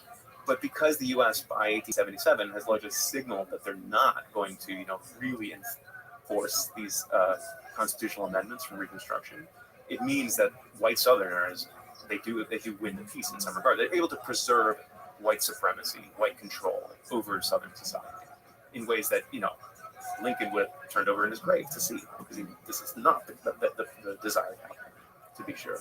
Right. Which you mentioned that it kind of changed for him during the Civil War. Yeah. And, I'm sure that, you witnessed, because what were the basic, like the premise or the ideals that the Confederacy was fighting for? Like why, for me and people that aren't super, knowledgeable about this stuff, what were they like? What were their values or their ideals that were behind their fight? Right. Well, there was one ideal above all others that motivated these elite white Southerners to secede from the U.S. and to create the Confederacy, and that was to preserve a future for slavery. That is purely, you look at the documents of the people who create the Confederacy, like their founding statues, their speeches, their declarations, they do not hide their motives. They're like, we are creating a new republic based on the truth, that the black man is subservient and lower than the white man. And they say this. It's all in the documents. But that's not what the U.S. was fighting for. The U.S. begins the war fighting to preserve the Union. Right? That's like, to keep the South from leaving, to keep the country together. That's what the war begins as. And then over the course of the war, it becomes a war against slavery. And for some people, a war for racial equality. Not everybody, right? But enough people that they were able to push through these Reconstruction amendments. So the real, this is there's documents that you've read that basically they're saying that we're fighting for the future of slavery. Oh, yeah. The reason they left is because they were worried about the future of slavery, not just in the U.S., but potentially abroad, in places in Latin America as well. But, see, this is the source of, like, a great deal of mythology. Yeah, is this contested at all? Not by any serious historian. Okay. But by a lot of people out there, right? So basically, as soon as the Civil War is over, folks in the South, white folks in the South, begin creating this counter-narrative that's basically helping them rationalize defeat. It's helping them make sense out of what happened. And they're saying, you know what? Since the war's over, slavery's been destroyed, right? They don't want to say, well, we fought for this vicious, sinful cause and we got defeated. Instead, as they claim, we were doing it for states' rights. So there comes out this the counter-narrative is like, the Civil War was not about slavery.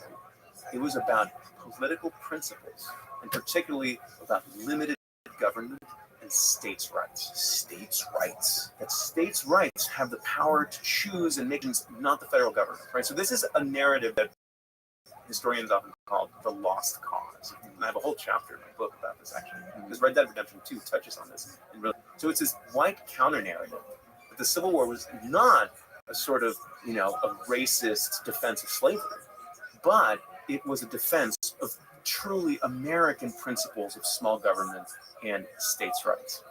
Now, the reason we know that this is total bullshit, which it really was, this has nothing to do with why the South actually seceded. Let me give just two examples. So in 1850, this is 10 years before the Civil War breaks out. In 1850, the South, the white South, pushes through this bill called the Fugitive Slave Act. And the Fugitive Slave Act, what it basically did is it actually really strengthened the federal government to go and pursue escaped enslaved people across state lines. It gives the federal government tons of muscle and power to walk all over state jurisdictions trying to catch runaways. How is that states' rights? That is literally the inverse of states' rights. It is a defense of slavery, Right. primarily. By the And federal government. Well, by the U.S. government, of which the South is a part of, right, at that point in 1850. Right. So basically, they're saying, hey, we want a muscular federal government when it protects slavery. However, if it's critiquing slavery, now we don't like government anymore. This is an age-old story in much of white Southern history. So that's, and some of the same people who pushed for this Fugitive Slave Act in 1850, there's some of the same people who are seceding in 1861, right? So like, it can't be states' rights in 1861 and federal government all powerful in 1850. That doesn't make sense. No.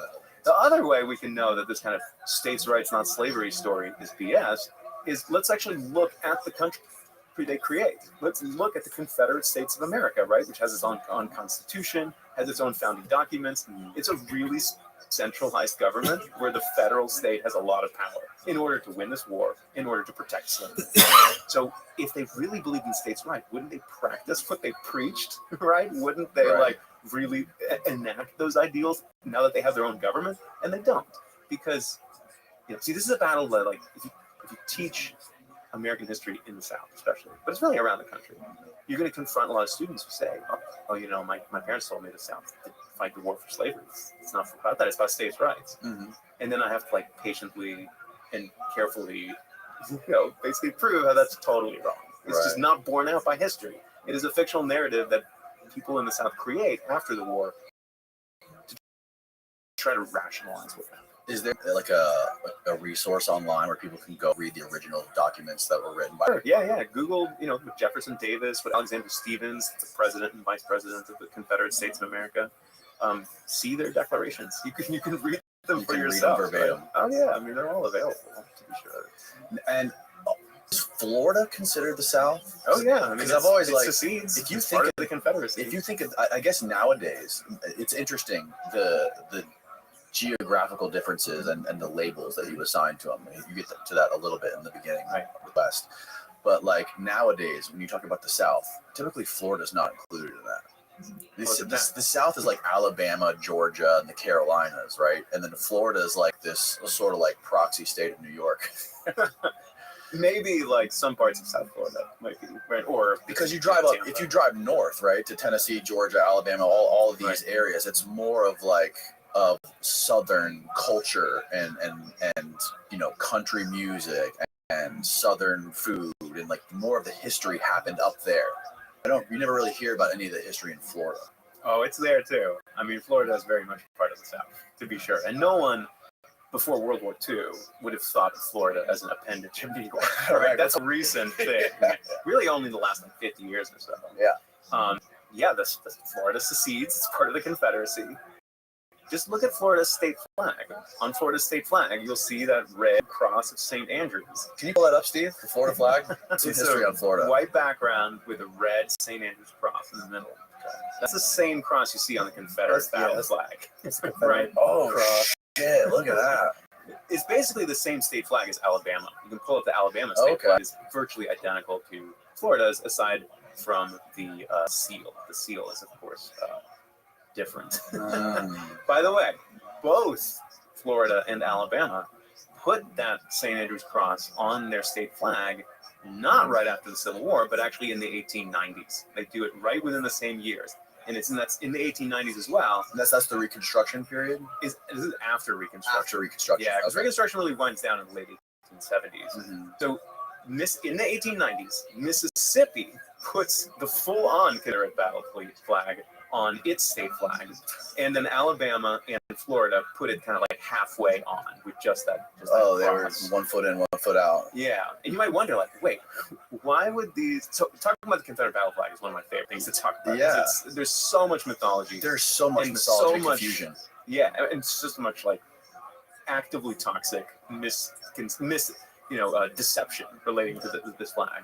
But so these three states put that banner on their state flags in the 1890s. Okay. And there's a very simple reason why.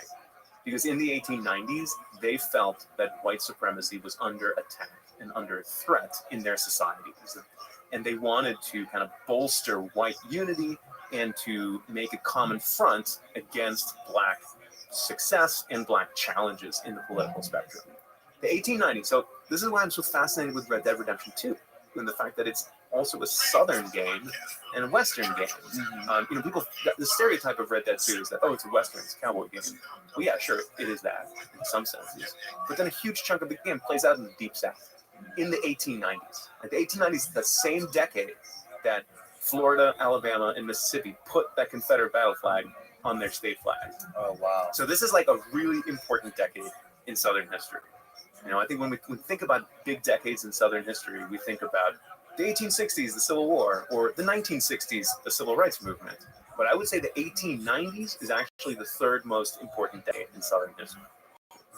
Because it's at this moment that white supremacy, white rule, white power comes under tremendous threat. And as a result, there's this huge backlash to try to, reshape some society to bolster and reinforce white supremacy. So the flags have everything to do with it. In the 90s, that the South also begins building these monuments to the Confederate, right? Like these big, tall statues that have been getting torn down in the last, 5 years. Those start coming up in the 1890s, not in the 1860s or 70s, not right after the war, in the 1890s, like a full 30 years after the Civil War is over. In the 1890s is when the first Jim Crow laws are passed. It is when, you see those signs that say for color, for white, right? Those did not exist really systematically until the 1890s. In the 1890s is when they begin popping up. So the 1890s is this moment of tremendous change in Southern history, where there's a threat from below, basically a threat of poor whites and poor blacks potentially coming together to challenge the bigger system. And then this tremendous backlash, which brings Confederate flags on state flags, which brings statues, which brings, all the Jim Crow laws, this total reorganization of the South, which is then going to stay in place for the next 70 years until the Civil Rights Movement of the 1960s. Can you give me just the 30,000-foot overview of the history, of the origin of Jim Crow? Yeah, comes from a comedian play or something. Right. So Jim Crow is not actually a real person. Right. It was a character in minstrelsy shows. Right. So that's minstrelsy is something most Americans don't know much about. Right. That's that we forget it. Something that gets swept under the rug. But minstrelsy is really America's first pop music genre. It starts in the 1820s and 1830s. Minstrelsy? It's white people putting on blackface and singing songs about black people that's meant to parody them and belittle them and this sort of thing. And this is not just a Southern thing. This is an American thing. It's in New York. Minstrel. In New York City, you could go to minstrel shows in the 1830s and 40s that'd be wildly popular. So one of the common characters in these minstrel shows was a character named Jim Crow, and he was meant to be, this sort of stereotypical, uneducated, backwards African American. Okay. So when these laws start coming around in the 1890s, people start calling them Jim Crow laws because they're also tangled up with this older history of racism. Was there a proper name for them, or how did Jim Crow laws stick? Obviously, they're not formally called that. When the states passed them, they're called segregation statutes. Okay, gotcha. Yeah, and now we just call them Jim Crow laws. Right, exactly. Yeah, so it's interesting. You might imagine that Southern society had always been totally segregated, and that wasn't actually true. Under slavery, for example, black and white people were often in close proximity with one another. African Americans worked in white homes. They nursed white children. They're really nursed them. You have evidence of this happening. Yeah, to be sure, of wet nurses who would be engaged in programs. So there was very close physical contact between people, right? So then slavery ends in the South, and leaves the Civil War era. And some things are initially segregated. For example, schools. First off, there wasn't much schooling at all going on in this period. Very little public budgets for education. But when the first schools are created with public resources, then they're separate, right? So that happens as soon after the Civil War. And churches also tend to segregate after the Civil War. That you have black churches and white churches. But then there were lots of things that were not segregated. And really, there's this 30-year window after the Civil War when things are really fluid. Things are really unpredictable. When train cars were not segregated, when trolley cars were not segregated, when stores were not segregated, when waiting rooms are not segregated, restaurants, well, that was a little trickier. But it's only in the 1890s that you see a systematic effort to like put into place massive public segregation, right? The kind that we think of, you know, we think of like the South after the Civil War, but it only comes together quite a bit after it. And you might wonder, like, why is that happening? Again, it comes back to this fear, the threat that's going to shake the foundations of the South and white supremacy. And this wasn't going on in the North. Well, there was already segregation in many northern states already. Yeah. Okay. So that, in many ways, the South kind of imports the northern practice of segregation. So this is not a uniquely Southern institution, though it's much more. Look at this gangster. It's entrenched and legalized in law, much more so in the South after the 1890s than it ever was in the North. Right. There was plenty of discrimination and rules against black folks in the United States too. Right. And then a lot of people in the South, I think you touch on this briefly, but I believe like some of the slave owners, they kind of were always living in the state of paranoia, fearing like a revolt or a rise up from the slave population, like always looking over their shoulders. Yeah, for sure. And because there were many examples, I mean, not countless examples, but there were very notable examples of enslaved people revolting. Nat Turner, for example, in 1830s Virginia. You know, these are the kinds of things that kept white slave owners up at night, right? Like they were very anxious and worried about this, which is why they instituted this massive, infrastructure to try to prevent these sorts of things. Slave watches, patrols, the constant threat of violence hanging over the society. So there's lots of sort of checks that they try to put into society to keep this from happening. Right. But in many ways, the Civil War is kind of the biggest slave revolt of all time. We don't often think of it that way, but like black people in the South play a really crucial role in overthrowing the Confederacy. It's not just white Northern troops that come in and do it all. From within, black people are actively working to sabotage the Confederacy, right? Either by joining the U.S. Army or just by chipping away with sabotage, foot dragging, resistance, from within. So like the Confederacy is fighting so many enemies. Yes, it's fighting U.S. armies, but it's also fighting against black people from within who are trying to destroy the Confederacy. And what's really fascinating to me, Dave, I don't know if you know this, there were a good number of white Southerners who really resisted the Confederacy as well. Because remember, and this is also a fact that's not widely known, right? Only about 30% of white Southerners before the Civil War owned enslaved people. The wealthy ones, right? Yeah. I mean, 30%, right? So 70% of white Southerners did not own slaves. Now, did that mean that they were pro-black? No. Right. If they could, they would have, right? Many, for sure. They really, they were jealous often of their slave-holding neighbors because they saw holding enslaved people as a social, as a way to lift themselves up in society, right? Like social progress. So they're quite bitter and resentful toward them. But, it's fascinating because I live in Eastern Tennessee, right, in the kind of mountains of Southern Appalachia. And it's specifically in the Southern Mountains that you see really a revolt against the secession of, a rebellion against the rebellion, in the sense that a good number of white Southerners in the mountains say, no, I don't want to be a part of this Confederate, war effort. I'm going to fight against it. There was unionism that was quite pronounced, favoring the U.S. In this period. And I understand why, in part because the Civil War really started by rich people. It started by big planters, and it's largely fought by poor people, which is why the folks often describe the Civil War as a rich man's war and a poor man's fight, which there's a lot of reality to. So, people in Western North Carolina and Eastern Tennessee, where slavery existed, but it wasn't nearly as prevalent as it was in, Middle Georgia or something like that. Those folks are like, you know what? I don't really want to risk my life for the cause of slavery, since what do I stand to benefit from? Right. So you'd have serious guerrilla warfare taking place in Eastern Tennessee, Western Carolina, Eastern Kentucky, of white Unionists fighting against the Confederacy. Really nasty, irregular warfare. Really pretty grim stuff. But this is the side of the Civil War people don't hear about. What kind of warfare tactics or guerrilla warfare tactics were the slaves in the South using against the Confederates or the slave owners? Right. I'm sure a lot of it was like cutting throats in the middle of the night, or there's some of that.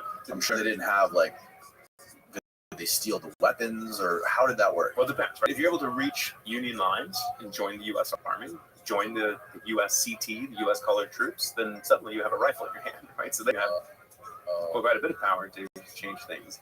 Right, and how did they organize?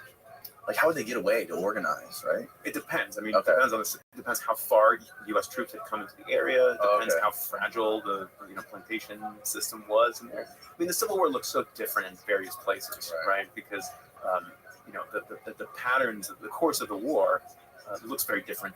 Whether you're on the Mississippi River or whether you're deep in the middle of Texas, or it just depends. Right.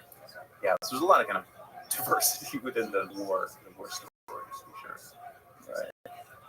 Huh. Yeah, I mean, the Civil War is such like an astoundingly fat moment in American history. Yeah. And it's one that's been the recipient of so much mythology and so much, I mean, how many books are published each year on the Civil War? It's just unbelievable. But I still feel like, despite this obsession, despite all the documentaries, despite the books that are published, I think most Americans still have a pretty hazy understanding of what this was all about.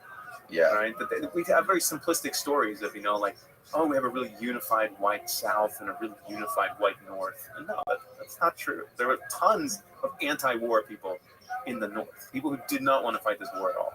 There were tons of anti-war folks in the South, right? I just talked about, kind of Appalachian Unionists and African Americans, to be sure. So this, there's a really good chance that Abraham Lincoln has to run for president in 1864, like in the midst of the war. He has to get reelected democratically in the system. And there was a really good chance that he was going to lose. I mean, he squeaked by, just barely. But a lot of people were worried that he was going to be beaten. And the guy who was going to beat him was going to probably end the Civil War and let the South go. Really? Right? Wow. So, or at least make peace in some kind of, in a very different manner. Like, people were exhausted by the war by 1864. So, who was the guy? I think his name was Forrest or something. The general who got a statue. Yeah. Oh, we got to talk about him. His statue just recently got demolished or something.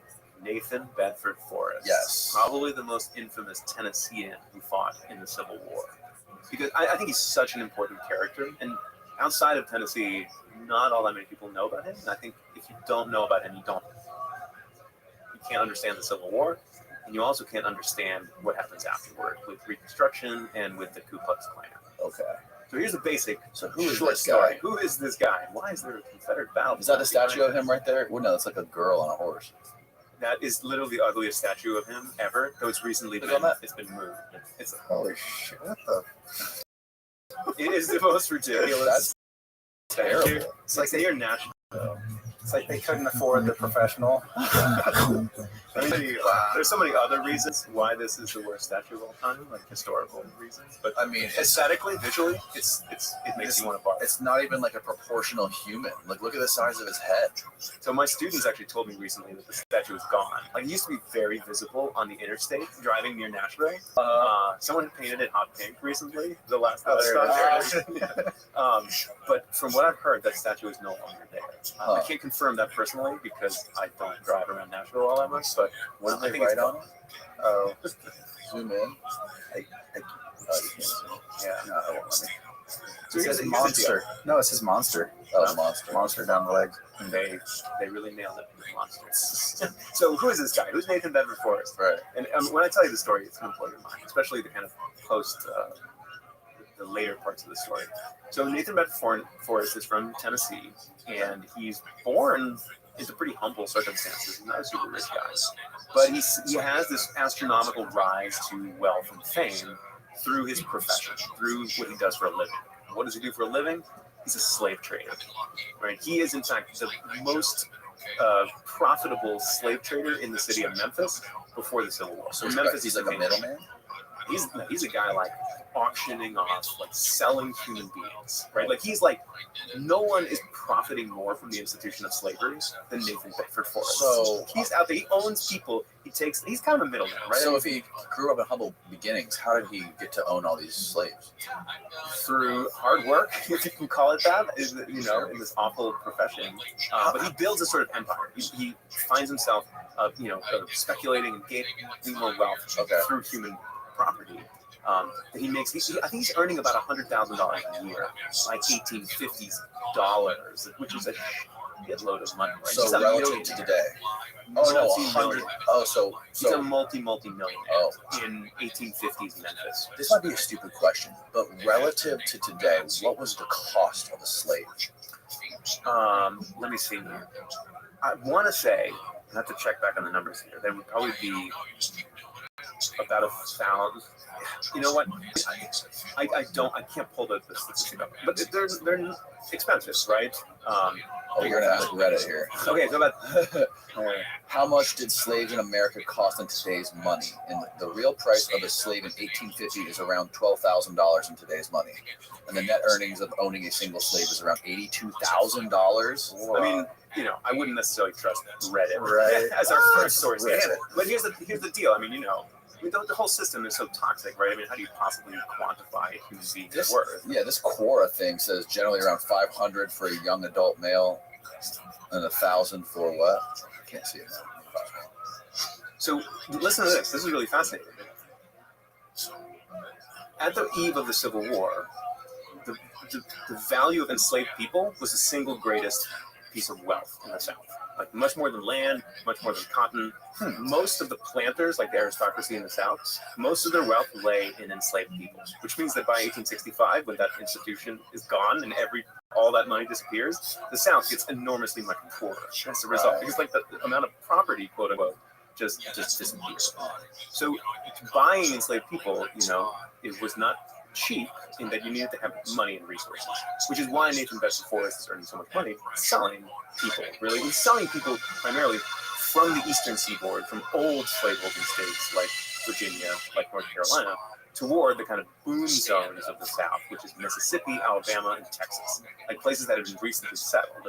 You know the phrase being sold down the river? Like it's kind of a bad thing happening to you? Yeah. That's literally a reference to enslaved people being sold from the eastern parts of the South into the kind of southwestern parts of the South. Because that's where all the money, that's where all the cotton, that's where all the boom is going on. So someone like Nathan Bedford Forrest, they're making money transferring human beings, enslaved human beings, from the kind of old core of slavery in Virginia to the new kind of glowing central In the West. and places like the Mississippi Delta, So like if in you're Louisiana. so if you're a slave owner in like Tennessee or Georgia or something like that, you get a lot of slaves. You would essentially, so assuming that they bought them for a price a couple of years ago, they would have to say, okay, I have too many, I'll sell them for a profit. Yeah, the value as this toxic market, you know, quantified was far higher in the Mississippi Delta than in Eastern Virginia. Okay, right, or Eastern Virginia.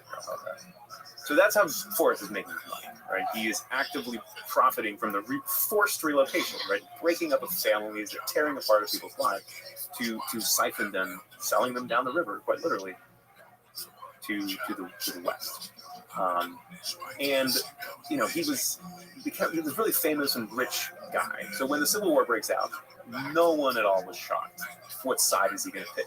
Right? Like the guy who makes his entire living on the price of slavery. Of course, he's going to be a fervent supporter of the Confederacy, which he is. And he joins the military and is in the ranking of the military, so that he is a commander. I can't remember what his precise title was. And You can probably find it, Steve. yeah, I'm sure you can dig it. But he's a cavalry officer. Who's the dude? Forrest. This is Nathan Bedford Forrest. And what was his full title in the Confederacy?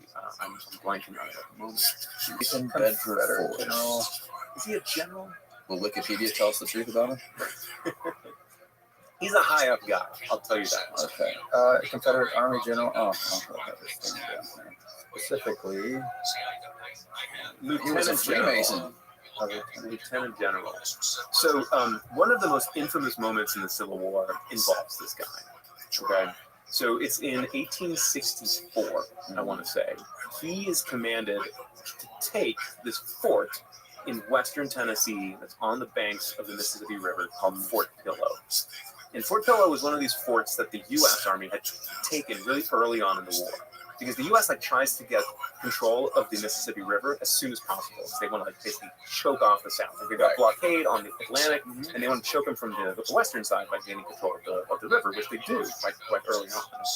But their control of that is weakened by 1864.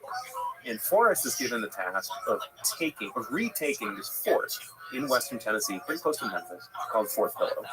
And he's eager to do this because he knows that the U.S. soldiers who are holding this fort at Fort Pillow are in large part African American, right? That there's hundreds of U.S. colored troops who are holding this fort, right? And he, you know his relationship with black people. He's made his living selling their literal bodies, right? So he has a tremendous grudge against any black person who would A, defy the Confederacy, and B, resist, try to destroy the Confederacy by joining the U.S. Army. So when he attacks this fort in 1864, the U.S. he has the upper hand in the battle. Right? It's pretty obvious that the Confederate cavalry is going to take this fort, and they do. The U.S. troops inside begin surrendering, expecting to be spared, right? Expecting to become prisoners. But Forrest wants to send a message, right? He wants to send a message by executing nearly all of the African American troops fighting, resisting the Confederacy in the fort.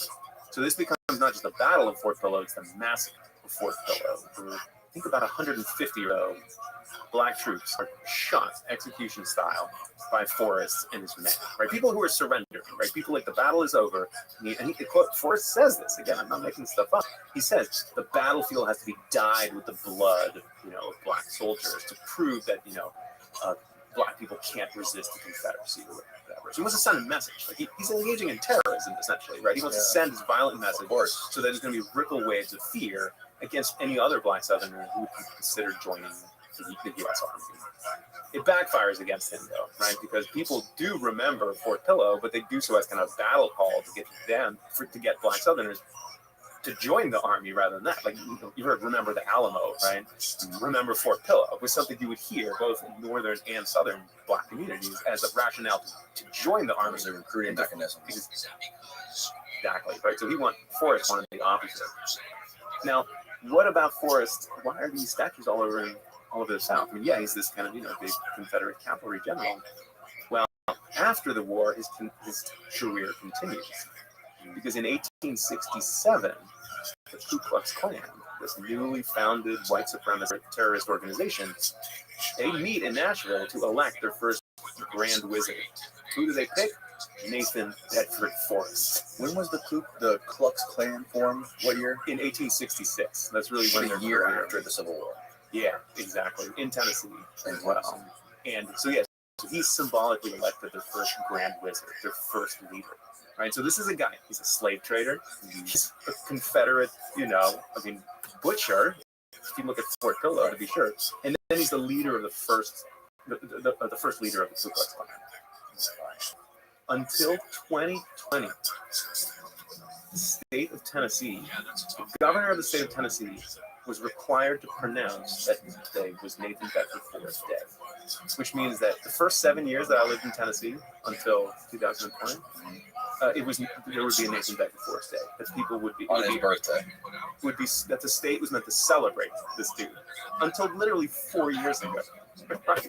His bust was in the Tennessee Capitol in Nashville, like formally there. What message do you think that sends to anybody about what the state, was championing? And is this something that just nobody talked about? Because I'm sure if you had a conversation. People talked about it. Really? Well, African Americans have been pushing to remove this guy and to end his holiday forever, right? They're like, this is an insult. Tennessee has a large black community, like any southern state, like any American state, but especially some in the South. So they've been fighting from the beginning to get rid of this stuff. And what was the pushback? This is heritage, not hate. It's like this old debate about the Confederate battle flag. Mississippi only removed the Confederate battle flag from its state flag like 2 years ago or something, like in the midst of Black Lives Matter. That's how long it took for them to get rid of that thing. So there's, these myths die hard. They dig down deep. The lost cause is sort of, alternate explanation of the Civil War. It would have a powerful reverberation.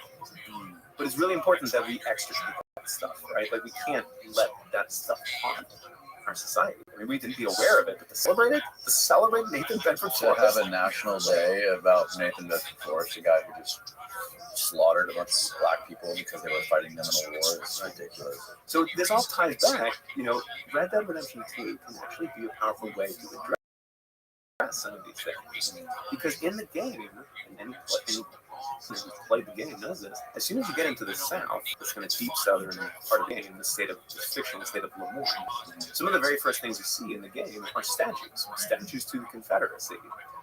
And you also have Confederate veterans all around. You have this gang that you fight with, like your kind of rival gang. Right. They're called the Lemoyne Raiders. And they're like ex-Confederates who are still kind of celebrating the South's role in the Civil War and all this sort of thing. And what's really interesting is that the game is not recycling any of the lost cause myths. And I don't see Rockstar as celebrating the lost cause, not at all. Quite the opposite.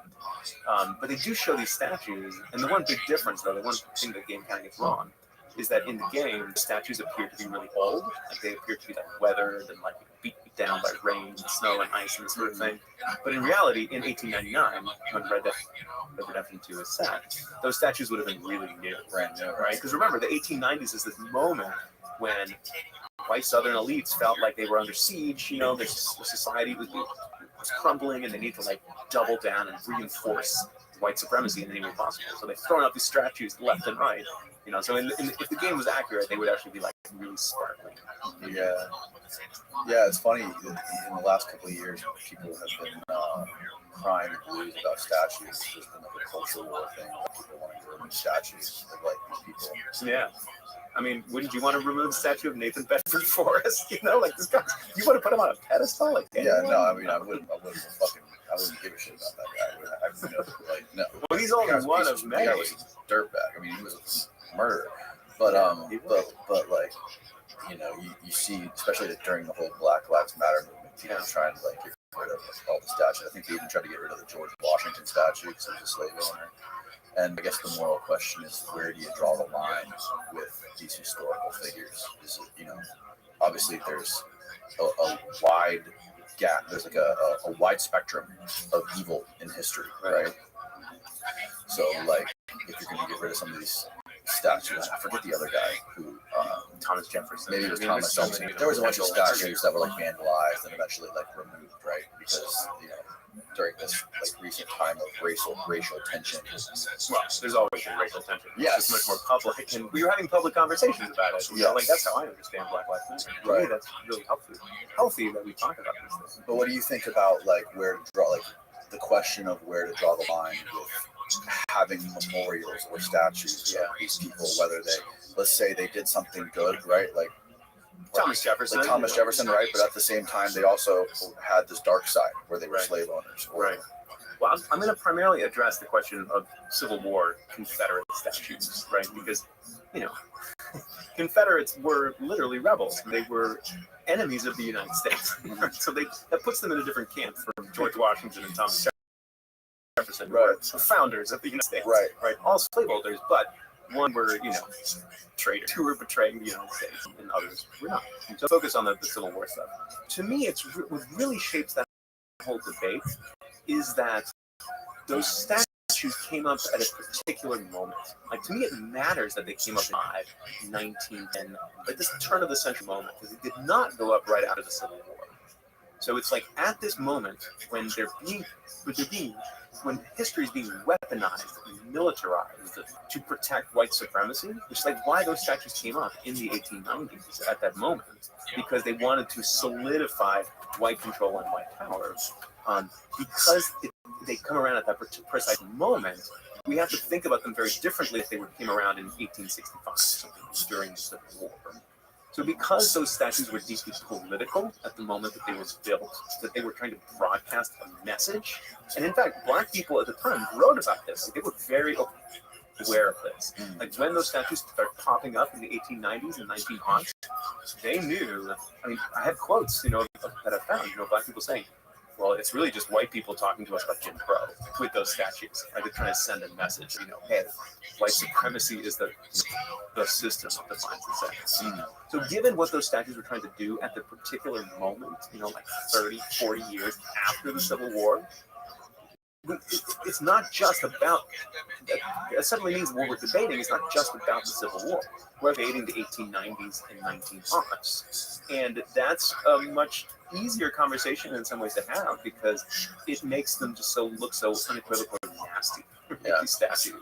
Same with the Confederate battle flag, right? Like when we talk about the Confederate battle flag, we're not just talking about the Civil War. Yeah, we're talking about the 1890s, like when Florida puts that on its flag.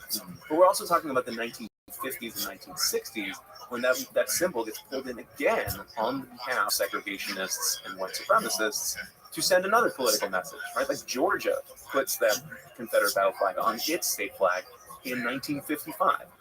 1 year after Brown versus Board of Education, the Supreme Court case says segregation is illegal, right? So all of these states are like, are taking these symbols and making it do political work for them at that particular moment. So for me, this debate is not just about the Civil War, it's about times after it, when it's so obvious that this is about race, and not just about race, but racial exploitation and white supremacy, right? So for me, that reason is simple, that those statues have to go.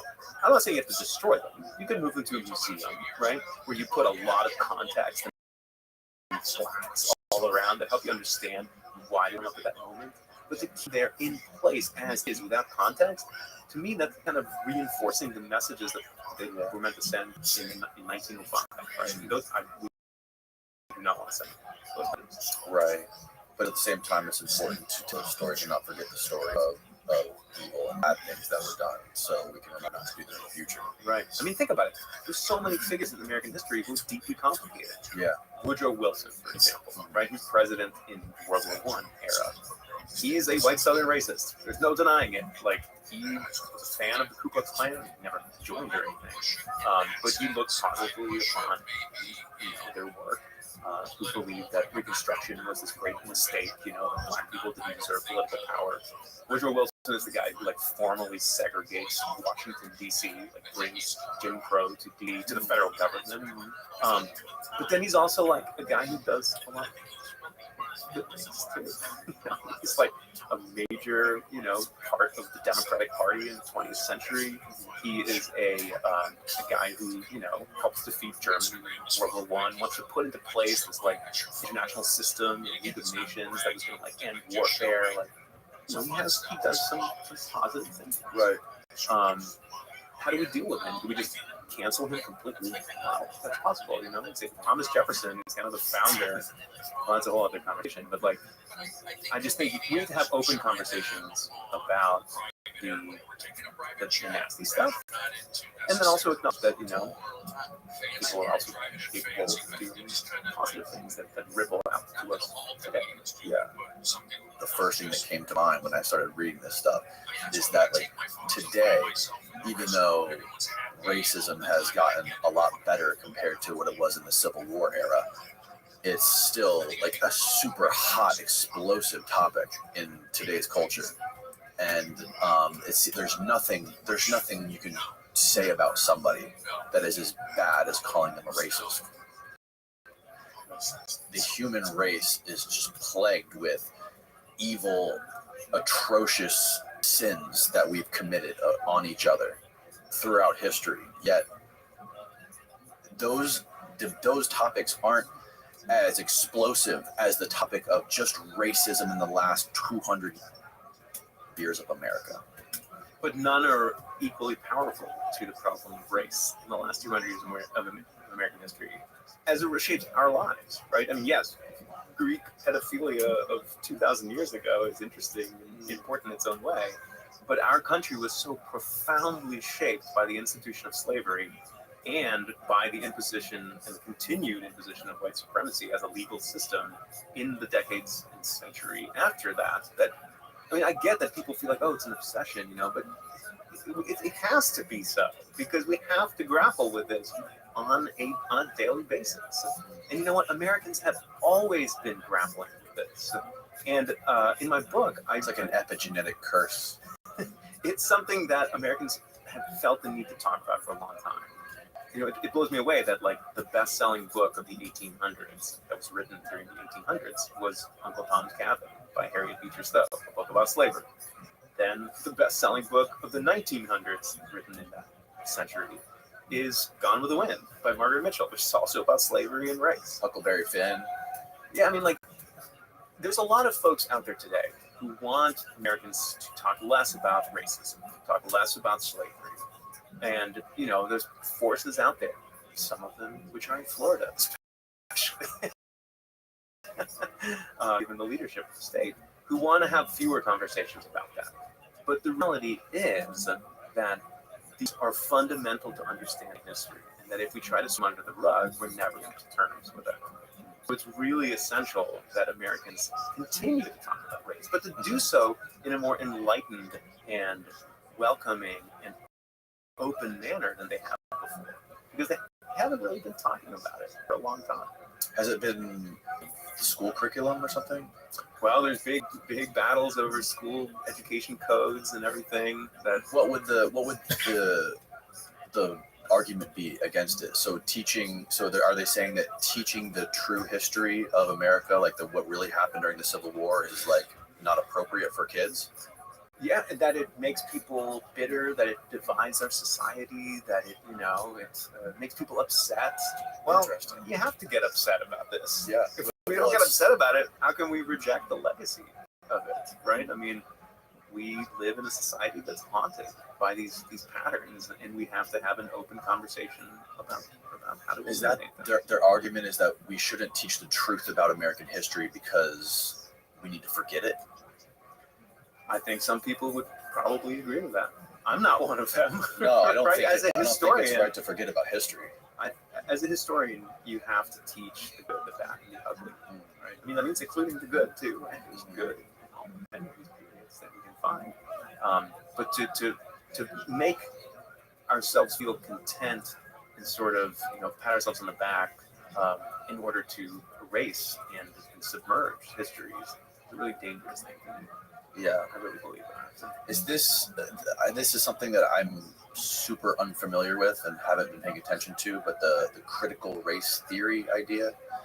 Which side of that argument is the critical race? Is that critical race theory? Are they saying that you need to teach the truth about history, or are they saying that we should forget about history? Here's the thing. Critical race theory is this legal studies field that's super niche that I will be honest, I never even heard of until about 6 or 7 years ago. So it's not something that's like dominating the academy. Okay. What it's become is a boogeyman for conservatives to say, oh, here's this catchy phrase that most of them probably don't even understand. Okay. They don't read this stuff. Do we know the definition of it? I mean, if you work in this particular field, which is not all that many people, then, you know, they're interested in, look, I'm a historian. I don't work in critical race theory by any means. But what I do is I study American history, right? And that in which race plays a really important and an influential role. So, well, basically, it's been this catchphrase that people have leapt onto to say, you know, oh, there's this campaign, you know, to make white people feel bad about U.S. history. And To make white people feel bad. that's how it's used in conservative circles, you know, in kind of political rhetoric or so. It's not actually something that very many high school, even college teachers are actively doing. Some are, to be sure. And those people who are doing that, you know, they're, you know, you were wondering what sides they would be on, right? They'd be pushing, not just for telling the true history, but for looking at things like, you know, subconscious racism, microaggressions, various ways that, you know, racism reproduces itself in less obvious ways. Right? So people in that field work on that. But it's really not what I'm doing. It's not what most historians are doing. But basically, I think a lot of folks on the right in the U.S. have swooped down on this kind of very, very small subfield and argued that, oh, well, this is what every high school teacher and every college instructor is doing, when this is really not actually the case. However, historians do place race as a central and powerful factor in American history, and it's impossible to teach it without doing that. Yeah. Does that mean we're doing critical race theory? No. but it means that we're having hard and open conversations about race in the past, which is really necessary. And thankfully, Red Dead Redemption 2, the video game, can prove an important sort of window to open and have those conversations and debates. And that's a lot of what my book tries to do. Yeah, I can see what you're saying about the focusing on subconscious racism and microaggressions and stuff, how that could have a backfire effect and make people more push back harder against it. Yeah, I mean, these are contemporary topics that I'm probably less well equipped to put the final word on. Right. But I'll say most historians don't do critical race theory. Right. However, most historians of the United States really explicitly address questions of race. And will continue to do so because you can't really understand where we're at. Yeah. I mean, how do you understand, Nathan Bedford's career if you don't think about race? Right. This is a guy who literally made it his life's mission to police the boundaries of racial inequality. Right. So, like, we're going to tell his story and Nathan Bedford's day as a story without, like, slavery wasn't that bad. Like, how can you possibly tell that story? Right. Exactly. I totally agree. And so it's funny. I had a guy in here a couple years ago actually, who he grew. I forget what state he grew up in. Anyways, he was a kid. He was a young kid, and he was doing some sort of a march in I think it was South Carolina or something. He had spent a couple years studying abroad in another country, and he came back here. He had spent most of his childhood actually studying in another country. He came back here. He was 10 or 12 years old, and he was doing some sort of march for his school. It was a Boy Scout march, and he had somebody throw a drink at him, or throw a rock at him, or something like that. And they said it was he was black, and it was the first time he ever experienced racism, and he just became fascinated by it. And he eventually went on to go meet members of the Ku Klux Klan and befriended a few of them. He went to a bar that was specifically known as being a KKK bar where all the Klan's members would go. This is in the last 20 years or so? This is in the last 20 years. Okay. His name is Daryl Davis. He went to a bar and he sat down next to a Klan's member and he started having a conversation with him. And he ended up befriending a bunch of them, even some high-ranking guys. And some of the stories he has are fascinating. But basically what he found is that all of these guys had never had a conversation with anybody that has any sort of opposing views in them. Not only that, they had never had a conversation with a black person before. And I think all of them, maybe 99% of them, had never even left the 5-mile radius from where they were born, which is just astonishing to see. These guys were so uneducated, had no experience with any kind of other human beings other than the people who were looked just like them and thought just like them. And I mean, he impacted some of these guys' lives, impacted them so much that they gave up the Klan and gave him their robes, and he still has their robes today. He brought them on the podcast. Wow, that's wild. Yeah, so I mean, people can change their minds. Yeah, when we're looking for positive, good stories to tell about humanity in America, how's that for a story, right? That people can change their mind once they're exposed to the humanity of the people they once despised, and they realize the complexity and history of the world that they live in. Yeah, it just shows you when you have such a myopic view of the world, and you have experienced so little, how ignorant you can be to life. I gotta share another story about the KKK because they're really American institution. I don't say that with pride, right? Well, they're still around here. They're still you can drive an hour. They are an hour inward, and they have reduced. So there's basically 3 clans that historians talk about, 3 kind of moments, because as an institution they ebb and flow. They have these kind of moments. Boom and bust. Right. So the so-called first Klan is that which takes place during Reconstruction after the Civil War, right? 1866 to 1872. It's a pretty short window. Right? In those 4, 5, 6 years, the Klan is at high tide and is actively working to destroy Reconstruction, right? To destroy the potential of racial democracy, black men's voting.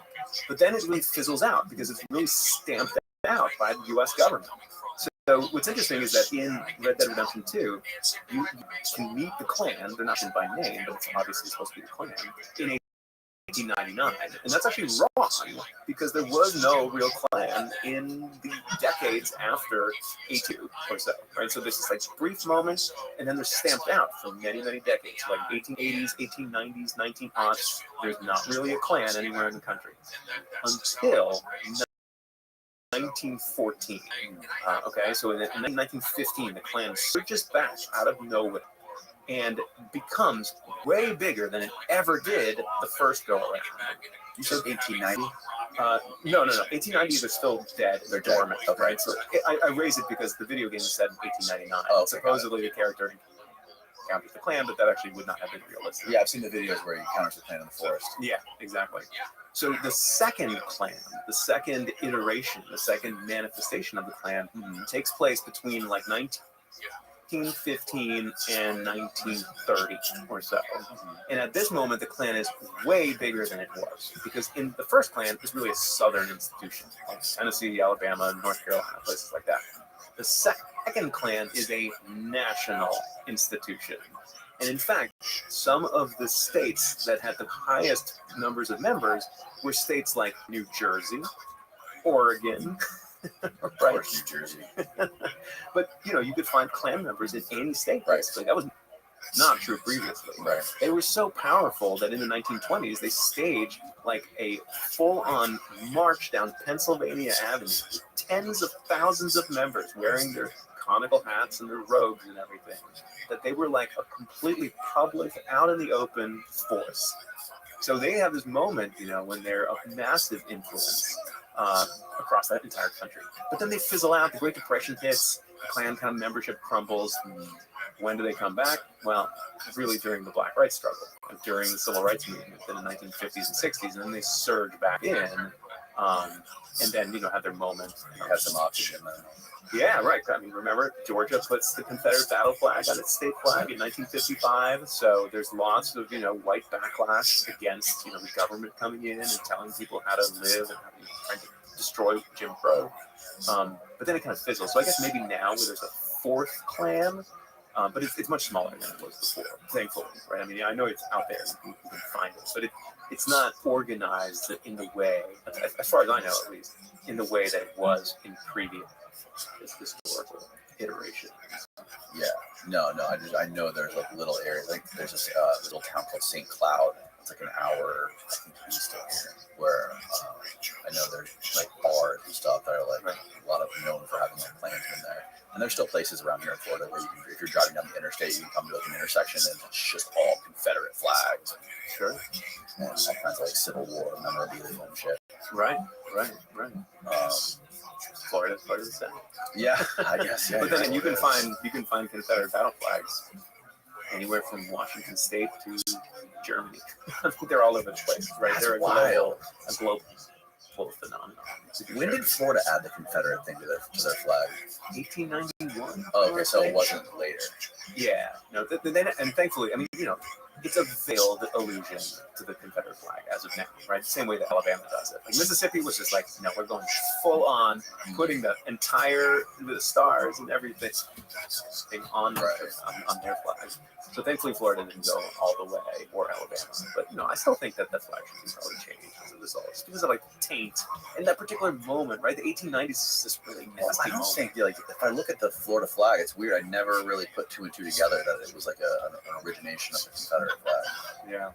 If it wasn't for when they changed it, I wouldn't have the suspicion either. But given that Alabama did it just about the same year, and the Mississippi put the full-on flag on that same year, it sure makes me mighty suspicious that wasn't done as a sort of symbolic allusion to the Confederacy. Yeah.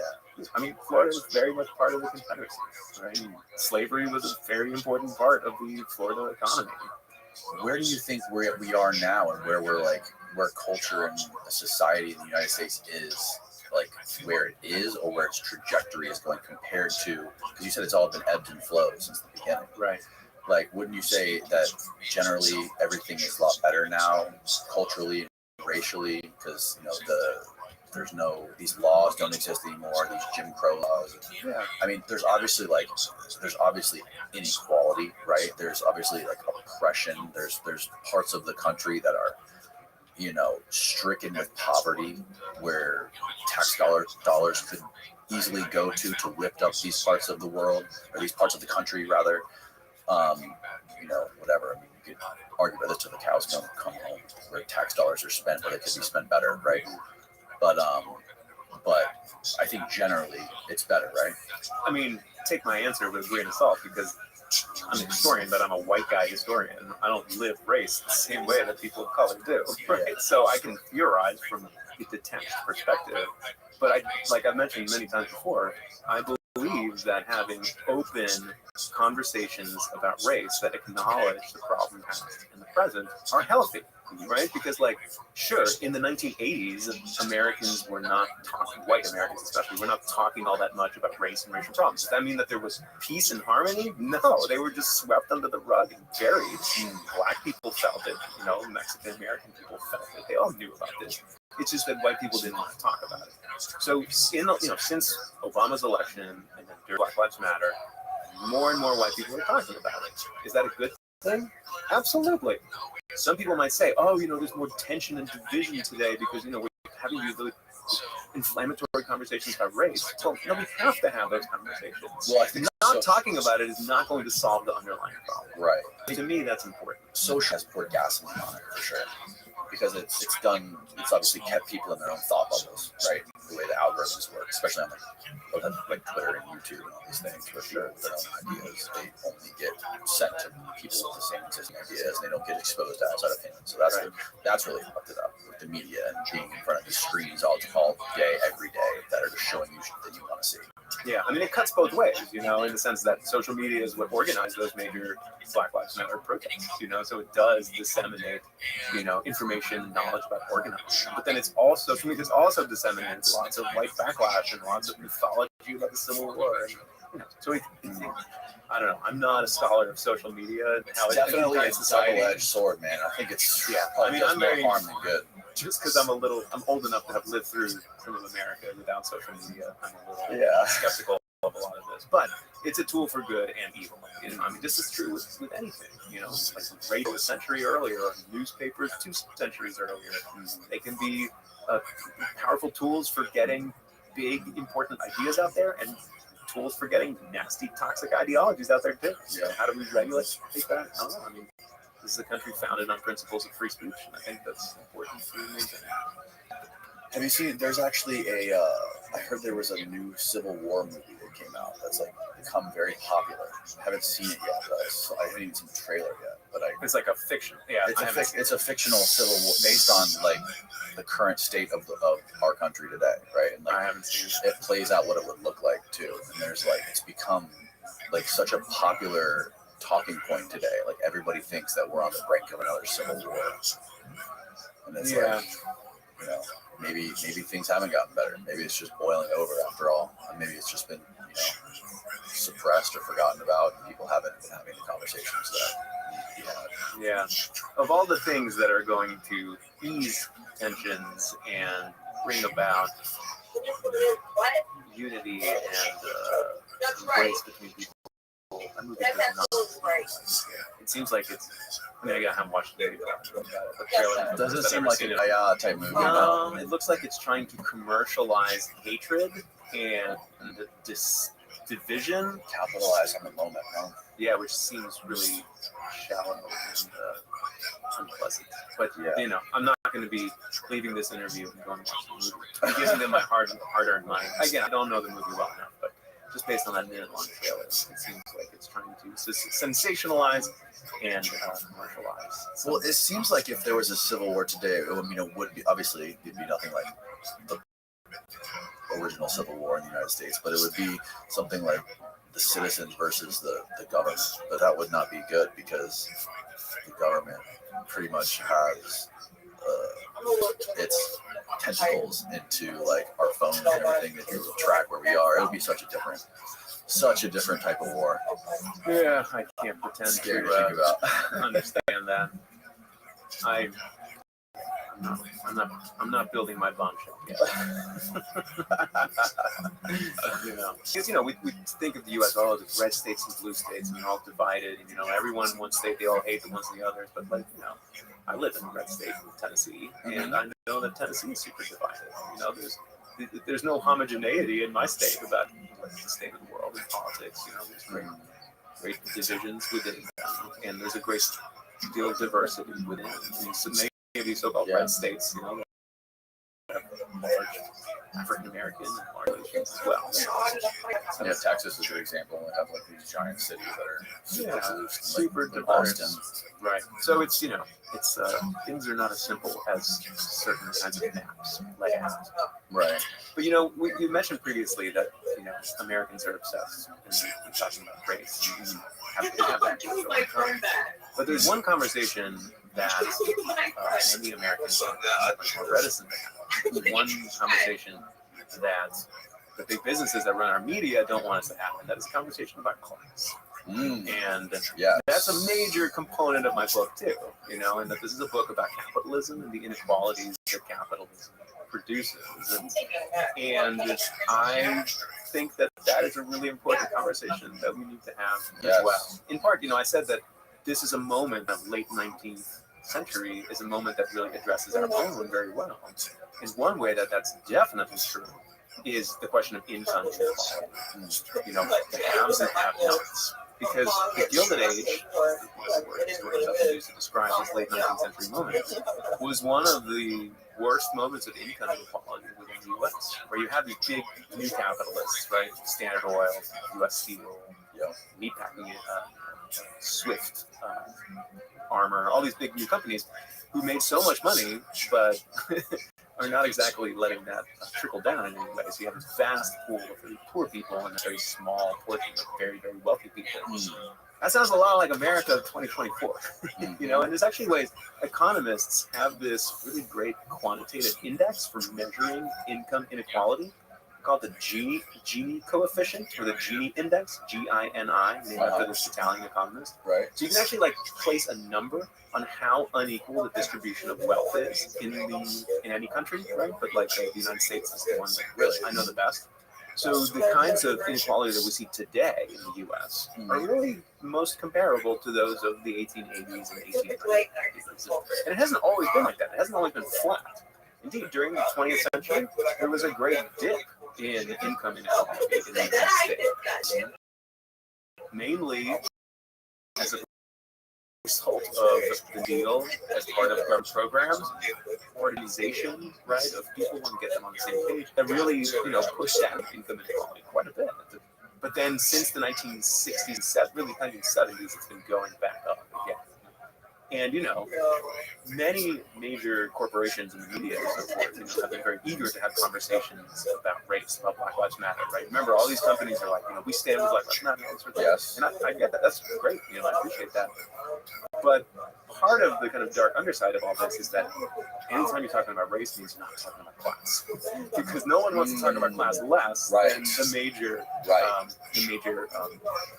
businesses that run this country, right? Those are very awkward conversations to have, right? Because your average CEO in the United States today earns more than 250 times as much as the average worker at that firm.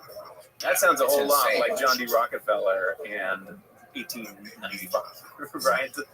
So the less we talk about money and inequality along lines of money, the happier the Fortune 500 companies are, right? They're happy to talk about other things aside from that. But I think that's another thing that the Red Dead Redemption 2 game can help bring understanding about, because the game does acknowledge this reality of gross inequalities as well. Yes, I agree. Race is used as a distraction from.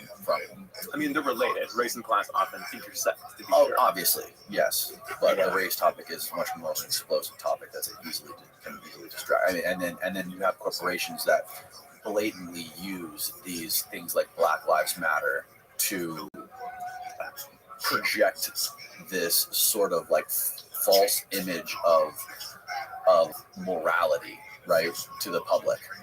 And for example, with all these companies, these like giant corporations trying to like jump on any sort of like social ideological trend possible to like make it feel like they're doing the right thing. Unless it's about money and class, because they're not going to jump on those. Yes, right, exactly. Unless it's about money and class. Yeah. I mean, again, I appreciate, even if they're hollow gestures, I still appreciate, those gestures from big companies that, hey, we stand in favor of, Juneteenth or, acknowledging Black history and all this, about struggle. But they also need to address some other questions, some other gaping holes of inequality in the United States. Yes. But the companies are never going to do that on their own, right? It's going to take pressure from outside, whether it's from the government, which seems probably unlikely, or from regular people, right? And American history shows that people, when they come together, especially working class people and people who are not in the elite, can have tremendous power in shaping the world. It doesn't happen every time. There's a lot of failure in that history too. But then there's also success stories. I mean, I really appreciate having an 8-hour workday. That wasn't always a thing. In this age, 8-hour workday is something we dream of. But the labor movement helps win that. Things like minimum wages, things like social security, social supports, even though they might be minimal in the United States, they're better than nothing, and product of a fight, people fighting together to achieve some of these victories. So there are inspiring moments in history as well, right? Cowboys went on strike to get better wages and better working conditions in Texas, and it failed largely. But the fact that they did in the first place is pretty awesome, right? You don't think of cowboys unionizing. You think of cowboys riding off into the sunset, not like banding together to advance their class interests. But there's a long history of class as a powerful divisive factor. Doesn't you say in your book that a large portion of the kids were Mexican and Black? Yeah, a good chunk, right? We have this very like John Wayne white man image of the cowboy, and I'm not saying that we're not cowboys. Of course, we're not. Local people and the Easterners came around to do this, but yeah, a huge chunk were Mexican or African American. In fact, ranching culture are just bastardized Spanish. Lasso, rancho, lariat, la riata, right? Like so many, bronco, right? They're all just like Mexican or Spanish ranching terms that a bunch of gringos took and adopted and then tried to scrub clean of the interesting, explicitly or implicitly. Can you explain the history? This is something I'm fascinated about. The history of Mexico and the United States. I know there was a war. There was definitely a war. Yeah. And what part of the United States currently used to be Mexico? Texas, California, Arizona, all of Texas? New Mexico, Colorado. Yeah, all of Texas. It was Tejas, often spelled with a J instead of an X. And what year are we talking here? Until the 1836. Can you find a map? Is there a map of this we can see? Pull up a map of Mexico in like 1821. Like when Mexico becomes an independent nation in the 1820s, it contains huge portions of the United States. Wow. When the U.S. goes there, we go. Right there, right? So like, look at the green one. Click on the green one on the very far left. When the United States grabs this land from Mexico in the 1840s in this war with the U.S., when the U.S. grabs the land, that's more than 50% of Mexico at the time. And you know what's really wild? Nuts. So 1848 is the year that this land goes over to the U.S. 1849 is the gold strike California, like the 49ers. Imagine if all that gold had gone to Mexico rather than the United States. We would have lived in a different world, right? Yeah. Right? There's no denying. God. So I've spent a lot of time thinking about the relationship between the U.S. and Mexico. It is. My first book is entirely about the U.S. and Mexico. What's that book called? It's called Agrarian Crossings. Okay. And it's basically about why the U.S. South and Mexico are way more alike than we would ever imagine. Interesting. Often we think about, Texas and Mexico, or California. But I actually argued in this book that like Alabama and Mississippi are they share a tremendous amount of commonality with many parts of Mexico as well. How so? Well, mainly because they're plantation societies. Not all of Mexico, and I'm thinking historically, right? I'm thinking deeper into the 1900s. but they were organized around plantation agriculture, and they had incredibly uneven systems of land holding. Mainly meaning that a very small group of people owned almost all the land, while tons of landless people worked as sharecroppers and tenant farmers and whatnot on that land. And in Mexico, those tensions, those bitternesses of landless people are what ignite the Mexican Revolution.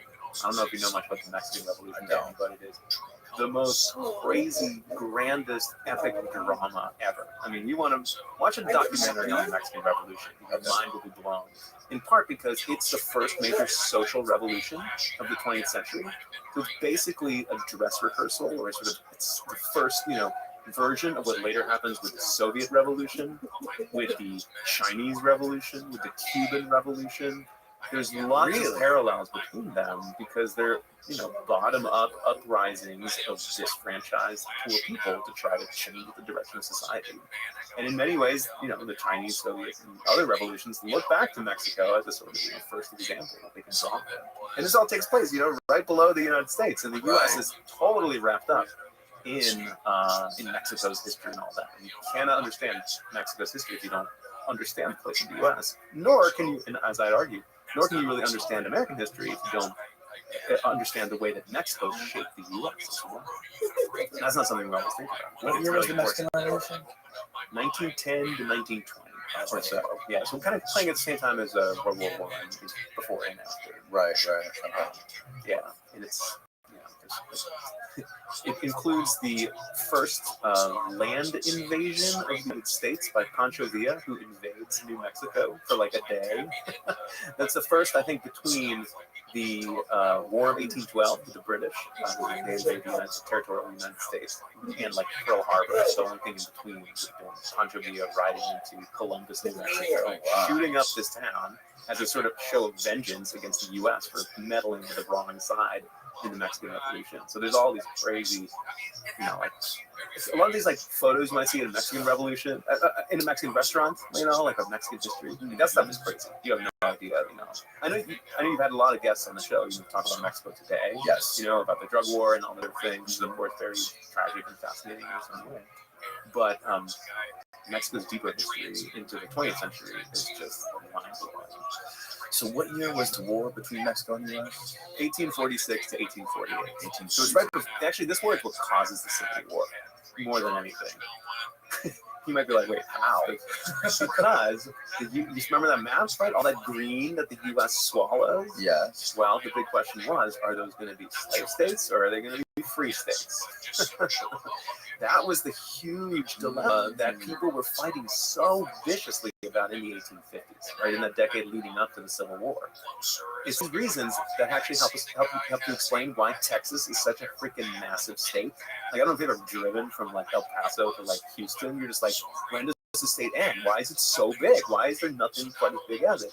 It's all related to the politics of slavery in this time period, because slavery was entrenched in the Texas by the time that Texas becomes a state. But most of the slaveholders wanted Texas to become multiple states, mainly because every state, of course, gets to send 2 senators to Washington and representatives. And those would all be pro-slavery senators, right? So people in other parts of the U.S. in the North were like, no freaking way is Texas coming in as like 6 states, because that's going to tilt the level of power so much in slavery that we'll never have any way to resist. So it's like the agreement was that, okay, Texas comes in as one state, a slave state, but remains massive. So next time you're driving across it and thinking like, slavery and the lead up to the Civil War and the Mexican-American War, right? It's land that's taken from Mexico. Wow, that's fascinating. Yeah. And then, so how did Mexico and the U.S. agree on where to draw this line and how much of Mexico the U.S. was going to swallow? Yeah, well, they don't agree. There's a lot of fighting about it, to be sure. And there's some extra, there's disputes that last for decades and decades afterwards. But, the U.S. militarily wins the Mexican-American War, right? And they occupy Mexico City. Like, they march troops down and occupy the capital. And there were some Americans who wanted to annex all of Mexico, or take the whole country, not just the northern, third or half of it. And those voices eventually get pushed aside. But yes, I mean, so the history of these countries is so wrapped up with each other. And what I find most interesting, right, because like when most folks in the U.S. today think about Mexico, two things come to mind: drug trade and immigration. Yes. And when it comes to immigration, we really cannot understand Mexico's, the patterns of Mexican immigration to the U.S. if we don't understand how the U.S. has actually caused some of that migration, how the U.S. has actually spurred and propelled the immigration into the U.S., which is a whole different story that I don't know if we have time to go into. There's all kinds of examples of how U.S. actions and interventions in Mexico have actually accelerated immigration to the U.S. Please explain. Okay. So there's the question of immigration law. So in 1924, the U.S. passes this really exclusive immigration law package. It's mainly aimed at keeping Europeans out. This period of Ellis Island, right? Lots and lots of Italian and Russian and Polish and whatever immigrants coming. So the U.S. is interested in passing, it's a very Trump-style immigration law in 1924. It's very close, right? It's meant to block. They passed this in 1924, the Johnson Reed Act. But they have one exception. They say anyone from Mexico can come whenever. It's like, we're going to shut out Chinese, we're going to shut out Europeans, but Mexicans can still come. And the reason why is that some of the big agribusinesses in places like Colorado and Texas and California, they really depended upon cheap labor from Mexico. So they pushed Washington to say, well, let's exempt Mexicans. And so for like the next 40 years, while the country was really shut off to most other people, Mexicans were allowed to enter in unlimited numbers to the United States. Right? So in that sense, the U.S. already begins propelling and kind of building a migratory relationship with the U.S. Then during World War II, the U.S. federal government actively begins recruiting Mexican work in the U.S. under a program called the Bracero. And bracero is just a Spanish meaning of manual labor. Brazo means arm, so it's someone who works with their arms. So beginning in 1942 and then lasting all the way until 1965, the U.S. government gives like 5 million contracts to Mexican men to come and work in agriculture primarily and industry in the U.S. So like the federal government is overseeing the huge migration of Mexican workers to the United States. That is completely legal. And it's basically a guest worker program. That is, once it comes to an end in 1965, it is going to, even after it ends, it establishes patterns and cycles, right? Like paths of migration, which are going to continue way after 1965, except, of course, by that time, they're now considered undocumented, even though the U.S. has been legally encouraging this for so many decades at that point. Wow, that's a big part of the story. And that even happens today, right? They even have programs today. I recently had a guy who was born in San Diego, his family was in Tijuana, but his mom and his aunts, I guess, they cross the border every day to go work in a hotel in like San Diego or something. Right. Yeah. Historically, there's been a lot of circular migration, a lot of back and forth, and most migration to the U.S. has fallen into that category. But ever since the 1980s, when the U.S. has really been doubling down on reinforcing the barrier and building fences and making it hard to cross, there's less and less circular migration, and there's much more permanent migration, which actually means that there will be more and more immigrants who stay in the U.S. rather than if the border is somewhat loose, which is intriguing to think about. So when Reagan pushes through this big immigration law in the 1980s, the so-called IRCA, it was meant to reduce the numbers of undocumented immigrants in the U.S., but it actually ends up crazy because people just decide that they're going to stay permanently rather than going back and forth like every season. So, right. That's a separate topic. Interesting. Yeah. So explain like what happened after we basically drew that new border that gave us a huge, basically a giant chunk of Mexico, and it turned into the United States. And some of those, like there was some sort of an agreement that had to be made where the people that were Mexicans living on this new part of the United States, former Mexico, they had to have some sort of like laws to make them citizens. Yeah, right. This gets at some really interesting riddles when it comes to ideas about race in America again. Right. So when the U.S.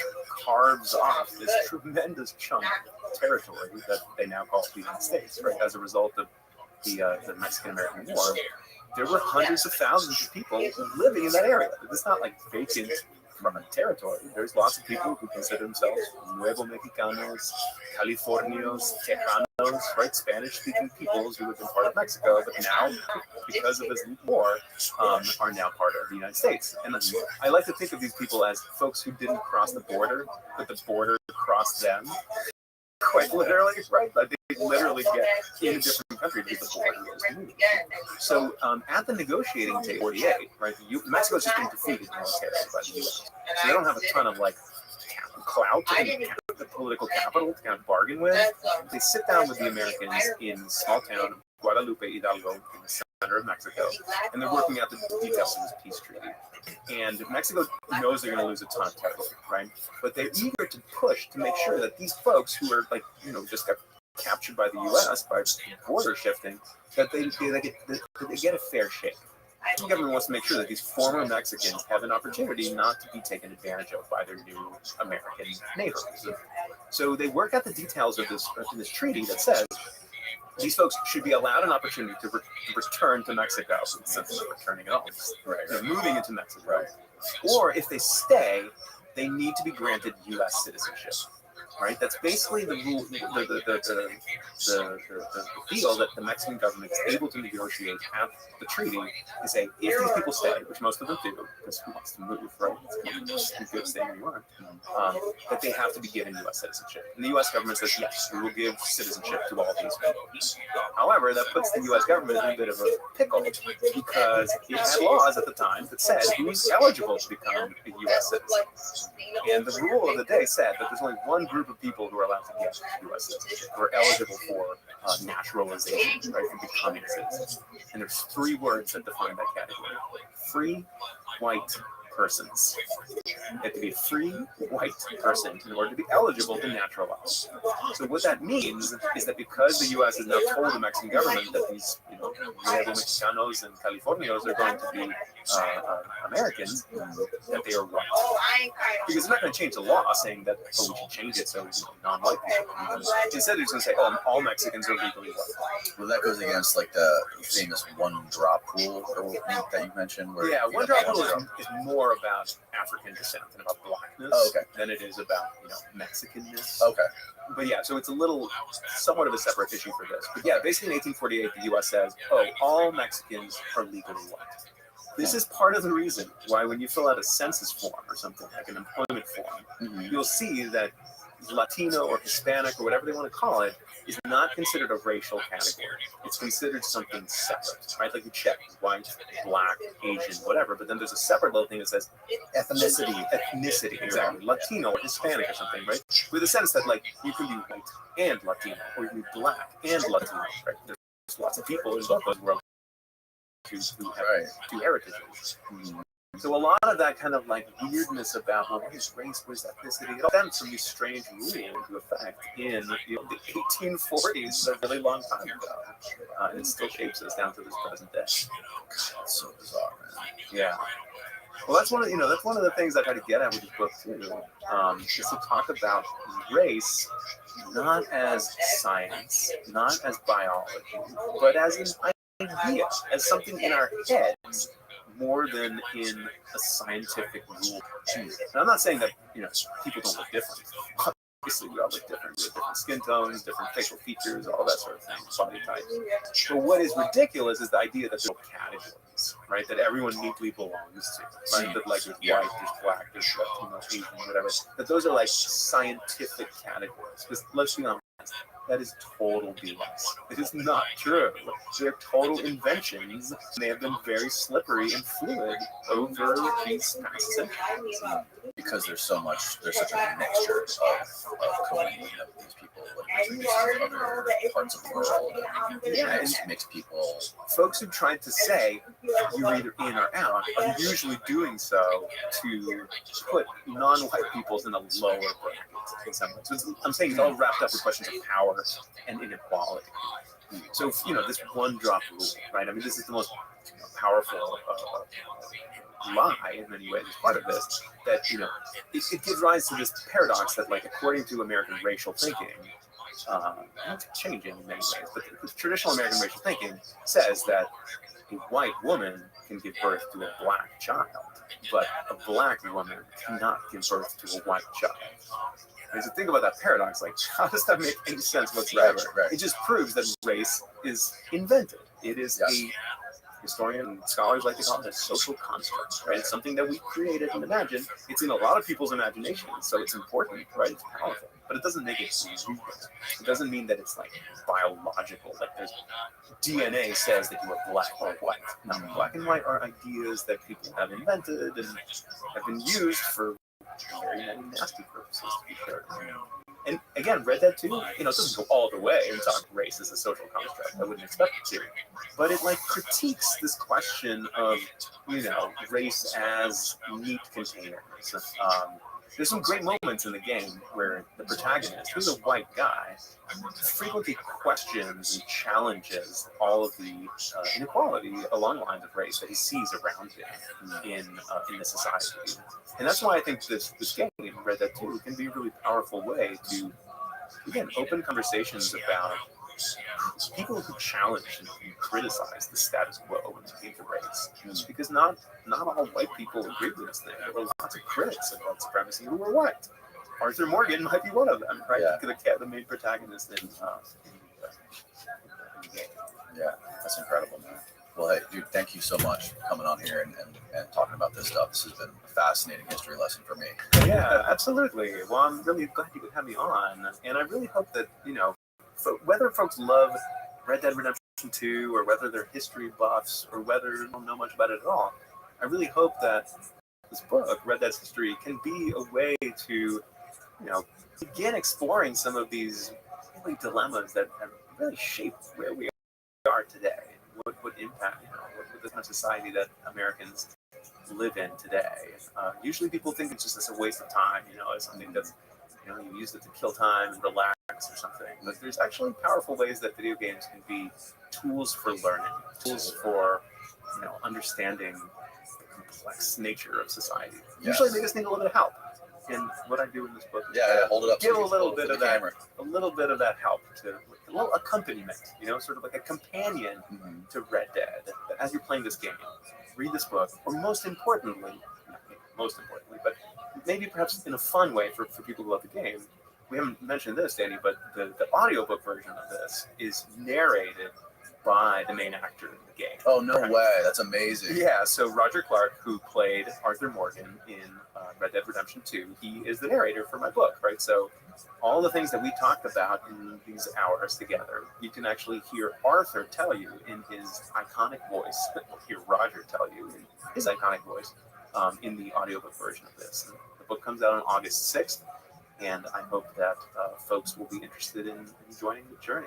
I certainly had a lot of fun writing it and being a part of its creation. Available everywhere you get books, I assume? Yeah, Amazon, all Target, Barnes & Noble, and then Audible, and all the big, Spotify, and all the big audiobook outlets as well. Awesome, man. Well, I can't wait. I'm going to definitely download that audiobook and listen to that again. Much better than my shitty AI PDF reader that I listen to it with. Yeah, you want Roger Clark reading it, not some crummy AI. Because there's certain tasks that computers can never replace humans with. This is one of them. Yes, absolutely. Well, thanks again, man. I really appreciate it. And I'll make sure we link the book and everything else below. So awesome. Yeah, thanks for having me on. This has been a blast. My pleasure, man. All right. Goodbye, world.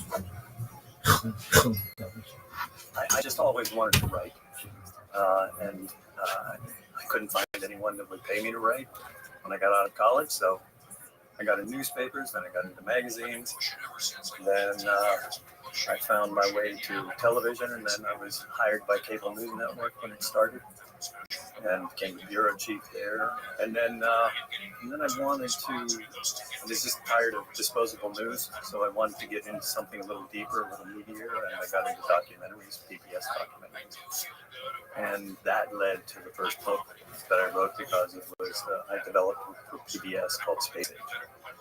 So I wrote that for Random House, did a couple of other things, and then fell into working with William Shatner, who wanted to do a book about Star Trek. And so he and I got together and we wrote that book. That was a blast. And then I finally was in a situation where I could write my own books, the kind of books I wanted to write. I was fascinated with high technology, but I realized that we were never really going to figure out how to solve technological problems until we understood what made us tick. So I thought, well, you got to go back to the beginning and you have to talk about or understand evolution, human evolution. What makes us the way we are? I mean, we're this very strange creature when you think about it. So different from anything else on the planet. And so I just went back and I wrote 2 books about that, Thumbs, Toes, and Tears, and another one called Last Day Painting. And they really kind of try, it's my way of trying to understand why do we behave, why do we do the horrible things we do, and also the remarkable things we do. Think about it, I mean, we're leaving other planets. You know, what kind of creature does that? Nothing. That's why we look at the cities we build, look at the technologies we build, both, you know, destructive ones and remarkably beautiful. So that was, those 2 were my effort. And then it's almost with Immortality Inc. I was, you know, obviously I was writing a lot of science, and I just was looking around and I was saying, could we be at a time in human history when our technology is so good that we could actually solve aging? We could eliminate death. So I started looking around to see if that was the truth. And I found that's when Calico was created by Google. I found out Art Levinson, who had been at Genentech, he was the CEO of Genentech, which was the first biotechnology company. He was asked to become the chairman of that. And then I came across Craig Venter, and I already knew Ray Kurzweil, who's a big-time futurist and inventor. And I just thought, well, these guys are the real deal. You know, they're not snake oil salesmen. You know, they're serious scientists.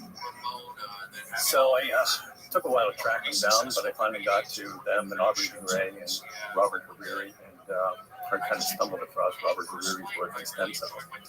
And then I wrote the book.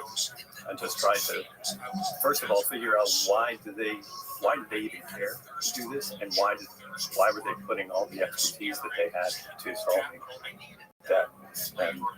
And then I thought, doesn't everyone want to know this? So I kind of told their stories and told the story of the science behind that. And then my most recent book is this novel that I've written called Doppelganger, which is really a kind of a dramatic way to look at the whole question of artificial intelligence and the singularity, and all the questions we're now grappling with, where we have these powerful technologies and we have to figure out, you know, what are we going to do with them and how are they going to shift everything? And I don't have the answers, but I thought it's a hell of a story. And so I wanted to get that done. And I just had a series of probably 10 books I want to write. When did you release the Immortality book? That was 2020. 2020. Yeah, very beginning. It's right when COVID hit. And how long did that take you to put together, and including all your research and interviews and stuff? Almost 4 years. 4 years. I spent almost all of 2016 traveling. Wow. And spending hours and hours and hours with these guys and getting into their labs and learning the story of what was going on. At one point, because I had heard that bowhead whales don't age. Really? Yeah, they found one. Bowhead whales? Yeah, they're the second largest whales in the world. And I don't think I've ever seen one of these. It's fascinating because they don't seem to get cancer. They don't seem to have dementia. They don't age. And they thought they lived to be like 70 years old or so, just like most whales. But, and I met the guy that was there when this happened. They had a dead whale that they had brought in because they're allowed to be harvested 2 times a year by the new gut people. And this guy reaches, he sees a kind of crease in this dead whale, and he reaches in, they slide it or cut it, and he reaches in and he pulls his hand out, and it had a harpoon from 125 years earlier. Wow. And they went, holy mackerel, this animal is way older. And then they started doing genetic research and found that they be 225 years old. Isn't there a shark that lived like almost 1,000 years? I saw a recent thing where there's sharks that are older than like some trees. Yeah, Greenland sharks. Greenland sharks, yes, that's what it is. Yeah, they can live to be 500 years old. And the theory on it, all of this, is that something kills them eventually. I mean, something's going to get you eventually. I mean, Right. if but what doesn't kill you is aging. And therefore, and aging is the reason cancer kicks in, dementia kicks in, heart problems. Almost every problem anybody has happens as people age, or unless you're hit by a car.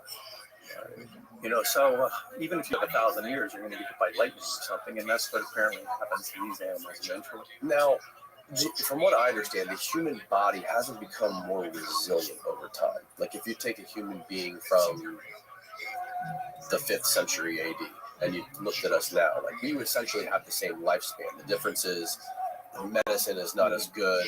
There was more people dying from famine. Hand-to-hand combat was more prevalent.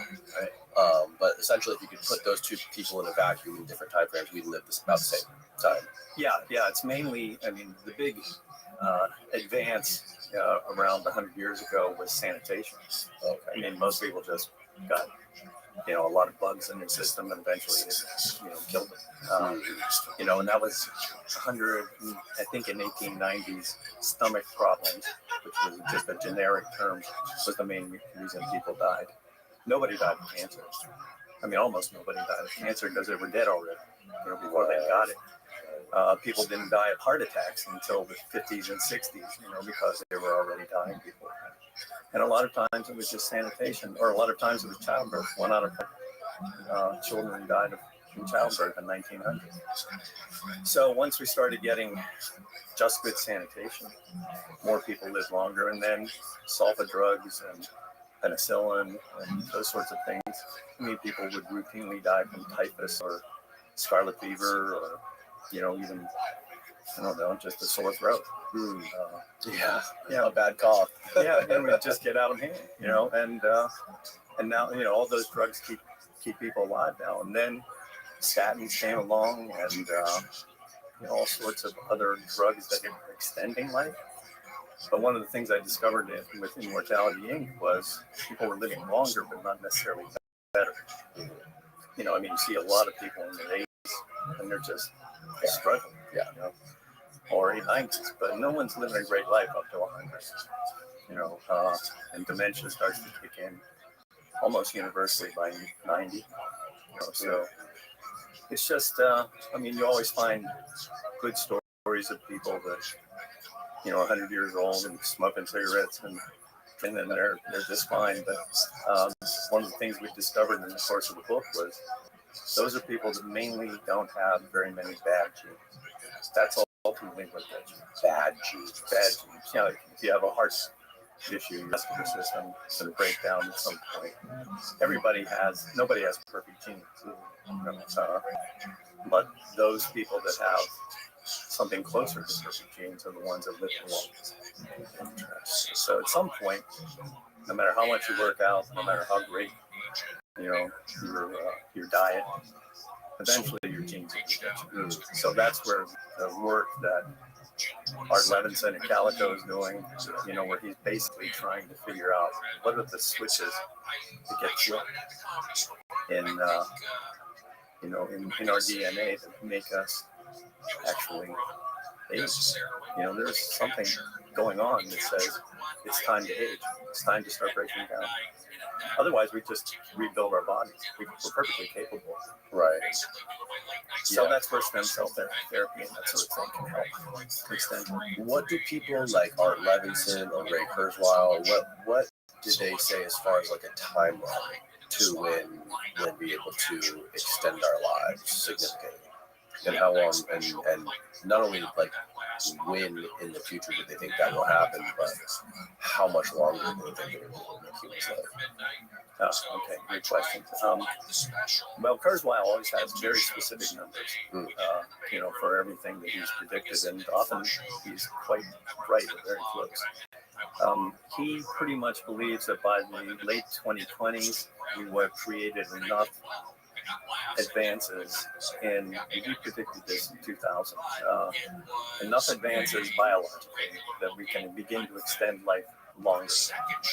Basically extend life. For every year you're alive, you would be able to extend life another year. So you could be able to stay stagnant. Yeah, you can keep yourself going kind of at that level of health, whatever. And get there in the late 2020s, you think? Yeah. And I think that sounds pretty accurate. And then he believes that in the early 2030s, what will kick in is nanotechnology.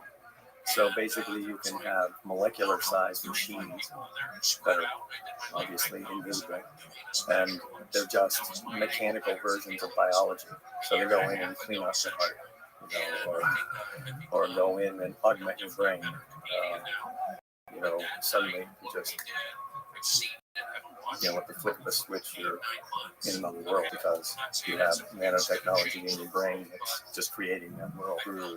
So the artificial neurons, artificial cells, that can do anything your body can do except better. And then that really begins to reverse aging, so that you can actually get younger, not simply continue to stay alive.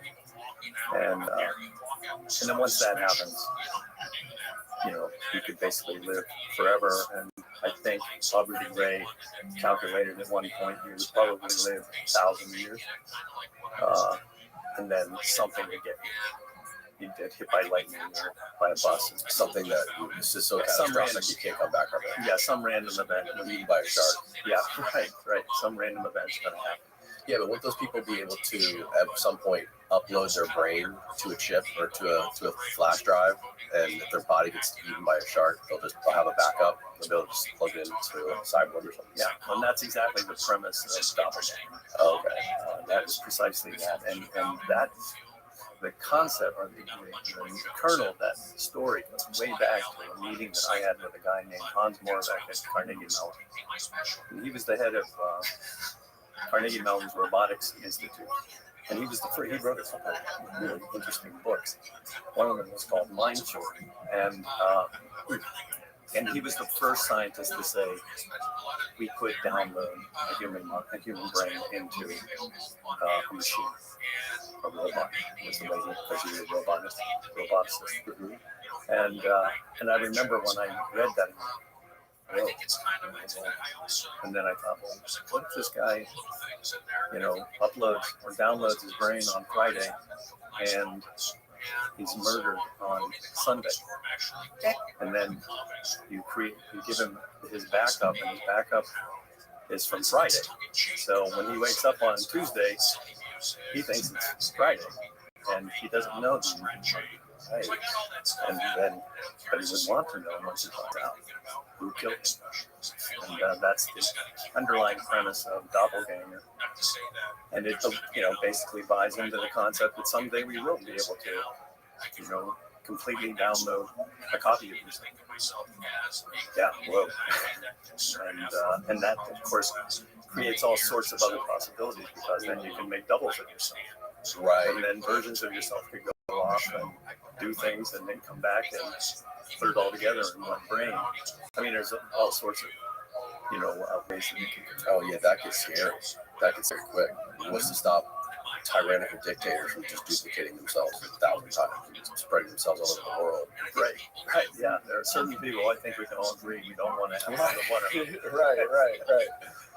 So, I mean, one of the reasons that I was fascinated by this, and there's really documentaries that got me into science. I was an English major, so one of the things that got me into it was, there's philosophy and there's history, and everybody has an opinion basically when it comes to those kinds of things. When it comes to the human behavior and human culture.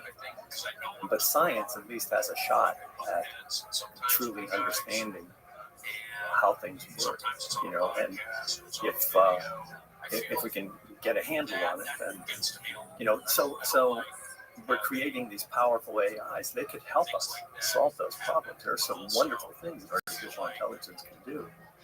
And there are incredible technologies we've created that can solve a lot of problems. But, we have to be very careful because, just take nuclear power. Everything's a double-edged sword. Every technology going back to the first knife is literally a double-edged sword, right? So do you want to kill someone with that knife, or do you want to use it to, have some meat so that you can survive? I just think it's all fascinating, and we really are coming to a time in human culture where a lot of these problems, big problems, can be solved, and they can also be incredibly dangerous. So what are we going to do? Have these scientists that are on the leading edge of this life extension research, have they talked to philosophers about this conundrum, or like how this affects the meaning of life? Or I don't know if you've ever heard of Sheldon Solomon. He came on this podcast a few months ago, and he wrote a fascinating book. He's a psychologist. He wrote a book called The Worm at the Core, and basically the premise of it is that fear of death is the worm at the core of human consciousness, and it's the fundamental driver of human beings and our behaviors. I'll have to read that because I agree with you. Well, before he came in, I thought sex was the fundamental driver. But it doesn't have to be black and white. There's multiple things, but he makes a really great case for fear of death being the fundamental driver of human behavior, and basically dictates what we do and why we do it. Well, I think that fear is the most powerful emotion. So it drives an enormous amount of behavior. I do think that from an evolutionary standpoint, sex, living long enough to essentially get laid, is what it's all about.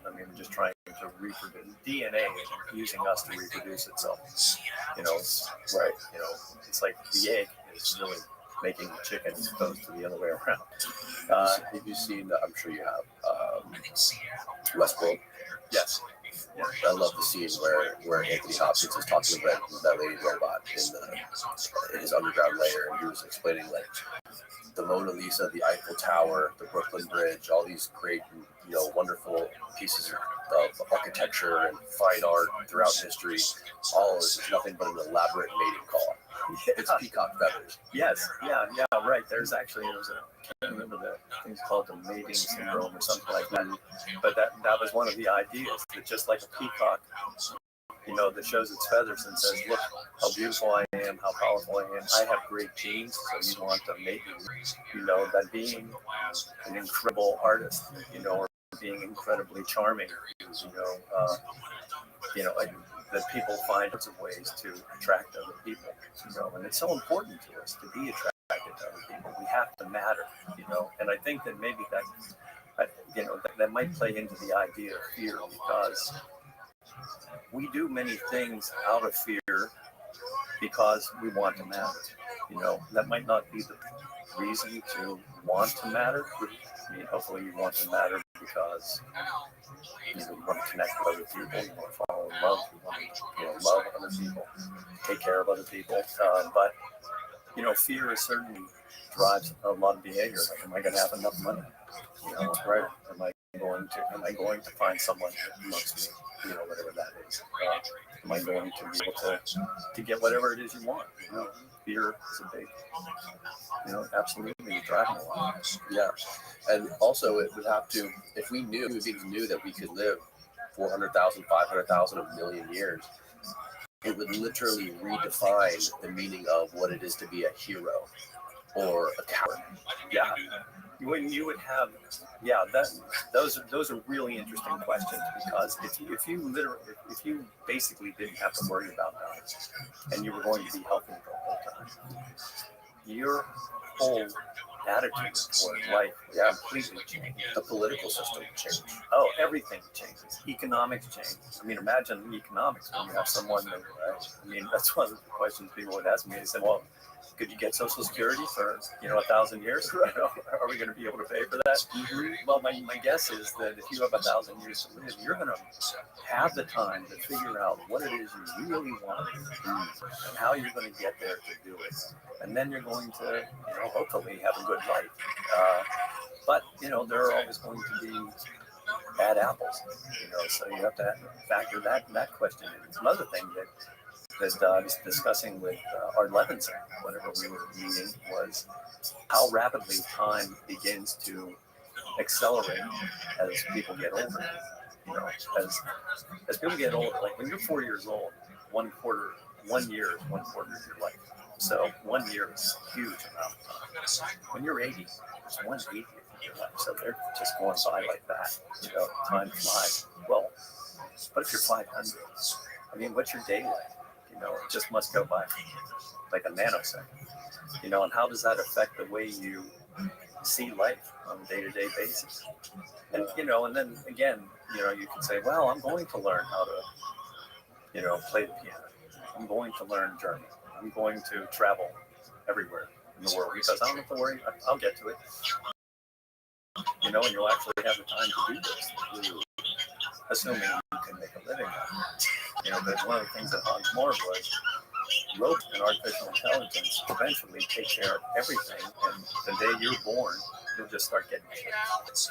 It'll be like Social Security checks because the economy will be run by machines, and it'll generate tons of money, and the rest of us will just get it. Of course, that raises all sorts of other questions. Is that really what makes us tick? I mean, do we want to just sit there and have anything we want? One of the fundamental drivers, like going back to things like the fear of death or reproduction, it's also one of the main drives for people to innovate and create new technology. And if machines take over everything and we suddenly don't have, they're doing this stuff for us, what does that mean for us? And what does that mean for innovation if we're no longer responsible for innovation? Right. And this all plays into that question of becoming the Neanderthals. I mean? Right. If machines take over everything, and it sounds like science fiction, but it's happening. I mean, anybody that's looking at ChatGPT can see it's happening. So it's not crazy to be thinking about these things right now. But so that goes back to what I was saying before, that we have to find a way to put a governor on this, and we're going to have to, whether we like it or not, somehow augment ourselves in the way that Ray Kurzweil talks about. We're using nanotechnology to augment the brain and the body. Because if we don't, we're not going to be able to keep up. And there'll just be, now again, the machines might be, Hans Moravec would say, well, they might just create a burden, zoo for us on Earth, and maybe they already have. Yeah, maybe. Maybe these UFOs are just future humans. Yeah, or AIs that are flying around and doing their thing. They got us in our own little boxes. Yeah, who knows? I mean, you really don't know. But if we just kind of go by the idea that these machines could become incredibly powerful, and they say, okay, we'll just take care of you. We'll be very nice, and we'll go off and run the universe, but we'll still be the new Neanderthals. It'll be nice. It'll be like a nice zoo. You can be just like the silverbacks up in Rwanda. Right. So I don't think that's what we want, and that's kind of the premise of Doppelganger. That we still want our liberties. We still want to matter. We still want to. I guess in a way, want to be the top of the food chain. So the question is, can we use this technology to augment us and become partners with us, to make a better world, whatever it is we end up creating, or are we going to allow ourselves to be a bug on the windshield? Right, and also if we're allowed to, if we're suddenly able to live for thousands of years, how does that affect the population of the planet? And can the planet sustain a trillion people, trillions of people? Yeah. You know, if you think of humanity as like a virus on a living being, and suddenly this virus turns itself into a super virus that can live forever. How does that affect the planet? Because it's, you know, we're not necessarily good for the planet. Right. Yeah, and that's the first question anyone would ask me when Yeah. reading the book or you know, find out what the premise of the book was. Yeah. You know, and by the way, the book doesn't say, hey, I believe that this is what we should have happen. Although I do believe that if there was suddenly a pill that was provided one day, and which one of us would say, nah, I don't really want that pill. You know, I don't want to live forever. So I think these guys, they thought about that.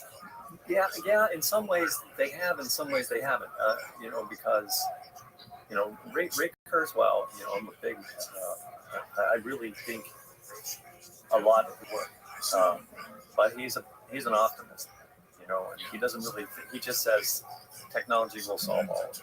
You know, I don't think it's, you know, politics don't help the situation. If it was if everyone was in agreement, maybe we would. You know, but that's not. I mean, politically, if something like this starts to happen, it's going to be crazy. But you know, trying to go back to your original question, Overpopulation. yeah, the question of overpopulation, I do think that. So look, it's going to happen. Here's my opinion: it's going to happen. People are going to start living longer, and they're going to start living better. So we better start figuring out how to solve that problem. Clearly, you can't put trillions of people on the planet. I think once in one of the meetings I was at, you know, for one of the documentaries I was working on, a scientist said 11 billion people is about what we can sustain, and we're getting there. So Yeah, we're close, right? How many people are on the planet right now? 8 billion? 8 billion. Yeah. So, and it's happening fast. I mean, I think whenever I was writing Last Day Standing was 6.5 billion. You know, so it wasn't that long yet. So it's moving fast. So we're going to have to solve this problem somehow or another. And clearly, you have to go off planet, and you have to solve the problem. I wish I had a simple solution to it, but you know, whenever people would talk to me about this, they go, "Yeah, how are we going to solve that problem?" And then I went, "Oh wait, we got a bigger problem. It's going to happen, and people aren't going to say no to it. So we better dig in." But maybe this is only available to like the super rich billionaires or the people that run the world. Maybe only they get it, and they keep it. That's if you want to go dark, maybe they keep it secret. It could. I mean, certainly right now, people are very wealthy who have access to, you know, the best technology that's keeping them healthier and longer, yeah, and better. And that is true. Now, Zuckerberg with all of his doomsday bunkers. right. And that, you know, that it could go that way. I mean, that's about the politics. It could get dark. I hope it doesn't, because generally what you see is that across human history, as technologies that used to be exotic become more mainstream. You know, nobody used to have, you know, running water or toilets. You know, now everybody has it. Well, almost everybody. You know, nobody had access to sulfa drugs or you know, those kinds of things. And now they're almost free. So same thing with cell phones. You know, I mean, they're ubiquitous now. It used to be only a couple of people had them. So the hope is that new technologies will get cheaper and then become more available. But we do have this problem where there's a zero-sum issue, and they had to have. I mean, these guys have to have thought about that, right? If they think that 11 billion is the cap for the population, like, what is their plan? Because we're getting them quick. Yeah, and we're not even close to getting human beings off this planet. You know, because we're on the moon since what? Yeah, 70s. Yeah, right, 70s. I think that was the last one. Those people haven't thought of it, to be honest. I mean, like I said, Ray Kurzweil basically says, you know, we'll solve it. Science will solve it somehow. Someone like Art Levinson basically says, I don't expect to survive this, because I'll probably pass away, but I'm hoping that I'll pass it along, to the next generation, and we'll solve the problem. How old is he? He's 74, so I mean he's in great shape and sharp as can be. But Craig Venter, the same thing. I think biology is incredibly complex, so we'll see. How well we really solve this problem and how quickly we solve it. Just because race occurs wild says we'll solve it, by the 2030s doesn't mean we will. Biology, he's an engineer. He's not a biologist. And you talk to someone like Art Levinson, it's super, super complex. But one thing he did say, first time I met him, he said, I don't know that we can solve this problem at all. He said, I don't even know if to solve it. He said, we're going to give it a shot. And then halfway through, while I was continuing to interview him and do research, he said, yes, we can solve it. And it was because they had found evidence that there were mammals that seemingly live. They don't die from aging. So he said, there are switches in mammals like us that can be flipped. And so we can solve the problem. But it might take 20 years, might take 30 years, might take 50 years. But he did tell me the last time I talked to him, he said, it's that whale, you saw the bowhead whale, and what else? The bowhead whale and the naked mole rat. Naked mole rat? Yeah, that was in my backyard. Oh, well, the naked mole rat's one of the ugliest animals you've ever seen, but they live, most rats live 3-4 years, and these live 34 years. And then how do they die? Well, so they die from, like, if they had an aneurysm or another rat killed, but they don't die from aging. They're still having sex right up to the day they drop. Wow. No problem. I mean, it's just not aging. So when he saw that, he went, okay, we can figure it out, but I don't know how long it's going to take to figure it out. He said that there's something in the genome that's flipping those switches, and, it's just a matter of time before we find it. What kind of technology do you think we would use to fuck with the genome, or to get in there and tweak the DNA and try to flip those switches? Are there any technologies that are already being used that could be improved, or be like a completely innovative new thing? Well, CRISPR can do it. CRISPR can do it. CRISPR can go in and flip. It can edit genes. Right. So you just have to get better and better at it. And right now we're using biology to do it. If you get to the point where you have nano machines that could go in, you can just say, okay, first of all, you have to find the genes. There might be multiple genes. And then you have to find out how are they expressing themselves and when do they express themselves. And then you've got to go in and have a machine or, some kind of biology that's going to go in and find it and fix it, change it. They've already come up with a drug that fixes sickle cell anemia. Really? That's a genetic problem. How long ago did they find that? Well, I shouldn't say that they've solved it. I think they're in the process of thinking that they've solved it. They're doing testing, and that's a genetic disease. And if you can go in, and there was a guy that a couple of years ago who changed the genes of 2 children that had genes for HIV. And the bad thing he did was he did it without telling his parents, but he did it. So you find this online? Yeah. I wish I had a name for it, but I'll find it. Doctor changed the DNA of people with an HIV gene. Two twins, 2 twin children.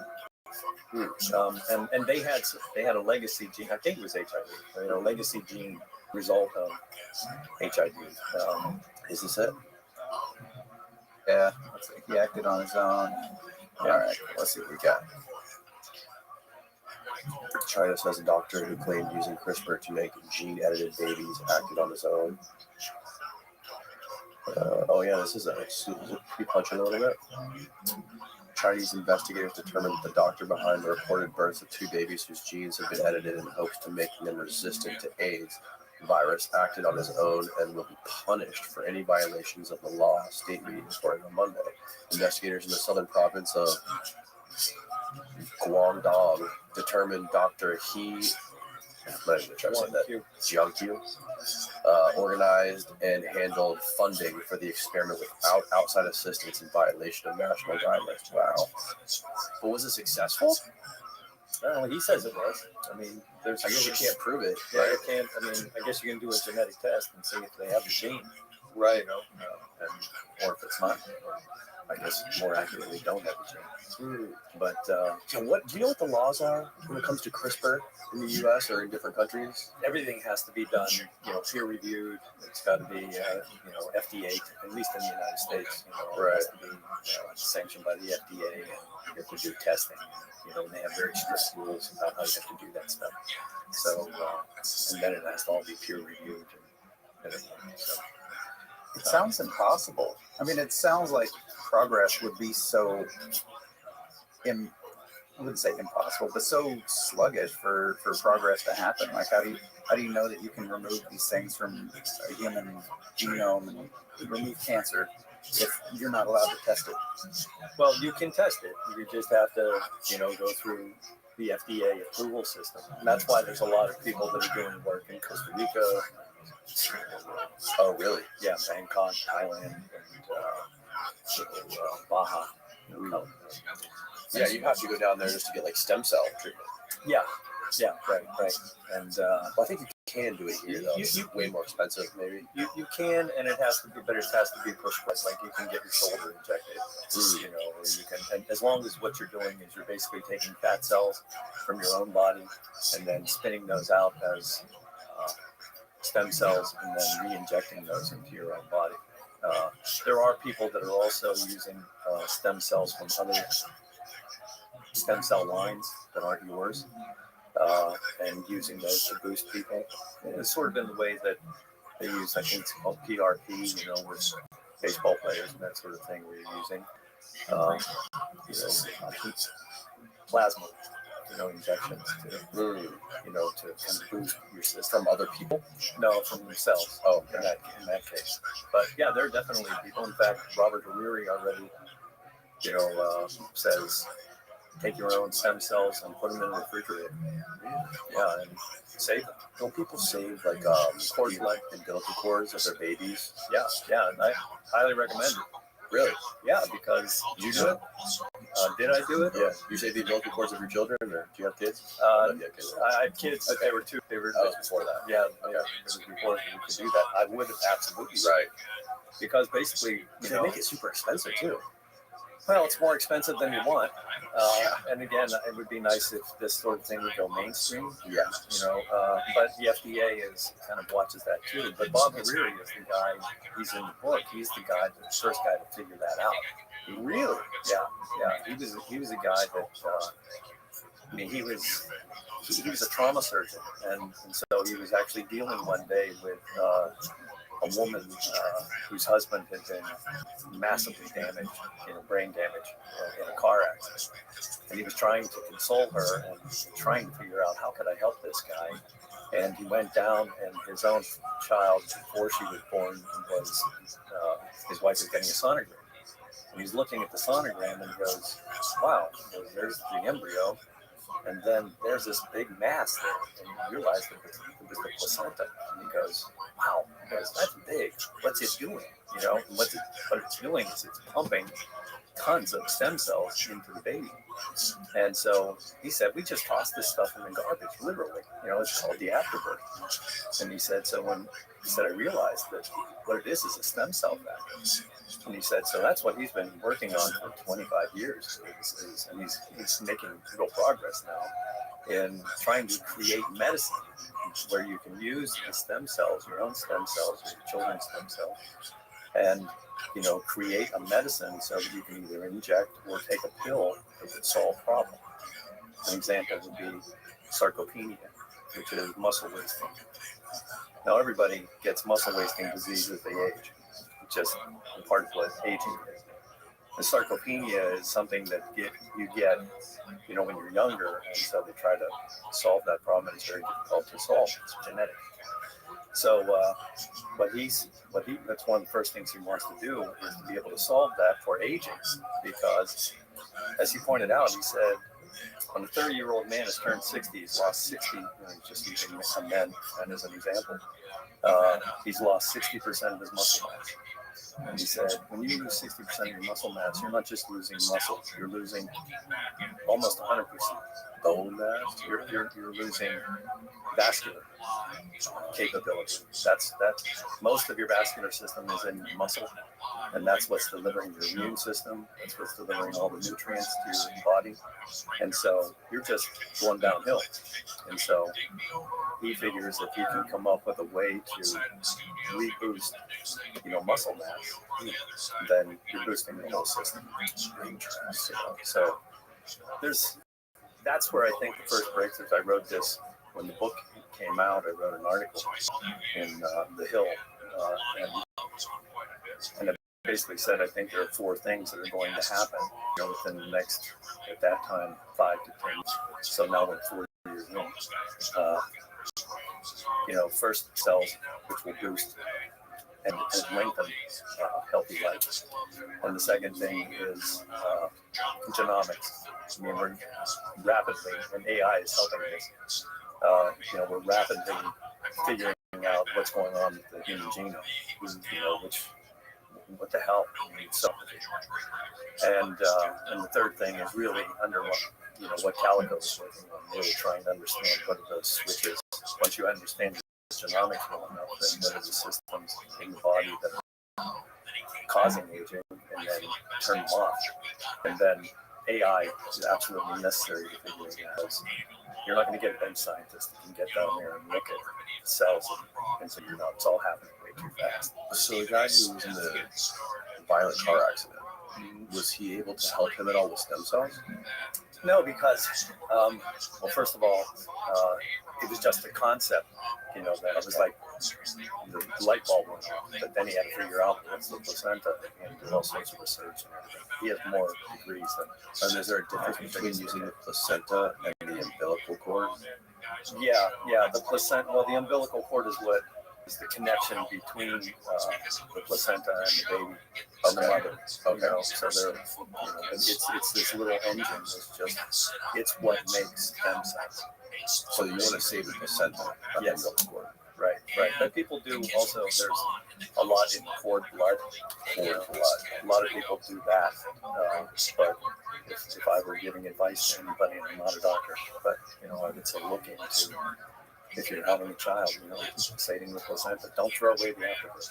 And what is the benefit of having the placenta of your own child versus people who just get stem cells from? How does it work otherwise? Does people just get random stem cells? That's a really great question. It's really important too. If you are using your own stem cells, then they recognize themselves. And so they will literally go in and boost you. Okay. If it's somebody else's cell, then what happens is they'll go in and your body goes, okay, this is boosting. And there are these communicators called exosomes that every cell has, and they create the communication between different cells, and there are billions and billions of them in every cell. And so what happens is when somebody else's stem cells are injected, they're released to boost the stem cells themselves, within a week, or just go out of your system. But if they're your own stem cells, then let's say let's say you have heart problems, and you get your body injected with your own stem cells into your own body. Your body's going to start looking around for trouble, because that's what it does. That's what stem cells do. They're replenishing your body all the time, and it's going to find trouble and it's going to fix it. But even like a jammed artery can do that? Well, it'll make it younger. It'll make it more pliable. Right. It may not get rid of the plaque, but it'll make it, be able to handle it. Steve, I have to have another kid now. I thought I was done. That's wild. Yeah. Well, even it's still not too late. I mean, no matter how old any of us is, or how old your children are, it's relatively simple to save your own stem cells. So if you have any children, you still save them. Oh, really? Yeah, you can have the fat, have some fat pulled out, and once you have the stem cell, then you can create lines of stem cells. So you can create millions and millions of stem cells that are all identical copies. Okay. And so it's not like you need to constantly re-inject. So where do I take my baby? Uh, I got a 1-year-old. oh wow! Congratulations. Can I just go to CVS and take the stem cells? Wouldn't that be nice? Let's get to that soon. Is there a drive-through? Yeah. Well, I'll put you in touch with Bob Hariri. Really? Yeah. Okay. He created the first company to save placental stem cells. Wow. In fact, I think he did cord blood first. So, what are some of these guys some of these big shots that are working on this stuff? Are they doing any kind of crazy protocols themselves to stay younger, to make themselves last to where? I know Ray Kurzweil talks about he takes a bunch of vitamins and stuff, but are there any crazy things that they do to make them younger besides stem cells? I honestly don't know because they haven't shared with me. I'm pretty sure that Peter Diamandis, who is one of the founders with Bob Hariri of Fountain Life, it's called. He's been pretty open about using stem cells in his own body. Ray Kurzweil hasn't, but I'd be surprised if he hasn't, because he's been talking about this stuff for a long time. Right. And he's close friends with Peter Diamandis. They work together. I don't think Art Levinson is doing anything, but if he creates a drug that comes out of the work at Calico, I'm sure he will.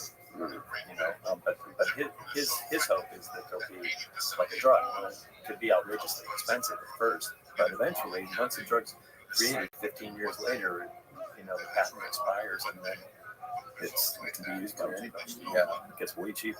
Yeah, that's a scary thing too. When the pharmaceutical companies bid on these things and drive the prices up, and they spend billions of dollars. I think it depends on the company. Some of these companies, I think, are really well run and they're doing things the right way. They spend billions and millions of dollars, so they've got to recoup those costs, otherwise they go out of business. But I think some of them are predatory, and that's been proven.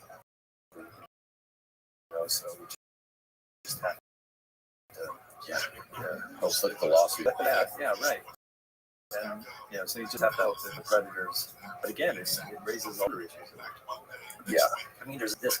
What's I think interesting at this time of human history is that there's this convergence of incredibly powerful technologies. It's not just one technology. It's not like just nuclear power, or rocket science or something like that, or the internet. It's artificial intelligence, which is rapidly moving forward, and it's these drugs that are going to change the way people live. The internet itself, creates communication in ways that are both good and bad, that change politics.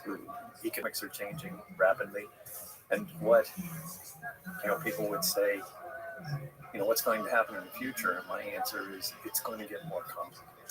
It's just going to get more and more complex. Now, is there going to be a way to using some of these genome technologies to essentially take a sample of your blood and do some sort of a minority report analysis of everything that's going to happen to you in the future? Yeah. That I think is part of the genomics question. The kind of phase 2, because once I've already had my genome sequenced, but it doesn't help me a whole lot. How does that work? Getting your genome sequenced? Essentially, they take blood, and then there are machines that will sequence. Take a look at your genes, because Craig Venter was one of the first people to sequence the first human genome. So you know how to sequence the genome. So you go, okay, this is what your genome says. The problem is, it's like reading hieroglyphs, that you don't know what it means. It's just a whole lot of information, and you go, yeah, what does that mean? And so that's why one of the things the venture was initially trying to do is get 1 million genomes in a database so that you can then, the more information you have, it's like the more you understand Japanese, the better you speak the language. So the more data you have of the human genome, then the more information you can put together and say, oh, okay, these do this, this does this, and this, does this for you, So once we get to that point, then you would have the sort of situation where you say, okay, we're sequencing your genome, and now we know you're going to have atrial fibrillation, probably around age 60, you're going to start to have vascular problems at such and such a time, or, and we won't simply know that your eyes are blue, what your hair is, that kind of thing. It's going to be much more, and that's when you can begin to tailor drugs. One of the reasons whenever you see those commercials that are on, television that say, get this drug, and by the way, this, and a long list of horrible things that can happen to you. Right. Yeah. The reason why that is because everyone's genome is different. And for some people it works, and for some people it's lethal. That's why you see, concerns that people have about COVID and vaccination. Some people, the vaccinations are not good, but the vast majority they are. So everyone's genome is different, and the goal is that you get to the point where you can look at every, your genome and everybody else's genome and go, we know exactly what kinds of problems we're going to have, and now we can build the drugs to address that as well. Right. But who knows? The nanotechnology already kicked in. Yeah. So many things working at once. Yeah. Robotics, that's another thing. Rapid robotics, and then you've got machines now that can, play soccer. You can't knock them down. They're amazing. So what would they do? Yeah. And then put them together with AI. Yeah, there was a story a couple months ago, I think I saw that there was some sort of killer robots that they were putting on the streets in San Francisco or something. I saw something about that on the internet, and I'm not sure it's real. Yeah. It looks something about it. I heard that it was like something that they had in the works or something like that, and they got so much backlash and media attention when it came out. They were like, okay, let's just show this. What was this? It was a headline somewhere. It was like law enforcement are using killer robots in somewhere in Northern California, I want to say San Francisco, for law enforcement. Who had the autonomy to kill. Yeah, pick up those. Yeah, and they are. There it is.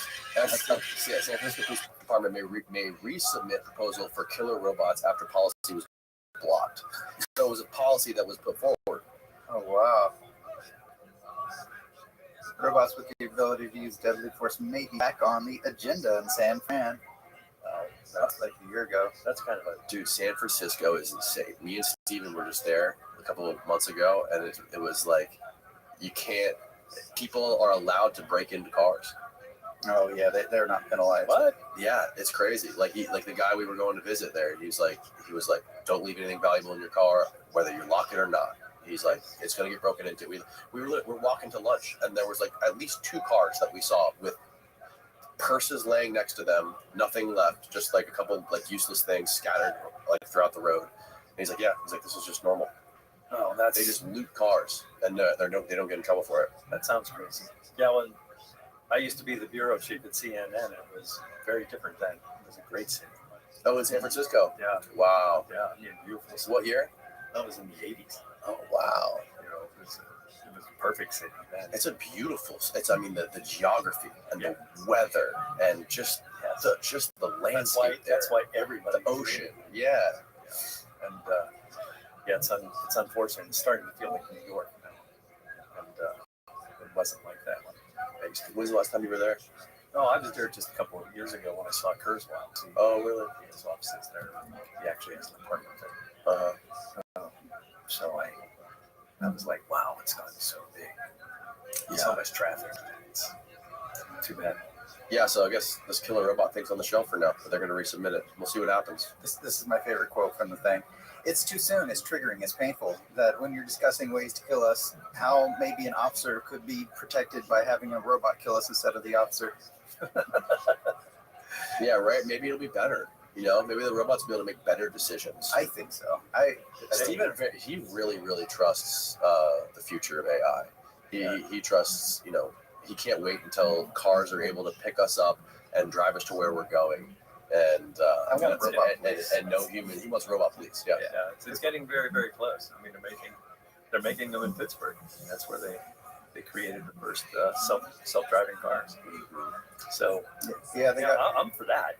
I'm just scared about when it gets to like minority report level, to where it's like, we know you're going to commit a crime in next week, so when you catch this Uber to the airport today, you're not going to be able to get out. You're going straight to prison. And then something yesterday I saw on Twitter, they're creating this new prison technology. If you go to prison, you don't have the option. You can either go to jail for 10 years, or you can be downloaded into you get put into this like matrix looking pod where they scramble your brain and wire you with new memories. What? This is real? I swear, yeah. You can find this easily if you just Google new memory implants for prisoners. You'll find it. It'll be the top thing. That is right out of where they basically rebuild your whole life, and they depending on how violent your crime was, click on the link. That is science fiction. That is nuts. It's wired. Yeah, that's it. This is it. Prisons of the future. Criminals could get false memory implants. There's a really cool video if you can find it. It's probably on this article if you scroll down. God, why am I blanking out on the famous PJ? Keep going. Go back. Click back. And then prisoner. There. Click that. No, that's Facebook. Don't click that. Click on the YouTube one. There you go. Yeah. Welcome to some volume. A facility designed to treat criminals like patients. Instead of spending years in an actual prison cell, prisoners could finish their sentence here in just a few minutes. Cognify could someday create and implant artificial memories directly into the prisoner's brain. These complex, vivid, and lifelike memories are created in real time using AI-generated content. Depending on the seriousness of the subject's crime and their sentence, the memories could be tailored to the rehabilitation needs of each subject. The artificial memories implanted by Cognify would be seamlessly incorporated into the existing neural networks of the brain, preventing cognitive dissonance and ensuring the subject experiences the memories as if they were real. The Cognify concept offers a new approach to criminal rehabilitation, transforming how society deals with offenders by focusing on rehabilitation rather than punishment. First, the prisoner is given a choice, either spending tens of years in a prison cell or seeking fast-track rehabilitation through artificial memory implantation. If the prisoner chooses to undergo fast-track rehabilitation, the Cognify device is used. Next, the prisoner undergoes high-resolution brain scanning to create a detailed map of their neural pathways. This brain map helps guide the Cognify device to target specific brain regions responsible for memory, reasoning, and logical thinking, such as the hippocampus, prefrontal cortex, amygdala, parietal lobe, and anterior cingulate cortex. Once the target brain regions are identified, Cognify is then placed around the head of the prisoner. The intensity and the type of artificial memories is then adjusted depending on the crime. Inside the criminal's mind, time would pass differently, slower than in real life, making them experience years' worth of artificial memories in just a few minutes. Yeah, this just came out like a couple days ago. Depending on the crime committed and the unique brain structure. And this is Total Recall. So Total Recall, yeah. And it could be just as scary. And remorse. So I got to figure this is. So how would this work? Would this Cognify company have to pay these prisons or something? Like, how do you incentivize this to the prisons to work with this company and do all this? Like, who pays for all this? Well, investors, I'm sure, would ante up if they thought there was any chance that there was, a true business here. You would have to get. In the United States, it would be massive numbers of FDA approvals that would have to pass, because if you scramble someone's brain the wrong way, right. I don't even, we understand memory. So I don't know where you stick the chip even, you know. Right. You know, this is not a simple problem to solve. It might be something that feels to me like it's good marketing. Yeah. This is it's a terrifying video. yeah. And it's exactly what it is. Totally. But what would you do though if you had 10 years in prison, or to go for give this a shot? If it looked like it was going to work, I'd say yeah. Hell yeah. I just say I think most people might. Yeah. You save 10 years of your life. You know, plus theoretically, you're happier. But are you basically a new person when you get out? Like, right. Is it like dying and being reborn? Well, that's one of the questions you'd have to ask. Would you recognize your wife? You know? Right. Or your kids? If you have them. That's wild. It's so unknown. The future is so unknown. It's terrifying. I mean, I believe that something like this is possible eventually, but I don't think we're very close to it yet. Mm-hmm. Thankfully, we don't have to. But it's actually a good indication of the many kinds of complex problems we'll have to solve. You know, and can we really solve them? I mean, we don't move very fast. You know, doing this technology is moving way faster than we're moving politically or legally. Yes, it's definitely leaving us in the dust. Yeah, and that's one of the ironies. I mean, it's just advancing so rapidly, and our old-fashioned wetware DNA just can't keep up. Yeah, you really see that with social media and just with the way that media moves around so quickly, and it's so much easier because there's such an overwhelming amount of information now. Like 20 years ago, 10 years ago, it wasn't hard to go figure out what was going on in some other part of the world or what happened. But now it's like there's so many different sources of the same story that are all so different and have different takes depending on political bias or what country it's coming from or what nation. Right. And it's overwhelmingly difficult to figure out the truth about anything because you have to literally read 10 sources of one story to find out the truth. Most people are just lazy. They just want to read one and then they think they got it figured out. Yeah. And it's got us in this weird place. So then so now you say, well, I can't handle all of it, so I'll have ChatGPT write me a summary. Well, what's it summarizing? Right. You know, is it summarizing the truth? Is it summarizing some version of the truth? Is it summarizing, how accurate is it? But I think one of the big ironies of all of this is that the very thing that is kind of undoing us and creating this world that's so complex and so difficult for us to live in is the same thing that we love about it. We love the internet, we love stories, we love drama. And a lot of times we love things that aren't really very pretty as long as it's not us that's getting, right. I mean, how many car accidents do you just drive by and not look at? We're immediately drawn to them, and so that's what makes news, and so these kind of primal drives that we have are getting us, these primal drives on the one hand, this is what Last Day Standing was all about, and then we have these technologies that we're creating that are incredibly complex, and it's putting ourselves in a really tough spot. That's like a negative feedback loop almost. Yeah. So that's why I just think real hard about what we're doing, and not just say, oh wow, isn't this cool?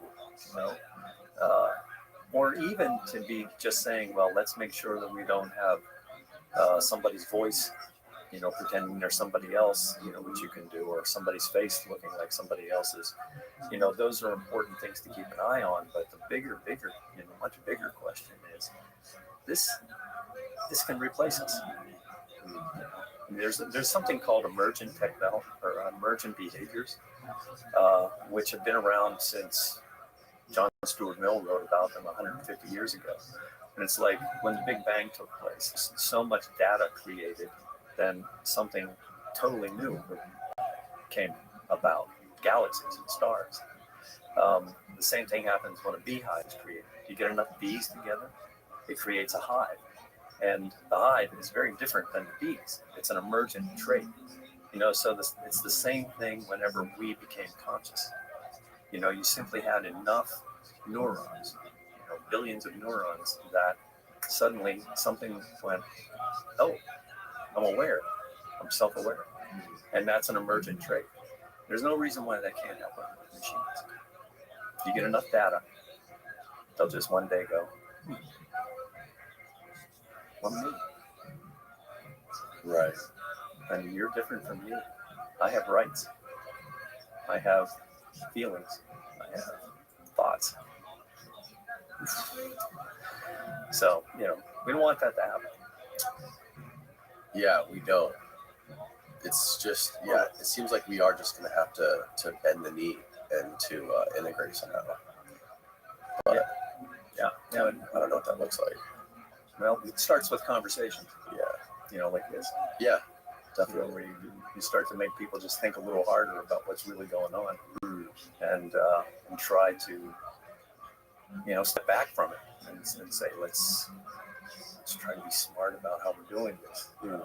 There are downstream ramifications from every technology, and most of the time we haven't known what they would be. I mean, when Ford created the assembly line, and suddenly everybody could have a car.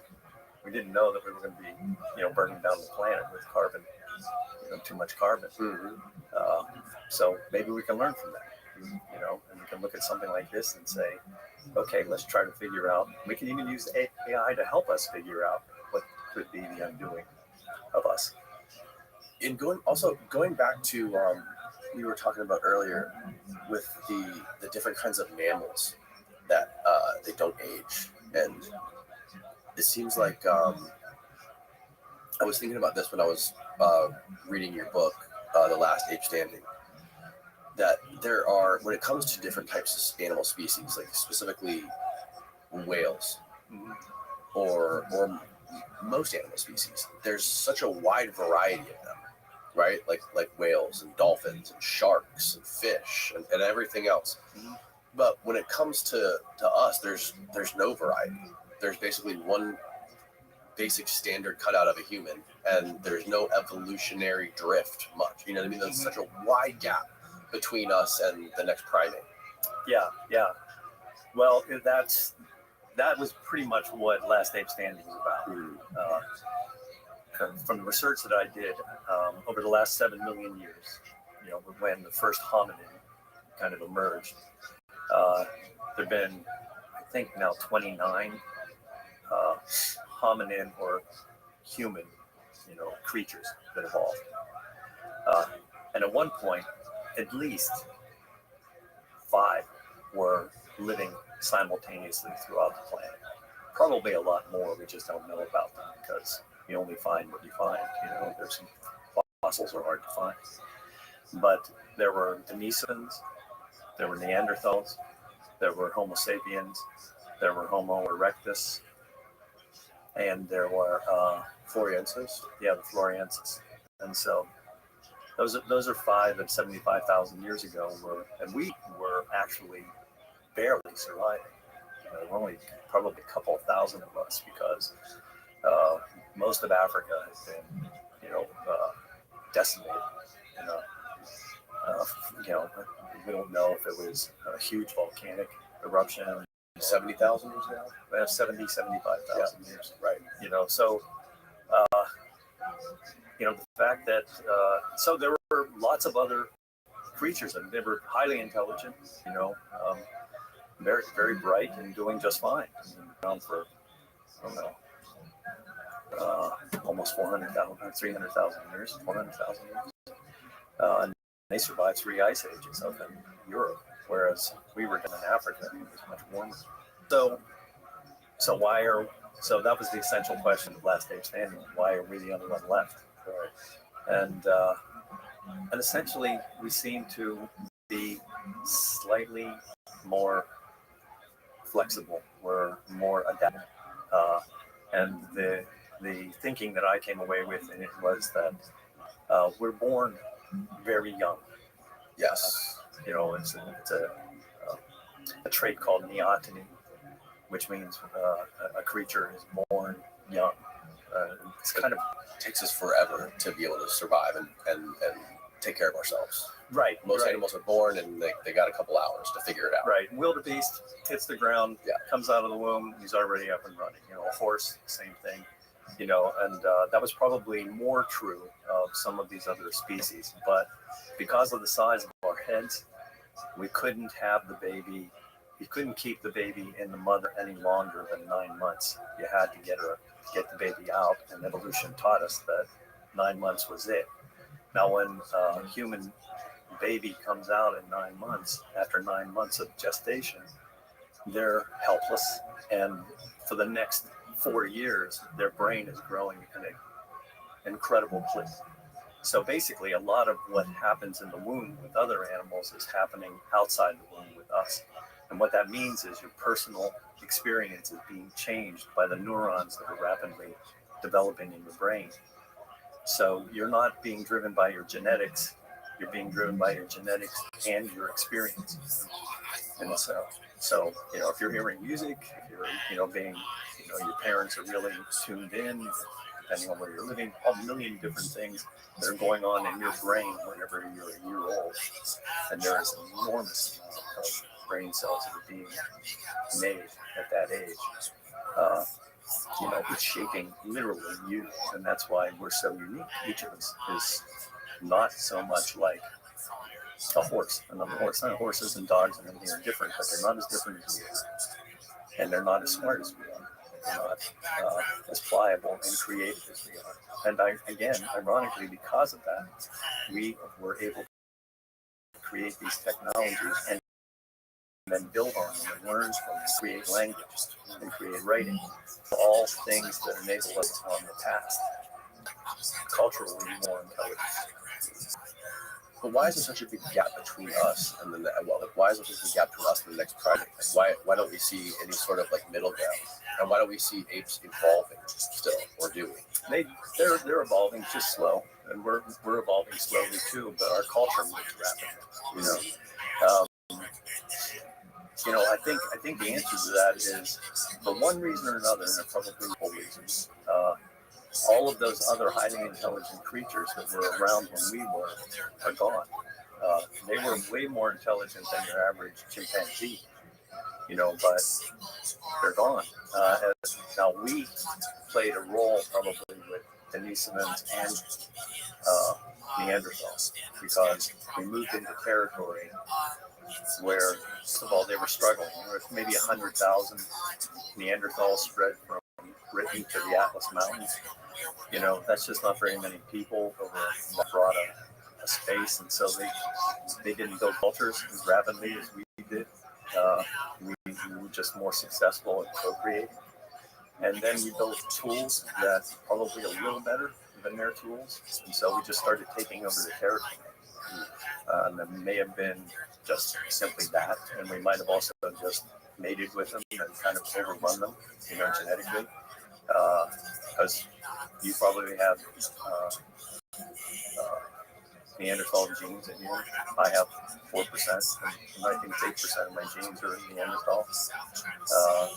So somebody was mating with somewhere down the road there. And so, for one reason or another, they just got wiped out, by 30,000 years ago. And my guess is probably more like 20,000 years ago, the last of them departed. And the same thing happened with the Denisovans, who moved more toward Asia. And, the other ones probably just didn't survive. I mean, every species goes extinct. 99% of all species are extinct. So eventually, everyone goes the way of the dinosaur. Do you think the timelines for humans have been linear, perfectly linear, like it's thought of conventionally, we started out as apes and we just progressively got better and more technological, or do you think there was any sort of recess? Do you think it's possible that there was a more advanced version of us in the past? Well, the fossil evidence doesn't indicate that yet. We haven't found any, fossils of more advanced creatures, Although how we would know that is hard because all you've got left is bones, and you only get so much DNA. But from a scientific point of view, I think there are probably theories about that. From a scientific point of view, there hasn't been anything found that says, oh, here's a creature that's smarter than we were. Neanderthals actually had a larger brain than we did, and they may have even had more neurons than we did. But how they were put together, nobody really knows. They may not have had, they probably didn't have speech that was as complex as ours just because of the way they spoke. But, and that just might have been a fluke. We might have just gotten lucky that we could make the sounds that we made and we were able to use them to communicate. I mean, it's kind of odd when you think about it. I'm sitting here, I'm making noises at you, and you're hearing the noises, and somehow you know what they mean. And we just make these noises back and forth. When you go out to other countries and you hear somebody speaking a different language, it just sounds like gibberish.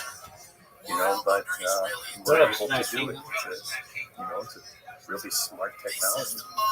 And I don't know if Neanderthals could do that. And if they couldn't, it meant that they couldn't communicate as effectively, and therefore they couldn't build tools and culture as rapidly. And so, but they just couldn't survive. And there's also, we talked about the symbolic thinking that came about, and like how we were able to communicate with symbols and how that expanded the brain. Yeah. Well, and so that's, I was lucky enough for National Geographic to, they asked me to try to track down the first artist, which is basically the first symbol. And so I spent a lot of time for that article doing that. And maybe around 100,000 years ago, something happened where we were able to say, oh, this thing stands for an idea. For this sound means a particular letter, But somehow we were able to, symbolize an idea. I mean, it sounds obvious, but think about it when you see, I don't know, a logo, and you go, oh, I know that means that. Being able to do that is what makes language possible, art possible,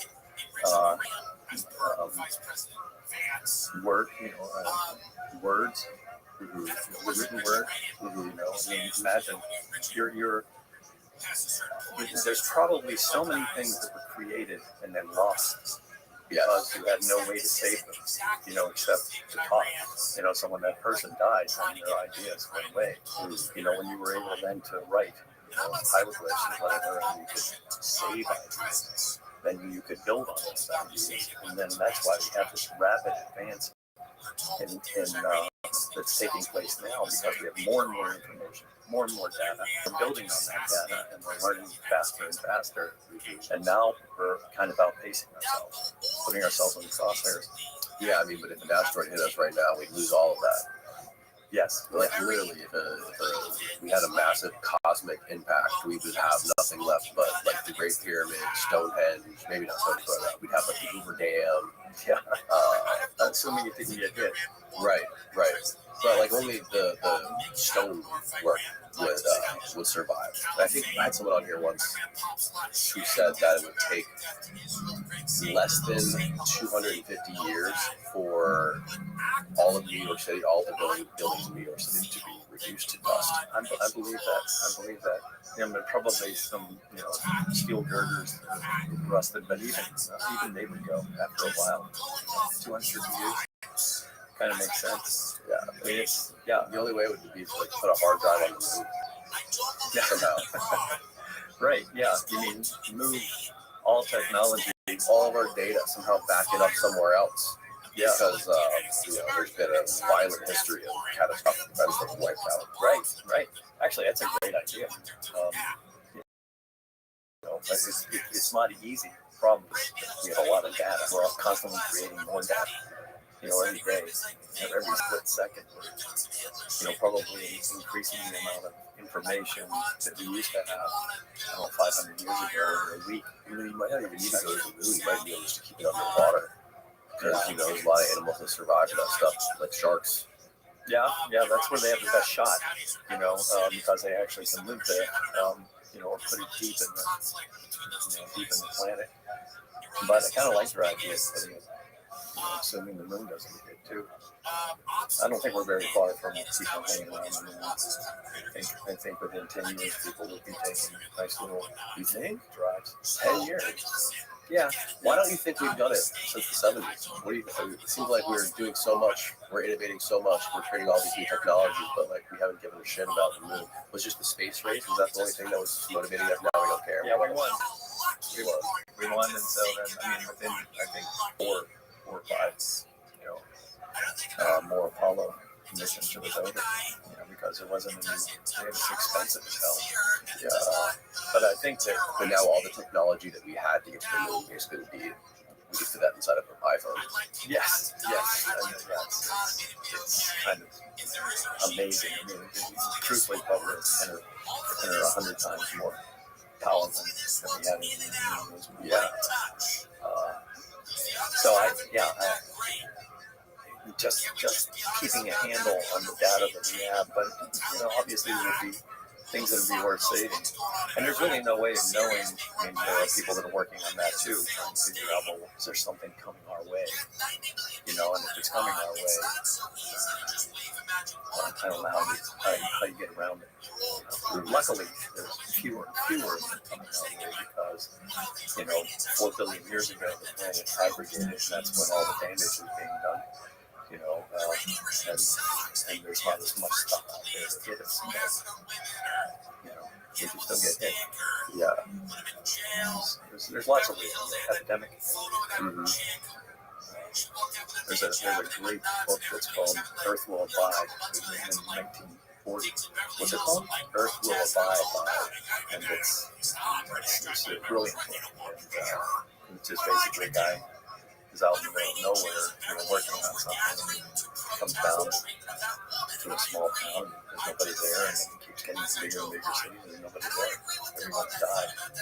And he finds a few people that live, but it's essentially that story you're talking about. You're just watching the planet disintegrate through the infrastructures. Yeah, it'd be interesting to see who survives. I think the people that would survive would be like the hunter-gatherers that are still on Earth today. People like the hunter-gatherers in Tanzania or in the Amazon rainforest, or some uncontacted tribes on the various islands around Asia. As long as their environment doesn't change. The people who depend on technology, I think, are the ones that go the first. Yeah. If there's an epidemic, an epidemic, or even a cataclysm, right? Like if the grid was to go down, even those went down. If the grid went down, right? Like if we lost that kind of stuff and we didn't for some reason we didn't have power or any way to sustain energy. And I even think about, like you talked about those transhumanists. Yeah. Those people who get their heads severed and put into these cryo chambers or whatever. Yeah. Like the people that own those cryogenics companies out in the desert in Arizona. Like, do you think the first thing that they're going to be worried about is saving those heads when the grid goes down? I don't think so. And plus, they would, after a few weeks, they would start to warm up. But yeah, I spent a whole lot of time down there. I almost forgot. That's how I opened the book. I spent a whole lot of time down in Alcor and to see how that works and what the whole thinking is. I had a guy who he had a dog tag around his neck he was wearing. I was like, what is that? This is, we were kind of talking about it, but he brought it. He was like, yeah, I paid an exorbitant amount of money to reserve a freezer for my brain after I die. Yeah, and he's only doing the brain. You pay more if you're doing the whole body. Well, people do their entire body. Yeah. And essentially, it's like plexiglass. That's all that's left. Because they just slowly freeze you down and take all the moisture out of your body, and all of which will come back. But the whole concept is that you won't come back until the technology exists to reanimate you. But we don't have the technology to reanimate anybody yet. No, we don't. But as one scientist that's in the book, put it to me, he said, look, it's like an experiment. He said, you have you have the control, and you have the experimental animal. And he said, clearly I'm the experiment because I've done this. You know, he said, but I already know what happens to the control. They all die.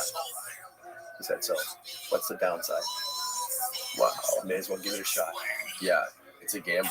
You got that kind of money to throw out something like that, I guess why not? Well, they argue that you can get a life insurance policy and then turn the life insurance policy over to them. So that when they die, they become the beneficiary. Alcor becomes the beneficiary of the life insurance policy. So you don't have to actually pay, really? $250,000. You just get a $250,000 life insurance policy. Then you turn it over to Alcor. So you're paying the premium, but it's nothing like that amount of money. Yeah. I was just so skeptical that was just some big scam. I know the guy that I spent a lot of time there, and I know the guy that runs it. I don't remember his last name now, but he's legit. Really? Yeah. They're not making tons of money from it or anything. I mean, it's there. I saw it. I saw everything they do. It's not something they're making up and just putting money in their pocket. And they have a lot of rules and regulations and everything. That money is set aside. It's even set aside that when you wake up, you'll be able to get back on your feet financially. Really? Do they have a plan for what happens? Because if you're dead, right?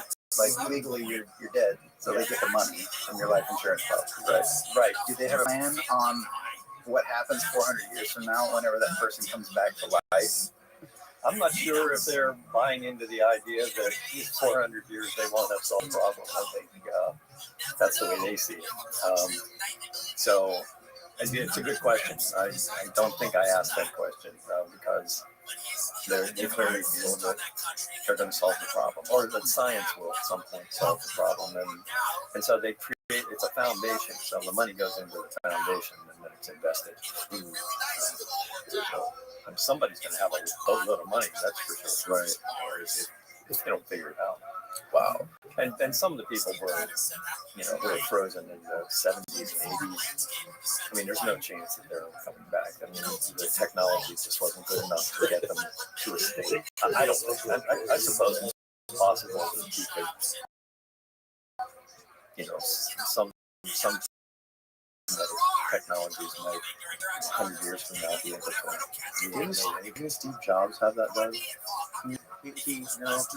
There were discussions about it, and there's stories that Disney hadn't done and stuff like that. Really, but he didn't. He's really he's really in a secretary right outside of Burbank.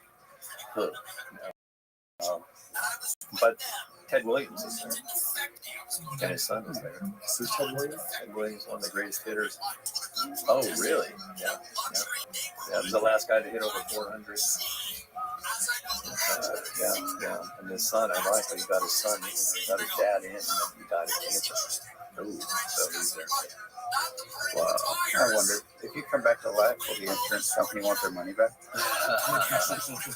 If they're still in business, they still exist. With interest. Yeah, right. And will they exist because with all the, I was just talking to a friend of mine in the insurance business, and he said we're just getting hammered because of global climate change. They're getting hammered for global climate change, paying billions and billions of dollars. He said Nationwide has lost $100 billion a year over the last 3 years because of hurricanes, flooding, or property insurance. And they stopped writing new policies. Wow. I mean, when insurance companies start freaking out, you've got issues. Yeah, that's not a good sign when insurance companies are freaking out. No, they rarely are short on cash. So, it's like, again, that's another big thing that's going on. It's another big force that's taking place, that's converging, in the 21st century. You gotta really hold on to your psyche. So, what are you working on next? What are your plans for your next project? Well, okay, so there's, aside from the 10 other novels that I want to write and and a few nonfiction books. My wife and I, 2.5 years ago, started traveling all 7 continents. Travel all 7 continents, but never by jet. So it takes some time. Oh, that is so we funny. come back. My wife Cindy said, "I'll do this, even though I think you're crazy. I'll do this as long as I can come back and visit my mother." So what we do is we fly back, visit her mom, and then we fly back to wherever we were and pick up where we left off. So the last place we were was Vienna. We had gone from Newfoundland all the way down through the United States, across the United States, down to Baja, and then down through the Caribbean and into South America, Peru, Chile, and all the way to Antarctica. And we did all this, never traveling by anything except ship, car, occasionally trains, buses, sometimes mules. And we got to Morocco, and then we took it. But before that, after that, we took a ship up to Europe, and then we did Western Europe, and now we're coming back down, and now we'll be heading into the Mediterranean and Africa. Wow! And then we still have to go into Asia, Australia, Japan, and all those places. So we got probably another couple of years to travel, and I'm writing about this. It's called vagabondadventure.com, and so you'll be able to see every place I've been in, and tons of pictures, and it's been an incredible experience. What's your biggest takeaway from that? People. I mean, first of all, you meet extraordinary people, especially the kinds of people we run across, because when you travel that way, you're not traveling into a resort. You're not just traveling for a week. You're plotting across a whole country, and so you run into some other super serious travelers. And you think I go, well, I've traveled. Nah, I haven't traveled compared to some of these people. And then the cultures, of course. I mean, you're immersed in the culture, whatever country you're in, and you're listening to the language and the music and learning the food. And that's what we wanted to do. That's why I said, let's do it this way. Because we don't want to just fly in and fly out. We want to really absorb what the world has to offer. And then once you go, the other thing that happens is, as you're doing it, you begin to aggregate more and more of these experiences, and you begin to compare and contrast the kinds of people you meet, the kinds of cultures that you come across, the kind of foods you eat, the weather. I mean, just going from the South Pole, Antarctica, to Svalbard, which is the northernmost human habitation in the world. In between, you cross the equator. You're cold for a couple of weeks, and then it's just getting warmer and warmer and warmer. The days are getting longer and longer and longer, and then you cross over, and then the days start getting cooler and cooler, and then they get short. By the time we were in Svalbard, it was 4 hours of daylight. So it's just, that's the most recent piece right there when we were in Morocco. Oh, wow. That's one of the drivers that we met. Didn't you find that a bunch of places that you do had, the people there had longer lifespans? Oh, yeah. Well, whenever I was working on immortality, we went to one of the blue zones. A guy named Dan Buettner, who wrote a book called The Blue Zone. So I wanted to at least visit one of the blue zones to see what that all about, why were people living longer. And we went to a place called Icaria, which is based on the old myth of Icarus, who plummeted into the Aegean Sea whenever he flew too close to the sun. And those people do live often routinely to 100 years. Late 90s. But when you go there, you kind of realize why. First of all, there's not a flat place on this island. It's one of the Greek islands, fairly close to people coming into turkeys actually. But Oh wow, look at that. yeah, so that's the Kirikos. That's where we came in, and there it is, a little tiny island, and so there's not a flat area on it, so people just walk and walked everywhere, and so they're in really good shape. They're very social. Everyone's super friendly, and they get together every night. There's not a lot of TV or anything like that. Very simple, no stress. Easygoing lifestyle. So living a stress-free life. All 5 of these blue zones are like that. Just stress-free, good food. All these people basically grow their own food. Now it's changing.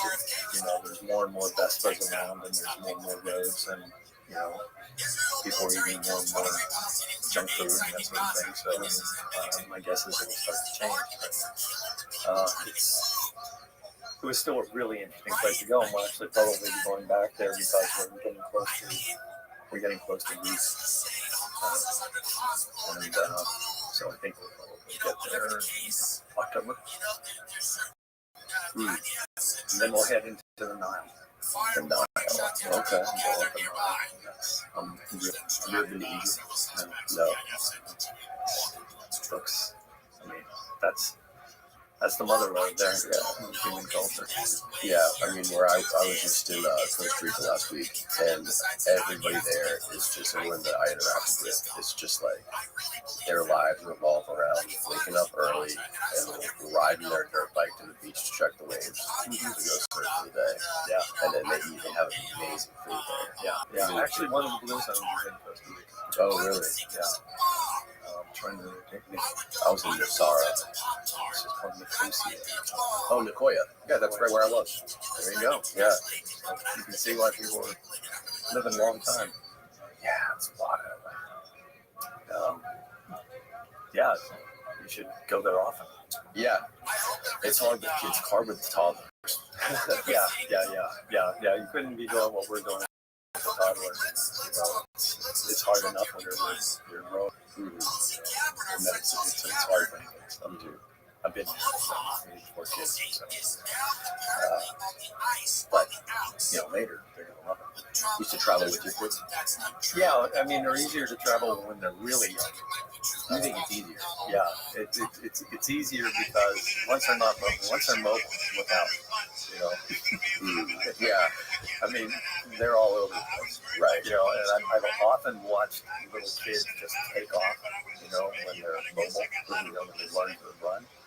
And, being in, a train station or airport or something like that, and you just they're having so much fun. And we've forgotten, we don't remember that. So the really important thing about those first 4 or 5 years, we have no memory of it. So I'm sure if we could remember, we would go, oh my God, I'm able to run. I am so happy, It's just got to be one of the most liberating things in the world. And so you just watch them take off. Usually parents are like, oh my God, it's the most stressful thing ever. Yeah. I mean, they're scared to death, but the kids just love it. Yeah. And I get it. And so that's when it'll be a little harder. Yeah. Well, Chef, thank you so much for coming on here and talking with us today. I really appreciate it. My pleasure. It's just fun to talk. And, conversation's good. I appreciate it. Thank you. Definitely is. Tell people that are listening where they can find more of your work, and if your social media, follow you on social media. Yeah. You can follow me on social media, author Chip Walter, and also Vagabond Adventure. And then there are 2 websites. One is vagabond-adventure.com. That's all about our travel. There it is. And that kind of gives you some idea of where we've been and what we've seen. And then my website is chipwalter.com, and that's where you find all the information you need about my books, including my most recent one, Doppelganger, which is a novel that's getting great reviews and people seem to love. So hope lots of people will read it. Yeah, that's really cool, man. I love the variety of books that you do. The science fiction and the documentary type stuff. It's really cool that you're able to diversify that way. Yeah, well, I have a bad disease. I'm just interested in everything. Yeah. So that's why I wanted to go around the world. That'll be a book too. cool, man. Well, I appreciate your time. And we did a Patreon Q&A for the Patreon people. If you want to check that out, click below. Good night, everybody. Take care.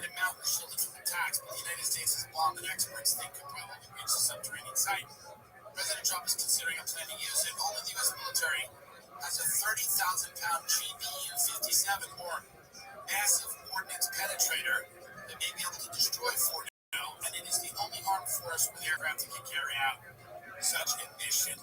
So, this is what they want now, but they also want. I'm watching the video of Trump grabbing his ear. I'm thinking that's when I slip my hand into his pocket and take his wallet. Like, that's my qualification. We are going to have, if he were to go down, we run up his credit cards immediately. And by the way, yeah, we're going to have former legendary CIA agent John Kiriakou, who was also in prison, like you, but he was only in there for 2 years, put in there by the CIA. He was. Oh, okay. Yeah. Not like in another country. In the United States. Oh, that's nice. Yes, exactly. What did he do for that? What did he do for that? He was one of those guys responsible for taking one of the top guys in Al Qaeda named Abu Zubaydah, and he was a part of a raid that captured this guy and eventually killed. No, he's in Guantanamo. They never killed him. But the story about how he captured the guy is crazy in, I think it was Pakistan. And John's been through a lot of it. And eventually, that's when the enhanced interrogation bit started happening with the CIA, where they set up these black sites around the world to basically torture people and get information from terrorists. And John was blamed for it because he was the guy inside the CIA complaining about it. Like, why are we doing this? This is against the law. This violates the Geneva Convention. Right. And they're like, stop bitching, John. Stop bitching. And then somehow it came out, and a reporter contacted him from, I think it was ABC. He said, John, Bush is on TV saying, yeah, look, there's a photo. Oh, yeah. Bush was on TV basically saying that, talking about the enhanced interrogation stuff and saying that there was a CIA operative who leaked it, and then John thought he was talking about him, so John's like, okay, I'm going to go on live TV and talk about it. So John went on TV and blew up the whole enhanced interrogation shit the CIA was doing, and then they got him for espionage, right, something like that. Yeah, crimes of war. But John knows a lot about this stuff, and essentially, so like. Julie's been talking to his paramilitary folks, and I've talked to a couple guys, and the one thing that seems to be insane about this whole thing is that they didn't put anybody on those roofs that were 300 feet, 150 yards away, and as we sit here in our air-conditioned room with our microphones, we can, we can tell everything. We critique what they did wrong, and let them know that they need to be better. Yeah, this is the video. It didn't have all that shit around it though. Like, it was a very much clearer video, I think. But yeah, watch this head tilt. Yeah, that would have boom right there. How crazy is that, dude? I tell you what that would have done. It would have, if it hadn't killed him, it would have taken him out of the race. I'll tell you that. Yeah. Oh yeah. I mean, that would have took out his whole visual cortex of his brain. Yeah, I think he was going to die. If it didn't kill him, it definitely would have fucked him up permanently. Yeah. Yeah. To be honest with it, let's face it, the bullet definitely would have killed him. It probably would have gone through the initial. It would have gone right through his temples. Well, no, because it was that side here. That's the side. I'm saying. It would have gone into his skull and probably, jumped around inside his skull. Like, it may not have exited his skull. Yes, right. It bounced off and tore his brain up. It'd be scrambled up. Yep. It is so crazy how that head turned so last minute. Listen, it was the hand of God. Listen, Jess says that. I know he does. So we watched this, and at first I went, I think that clipped his ear. And Jess was like, no, maybe does he have a hairpin? Like, because we didn't know right away. We're still watching it as it's happening. And then when he stands up and he's got the blood on his face and starts pumping his fist, it was like, oh, wow, he was hit. Right. He was definitely hit. Because everybody, even the commentators were like, was he hit? Like, is this? But when he stood up with the blood, it was like, So what are the conventional? So what are all the theories on what happened on the news? You've been paying more attention to this than I have. It's everybody. Forrest. There's a whole group of people on the internet that are insisting that the Trump campaign itself hired some sniper to take a shot at him and just to clip his ear, like that is for theatrics. Like this will push him over the edge. Like he's already over the edge.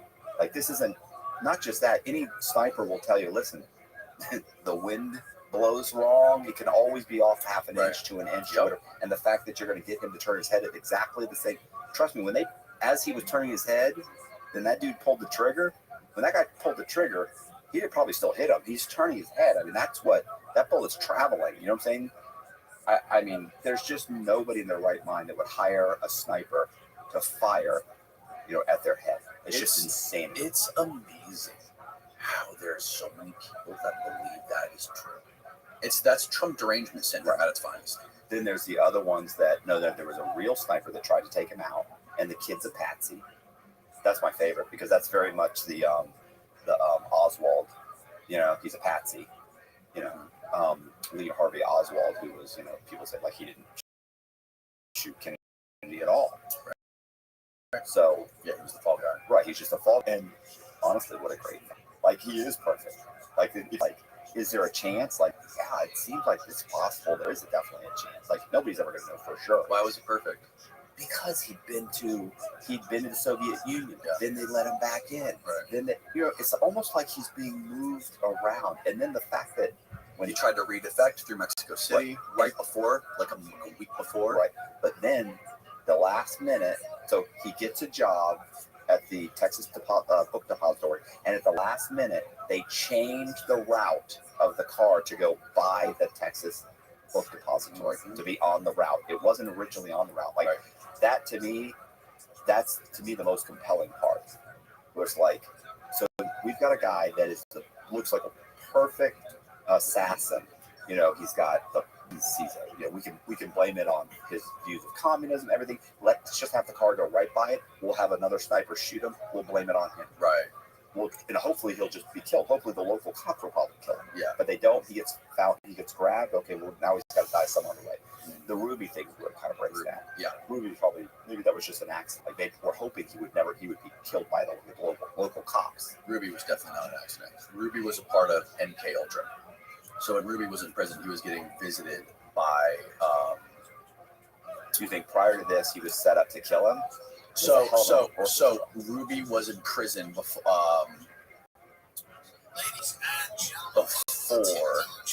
Was Ruby in prison before or after he killed Harvey? He's definitely been in prison prior. I mean, he'd been in and out of prison. He's kind of like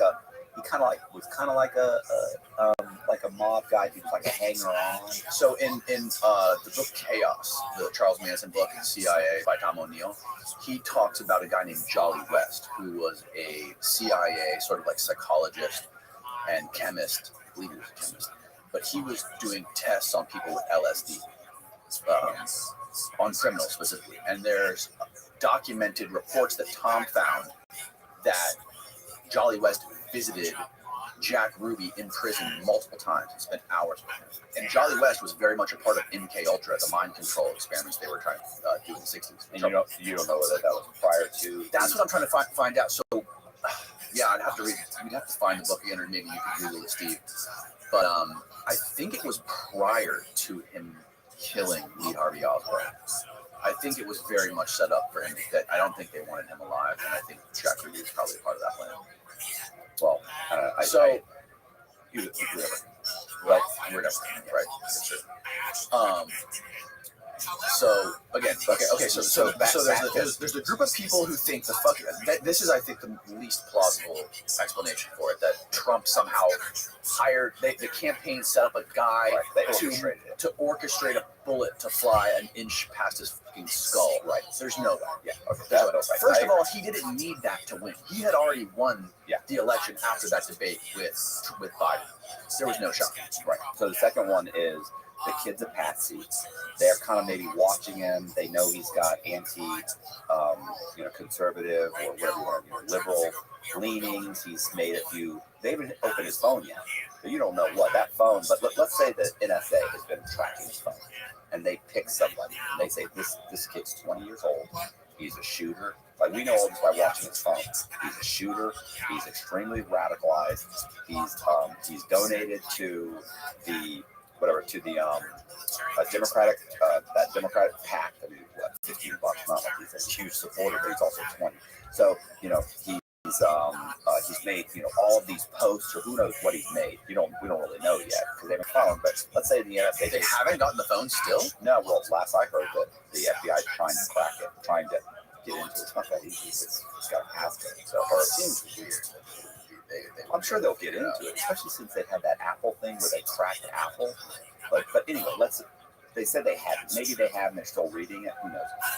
Anyway, so let's say the NSA already knew they've got 50 different people that could be homegrown kind of assassins, and this kid is one of them, and he's a shooter, and he's kind of a loner. And they say, hey, you know what? If we could get this kid to the rally, and maybe somebody stops by and says, hey, let's help radicalize him, get him to the rally, plant some bomb material into his car, which they found, and we'll get him on the roof, but we'll have another sniper shoot at Trump, and Trump just happens to turn his head and misses. Who knows? So that's the second one, is he's a patsy, and this is maybe some, who knows whether it's Biden administration or what these people. Well, I mean, he's not just a patsy; he's also clearly the shooter, right? No, he's clearly going to shoot, right? But Oswald was probably going to shoot. But can we rely on him to kill him? Let's get another person we know can kill him. So let's say that happens. So that's another kind of a scenario where there's another sniper, but the kid's really the fall guy. Okay, that's another one. So those are two oddball scenarios. The true scenario is the kid's probably radicalized. His father saying he knows nothing about it, right? Kid kind of radicalizes himself, figures out how to get to the, get to the rally, figures a way out on the rally. He obviously had lots of different plans. He did? Yeah, because he also had bomb material in his car. So it's like maybe he thought, hey, can I get on the roof? I probably can't even get on the roof. And he asked Peter, but if I don't get on the roof, here's what I'm going to do. I have this bomb material in my car. I'm going to throw it in the crowd, or I'm going to throw it under Trump's, SUV, or I'm going to, who knows what he's thinking. But he obviously had alternate plans. But what happened is he got out there. He said, I can get on the roof. He gets on the roof. He does the army crawl, up the back of the roof. The Secret Service agents see him. They call it in. Other people, spectators call it in. There's a guy up there with a rifle. There's a guy crawling on the roof. The Secret Service agent is told not to take the shot, to allow them to check it out first. Then the police officer climbs up the ladder, approaches him, says, hey, what's going on? The kid turns around, so Crooks turns around with his rifle, points it at him. The guy gets freaked out, jumps backwards, and actually falls off the roof. The cop does. So he falls off the roof. Crooks immediately turns around, gets into position, and starts firing at Trump very quickly. And so the Secret Service agent that had been told not to fire starts to take them out. He'd been told to wait, we're checking it out. So he goes out. He heard the bullets flying. So he says, Dad, this kid, it's over. He shoots him. From what I understand, is the sniper that we all see in that image on the roof, or the video on the roof, where there's two of them, right, that are basically like kind of parallel Trump facing the kid, right, is that they had scoped in on that guy 5 minutes prior. Yeah, I heard 3 minutes, but yeah. I heard it with 5 minutes from the guy that I heard that actually talked to him. Okay. I don't think I can say who it was yet. But a significant amount of time. 5 minutes, and then he radioed his superiors telling them about that, and they said, stand down, do not take the shot, or whatever. But that's most likely because they had said, hey, let's get somebody up on that roof to see what's going on. And that's why they send the police up there. So the local cops, sheriffs, right? They go and they find the ladder and they climb up there. Okay, but the scope on that sniper, can you see the boogers in that guy's nose? I agree. are telling me that those snipers can't tell that he's got a rifle in his hands? I agree that they called it in. Like, keep in mind too, you don't know that he actually had the sniper rifle on Trump at that time. At that time, he may have just been army man crawling slowly up the roof, and they see a guy crawling. Maybe he's sliding the gun. They don't know if he's got a gun. Like, you don't really know what he called in. And then he calls it in. They say, okay, wait a minute, we're sending somebody over here. Like, is he? You don't know whether he said, well, I don't know that he's an immediate threat. At that moment, he may not have known that. Now, once the officer falls, the kid turns around and immediately takes aim. As soon as he sees that, it's like, holy shit! The kid starts firing. Which luckily he was obviously anxiety, he's panicked. He just starts firing. Luckily he doesn't get a good shot, right? With the scope and that, and you're only 130 yards away. You're gonna hit him. Steve, can you play the video that basically does the countdown of the people screaming at the guy that's climbing up? Look, they're all swinging. Yeah, someone from the roof. Look, there he is right there. Right there, see him? He's laying down. Yeah, he's laying down. See, like, they don't really know Watch. What's happening? See, there's a cop down there. Right. Look, there he is. They're talking to the officer.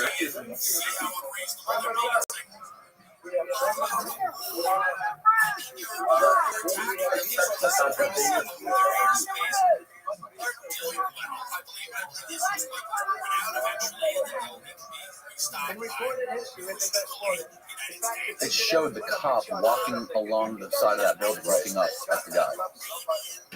You don't mind if I go off teleprompter, do you? This is too bad.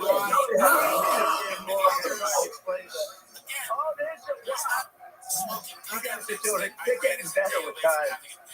My guys, take a look at that chart. Take a look at the arrow on the bottom. See the big red arrow, right? Minute 20. So it's been a minute 20 since we got out. Right. So they sent the cop has probably climbed up. He's climbing up right now, right? Take a look at that. So that arrow is the lowest. Finds the ladder, puts the ladder against the roof, starts climbing up the ladder. Yeah. And then the worst president in the history of our country took over. And look what happened to our country. Now what's this? What's going on here? Now look right here. Why are these guys shooting people all from behind Trump? Now they have radio. Look at the snipers. Can you pause it? Okay, now he just shot. So right before the bullets came, the Secret Service were basically like shooting people out from behind Trump. You see them like rushing people out, photographers. There's a guy sprinting.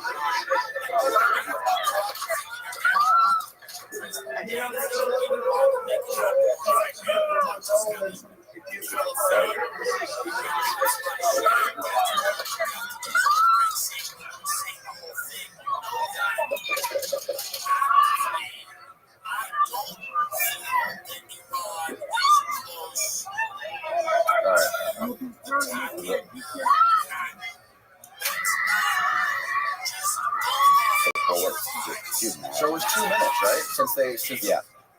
Well, that's good. They said the sniper had him in his sights for 3 minutes. So whatever, 2 to 3 minutes. So, but keep in mind that time period there. At some point, supposedly, somebody went up on the roof. A police officer or a sheriff's deputy, whatever, actually went up on the roof, and the kid turned around and frightened him, and he fell. I heard that from. I'm only saying that because I heard that from 2 different news organizations. Both of them said the same thing. Like, no, they actually came up on the roof, but as soon as he did it, the kid he obviously panicked and started firing. He's like, I gotta fire now. These guys are they know I'm up here. This guy just fell. I gotta fire. Right. And so he just. So my question is, if the snipers knew that the kid was up there 5 minutes 5 minutes prior to shooting, and they're radioing into their superior, telling them about it, and they're saying don't fire on him, right? Why not fire on him? For 5 minutes, are they not focusing on him for that entire 5 minutes? Or are they just like chilling? I think they are. Oh no. Sure. Are they just like got him in sight, right? Right. Okay. Right, So take him out of my sight. So the second he pulls the barrel of his gun up, they're seeing that, right? Right. So there was obviously quite a bit of delay to when he pulls his barrel up, looks through the scope, finds Trump, and starts popping off. There was probably what? How long do you think that took? 10 seconds? Say 5-10 seconds. Seems like a long time. Seems like a long time. And then to where Trump was, this dog piled him.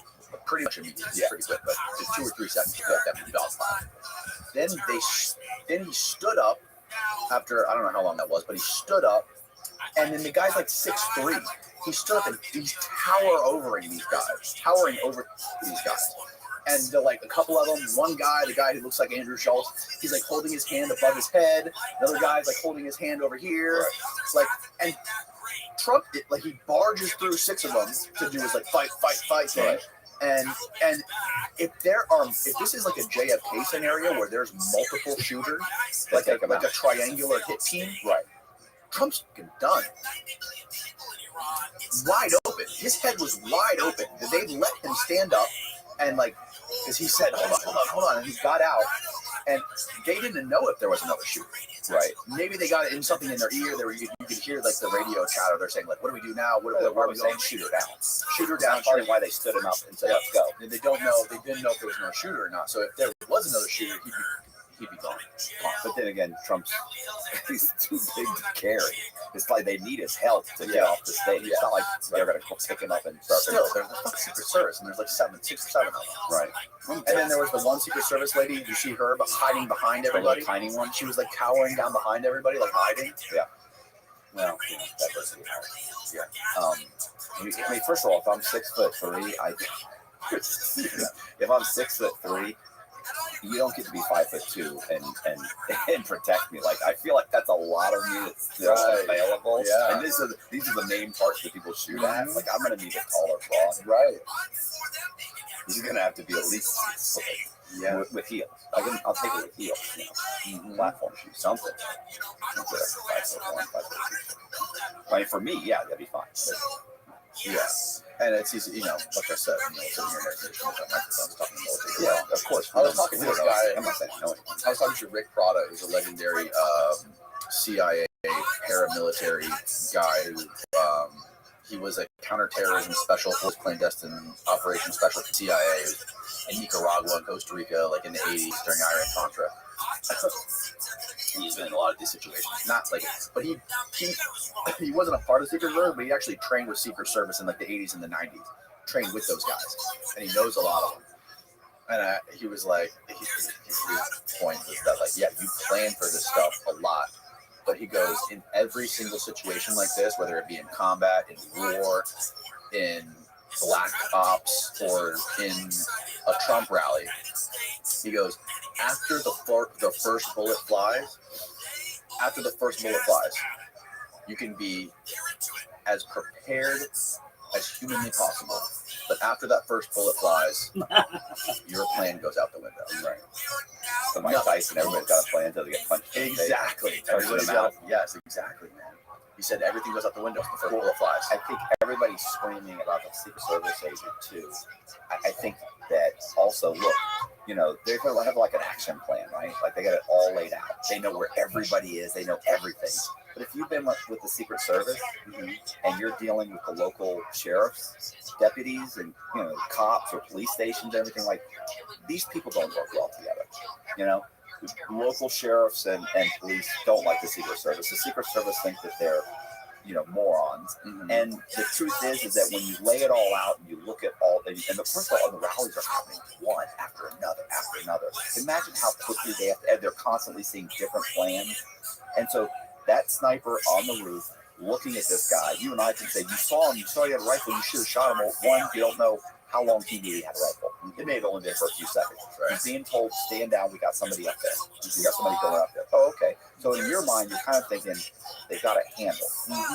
And the other problem is that during this period of time, what if he sees him and shoots him and finds out, oh my gosh, we didn't have those buildings. We didn't have enough Secret Service snipers to have those buildings covered. And we agreed to let the local SWAT team station a guy on the roof. And that was the local SWAT team guy. He wasn't a part of our action plan.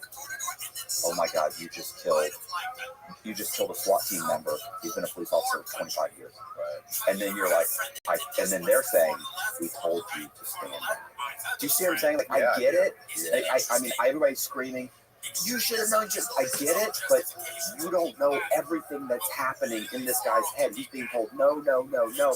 And he may be thinking, yeah, I think I know where everybody is, but what if I don't? And I'm being told to stand down. Now, look, let's face it. Once a kid got up and started firing, he shot him. Does it take him 3 seconds to make sure he's going to shoot the right hit the kid? Maybe that's what took 4 to 5 or 6 seconds. Maybe it took him 3 seconds to realize, oh my God, I got a perfect shot. Active fire, and another 3 or 4 seconds to get a perfect shot, and boom, takes him out. Yeah. Because I guess, you think about it. I mean, I've never shot a sniper rifle, but I imagine, like, look, you would want him to take a shot quicker. But if he took the shot quick and missed, oh yeah, imagine the time it would take to reload it. Yeah. Then it would be way, that would be way worse for sure. Listen, it's obviously that, but there was too many. Yeah, possibly. Did you see how they were also kind of like looking at the scope, kind of checking, like look, like he like jumped back and like grabbed it, and the tripod kind of fell back. Yeah, they're both like, obviously there was action happening. It's like any law enforcement sitting on a roof for 4 hours. It's tons of boredom with 2 minutes of complete adrenaline. I mean, how many hours has this guy spent on roofs looking through a scope and nothing has happened? Yeah, right. Imagine how many psychics spend their whole lives and never fired at a real person. Yeah. But I mean, I it's so easy to double to what do you call it? Monday morning quarterbacking. Yeah. Here's what the real problem is. Why was going on with this? And it was so close. Like you couldn't put a sheriff's deputy there. You couldn't give a hold-up chair. Right. Some fat sheriff's deputy couldn't have sat up there. Well, they didn't. I mean, they should have, but they had a guy. They had a sheriff deputy walking around, climbing up the ladder. Yeah, they don't have a radio. They don't have a radio. They're not on the same channel as these guys. Like they can't go squawk. What's your 20? We got a kid with an AR-15 on the roof. What about the 30 clicks to the right? What about the guy that's a part of that committee that was in Congress that was trying to pull his dude? They were trying to pull his Secret Service detail. What are you doing? Whether you like Biden or Trump, it's like the people that, and this is tons of people on TikTok. Like, I'm amazed. My videos will get taken down on TikTok if I say the word gun or somebody says fire. If somebody says something even slightly, we're telling a story about a guy who pulled a gun or telling a story about a guy who's selling drugs. They get community violations, this and that. But you got people on there right now saying that too bad the guy missed, should have been a better shot, it's too bad, oh my God, he almost got rid of this guy, Trump. And it's like, the thing is, when people say that, at least they're consistent, right? They're calling him Hitler, and at least they're being honest. They've been calling him Hitler this whole time, and now they're basically saying that they're pissed off and died. At least they're consistent. There's also a group that's saying, he's Hitler. Oh, our thoughts and prayers are with Trump. Here's the thing, the same people saying that he's a threat to democracy want to take out democracy. Like, this is how we're voting. This is one party, this is the other. That's democracy. You want them to take out one of the two parties. Yes. He's a threat to democracy. Let's take him out. Hilarious. You know how insane that sounds? It's usually this what is privacy. See, telling the brain straight. I love astrology. I love astrology. Let's see what people are up to. Play the link. You got it, girl. You know what him denying that he lost the election. Bro, you lost the election. You know what I'm saying? Like, you lost. I get it. There's this, there's that. There's all kinds of issues. There's some extra ballots here. These weren't counted. I understand, but in the end, it's over. Like, quit denying. Just say, look, I lost, but I'm going to get it next time. That's fine. I don't think it was fair. Whatever. I lost. You got that. But to sit here and say that I'm going to take out the other party. Like, that's just insanity. Like, what kind of a person are you? That I might not like Biden, but I don't like Biden. to die. I don't want to take him out. The kid was a fucking 20-year-old whose brain was not fully developed yet, and is probably on a junk load of SRIs. Ritalin, yes, maybe Ritalin, antidepressants. Every school shooter in history had a laundry list of prescription, pharmaceutical prescriptions. What is that? Like his dad has, I don't know anything about that. Oh, his dad's just saying like he's like, I have no idea why he would have done that. Like I didn't see any sign that this was an issue. None. That's what his father's saying. The other thing is, then there were people in the comments who were saying, because he's a registered. Yeah. Apparently, that's what a lot of Antifa people did. And then they're saying but there's also people saying, yeah, he voted for Trump last time. He couldn't have voted for Trump. He would have been 17 years old. Yeah, he would have been exactly 16 years old. But you see what I'm saying? Like, it makes no sense. People make these rash, they say these things immediately. And then I had another guy, I watched there's a couple of these where they're like, he's a registered Republican. He voted for Trump the first time, but he's now been so disenfranchised with all of Trump's lies, he decided to do the right thing and get rid of Trump. Like, he didn't vote for Trump. Right. You know, like everything you're saying is ridiculous. Like you're just making up stuff. Mm-hmm. So, anyway, well, those are the conspiracies that I've heard. What is your have you heard anything? What are your thoughts? The one that I heard today from a friend of mine who is, I won't say his name, but he was in the CIA, and he's not, I don't think he wanted this to be public, but this was just what he told me in privacy, in confidence over the phone, and I haven't heard this anywhere else, is he believes that this guy was not acting alone. He believes that he was coerced into doing this and subverted into doing this by an intelligence agency who is not the CIA. Right, would that be the Patsy thing, right? He thinks that this guy was coerced by a foreign intelligence agency of another country. Sorry, yeah, I had not heard that. Okay, no, neither had I until this morning when I talked to my buddy. And he said that the one intelligence agency who is the best at doing this kind of shit, taking mentally unstable people like this and getting them to commit terrorist crimes, Iran. Oh, no, not Mossad. Mossad just gave Trump like $100 million. I don't know. I threw one out there. Mossad's the one that's protecting this guy. Oh yeah. They love Trump. Oh yeah. Wait, what did he do? He moved the what did he do? I'm not saying they did it. He just moved the embassy. The embassy where? To Jerusalem? Yeah. He acknowledged. Oh yeah.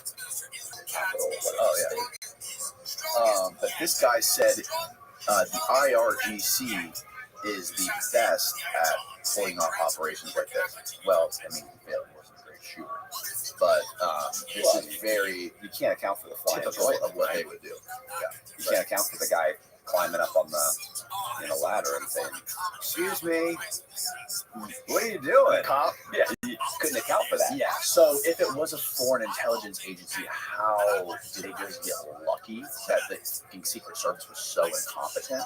I wonder how much bomb material he had. Like that I wondered, because like, okay, let's say he got out there and he said, okay, I can't get on the roof. Like there's no way, there's too many cops, I'm never gonna be able to do it. Then that was his backup. Right. Then what was his backup plan? I'm gonna go get my car. When Trump leaves, I'm gonna shoot right up next to him, and I'm gonna pull this lever, and boom, my car will blow up, and I'll take him out too. Like it was. Well, I just don't understand how much material he had in the car. Like they haven't said that. They just said it was bomb-making material. They had a big bomb squad. It was bomb-making material. Whatever. How much? Was his car nearby? I don't know. There was another thing where they were saying about the Secret Service, like, how did he get his vehicle parked this close to the rally? So, in my opinion, they're alluding to the fact that it had gotten through security, that it must have been close. For them to be blaming the Secret Service, like, how did they not catch this? Well, they didn't catch it because it was a mile and a half away. Like, they never saw the car. That's one thing. But the stuff that I'm reading makes it sound like it went through security somehow. Well, I mean, maybe had in the trunk. The guard sniffing dogs didn't get it. Who knows? So I don't really know where it was. Yeah. Yeah. I mean, if you look at who has motive to want Trump gone, I mean, just look at the last couple of years. I mean, like Biden's the one who's bombing Iran. Like, yeah, well, Iran, obviously, they don't have a good relationship with Israel. Saudi Arabia and Israel are kind of aligned against Iran. Iran doesn't like the three-headed dragon that is our, and the three countries that are our biggest enemies are China, Russia, and Iran. Okay, so it would probably be one of those three, right? If it was, those are our biggest enemies. North Korea is, to an extent, but North Korea is more like just like a nuisance to us. how do you get to 20-year-old? How do you turn a 20-year-old? I don't know. You see what I'm saying? Like, I'm assuming that's going to take some time. His father's going to miss him for the 30 days it's going to take to break this kid down, brainwash him, reprogram him, stick him back. That's what Alex Jones is saying. This has got MK Ultra written all over it. Like he was fucking brainwashed. On his dad's, it's not like you think that when the authorities showed up, he would say like, "Hey, he was gone for 90 days. Just got back a week ago and said, hey, Dad, I'm going to a rally." Yeah. Yeah. Or he got back, he was gone for 90 days, showed up and said, "Dad, can you order this rifle for me?" Yeah. Well, that's the thing. Like, who has motive, right, to take out Trump? Well, I mean, look at the United States. They went after Trump. He beat the impeachments. He beat Russiagate. He beat the civil cases. He bogus felonies. He did what? He didn't. He found guilty. He found guilty of the felonies, but it put him in a higher regard to the American public because everyone saw through the bullshit. So what it did do is, you're right. What it did do is it didn't destroy his credibility, which is what they were hoping for. Right? Like if we indict him and we try him and we convict him, it will destroy his credibility. Not realizing that absolutely didn't harm him at all. It actually made him more popular. Yes, exactly. The whole show trial basically showed it was like the Streisand effect. What's going to be more interesting is that when the state of New York appellate court overturns, like if it actually gets overturned by the appellate court, then it's just one more slap in the face. Like, hey, you tried me. You had a little Banana Republic kangaroo court put together. Yeah. And you guys found me guilty, but then when it got to the appellate court, they overturned it. And guess what? I'm not a felon now. So you guys had a good time calling me a felon, and now I'm not a felon. And then the document case was just thrown out. They just threw out the classified document case today. Yeah. So that was thrown out. Why did they do that? Well, how crazy is that? I think it was suspended for a while because there were so many things that Can you find an article on that, Steve? The classified document case being dropped? There were all of these kind of things that the FBI that had done. They had withheld evidence. They had staged photographs. Like there was all these things that made it look very staged. And as a result, the judge had kind of like suspended it for a while. Like we're going to suspend it for a while, and then he finally just said, "You know what? I'm throwing it all out." Trump's classified document case dismissal by Judge Eileen Cannon. So. Can you find out why they did it, or if there's if you can skim through it or find an article that explains why they did it? It said ruling on that one. So I think, I read it earlier, but I believe it was because something about the prosecutor. By the way, you see the Alex Baldwin thing about his case? Oh, they dropped the charges. They dropped the charges, yeah, because they withheld the evidence about the bullets. No. What can you say? Judge dismisses classified document case against Trump.